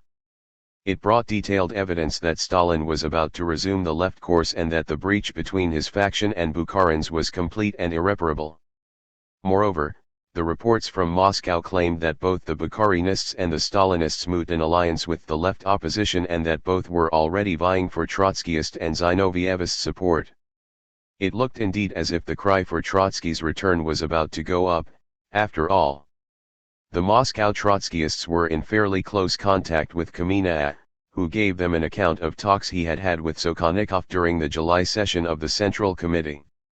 Sokhonikov, still a member of the committee and himself something of a semi-Bukharinist and semi-Zinovievist, appeared to entertain the hope of forming a coalition of right and left against the Stalinist center, and he himself tried to act as go-between. He related to Kamenev that Stalin had boasted at the Central Committee that in the struggle against the Bukharinists he would soon have the Trotskyists and Zinovievists on his side, and that indeed he had them in his pocket already. Bukharin was dismayed. Through Sokhonikov he implored the left opposition to refrain from assisting Stalin and even suggested joint action against Stalin. However, the July session of the Central Committee ended with Bukharin's seeming success, or rather with a compromise between him and Stalin. But shortly thereafter they were at loggerheads again, and Bukharin secretly met Kamenev in Sokhonikov's presence. He told Kamenev that both he and Stalin were going to be compelled to turn to the left opposition and try and make common cause with it. Bukharinists and Stalinists still were afraid of appealing to their former enemies, but both knew that this course would become inevitable within a couple of months. It was, in any case, certain, Bukharin said, that the expelled and deported oppositionists would soon be recalled to Moscow and reinstated in the party. 47. Of his meeting with Bukharin, Kamenev wrote a detailed account for Zinoviev, who was still in semi-exile at Voronezh, and this account allows us to reconstruct the scene with its peculiar color and atmosphere. The Bukharin closeted with Kamenev and Sokhonikov was a very different man from the one who had only 7 months earlier, at the 15th Congress, helped to crush the opposition. There was no trace in him now of that earlier self-confident and bragging Bukharin who had mocked Kamenev for leaning on Trotsky and whom Stalin had congratulated for slaughtering the leaders of the opposition instead of arguing with them. He arrived at Kamenev's home stealthily, terrified, pale, trembling, looking over his shoulders, and talking in whispers. He began by begging Kamenev to tell no one of their meeting and to make no mention of it in writing and over the telephone because they were both spied upon by the GPU. Broken in spirit, he had come to lean on his old adversary who was himself morally crippled. Panic made his speech partly incoherent. Without pronouncing Stalin's name he repeated obsessively, "He will slay us, he is the new Genghis Khan, he will strangle us." On Kamenev, Bukharin already made the impression of a doomed man. Bukharin confirmed that the crisis in the leadership had been caused by the conflict between government and peasantry. In the first half of the year, he said, the GPU had to quell 150 sporadic and widely scattered peasant rebellions. To such despair had Stalin's emergency measures driven the mujiks. In July the Central Committee was so alarmed that Stalin had to feign a retreat. He revoked temporarily the emergency measures, but he did so only in order to weaken the Bukharinists and to prepare himself better for a new attack. Since then he had succeeded in winning over to his side Voroshilov and Kalinin, who had been in sympathy with the Bukharinists, and this had given him a majority in the Politburo. Stalin, so Bukharin related, was now ready for the final offensive against private farming. He had adopted Preobrazhensky's idea and argued that only by exploiting the peasantry could socialism proceed with primitive accumulation in Russia, because, unlike early capitalism, it could not develop through the exploitation of colonies and with the help of foreign loans. From this Stalin drew the conclusion, which Bukharin characterized as illiterate and idiotic, that the further socialism advanced, the stronger would popular resistance to it become, a resistance which only firm leadership could hold down. This meant a police state, Bukharin commented, but Stalin will stop at nothing. His policy is leading us to civil war, he will be compelled to drown rebellions in blood, and he will denounce us as the defenders of the kulak. The party was on the brink of an abyss. If Stalin were to win, not a shred of freedom would be left. And again, he will slay us, he will strangle us. The root of the evil is that party and state are so completely merged. This was the situation in which Bukharin resolved to appeal to the left opposition. The old divisions, as he saw it, had become largely irrelevant. Our disagreements with Stalin, he said to Kamenev, are far, far graver than those we have had with you. What was now at stake was no longer normal differences of policy, but the preservation of party and state and the self-preservation of all of Stalin's adversaries. Though the left opposition stood for an anti-kulak policy, Bukharin knew that it would not wish to pursue it by the reckless and bloody methods to which Stalin would resort. In any case, it was not ideas that mattered to Stalin.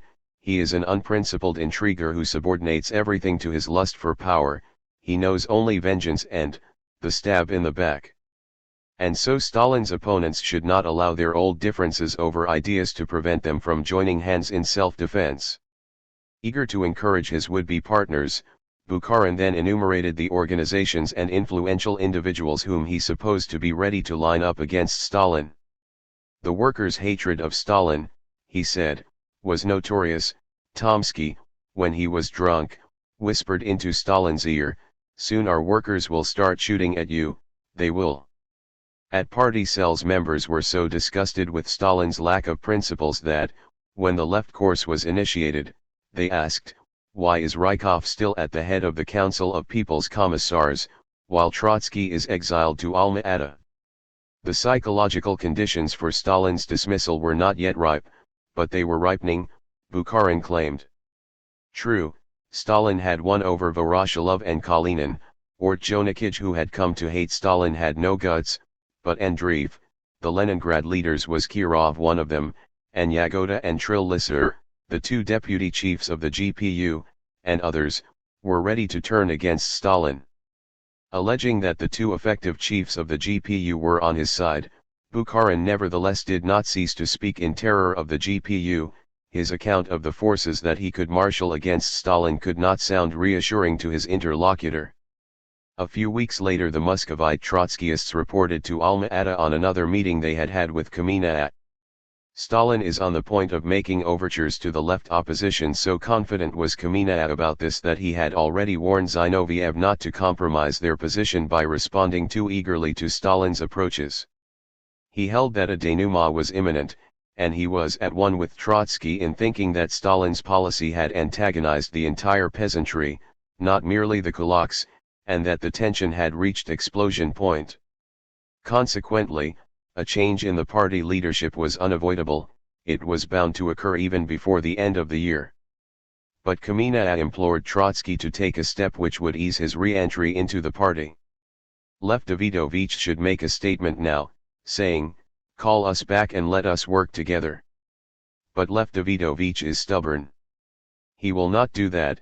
He will rather stay at Alma-Ata until they send a special train to fetch him. But by the time they have made up their minds to send that train, the situation will be out of hand and Kerensky will be anti-Portas 48. Stalin, however, did not make the direct approaches that Kamina expected. Instead, he dropped many broad hints of a possible reconciliation, and he made sure that these hints reached Trotsky by roundabout ways. Thus he told a foreign, Asian, communist that he recognized that even in exile Trotsky and his followers had, unlike the Decemists, remained on the ground of Bolshevik ideology, and that he, Stalin, was only wondering how to bring them back at the earliest opportunity.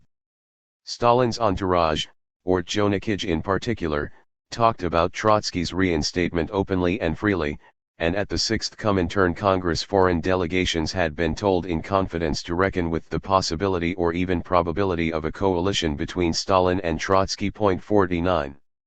The sense of crisis had by now spread from the Russian party to the international.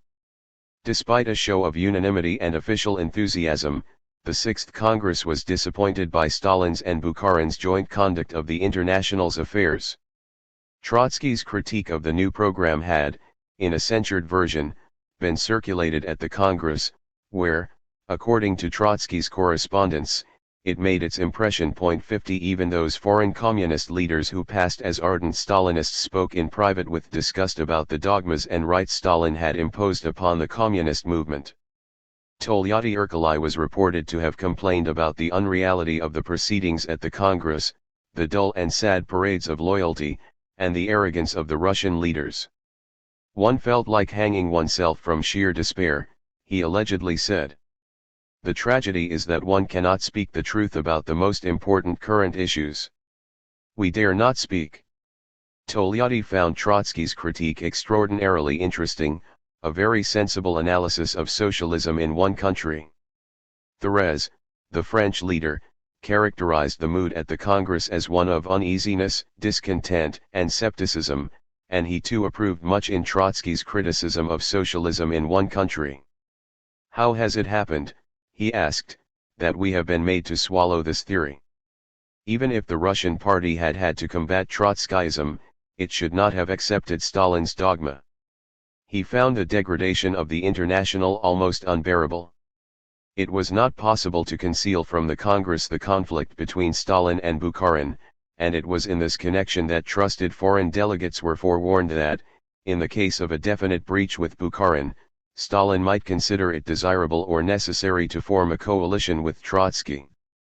Similar reports continued to reach Alma-Ata from many sides throughout August and September. Stalin himself was undoubtedly still lending color to the belief that he favored Trotsky's imminent recall. In part this was deceit and ruse de guerre. By hinting that he was ready to make peace with Trotsky, Stalin sought to intimidate Bukharin and Rykov, to confuse the Trotskyists and to make the conciliators among them even more impatient for conciliation than they were. But Stalin was not only bluffing. He could not yet be quite sure of the outcome of his showdown with Bukharin, Rykov, and Tomsky, and of his ability to cope simultaneously, and in the midst of a national crisis, with both oppositions, left and right. He worked tirelessly to bring both oppositions to their knees, but as long as he had not fully succeeded in this, he had to keep his door ajar to agreement with one of them. His position was already so much stronger than Bukharin's that he had no need to make direct overtures. But he threw out balanced DSA and he watched how Trotsky and his associates received them. Trotsky was well prepared to meet some of these developments, yet others caught him by surprise. The recrudescence in so dangerous a form of the conflict between town and country, the breach between Stalin and Bukharin, and the fact that the eyes of some of his adversaries and of the capitulators were once again turned on himself, all this corresponded to Trotsky's expectations. He was still inclined to think that the Stalinist faction would not be able to extricate itself and that it would be compelled to beg the left opposition to come to its rescue. He had repeatedly declared, in the most formal and solemn manner, that in such a situation the opposition would do its duty and would not refuse cooperation. He now reiterated this pledge. But he added that he spurned all bureaucratic combinations.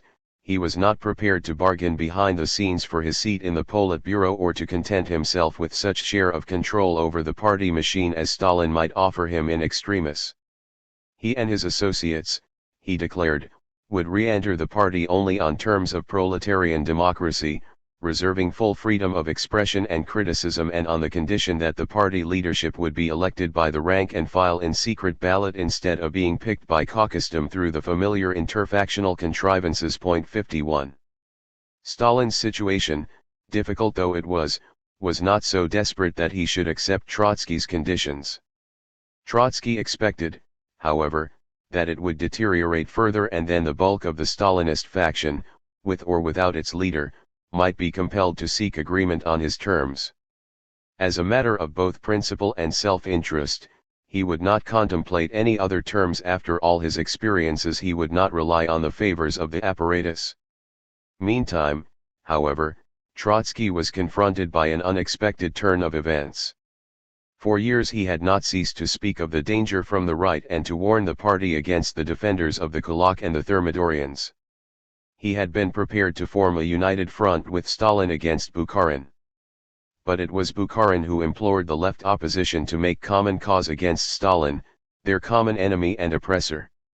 When Bukharin whispered in terror, "He will strangle us, he will slay us," Trotsky could not dismiss this as the imaginings of a befogged and panicky man. He himself had repeatedly spoken about the Holocaust. The gravedigger of the revolution was preparing for the party. True, Bukharin's appeal had come very late in the day, after he had helped Stalin to crush the opposition and to destroy the party's freedom. But he was not the first of Stalin's adversaries to behave in this manner. Zinoviev and Kamenev had done the same, yet this had not prevented Trotsky from joining hands with them.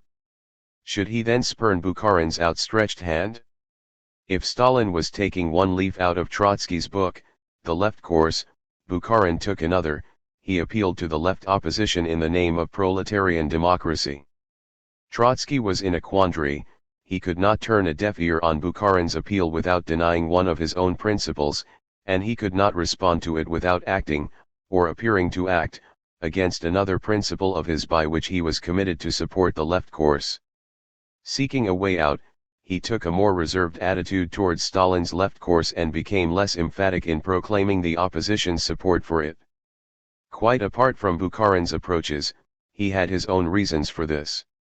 From all over the Soviet Union, followers wrote to him about the terror Stalin had let loose on the country in the spring and early summer, and about the orgies of brutality to which he had subjected the middle and even the poor peasants. Officialdom tried to disclaim responsibility by telling the people that Trotskyist and Zinovievist pressure had provoked the drive against the peasants. Everything indicated that, if and when Stalin resumed the left course, it would lead to a bloody cataclysm. Trotsky refused in advance to bear any share of responsibility for this. In August 1928, nearly a year before the liquidation of the kulaks started, he wrote to his followers that although the opposition had pledged itself to back the left course, it had never proposed to deal with the peasantry in the Stalinist manner. It had stood for higher taxes on the wealthy, for government support to the poor farmers, for an equitable and equable treatment of the middle ones, and for encouragement of voluntary collectivization, but not for a left course of which the chief ingredient was administrative force and brutality. In judging Stalin's policy, it was necessary to consider not only what he did but also how he did it. 52 Trotsky did not suggest that the opposition should riot support the left course, but he stressed more than ever that it must combine support with severe criticism.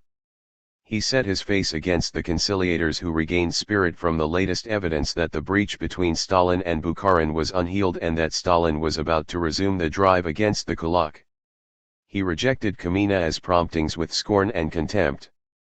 He declared that he would do nothing to ease his own re-entry into the party and that he would not beg his persecutors to recall him to Moscow. It was up to them to do so if they wished, but even then he would not cease to attack them and the capitulators as well. 53. This was Trotsky's reply not only to Kamina's suggestions, but also to Stalin's vague and elusive blandishments. Conciliation between them was out of the question. He responded far more favorably to Bukharin's appeal. He did this in a frank talk with a well-wishing party man, a circular letter of September 12. The well-wishing party man was a Bukharinist who had written to Trotsky inquiring about his attitude towards the right wing, now the right opposition. Trotsky replied that on major issues of industrial and social policy the gulf between them was as wide as ever. But he added that he was ready to cooperate with the right for one purpose, namely, the restoration of inter-party democracy. If Rykov and Bukharin were prepared to work with the left in order to prepare jointly an honestly elected and truly democratic party congress, he favored an agreement with them. This statement caused astonishment and even indignation in Trotskyist colonies. Many exiles, not only conciliators, protested against it and reminded Trotsky how often he himself had described coalitions of right and left directed against the center as unprincipled, pernicious, and responsible for the wrecking of more than one revolution. Had Thermidor not been precisely such a combination of right and left Jacobins nefariously united against Robespierre's center? Had not the whole conduct of the opposition so far been determined by its readiness to coalesce, on conditions, with the Stalinists against the Bukharinists, not vice versa? Had Trotsky himself not solemnly restated this principle only quite recently, when he assured the Communist International that the left opposition would never enter into any combination with those who opposed Stalinism from the right? Trotsky replied that he still viewed the Bukharinist right rather than the Stalinist center as the chief antagonist. He had not proposed to Bukharin any coalition over issues of policy. But he saw no reason why they should not join hands for the one clearly defined purpose of re-establishing inter-party freedom. He was ready to negotiate with Bukharin in the same way that duelists parley through their seconds over the rules and regulations by which they will abide. 54 The left could only wish to pursue its controversy with the right under rules of inter-party democracy, and if this was also what the right wanted, nothing would be more natural than that they should collaborate in order to make those rules prevail. This plea carried little conviction with Trotsky's followers. They had been so much accustomed to see in Bukharin's faction their chief enemy that they could not contemplate any agreement with it. They had so long and so persistently assailed the Stalinists as the two-faced accomplices of the right that they were horrified to think that they themselves might appear as its accomplices. Nor could they accept Trotsky's explanation that he had proposed to the Bukharinists only a technical arrangement, something like the fixing of regulations for a duel. For one thing, this was not a duel but a three-cornered fight, in which any agreement between two sides was automatically directed against the third.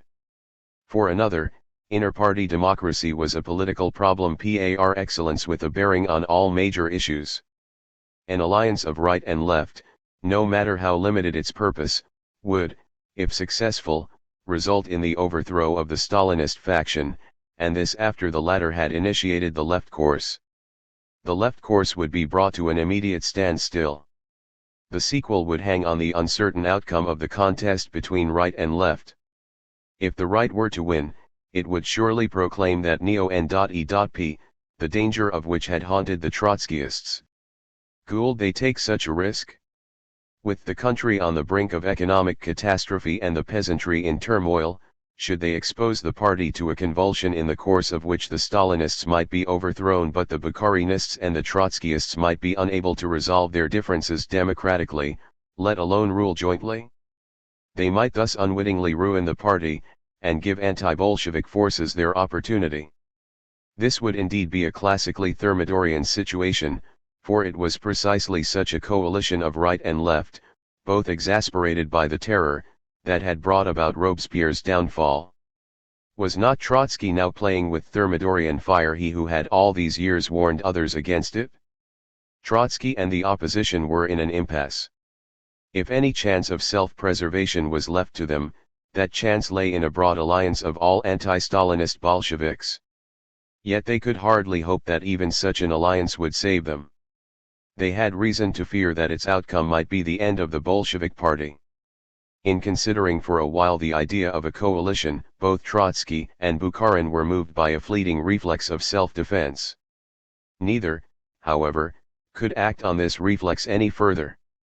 Both factions were more anxious to preserve the party as it was than to preserve themselves, or else they did not see clearly their inexorable dilemma. Undoubtedly, some of the leaders saw it.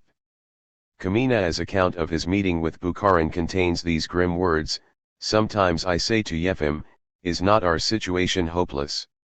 If our nation is crushed, we are crushed with it, and, if it extricates itself and Stalin changes course in time, we are still going to be crushed."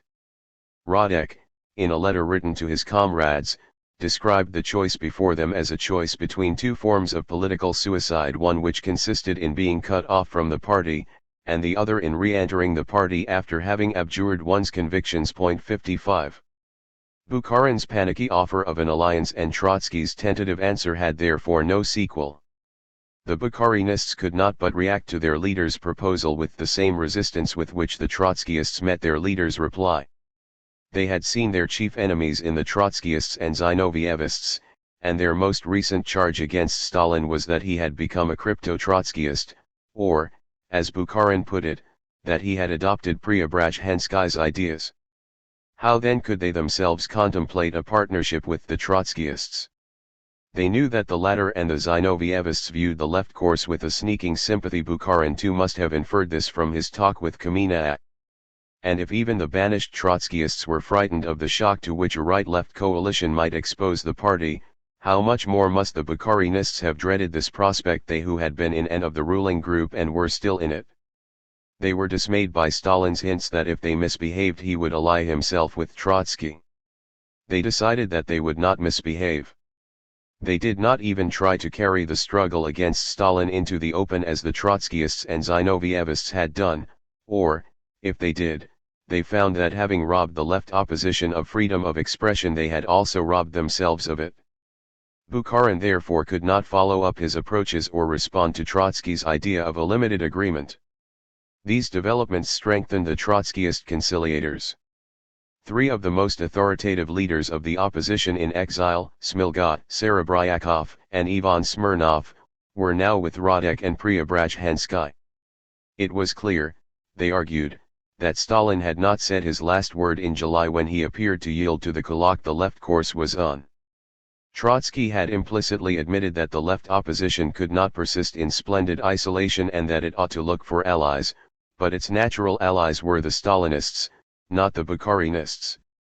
This is not to say that the conciliators were happy about the manner in which Stalin dealt with the right opposition. Today the regime strikes at Bukharin, Smilga wrote, in the same way in which it struck at the Leninist opposition. The Bukharinists are being strangled behind the back of the party and the working class. But the Leninist opposition has no reason to express political sympathy for the right because of this. Its watchword was still down with the right. 56. This had been Trotsky's watchword in the summer, but hardly in the autumn.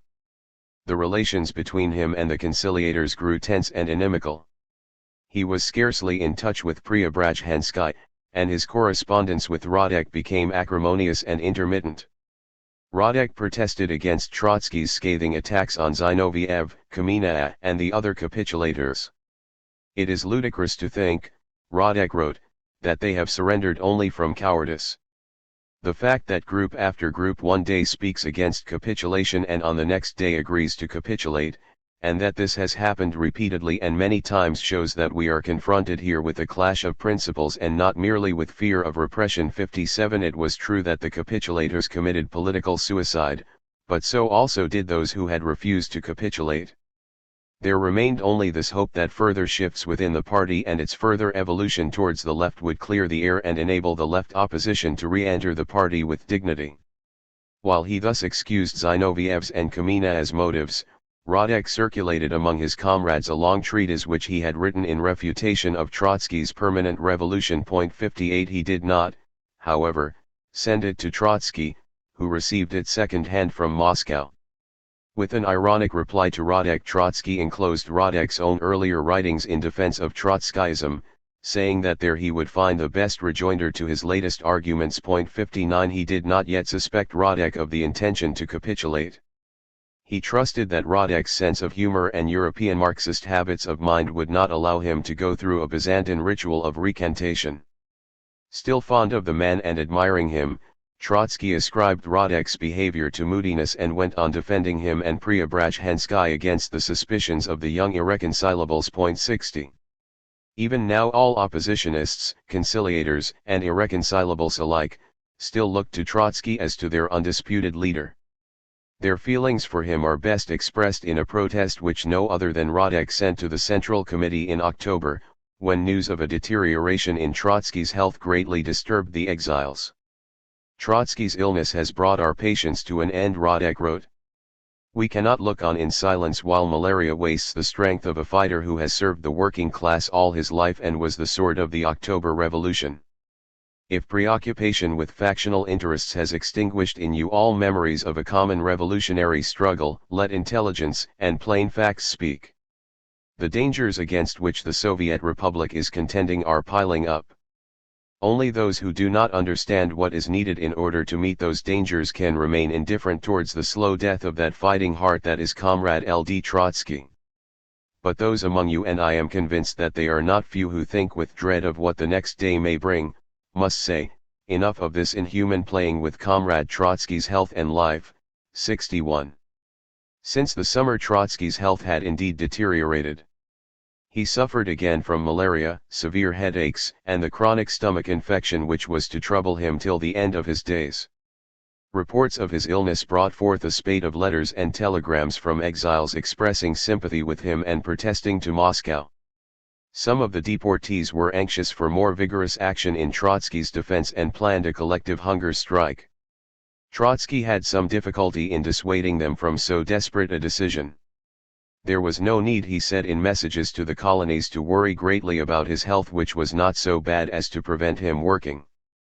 It was advisable to circulate more widely the protests which the opposition had already made, but it would be rash to resort to drastic action which might only worsen the lot of those involved. 62.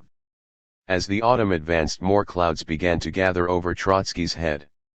In October he ceased to receive letters from friends and followers. Only communications from men who were ready to desert the opposition were still delivered to him. The censorship worked selectively. His own letters and messages failed to reach their destination. He could obtain no reply even to telegrams in which he inquired about Zina's health, which continued to cause him anxiety. He passed the days of the revolution's anniversary in loneliness and apprehension. None of the usual greetings had arrived. Thereafter the ill omens multiplied. A local official, who had secretly sympathized with the opposition and had kept in touch with Trotsky, was suddenly imprisoned. An oppositionist who had come all the way from Moscow, had taken a driver's job at Alma-Ata, and used to meet Trotsky stealthily at the public baths, and who had, it seems, run the secret mail between Moscow and Alma-Ata, vanished without a trace. The household had by now moved back from the dacha with its orchards and flower beds into the dreariness of the town. Since the end of October, Sidova wrote to a friend, "We have received no letters from home. We get no answers to our telegrams. We are under a postal blockade. Things will not stop at this, of course. We are awaiting something worse. There is a severe frost here. The cold in our rooms is agony. Houses here are not built for the cold weather. The price of wood is incredibly high. Finally, rumors reached Trotsky from many quarters that he would not be left at Alma-Ata and that he was presently to be deported farther away and isolated far more rigorously. At first he dismissed the rumors. "I do not expect this to happen. Where on earth could they send me?" he wrote to Elzin on October 2. He looked forward to a winter of intensive study and literary work at Alma-Ata and, of course, to hunting trips in the surrounding wilds. But the rumors persisted, and the postal blockade and other signs indicated that something worse was indeed about to happen. This was a strange autumn. On the anniversary of the revolution there resounded from the Red Square in Moscow these official calls: "The danger is on the right, strike against the Kulak, 63, curb the N.E.P. men, speed up industrialization," and the slogans reverberated throughout the country, penetrating to the remotest backwaters, even to Alma-Ata. How long had not Trotsky sought to persuade the party to adopt this policy? Only the year before, on the same anniversary day, his followers had descended on the streets of Moscow and Leningrad with the same slogans on their banners. They were dispersed, maltreated, and accused of counter-revolution. There could be, one might have thought, no greater vindication of the opposition than the fact that the ruling group was compelled to appropriate its ideas. No one who took the mildest interest in public affairs could fail to notice it. The ferocious attacks on Trotsky, the superindustrializer and the enemy of the muzhik, were still fresh in everyone's mind. Now the dishonesty and wretchedness of these attacks were exposed and cried to heaven. Was not Stalin himself turning into a superindustrializer and enemy of the peasants? Many a Bolshevik wondered. Yet this year, as the year before, millions of citizens marched in the official processions, followed the prescribed routes, and shouted the prescribed slogans as if nothing unusual had occurred and as if they had been unable to think, reflect, and act. Popular apathy allowed Stalin to steal Trotsky's clothes with impunity. Trotsky still consoled himself with the thought that Stalin would not be able to wear them, because they would not fit him. He still expected that as the national crisis deepened, the Stalinist faction alone would not be able to cope with it. The crisis had indeed deepened. With the peasantry in rebellion and the towns gripped by fear of hunger, the nation lived in unbearable tension. There was feverish nervousness in the air and a sense of danger and alarm. The party machine sternly marshaled its strength and called on all to be ready for a grim, though as yet undefined, emergency. But it showed no inclination to recall the exiled oppositionists. Towards the end of the year Stalin was in a position far stronger than that in which he had been in the summer. He was less afraid of having to contend with two oppositions simultaneously. The right was cowed and demoralized and was already surrendering. The left was torn by dissensions and paralysed. Stalin watched the disputes between Trotsky, Radek, Preobrazhensky, the irreconcilables, and the dissemists, and concluded that time was on his side.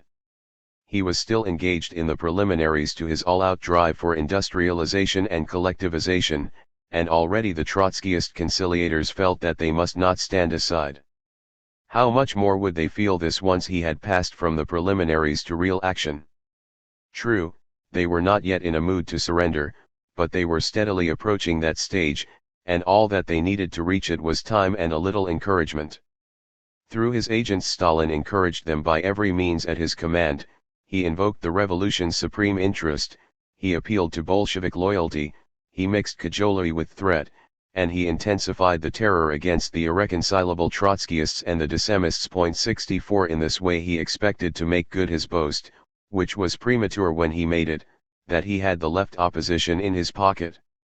He did, in fact, need the left's assistance for his new policy. But he was bent on getting that assistance, not by allying himself with the left, but by splitting it, taming a large section of it, and turning it against Trotsky. He hoped to inflict on Trotsky a defeat far more harrowing than all the blows he had aimed at him so far.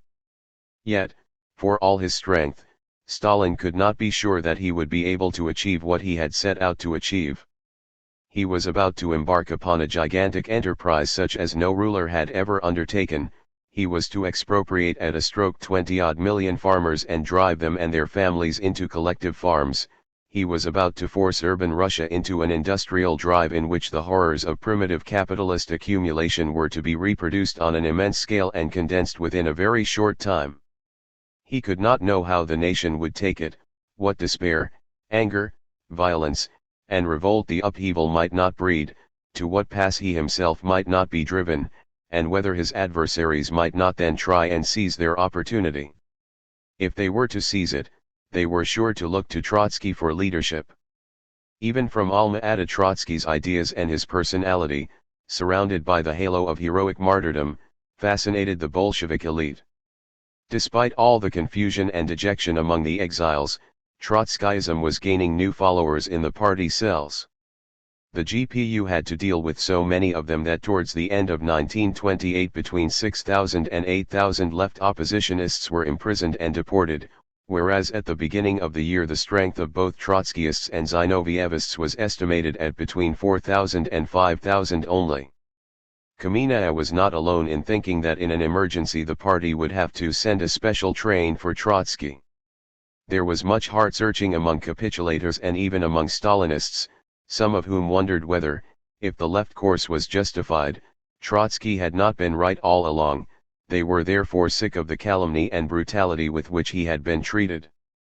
Stalin knew that, for nearly every one of the 6,000 or 8,000 oppositionists who rather than renounce their views had chosen prison and exile, there were 1 or 2 capitulators who at heart agreed with their less pliable comrades, and 1 or 2 doubters or conciliators, the Vyurushniki, the double-faced, as he called them, in his own faction. They all lay low now, but would they not rise against him when the tide had turned? Nor could Stalin take lightly the threat of an alliance between Trotsky and Bukharin. Although it had not materialized this time, the threat remained in being as long as Trotsky was the undisputed chief of the left opposition and could be brought back by a special train. Stalin therefore redoubled his efforts to break the spirit of the opposition. His agents held out every possible hope and temptation to Radek, Preobrazhensky, and their friends, promising rehabilitation, invoking common purposes, and speaking of the great, fruitful, and honorable work they could still perform for the party and for socialism. All these efforts, however, met with a formidable obstacle in the influence which Trotsky exercised from Alma-Ata and which had so far prevented the opposition in exile from disintegrating. Stalin was determined to remove this obstacle from his path. But how was he to do it? He still shrank from sending the killer. He did not yet dare even to throw his enemy into jail. The odium would have been too heavy, because, despite all that had happened, Trotsky's part in the revolution was still too fresh and vivid in the nation's mind. He therefore planned to expel Trotsky from Russia. He knew that even this would shock, and he carefully prepared public opinion. First, he put out rumors about the new banishment, next he ordered the rumors to be denied, and, finally, he gave them fresh currency. In this way he blunted public sensitivity. Only after rumor, denial, and recurrent rumor had made the thought of Trotsky's expulsion from the USSR familiar and therefore less shocking could Stalin carry out his intention. Amid all the uncertainties about his future, Trotsky posed anew the great and baffling question, whither is the revolution going? The Soviet Union was now in the gray interval between two epochs between NEP and the Stalinist Second Revolution. 65 The shape of things to come was blurred, at best, it could be seen only through a glass, darkly. Trotsky was becoming aware that some of the ideas he had expounded in recent years were on the point of being surpassed by events. He tried to go beyond these ideas, but their pull on him was strong. He attempted to outline new prospects, but habits of mind, formed during NEP and suited to its realities, and historical memories of the French Revolution kept intruding upon his vision. He realized, for instance, that his conception of the Soviet thermometer had become untenable. It had become absurd to maintain that Bukharin and Rykov were still the defenders of private property, that Stalin was their will-less helpmeet, and that they were bound to be the ultimate beneficiaries of his policy. Trotsky therefore virtually abandoned his conception of the Soviet Thermidor.66 in a letter to friends, written in October 1928,67, one of his most remarkable essays of the Alma-Ata period. Although it is written in the opposition's peculiar phraseology, he argued that Bukharin and the Bukharinists were Thermidorians, monks who had lacked the courage to act on their convictions. He gave this ironical and vivid description of their behavior: Bukharin has gone farther than any of the leaders of the right in promoting the interests of the kulak and of the N.E.P. man, while Rykov and Tomsky have watched him from a safe distance. But every time Bukharin steps into the cold water of Thermidor he shivers, shudders, and jumps out, and Tomsky and Rykov run to the bushes for shelter. Consequently, the kulak, the N.E.P. man, and the conservative bureaucrat, disillusioned with the leaders of the Bolshevik right, were inclined to look for effective leadership elsewhere, notably to the army. With the French precedents in mind, Trotsky spoke about the closeness of the Bonapartist danger, implying that the Russian Revolution might skip Thermidor and pass directly from the Bolshevik to the Bonapartist phase. The Bonapartist danger, he went on, could assume two different forms. It could either materialize as a classical military coup d'état, a Russian 18th Brumaire, or it could take the shape of Stalin's personal rule. He considered it probable that the army, appealing directly to the property-owning peasantry and backed by it, would attempt to overthrow Stalin and to put an end to the Bolshevik regime at large. It was to him a secondary question which of the army leaders might place himself at the head of the movement. In favorable conditions even mediocrities like Voroshilov or Budyonny might take the initiative and succeed. Trotsky quoted a proverb of which, he said, Stalin was fond, is gryazidaleotniatia, a prince can be made out of filth. The conditions favoring a coup were there. The peasantry felt nothing but hostility towards the party led by Stalin, and the working class was disgruntled and listless. A military dictatorship, if it came into being, would therefore be broadly based. It would be counter-revolutionary in its character and consequences. It would seek to guarantee security, stability, and expansion to the private sector of the economy. It would dismantle or cripple the socialist sector. It would bring about the restoration of capitalism. Confronted with such a danger, Trotsky concluded, all Bolsheviks eager to defend socialism would have to unite, and the left opposition would have to cooperate with Stalin and his faction, because Stalin spoke not for the men of property, but for the proletarian upstart and had so far avoided an open breach with the working class. It was possible, on the other hand, that Stalin himself would become the Soviet Bonaparte. This would create a different situation for the country and the opposition.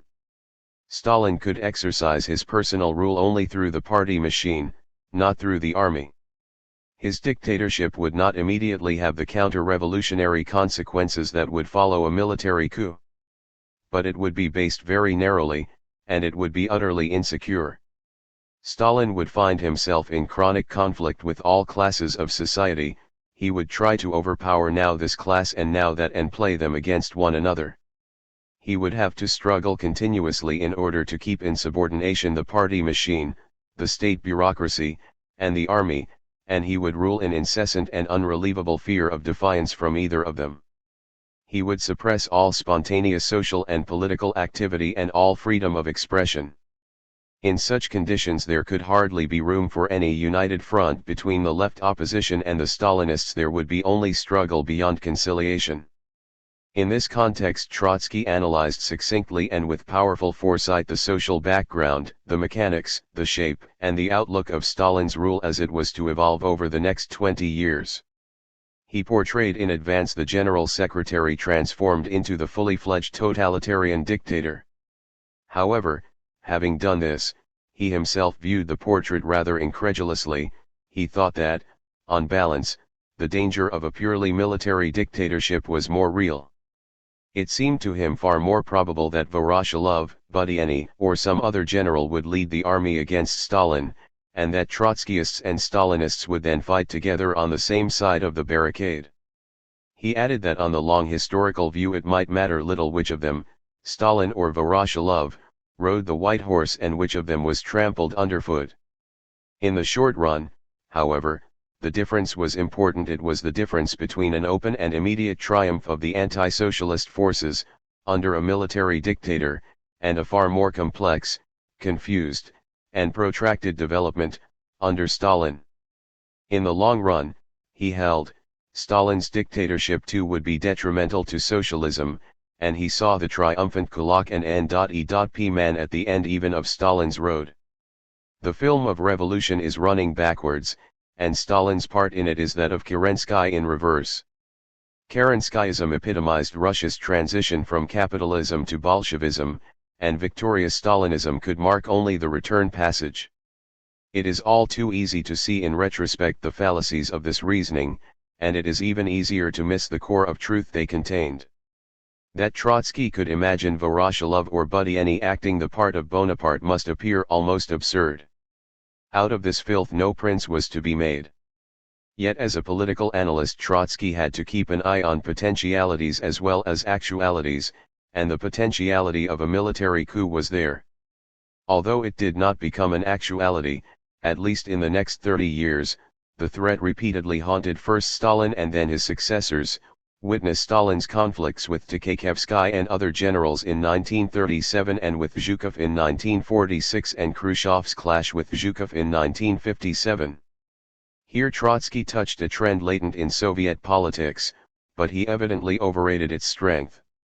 He also overrated the force of what was, in Marxist theory, the social impulse behind that trend, the determination and the power of the peasantry to defend its property, and its capacity to assert itself, through the army, against the town.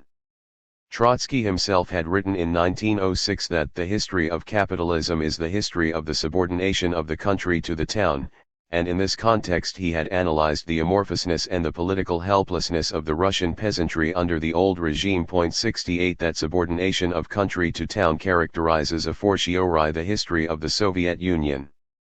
Stalin's hammer blows were just about to descend upon private farming with a terrific impact and to crush the peasantry. They could not prevent the peasants from resisting collectivization. That resistance, shapeless, scattered, and protracted, was to result in the chronic inefficiency and backwardness of collectivized farming, but it could not focus itself into any effective political action on the national scale. And in the defeat of the property-loving muzhik lay the secret of the failures of the military candidates to the post of the Soviet Bonaparte. The helplessness and dumbness of the peasantry were part and parcel of the political lethargy of the post-revolutionary society at large, and this formed the background to the extraordinary activity and seeming omnipotence of the ruling bureaucracy. Trotsky repeatedly grappled with this aspect of the situation, and repeatedly his mind ran away from it. Krupskaya once made the remark, which in all probability she had picked up from Lenin, that Trotsky was inclined to underrate the apathy of the masses. 69 In this Trotsky was true to himself and his character as a revolutionary. The revolutionary is in his element when society is in action, when it unfolds all its energies, and when all social classes pursue their aspirations with the maximum of vigor and élan. Then his perception is at its most sensitive, his understanding at its acutest, and his eye at its quickest and sharpest. But let society be overcome by torpor and let its various classes fall into a coma, and the great revolutionary theorist, be he Trotsky or even Marx, loses something of his vision and penetration. This condition of society is most ungenial to him and he cannot intellectually accommodate himself to it. Hence Trotsky's errors of judgment. Even when he made the utmost allowance for the post-revolutionary weariness of the masses, he still shrank from fathoming its full depth. Thinking ahead, he still envisaged all social classes and groups, kulaks as well as workers and army leaders as well as the various Bolshevik groupings in action and motion, in a state of self-reliance and animation, ready to jump at one another and to fight their titanic battles. His thought was baffled at the sight of titans drowsy and indolent whom a bureaucracy could tame and tie hand and foot. Because ultimately he identified the process of revolution with the social awareness and activity of the toiling masses, the evident absence of that awareness and activity led him to conclude that, With Stalinism victorious, the film of the revolution was running backwards, and that Stalin's part in it was that of Kerensky in reverse. Here again the fallacy is obvious, but the core of truth in it should not be overlooked. The film was not running as the precursors and the makers of the revolution had expected, it was moving partly in a different direction but not backwards. Stalin's role in it was not that of Kerensky in reverse. The film is still on, and it may still be too early to pass final judgment on it. In theory it may yet be possible for it to end in a setback for the revolution as grave as that which earlier great revolutions, the French and the English, had suffered. But this possibility appears to be extremely remote. When Trotsky wrote that the film was running backwards, he meant that it was moving towards the restoration of capitalism. Actually it moved towards planned economy, industrial expansion, and mass education, and these, despite all bureaucratic distortion and debasement, Trotsky himself recognized to be essential prerequisites for socialism, the sine qua non for the ultimate fulfillment of the revolution's promise. The prerequisites were admittedly not the fulfillment, and the Soviet Union of the 1950s had enough reasons to look back upon the record of Stalinism, or at least upon some of its facets, with sorely disillusioned eyes. But it did not see the triumphant Kulak and N.E.P. man at the end of Stalin's road. 69. Was Stalin's record one of Bonapartism? Trotsky did not use the term in the accepted meaning as signifying merely government by the sword and personal rule. The wider Marxist definition of Bonapartism is that of a dictatorship exercised by the state machine or the bureaucracy at large, of which military autocracy is only one particular form. What, in the Marxist view, is essential to Bonapartism is that the state or the executive should acquire political independence of all social classes and establish its absolute supremacy over society. In this sense Stalin's rule had, of course, much in common with Bonapartism. Yet, the equation offers only a very general and vague clue to the understanding of the phenomenon in all its complexity and contradictoriness. Stalin exercised his rule not so much through an independent state machine as through the independent party machine through which he also controlled the state. The difference was of great consequence to the course of the revolution and the political climate of the Soviet Union. The party machine considered itself to be the only authorized guardian and interpreter of the Bolshevik idea and tradition. Its rule therefore meant that the Bolshevik idea and tradition remained, through all successive pragmatic and ecclesiastical reformulations, the ruling idea and the dominant tradition of the Soviet Union. This was possible only because the idea and the tradition were firmly anchored in the social structure of the Soviet Union, primarily in the nationalized urban economy. If any partial parallel to this state of affairs were to be drawn from the French Revolution, it would have to be an imaginary one. We would have to imagine what revolutionary France would have looked like if the Thermidorians had never overthrown Robespierre, and if he had ruled France, in the name of a crippled and docile Jacobin party, throughout all those years that the historian now describes as the eras of the Directory, the Consulate, and the Empire. In a word, what France would have looked like if no Napoleon had ever come to the fore and if the revolution had run its full course under the banner of Jacobinism. 70.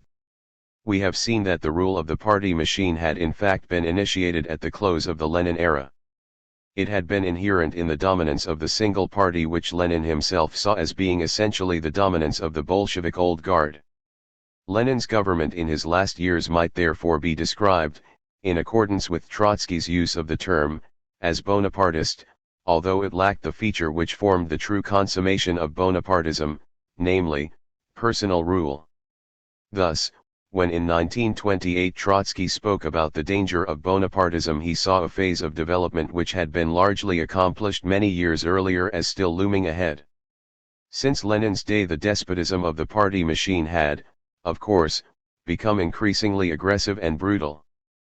But the specific content of the stormy political history of these years, from 1921 till 1929, consisted not merely and not so much in this as in the transformation of the rule of a single party into the rule of a single faction. This was the only form in which the political monopoly of Bolshevism could survive and become consolidated. In the opening pages of this volume we found the single-party system to be a contradiction in terms. The various Bolshevik factions, groups, and schools of thought formed something like a shadowy multi-party system within the single party.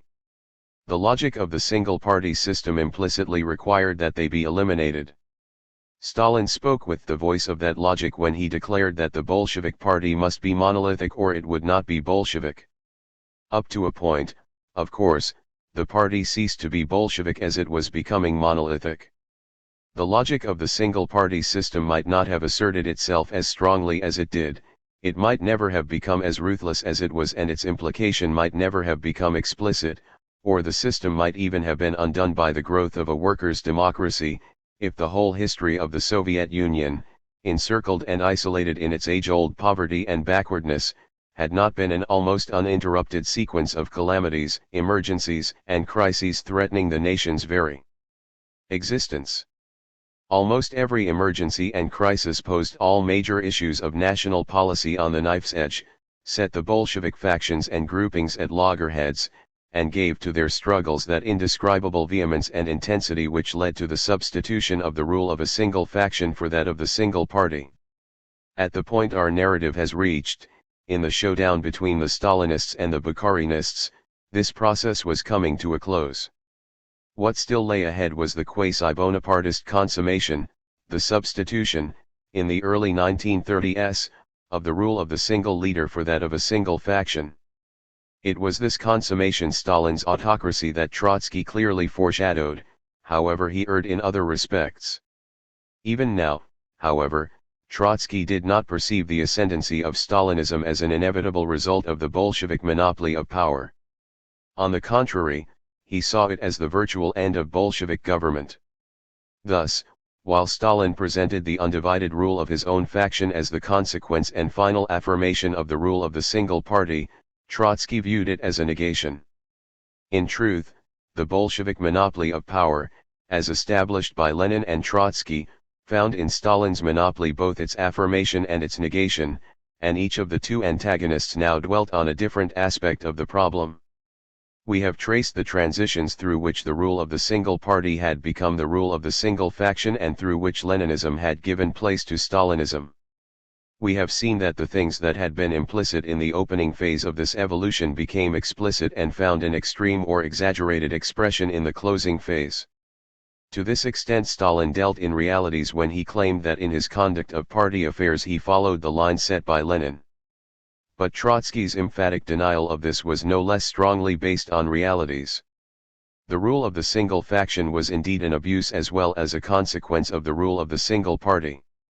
Trotsky, and following him one Bolshevik leader after another, protested that when they had, under Lenin, established the Bolshevik political monopoly they had sought to combine it with a workers' democracy, and that, far from imposing any monolithic discipline on the party itself, they had taken the party's inner freedom for granted and had indeed guaranteed it. Only the blind and the deaf could be unaware of the contrast between Stalinism and Leninism. The contrast showed itself in the field of ideas and in the moral and intellectual climate of Bolshevism even more strongly than in matters of organization and discipline.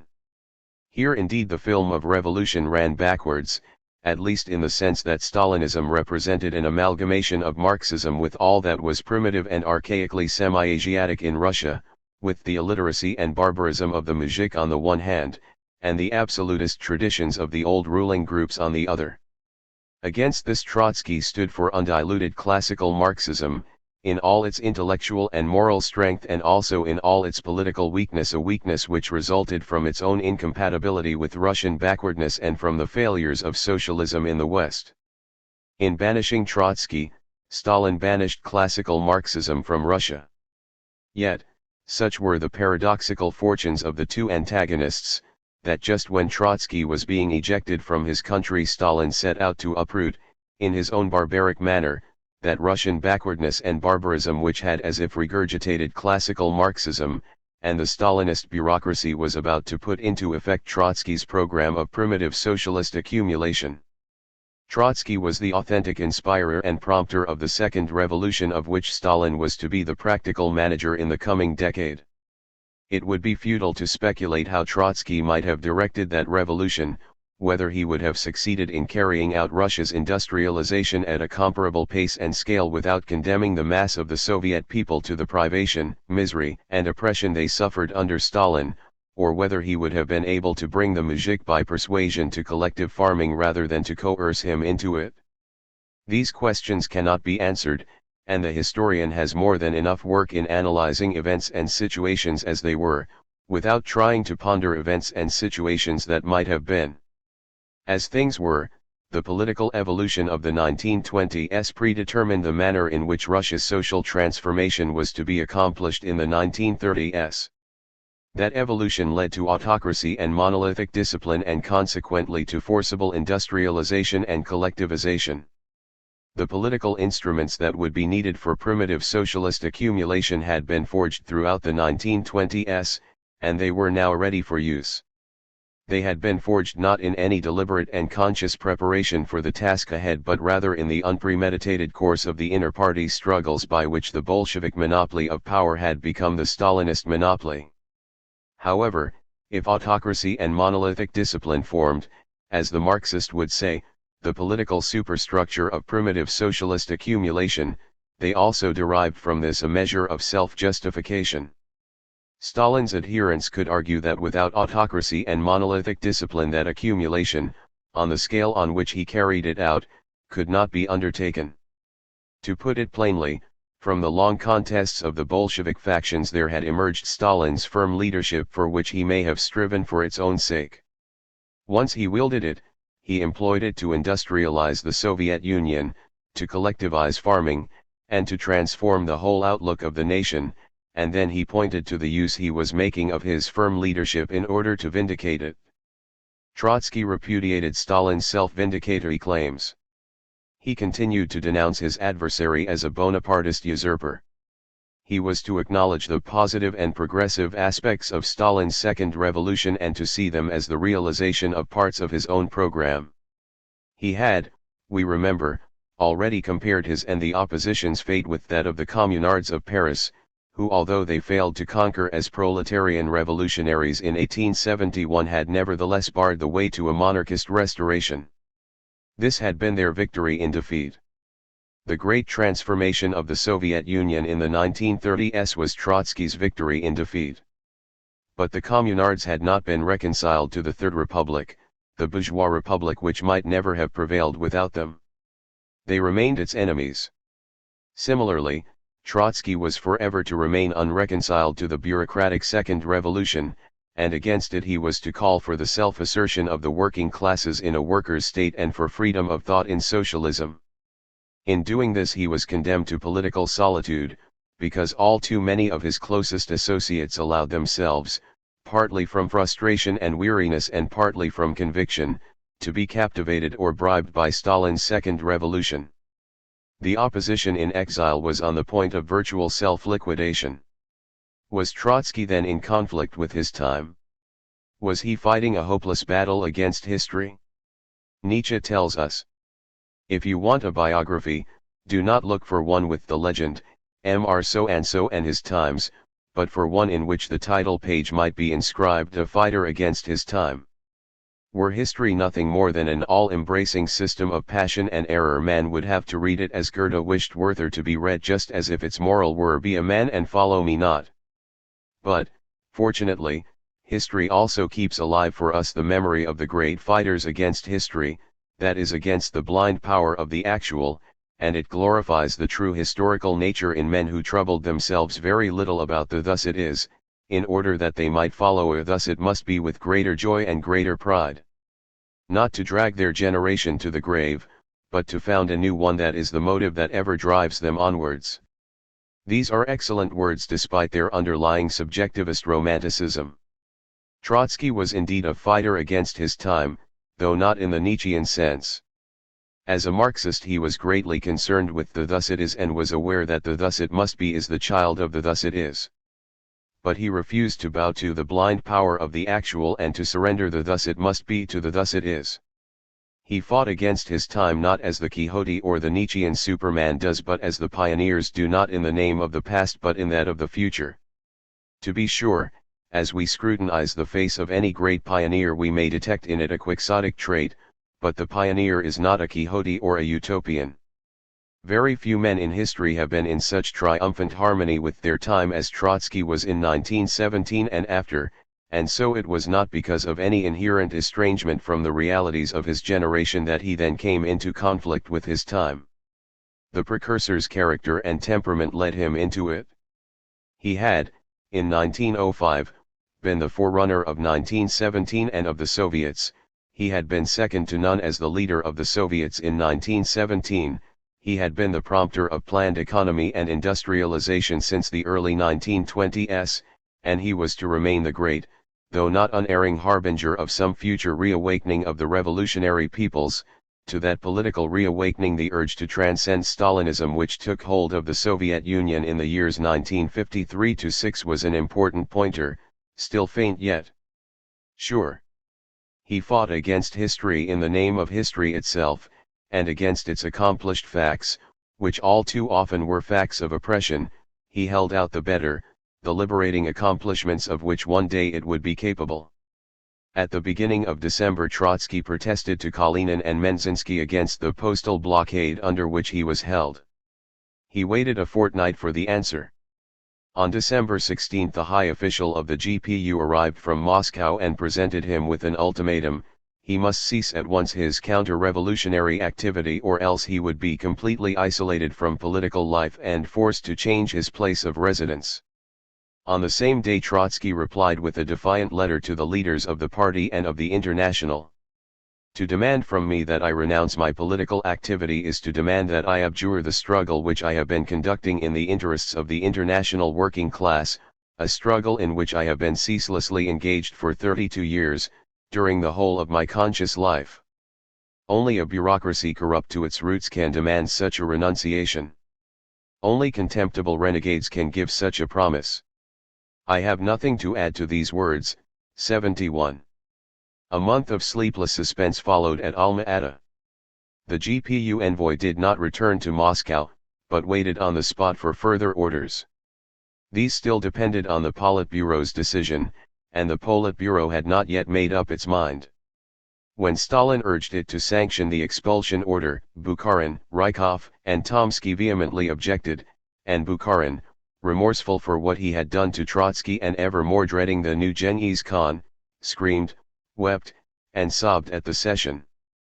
But the majority voted as Stalin wished it to vote, and on January 20, 1929 it was a full year now since Trotsky had been deported from Moscow. Armed guards surrounded and occupied the house at Alma-Ata, and the GPU official presented Trotsky with the new order of deportation, this time from the entire territory of the U.S.S.R. The decision of the G.P.U., Trotsky wrote on the receipt, criminal in substance and illegal in form, was communicated to me on January 20, 1929. 72. Once again there followed tragi-comic scenes similar to those that had attended his arrest in Moscow. His jailers were embarrassed by their orders, and went in awe, as it were, of their charge, worrying because they did not know whither they were to take him. They made anxious inquiries of his family and showed him furtively their solicitude and friendliness. But their orders were harsh. They were to disarm him, to carry him off within 24 hours, and to tell him that only en route would he receive a message indicating whither he was being deported. At dawn on January 22 the prisoner, his family, and a strong escort drove from Alma-Ata towards Frunze through mountainous desert and the pass of Kurde. They had driven by the same road through a snow blizzard this time last year. The present journey was far worse. This was a winter memorable for its severity, perhaps the cruelest winter for a century. The powerful tractor which was to tow us over the pass got stuck and almost disappeared in the snowdrifts, together with the 7 motor cars behind it. 7 men and a good many horses were frozen to death. We had to change to sleighs. It took us more than 7 hours to advance about 30 kilometers. 73. At Frunze, Trotsky and his family were put on a special train bound for European Russia. Underway the message came through that he was being deported to Constantinople. He at once protested to Moscow. The government, he declared, had no right to banish him abroad without his consent. Constantinople had been an assembly place for the remnants of Virgil's army who had come there from the Crimea. Did the Politburo dare expose him to the vengeance of the White Guards? Could they not at least obtain for him an entry permit to Germany or another country? He demanded to be allowed to see those members of his family who lived in Moscow. This last demand was granted. Sergei and Lyova's wife were brought from Moscow and joined the deportees on the train. Once again Trotsky refused to proceed to Constantinople. The GPU envoy, who accompanied him on the journey, forwarded his protests and waited for instructions. Meantime, the train was diverted from its route and stopped on a side line near a dead little station. There it sinks into a coma between two thin stretches of woods. Day after day passes. More and more empty tins are lying by the side of the train.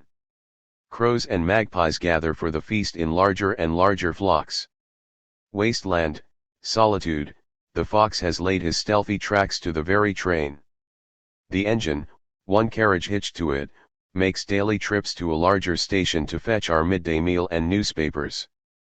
Influenza has invaded our compartments. We reread Anatole France and Klyuchevsky's history. The cold is 53 degrees below zero. Our engine keeps rolling back and forth. To avoid freezing, we do not even know where we are. 74. Thus 12 days and 12 nights passed during which no one was allowed to leave the train. The newspapers brought the only echoes from the world. They were full of the most violent and threatening invective against Trotskyism and of reports about the discovery of a new Trotskyist center and arrests of hundreds of oppositionists. 75. After 12 days the journey was resumed. The train went full steam ahead southward, through familiar Ukrainian steppe. Since the German government had, as Moscow claimed, refused to grant Trotsky an entry permit, it was, after all, at Constantinople that he was to be cast out. Sergei, anxious to continue his academic course, and Lyova's wife, returned to Moscow hoping for the family's early reunion abroad. The parents embraced them with forebodings, but uncertain of their own future they did not dare to ask them to share exile. They were never to see them again. From this train, through the darkness of night, Trotsky saw Russia for the last time. The train ran through the streets and the harbor of Odessa, the city of his childhood and his first ambitions and dreams of the world. In his memories there always stood out the old Tsarist governor of Odessa who had exercised absolute power with an uncurbed temper and who, standing in his carriage, fully erect, shouted curses in his hoarse voice across the street, shaking his fist. Another cursing and hoarse voice and another shaking fist, or was it the same, now pursued the man in his 50th year through the streets of his childhood. Once the sight of the satrap made him shrink, adjust the school bag and hurry home. Now the prison train hurried through the harbor where he was to embark on a boat which would take him to the unknown, and he could only reflect on the incongruity of his fate. The pier in the harbor was densely surrounded by troops which had only 4 years earlier been under his orders. As if to mock him, the empty ship waiting for him bore Lenin's patronymic Ilyich. She left harbor precipitately in the dead of night and in a gale. Even the Black Sea was frozen that year, and an icebreaker had to force a passage to a distance of about 60 miles. As the Ilyich lifted anchor and Trotsky looked back at the receding shore, he must have felt as if the whole country he was leaving behind had frozen into a desert and as if the revolution itself had become congealed. Preface. This volume concludes my trilogy about Trotsky and relates the catastrophic denouement of his drama. At the denouement, the protagonist of a tragedy is usually more acted upon than acting. Yet Trotsky remains Stalin's active and fighting antipode to the end, his sole vocal antagonist. Throughout these 12 years, from 1929 to 1940, no voice could be raised against Stalin in the USSR, and not even an echo could be heard of the earlier intense struggles, except in the groveling confessions of guilt to which so many of Stalin's adversaries had been reduced. Consequently, Trotsky appeared to stand quite alone against Stalin's autocracy. It was as if a huge historic conflict had become compressed into a controversy and feud between two men. The biographer has had to show how this had come about and to delve into the complex circumstances and relationships which, while enabling Stalin to strut about in the hero's garb, made Trotsky into the symbol and sole mouthpiece of opposition to Stalinism.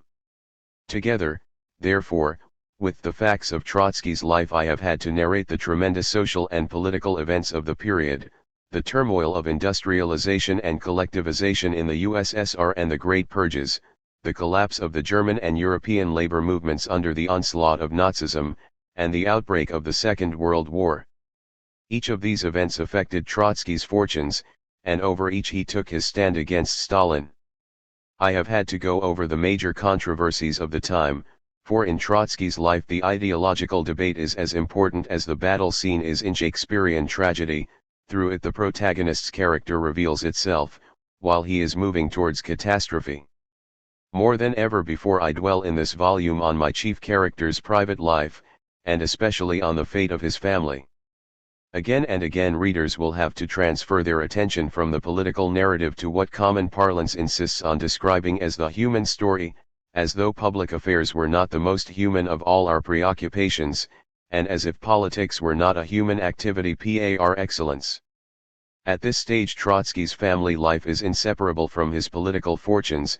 It gives a new dimension to his struggle, and it adds somber depth to his drama. The strange and moving tale is told here for the first time on the basis of Trotsky's intimate correspondence with his wife and children, a correspondence to which I have been privileged to obtain unrestricted access. For this I am indebted to the generosity of the late Natalia Sadova, who 2 years before her death asked the librarians of Harvard University to open to me the so-called sealed section of her husband's archives, the section that by his will was to remain closed till the year 1980. I would like to comment briefly on the political context in which I have produced this biography. When I started working on it, at the end of 1949, official Moscow was celebrating Stalin's 70th birthday with a servility unparalleled in modern history, and Trotsky's name seemed covered forever by heavy calumny and oblivion. I had published The Prophet Armed and was trying to complete the first draft of what is now The Prophet Unarmed and The Prophet Outcast when, in the latter part of 1956, the consequences of the 20th Congress of the Soviet Communist Party, the October upheaval in Poland, and the fighting in Hungary compelled me to interrupt this work and turn my whole attention to current affairs. In Budapest raging crowds had pulled down Stalin's statues, while in Moscow the desecration of the idol was still being carried out stealthily and was treated by the ruling group as their family secret. We cannot let this matter go out of the party, especially to the press, Khrushchev warned his audience at the 20th Congress. We should not wash our dirty linen before the eyes of our enemies. The washing of the dirty linen, I then commented, can hardly be carried on behind the back of the Soviet people much longer. It will presently have to be done in front of them and in broad daylight. It is, after all, in their sweat and blood that the dirty linen was soaked. And the washing, which will take a long time, will perhaps be brought to an end by hands other than those that have begun it by younger and cleaner hands. The Prophet Outcast is appearing after some washing of the dirty linen has already been done in public, and after Stalin's mummy has been evicted from the Red Square mausoleum. A perceptive Western cartoonist reacted to this last event with a drawing of the mausoleum in which Trotsky could be seen placed in the crypt just vacated, and next to Lenin. The cartoonist expressed an idea which probably occurred to many people in the USSR. Although it is to be hoped that the rehabilitation of Trotsky, when it comes, will be carried out in a manner free from cult, ritual, and primitive magic. Meanwhile, Khrushchev and his friends are still exerting themselves to keep in force the Stalinist anathema on Trotsky, and in the controversy between Khrushchev and Mao Zedong each side accuses the other of Trotskyism, as if each were bent on providing at least negative evidence of the vitality of the issues raised by Trotsky and of his ideas. All these events have sustained my conviction of the topicality as well as the historical importance of my theme. But pay some of my critics, they have not significantly affected either my approach or even the design of my work. True, this biography has grown in scale beyond all my original plans. I have produced 3 volumes instead of 1 or 2. However, In doing so I obeyed solely and at first reluctantly the literary logic of the work and the logic of my research, which was unexpectedly growing in scope and depth. The biographical material struggled under my hands, as it were, for the shape and the proportions proper to it, and it imposed its requirements on me. I know that what I am saying will not exculpate me in the eyes of one critic, a former British ambassador to Moscow, who says that he has always held that the Russian Revolution has never taken place and who therefore wonders why I should devote so much space to so unreal an event. As to my political approach to Trotsky, this has remained unchanged throughout. I concluded the first volume of this trilogy, in 1952, with a chapter entitled Defeat in Victory, where I portrayed Trotsky at the pinnacle of power. In the preface to that volume I said that on completing his life I would consider the question whether a strong element of victory was not concealed in his very defeat. This precisely is the question I discuss in the closing pages of The Prophet Outcast, in a postscript entitled Victory in Defeat. A note about sources and acknowledgements. The narrative of this volume is based even more strongly than that of the previous volumes on Trotsky's archives, especially on his correspondence with the members of his family. Whenever I refer to the archives in general, I have in mind their open section which is accessible to students at the Houghton Library, Harvard University. When I draw on the sealed part of the archives I refer to the closed section.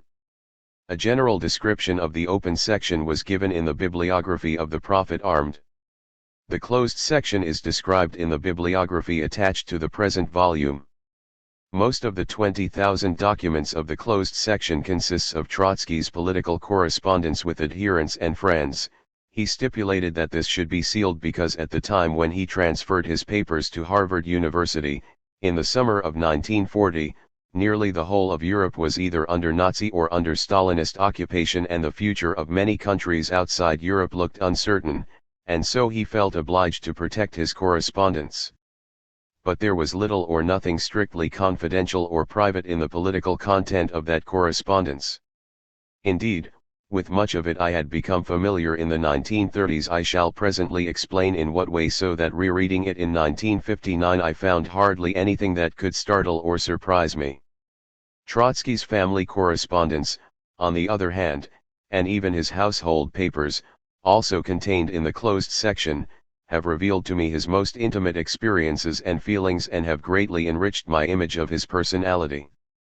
Some reviewers of the earlier volumes have complained that my references to the archives are not detailed enough. I can only point out that whenever I cite any document from the archives, I say, either in the text or in a footnote, by whom the document was written, when it was written, and to whom it was addressed. This is all that any student needs. More detailed annotation might have added impressively to my scholarly apparatus, but would be of no use either to the general reader, who has no access to the Trotsky archives, or to the scholar, whom the indications I provide should enable to locate easily any paper I have referred to. Moreover, since I worked on my earlier volumes, the archives have been rearranged so that any more specific markings I might have given would have become valueless by now. E.g., I might have indicated that document X or Y is in section B, folder 17, but in the meantime section A or B or C has ceased to exist. The material is now arranged in simple chronological order, and as I usually give the date of any document quoted, the student should find the item at a glance in the excellent 2-volume index to the archives, available at the Houghton Library. One or two critics have wondered just how reliable are the archives and whether Trotsky or his followers have not doctored documents. To my mind, the reliability of the archives is overwhelmingly confirmed by the internal evidence, by cross-reference to other sources, and by the circumstance that the archives provide Trotsky's critics as well as his apologists with all the material they may want. Trotsky indeed was above falsifying or distorting documents. As to his followers, these have, either from lack of interest or from preoccupation with other matters, hardly ever looked into the master's archives. In 1950 my wife and I were the first students to work on Trotsky's papers since he had parted with them. In relating the climate of ideas and describing the parties, groups, and individuals involved in the inner communist struggles of the 1930s, I drew inter alia on my own experience as spokesman of anti-Stalinist communism in Poland. The group with which I was associated then worked in close contact with Trotsky. His international secretariat supplied us with very abundant documentation, some of it confidential, with circulars, copies of Trotsky's correspondence, and as writer and debater, I was deeply involved in nearly all the controversies described in this volume. In the course of the debates I had to acquaint myself with an enormous political literature, with Stalinist, Social Democratic, Trotskyist, Brandlerist, and other pamphlets, books, periodicals, and leaflets published in many countries. Naturally enough, only a small part of that literature was available to me at the time of writing, just enough to check the accuracy of my impressions and memories and to verify data and quotations. My bibliography and footnotes do not therefore pretend to exhaust the literature of the subject. I have been fortunate in being able to supplement the material drawn from the archives, and from printed sources, by information obtained from Trotsky's widow, from Alfred and Marguerite Rosmer, Trotsky's closest friends in the years of banishment, from Jean Martin de Palaris, who transmitted to me papers and correspondence of Leon Sedov, Trotsky's elder son, from Pierre Frank, Trotsky's secretary in the Principal period, from Joseph Hansen, secretary and bodyguard at Coyoacan, and close eyewitness of Trotsky's last days and hours, and from many other people who were Trotsky's adherents at one time or another. Of those listed here, Natalia Sedova, Marguerite Rosmer, and Jean Martin died before I completed this volume. Outside the circle of Trotsky's family and followers, I am obliged to Konrad Knudsen and his wife, who were Trotsky's hosts in Norway, and to Mr. Helgekrog and Mr. and Mrs. N.K. Dahl for much information and vivid reminiscences about the circumstances of Trotsky's internment and deportation from Norway. I interviewed Mr. Trig of Lai, who was the Minister of Justice responsible for both the admission of Trotsky and his internment, but Mr. Lai, having spoken to me at great length and self-revealingly, then asked me to refrain from quoting him, saying that his memory had misled him and that, in addition, under a contract with an American publisher, he was not allowed to disclose this information otherwise than in his own memoirs. Mr. Lai was good enough, however, to send me the official report on the Trotsky case which he had submitted to the Norwegian Parliament early in 1937. I have also had the benefit of interviewing Professor H. Code, Norway's Minister of Foreign Affairs at the time of Trotsky's stay in that country, who was most anxious to establish in detail the truth of the case. In investigating another important chapter in Trotsky's life, I approached the late John Dewey, who gave me an illuminating account of the Mexican counter-trial and spoke freely about the impression Trotsky made on him, and I am indebted to Drive S. Ratner, Dewey's friend and secretary, for valuable information about the circumstances in which the old American philosopher decided to preside over the counter-trial. Of many other informants I would like to mention Mr. Joseph Berger, once a member of the Comintern staff in Moscow who then spent nearly 25 years in Stalin's concentration camps. Mr. Berger has related to me his meeting in 1937 with Sergei Sedov, Trotsky's younger son, in the Butyrki prison of Moscow. My thanks are due to the Russian Research Center, Harvard University, especially to Professors M. Feinsad and M. D. Schulman for the facilities they offered me, and to Dr. R. A. Brower, Master of Adams House, and his wife, whose pleasant hospitality I enjoyed while working on the closed section of the Trotsky archives in 1959. I am greatly obliged to Professor William Jackson and Miss C. E. Jakeman of Houghton Library for their infinitely patient helpfulness, and to Mrs. Elena Zarudnay-Levin for assisting me in reading some of the documents in the archives. To Mr. John Bell, Mr. Dan M. Davin, and Mr. Donald Tyerman, who have read my MS and proofs, I am grateful for criticisms and many suggestions for improvements. My wife's contribution to this volume has been not only that of unfailing assistant and critic in the course of many years, ever since 1950 when we first pored together over the Trotsky archives, she absorbed the air of this tragic drama, and, through her sensitive sympathy with its personae, she has helped me decidedly in portraying their characters and narrating their fortunes. ID. Chapter I. On the Prince's Isles. The circumstances of Trotsky's banishment from Russia contained a foretaste of the years that lay ahead of him. The manner of the deportation was freakish and brutal. For weeks Stalin had delayed it, while Trotsky bombarded the Politburo with protests denouncing the decision as lawless. It looked as if Stalin had not yet finally made up his mind, or was still consulting the Politburo. Then, suddenly, the cat-and-mouse game was at an end. On the night of February 10, 1929, Trotsky, his wife, and elder son were rushed to the harbor of Odessa, and put on board the Ilyich, which sailed forthwith. His escort and the harbor authorities were under strict orders which had to be enforced at once, despite the late hour, the gales, and the frozen seas. Stalin would not now brook even the slightest delay. The Ilyich, and the icebreaker that preceded her, had been especially detailed for the task. Apart from Trotsky, his family, and 2 GPU officers, she had not a single passenger on board and carried no cargo. Stalin was at last confronting the Politburo with a fait accompli. He thus cut short all hesitation and prevented the repetition of scenes like those which had occurred when he first asked the Politburo to authorize the banishment and when Bukharin protested, wrung his hands, and wept in full session, and together with Rykov and Tomsky voted against point 1. The banishment was effected in the greatest secrecy. The decision was not made public until well after it had been carried out. Stalin was still afraid of commotion. The troops assembled in the harbor were there to prevent any demonstration of protest and any mass farewell such as the opposition had organized a year earlier, before Trotsky's abduction from Moscow. Point 2. This time there were to be no witnesses and no eyewitness accounts. Trotsky was not to travel with a crowd of passengers before whose gaze he might resort to passive resistance. Even the crew were warned to keep to their quarters and avoid all contact with those on board.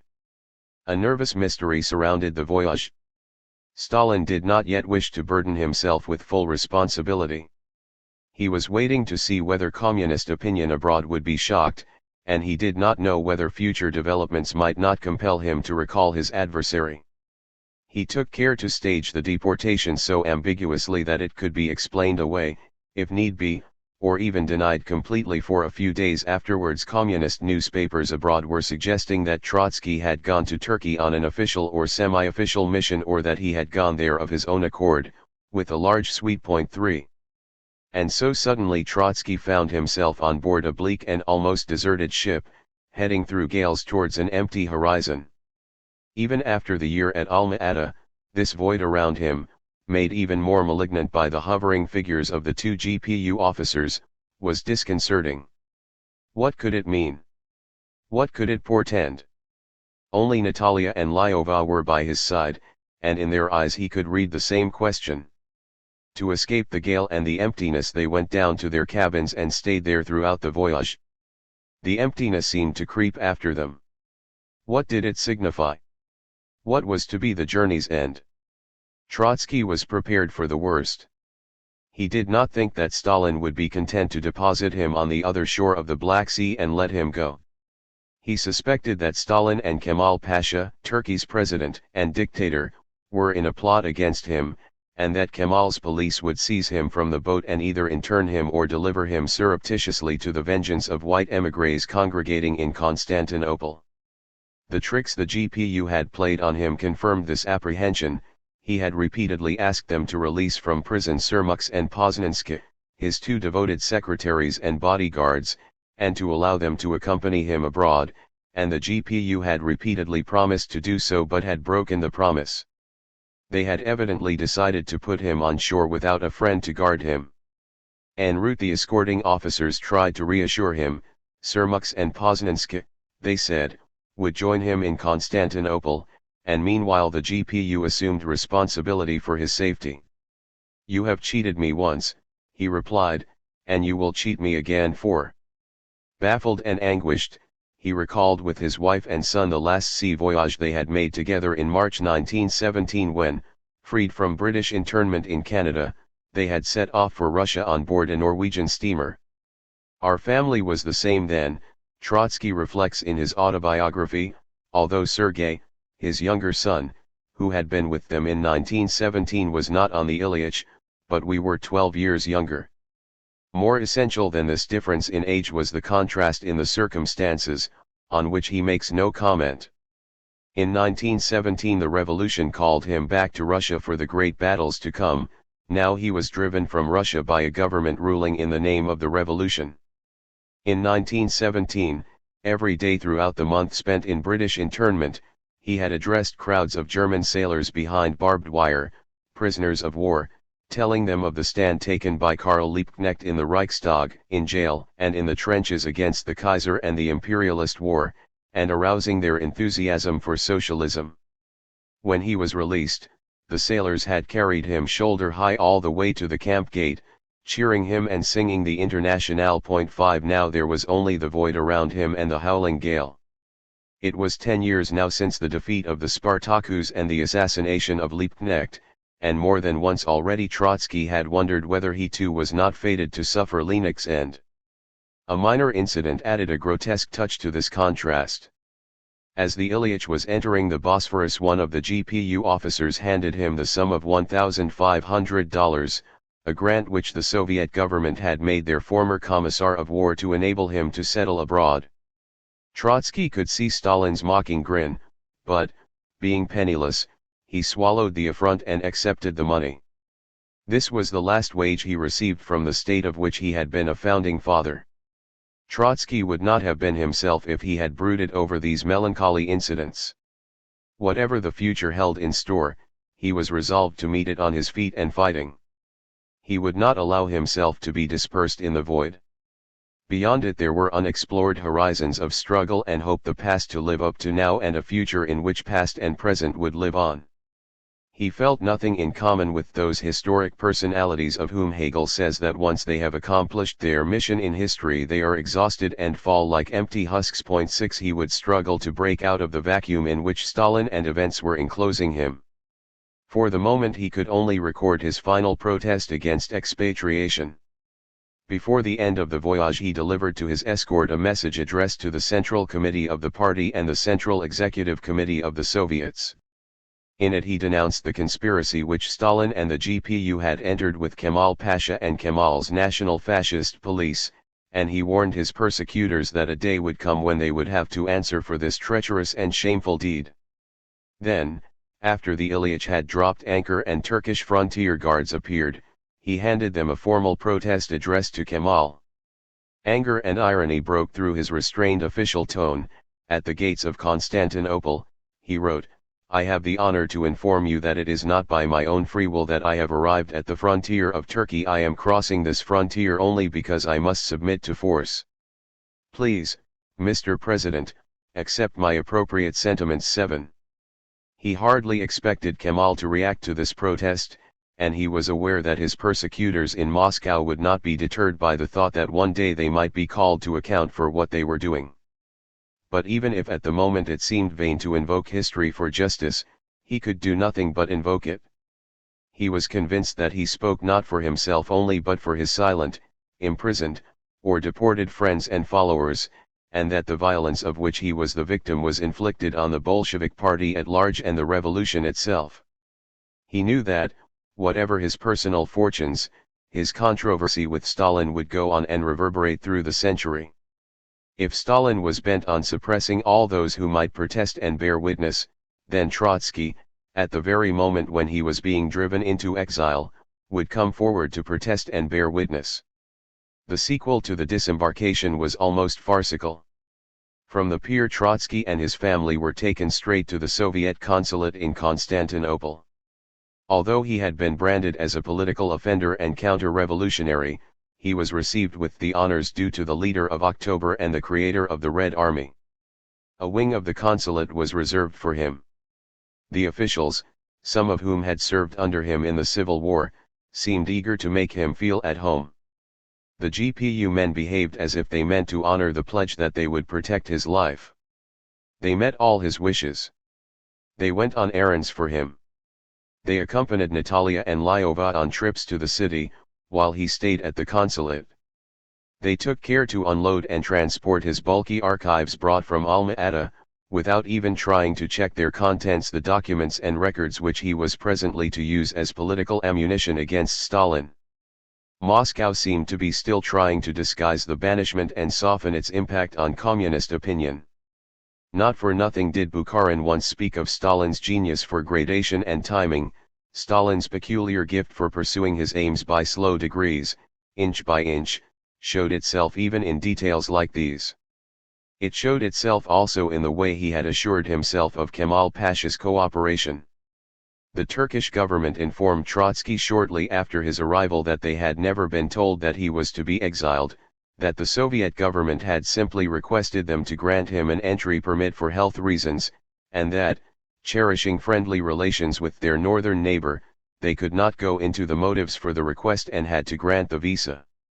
Yet Kemal Pasha, uneasy at seeing himself thus turned into Stalin's accomplice, hastened to assure Trotsky that it was out of the question that he should be interned or exposed to any violence on Turkish soil, that he was free to leave the country whenever he chose or to stay as long as he pleased, and that if he were to stay, the Turkish government would extend to him every hospitality and ensure his safety. 8 Despite this respectful sympathy, Trotsky remained convinced that Kemal was hand in glove with Stalin.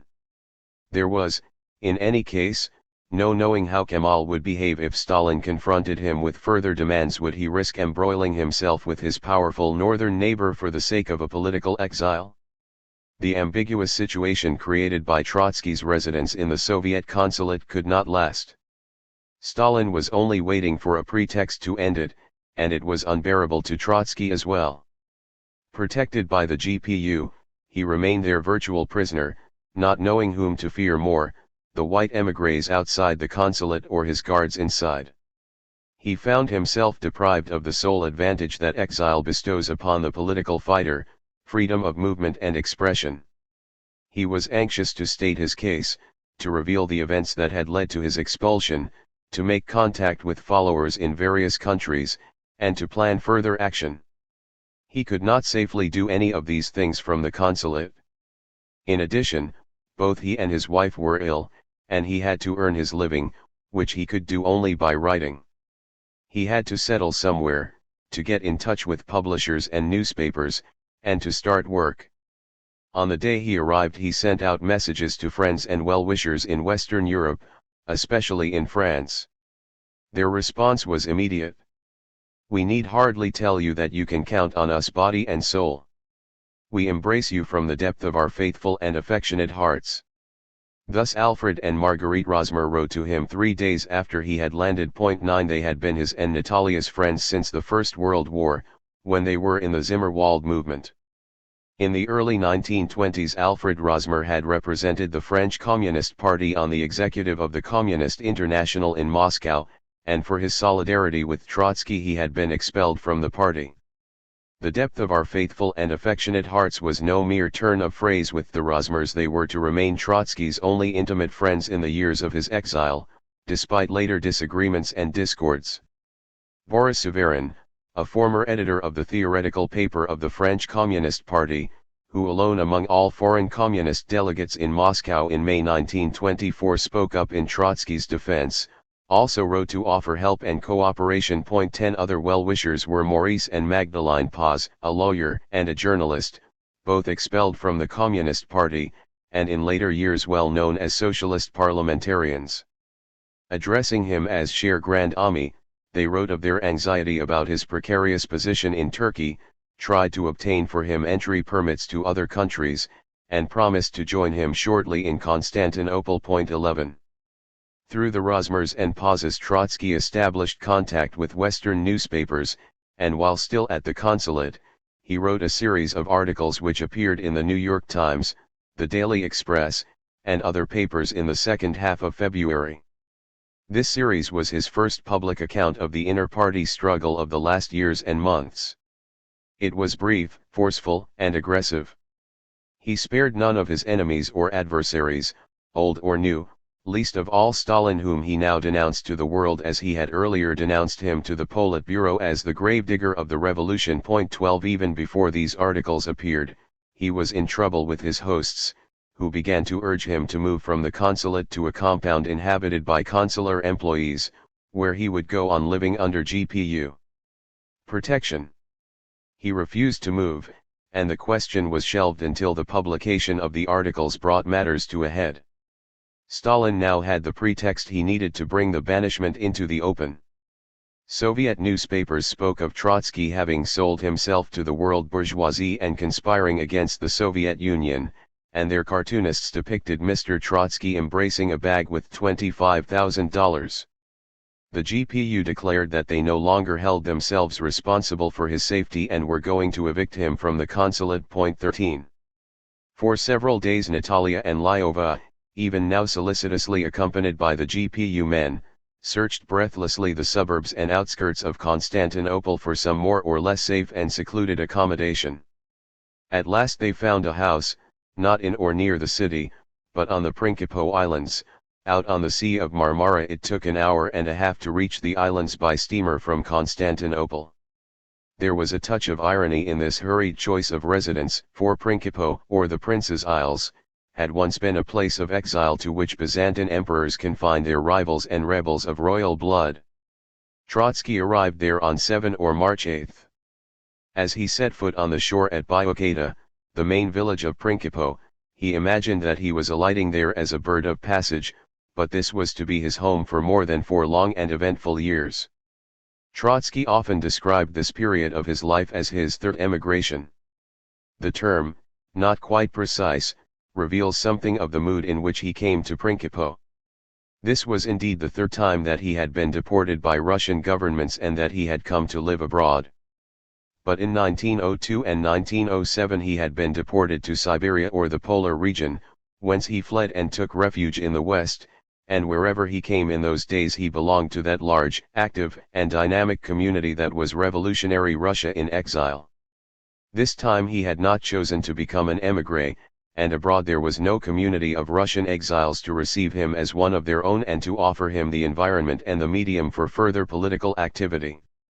Many new colonies of political émigrés existed, but these formed the counter-revolutionary Russia in exile. Between him and them there was the blood of the Civil War. Of those who in that war had fought on his side there was none to join hands with him. His third exile was therefore different in kind from the previous two. It could not be related to any precedent, for in the long and abundant history of political emigration there hardly ever was a man banished into comparable solitude, except Napoleon, who was, however, a prisoner of war. Unconsciously, as it were, Trotsky sought to soften for himself and his family the severity of his present ostracism by relating it to his pre-revolutionary experiences. The memory of those experiences was now comforting. His first period of emigration lasted less than 3 years. It was interrupted by the Annus Mirabilis of 1905, the second lasted much longer, 10 years, but it was followed by the supreme triumph of 1917. Each time history had bounteously rewarded the revolutionary for his restless wait abroad. Was it too much to expect that she would do so again? He was aware that this time the outlook might prove less promising and that he might never return to Russia. But stronger than this awareness was his need for a clear-cut and encouraging prospect, and the optimism of the fighter who, even when he courts defeat, or is engaged in a hopeless battle, still looks forward to victory. This kind of optimism was never to forsake him. But whereas in later years he remained confident of the ultimate triumph of his cause rather than of his chance of living to see it, in the first years of this exile there was still a more personal note to his optimism. He did indeed look forward to his early vindication and return to Russia. He did not consider the political situation there as stable, and, amid the upheavals of collectivization and industrialization, he expected shifts in the nation to produce great shifts in the ruling party as well. He did not believe that Stalinism could achieve consolidation. Was it anything more than a patchwork of incompatible ideas, the shilly-shollying of a bureaucracy not daring to tackle the problems by which it was confronted? He was convinced that the interlude of Stalin's ascendancy must be brought to an end either by a resurgence of the revolutionary spirit and a regeneration of Bolshevism or by counter-revolution and capitalist restoration. This stark alternative governed his thoughts, even if at times he reckoned with other possibilities as well. He saw himself and his co-thinkers as representing the only serious opposition to Stalin, the only opposition that stood on the ground of the October Revolution, offered a program of socialist action, and constituted an alternative Bolshevik government. He did not imagine that Stalin would be able to destroy the opposition or even to reduce it to silence for long. Here too his hopes fed on pre-revolutionary memories. Tsardom had failed to stifle any opposition, even though it imprisoned, deported, and executed the revolutionaries. Why then should Stalin, who was not yet executing his opponents, succeed where the Tsars had failed? True, the opposition had had its ups and downs, but, having deep roots in social realities and being the mouthpiece of the proletarian class interest, it could not be annihilated. As its acknowledged leader he was in duty bound to direct its activity from abroad, as Lenin and indeed he himself had once led their followers from exile. He alone could now speak for the opposition in relative freedom and make its voice heard far and wide. In yet another respect, however, his position was unlike what it had been before the revolution. Then he was unknown to the world or known as a Russian revolutionary only to the initiated. This was not his present standing. He had not this time re-emerged from the dimness of an underground movement. The world had seen him as leader of the October insurrection, as founder of the Red Army, as architect of its victory, and as inspirer of the Communist International. He had risen to a height from which it is not given to descend. He had acted his part on a world stage, in the limelight of history, and he could not withdraw. His past dominated his present. He could not lapse back into the protective obscurity of pre-revolutionary émigré life. His deeds had shaken the world, and neither he nor the world could forget them. Nor could he confine himself to his Russian preoccupations. He was conscious of his duty towards the international. Much of the struggle of recent years had centered on the strategy and tactics of communism in Germany, China, and Britain, and on the manner in which Moscow, for the sake of expediency, emasculated the international. It was unthinkable that he should not carry on this struggle. On the face of it, banishment should have made it easier for him to do so. If, as the champion of internationalism and the critic of Stalinist and Bukharinist national narrow-mindedness, he incurred unpopularity in Russia, he had reason to hope for eager response from communists outside Russia, for it was their most vital interest that he sought to advance when to socialism in a single country he opposed the primacy of the international viewpoint. From Moscow and Alma-Ata he could not address foreign communists, and Stalin had seen to it that they should either remain ignorant or get only a grossly distorted view of what he stood for. Now at last his enforced stay abroad enabled him to put his case before them. He still viewed the advanced industrial countries of the West, especially those of Western Europe, as the main battlegrounds of the international class struggle.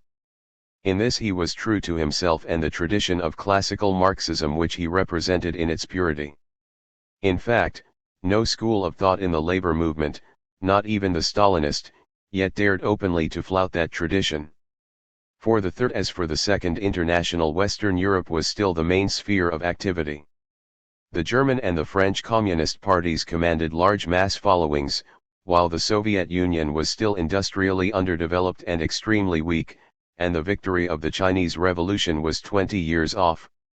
Just as bourgeois Europe, even in this period of its decline, still ostensibly held the center of world politics, so the Western European working classes still appeared to be the most important forces of proletarian revolution, the most important next to the Soviet Union in the Stalinist conception, and potentially even more important in Trotsky's.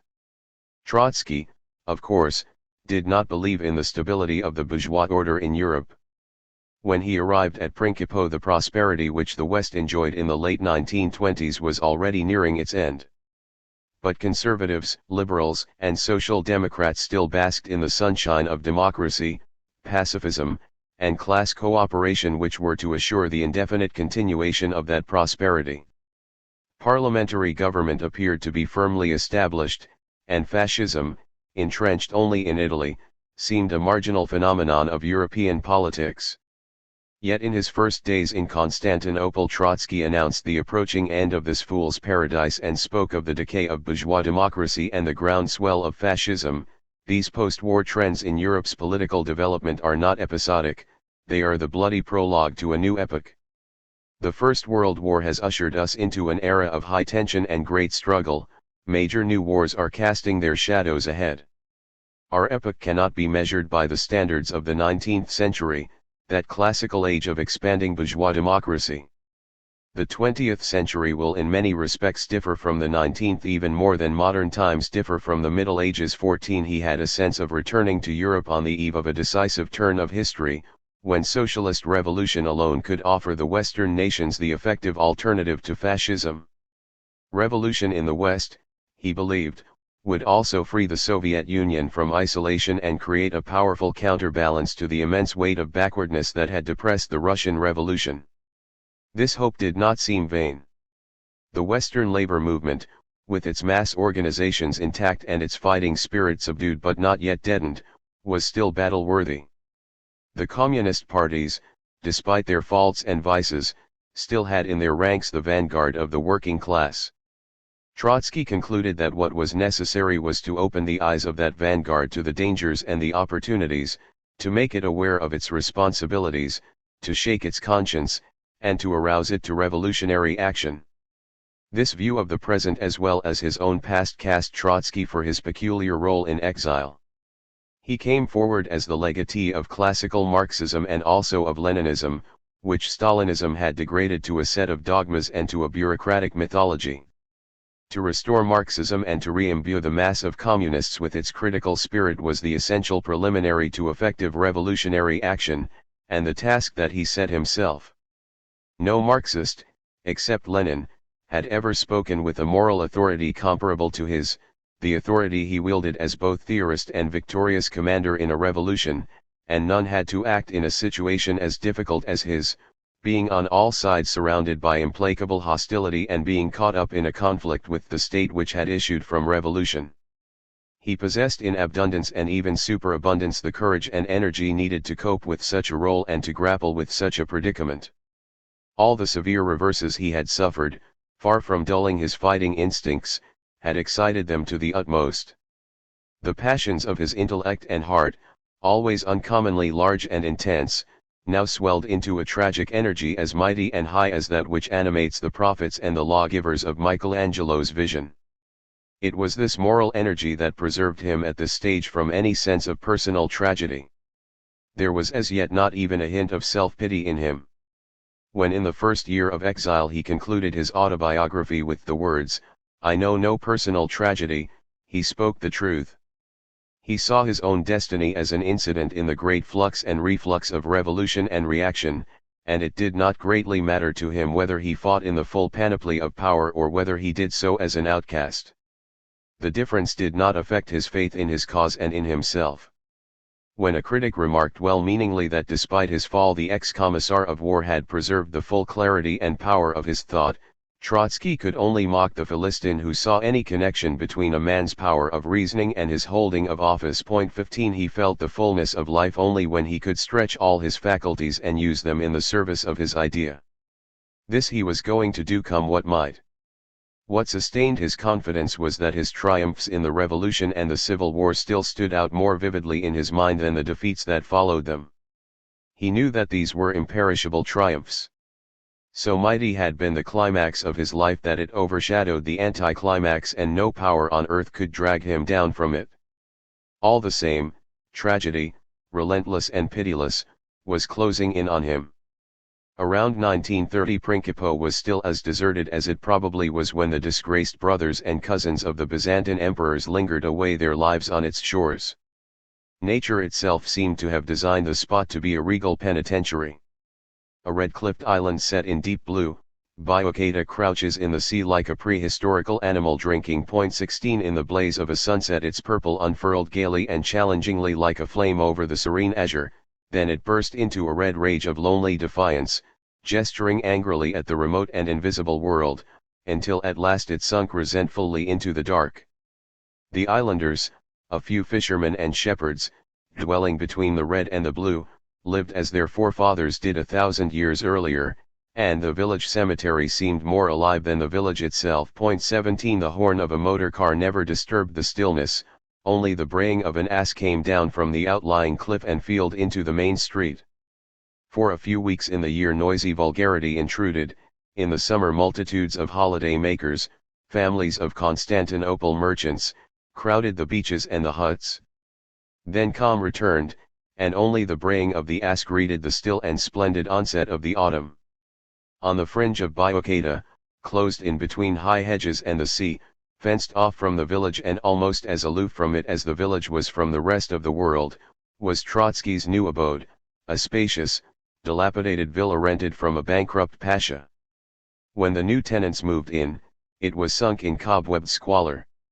Years later Trotsky recollected the gaiety and zest for cleanliness, with which Natalia rolled up her sleeves and made her menfolk do the same to sweep away the filth, and paint the walls white. Much later they covered the floors with paint so cheap that many months after their shoes still stuck to it as they walked. At the center of the house was a vast hall with doors opening on a veranda facing the sea. On the first floor was Trotsky's workroom, the walls of which quickly became lined with books and periodicals arriving from Europe and America. On the ground floor was the secretariat with Lyova in charge. An English visitor described the dingy marbles, sad bronze peacock, and humiliated gilt betraying the social pretensions as well as the failure of the Turkish owner. This faded decor, designed to give comfort and prestige to a retired pasha, contrasted comically with the Spartan aura the place assumed. 18 Max Eastman, who arrived there when the house was full of secretaries, bodyguards, and guests, compared it in its lack of comfort and beauty to a bare barrack. In these vast rooms and on the balcony there is not an article of furniture, not even a chair. They are mere gangways and the doors to the rooms on each side are closed. In each of these rooms someone has an office table or a bed, or both, and a chair to go with it. One of them, downstairs, very small and square and white-walled with barely space for table and chairs, is the dining room. The hedonistically minded American visitor reflected that a man and woman must be almost dead aesthetically to live in so severe an abode, when for a few dollars they might have made of it a charming home. 19 No doubt, the place had none of the coziness of an American middle-class home. Even in normal circumstances it would hardly have occurred to Trotsky or Natalia to set up a charming home with pictures for a few dollars, and their circumstances on Principe were never normal. They sat there all the time as in a waiting room on a pier, looking out for the ship that would take them away. The garden around the villa was abandoned to weeds, to save money, as Natalia explained to the visitor, who half expected Trotsky to cultivate his little plot of land. Effort and money had to be saved for a desperate struggle in which the Baiocata house was a temporary headquarters. Its clean and bare austerity suited its purpose. From the moment of his arrival Trotsky was unreconciled to his isolation and apprehensive of remaining within such easy reach of both the GPU and the white émigrés. Outside his gates 2 Turkish policemen were posted, but he could hardly entrust his safety to them. Almost at once he began the quest for a visa, which he partly described in the last pages of his autobiography. 20. Even before his deportation from Odessa he had asked the Politburo to obtain for him a German entry permit. He was told that the German government, a social democratic government headed by Hermann Müller, had refused. He was half convinced that Stalin cheated him, and so when soon afterwards Paul Loeb, the socialist speaker of the Reichstag, declared that Germany would grant Trotsky asylum, he at once applied for a visa. He was not deterred by the malicious satisfaction with which newspapers dwelt on the fact that an advocate of revolutionary dictatorship was obliged to seek asylum in a democratic country. This lesson, they said, should teach him to appreciate the worth of democratic institutions.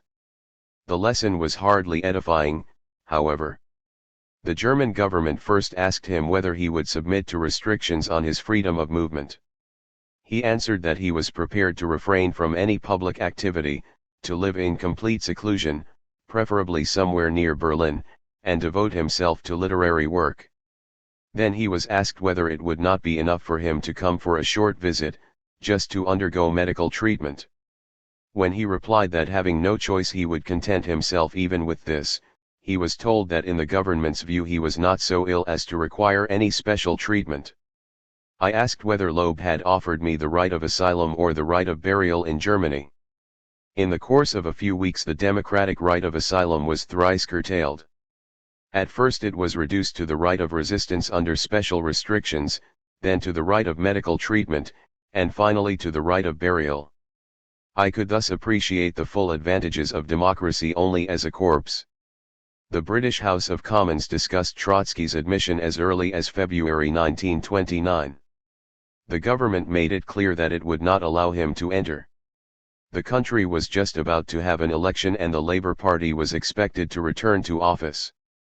Before the end of April, two leading lights of Fabianism, Sidney and Beatrice Webb, arrived in Constantinople and respectfully asked Trotsky to receive them. 21 Despite old political animosities, he entertained them courteously, eagerly enlightening himself on the economic and political facts of British life.